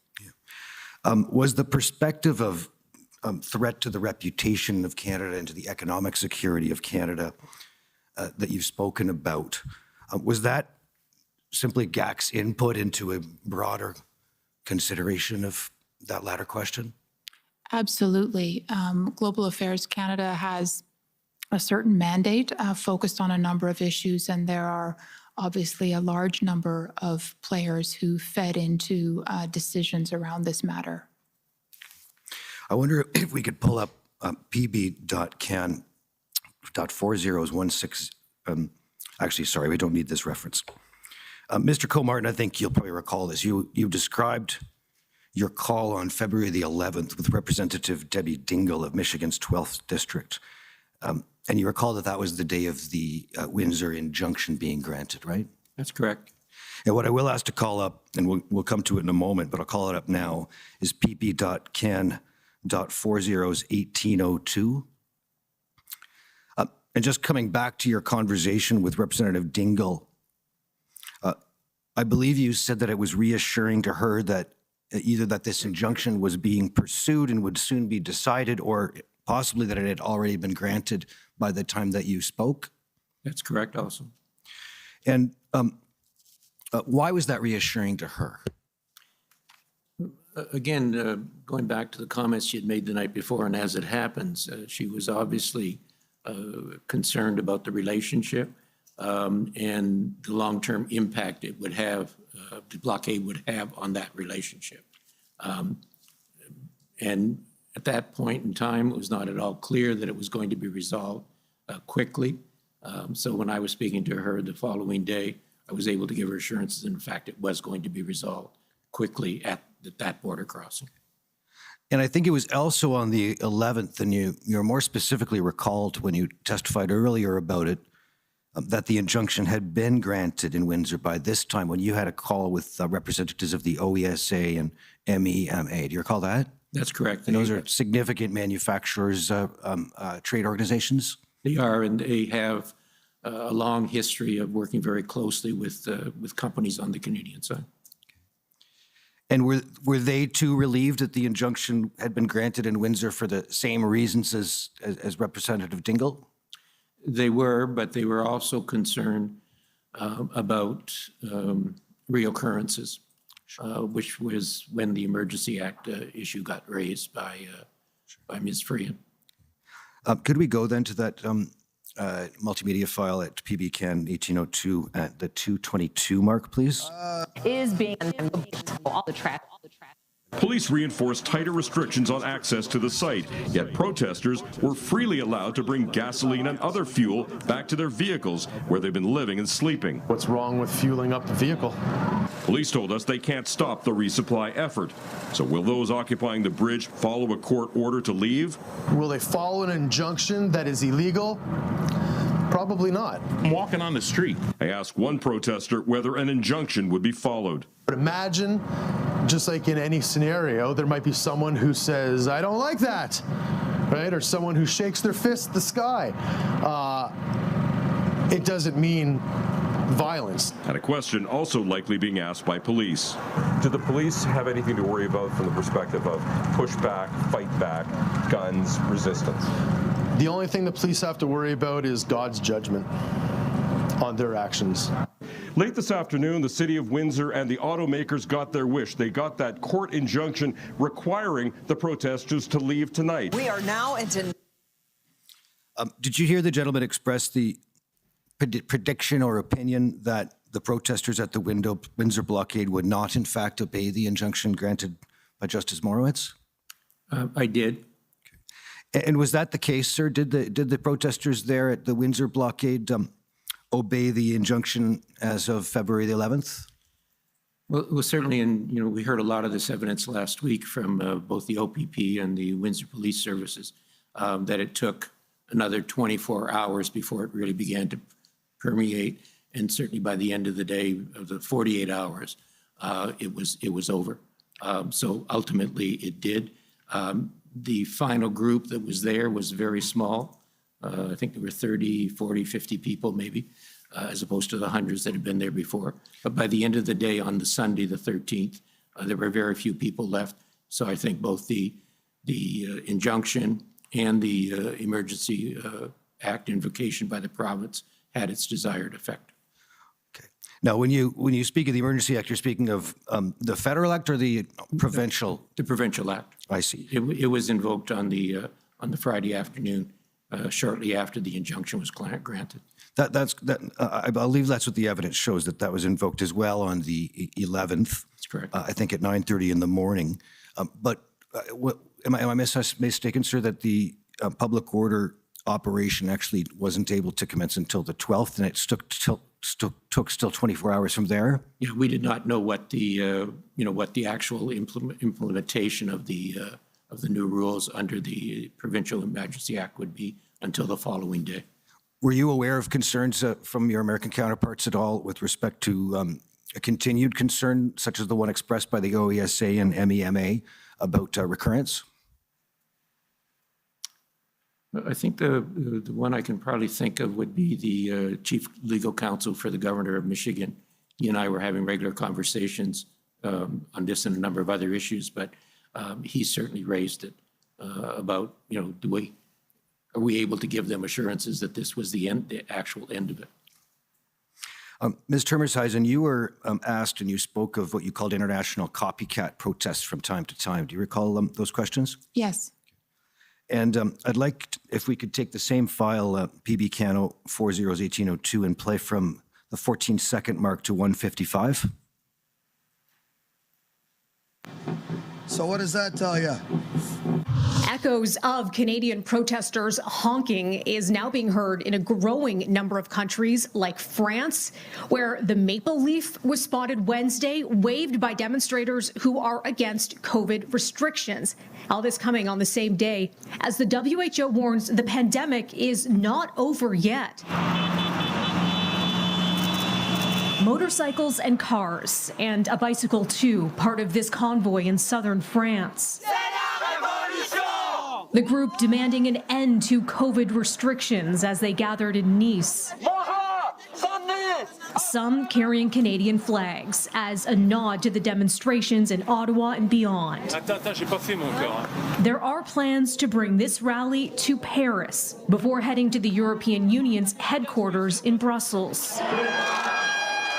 To New Zealand's capital, where protests inspired by Canadian unrest stretched into another day. Only now with a heavier police presence outside the country's parliament.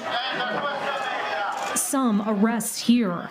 Demonstrators say they're planning to camp out until COVID measures are lifted. New Zealand's Prime Minister Jacinda Ardern said Tuesday the protesters don't represent the majority. And this march against vaccine mandates held Monday in New York. The red and white once again on display. There are reports of a larger truck convoy in the works in the U.S., similar to what's rolled out in Canada, that could make its way to Washington, D.C. It's called the Free... Thank you. Ms. Termershuisen, are those some examples of the sorts of copycats you had in mind? Yes, they are. Okay. And you noted that the each appeared, as I saw it, to illustrate the use of the Canadian flag in the protests, right? Yes. I believe you said that the Canadian brand internationally was thereby being associated with defiance of the rule of law. Yes. Could you tell me, what does Global Affairs Canada, aside from the damage that we've seen to the brand as you described it earlier, but does Global Affairs Canada have a sense or an assessment about the strength of the Canadian brand for being a peaceful and lawful society? I think our brand for that is very strong, and we'd like to keep it that way. Is it a concern to Global Affairs Canada, the effect that this has on the brand strength, not only of Canada as a lawful society, but on the effectiveness of democracy more broadly? Yes, I think that's true. Is that a sort of a branding issue that Global Affairs assesses as being under deliberate attack by foreign states? I mean, I think what we've seen in the data shows it that that democracy worldwide is in a period of retreat. We're seeing a rising number of authoritarian governments taking the place of democratic governments, or democratic governments becoming less democratic. So it's always something that that we keep a close eye on. And at Global Affairs Canada, we do have a number of programs where we actually support other countries in shoring up their own democracies. So I think we're very vigilant about our own. Do you have a sense of what the intended audience are for, attacks on brand reputation like that affect democratic countries? I think that certainly there are some foreign state actors that would be quite keen to see the democracies be under attack and be under threat. So it's something that we're vigilant for. Is that part of why RRM was established at the G7? Absolutely. I wonder if we could go briefly on the RRM point to ask you a few questions from a recent report issued. It's pb.can.401836. And if we could go to page 5 once it's up.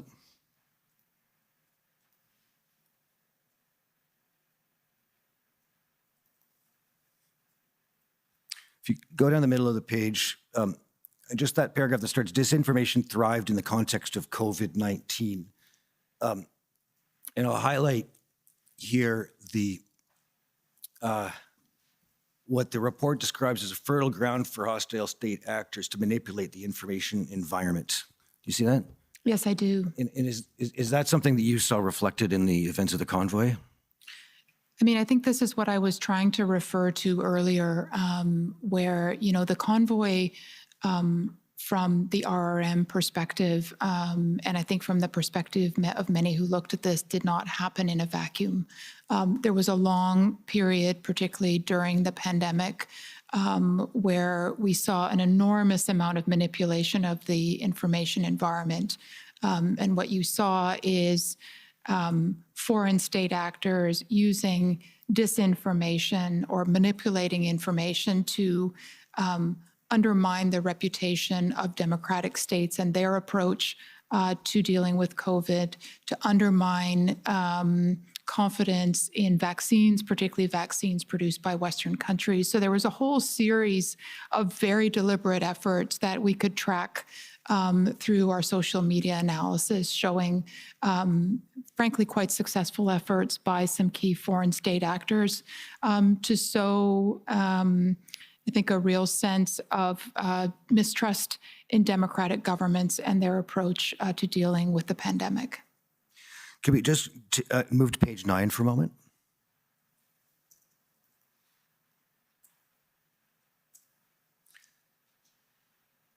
Just looking under the first heading there, implications, if you just take a look at that first paragraph, it indicates that these trends, it demonstrate that foreign-sponsored disinformation online and offline, just one tool in the broader arsenal of hostile state activity, is increasingly transnational, multidimensional, and cross-platform, and that in this context, it's difficult to distinguish between foreign and domestic actors. Do you see that? Yes, I do. And in the next paragraph, it indicates that attribution is increasingly difficult to achieve with a high degree of certainty. Yes. And finally, that measuring the real or potential impact of disinformation is challenging. That's right. Are those fair assessments at this point in time?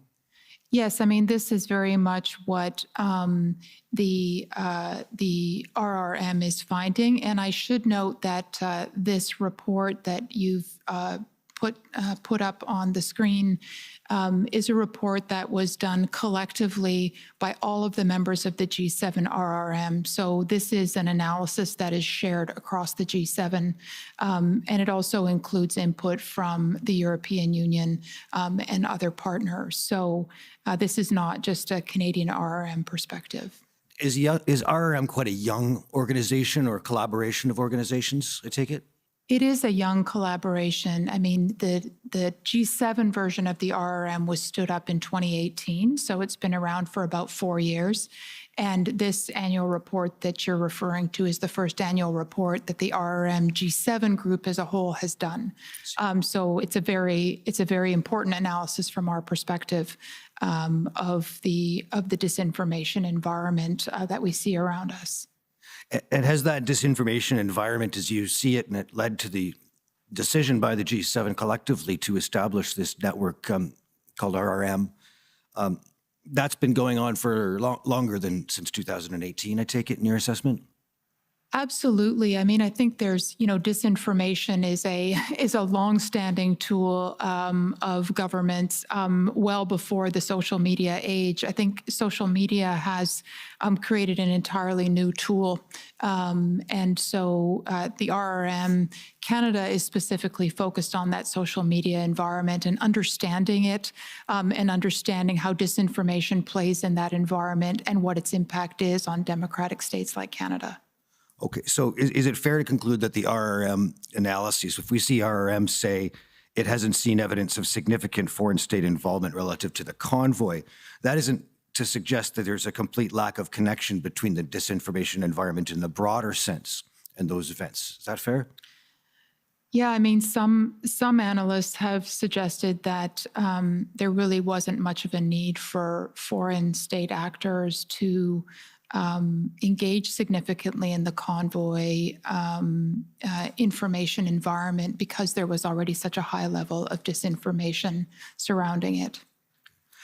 What about, you've focused on the online environment, but do these, at least as Global Affairs assesses it, do these operations, objectives, whatever you want to call them, on behalf of malign actors in the information space include the discrediting of media and the reliability of the traditional media in reporting the truth? Absolutely.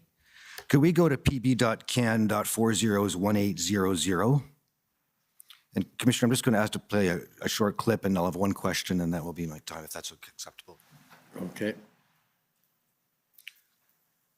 When this is called up, would you play from 5:55 forward, please? The protests now over COVID restrictions in Canada.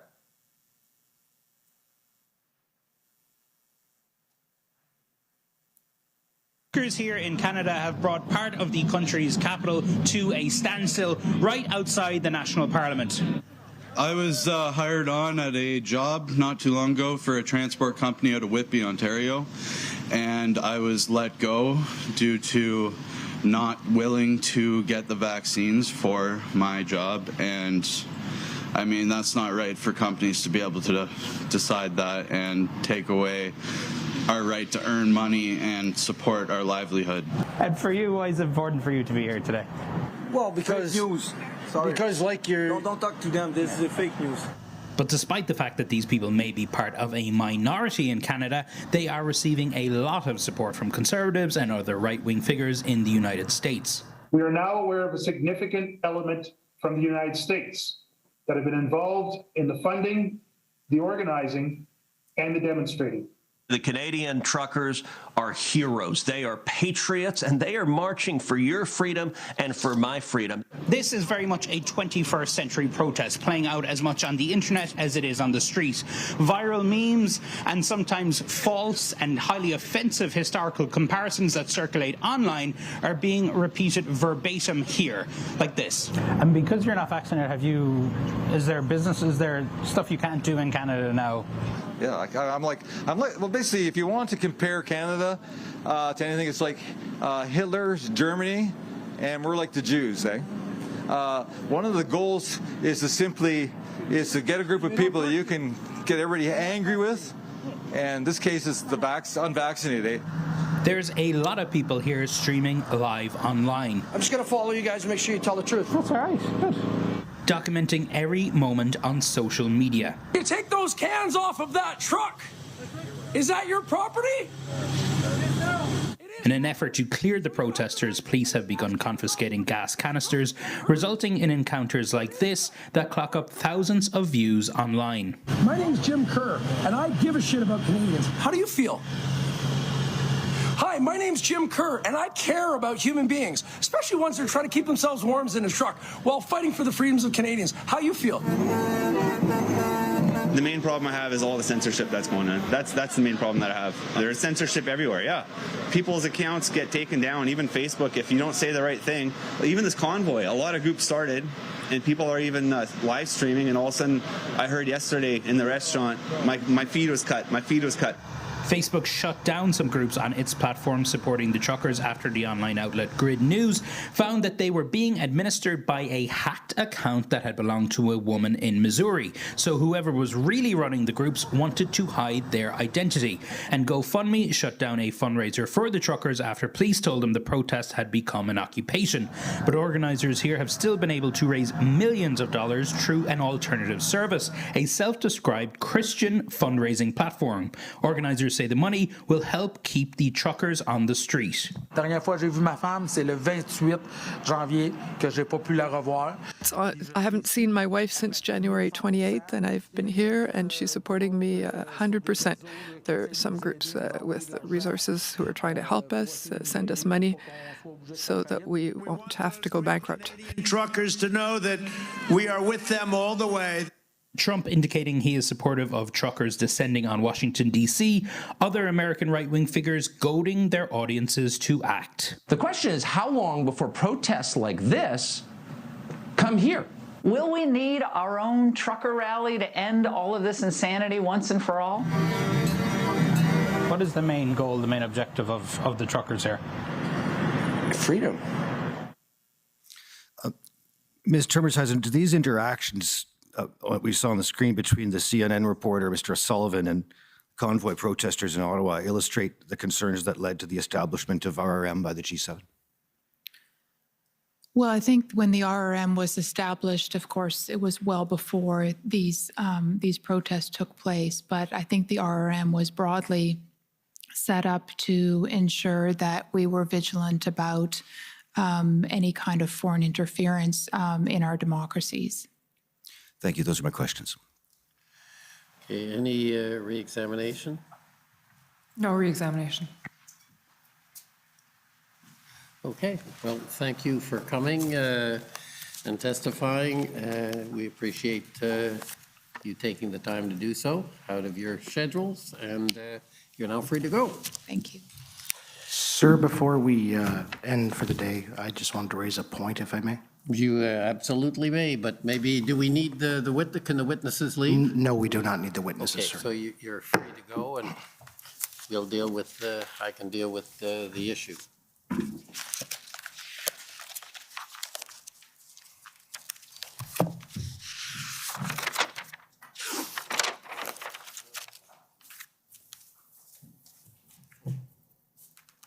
Okay, yes.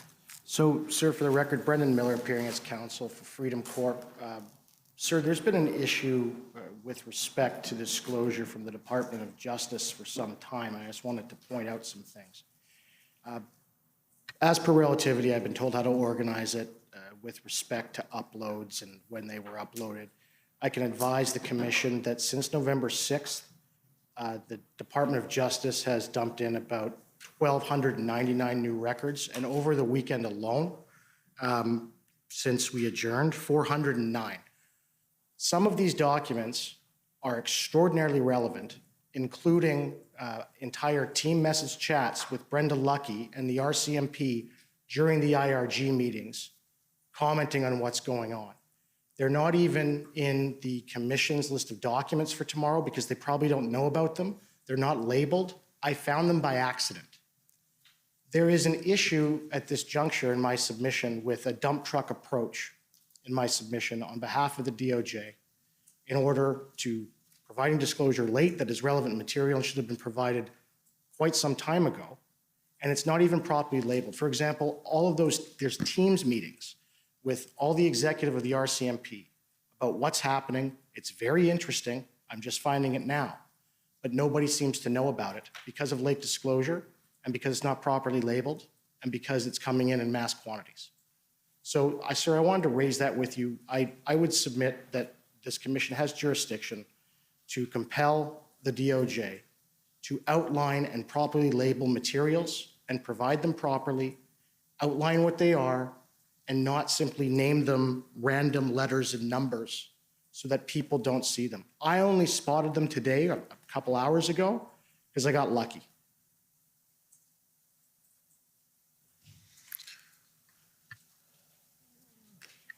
It's a rather non-specific complaint, and I don't take it my friend is seeking relief. I can assure you, Commissioner, that a large number of people are working incredible hours and have been doing so for many months to assemble documents. The Government of Canada is a large institution with many document sources, and the items that are of keen relevance accordingly take a great deal of time to identify, process, and code. If there's a specific complaint about a specific item that I can be of assistance in addressing, I think we would be more efficient to address that offline with my friend in terms of the concern, or through Commission Counsel would be the appropriate route. But in the absence of a specific request or a specific complaint, I don't think there's more I can say sitting here now. I'm not prepared to speak to the issue at the moment in more particularity. Sir, I'm simply asking if the Commission can direct the DOJ to properly label what the items are in relativity, who the parties are discussing matters in there with the proper date, as opposed to just it being dumped in with random numbers. And then, we're dealing with literally 1,299 documents, records, not pages, records, that have been dumped in since November 6th, and we're all here all day, and then trying to find this stuff is like trying to find a needle in a haystack.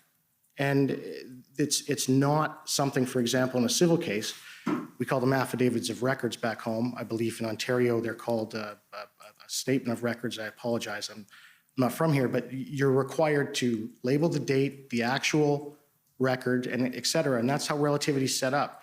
But I'm finding these extraordinarily compelling documents that not even the Commission has in their list of documents for tomorrow. And we're talking about text messages and an iMessage system of sorts between Commissioner Lucky and all the executive of the RCMP during the IRG meetings and other things about what's going to be done. And they're not labeled, and I found them by luck.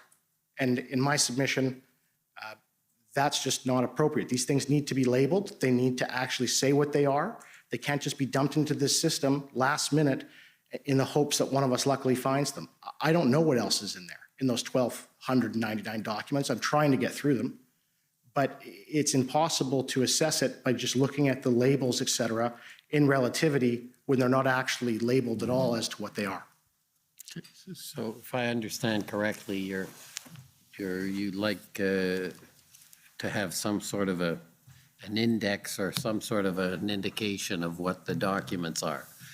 Okay, at this stage, I'm not in a position to respond. I don't know if the Government of Canada can respond, but it's maybe you can provide information. I think what I can say is if it's a complaint about the adequacy of the coding, we are all in the council table here in the same boat. If the Commission Council has a concern about the adequacy of the coding, we'll be happy to do our best to remedy that. Obviously, these things take time, and if they take time, then that slows the process of getting things into the database, which is the whole purpose of the inquiry, so that they can be put into the public record as appropriate. Commissioner, I think this is a concern that's probably best addressed offline.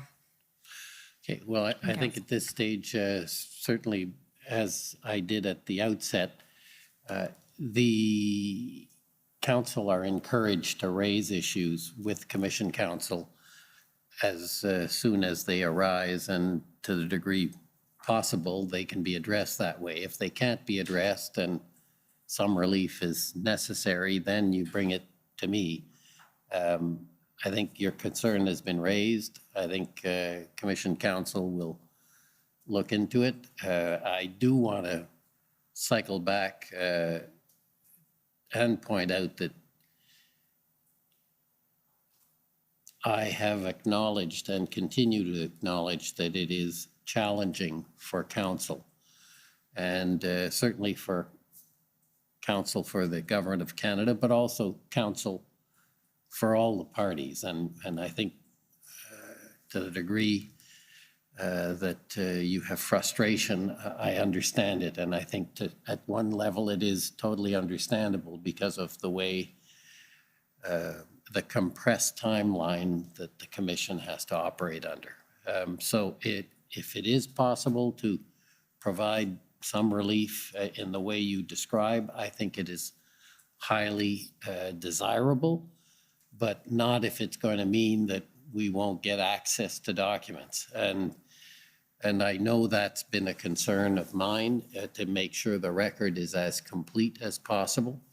If there is a real unfairness, that's something I will certainly entertain, because ultimately the objective of this commission is to be fair and as open in the context of the constraints we're operating under. So I'd encourage you to speak to Commission Council if there's some way to alleviate, because I know the Government of Canada obviously is a very significant player in this, as are their witnesses. So I want to be sure we do what we can to ensure the best possible analysis of their documents and listening to their witnesses. So with that, I apologize for being a little preachy, but I do understand, and we'll see what we can do. So we'll adjourn till 9:30, and again, I expect it'll be a similar day tomorrow, and probably similar days this week that'll be fairly long. The commission is adjourned. La commission est adjournée.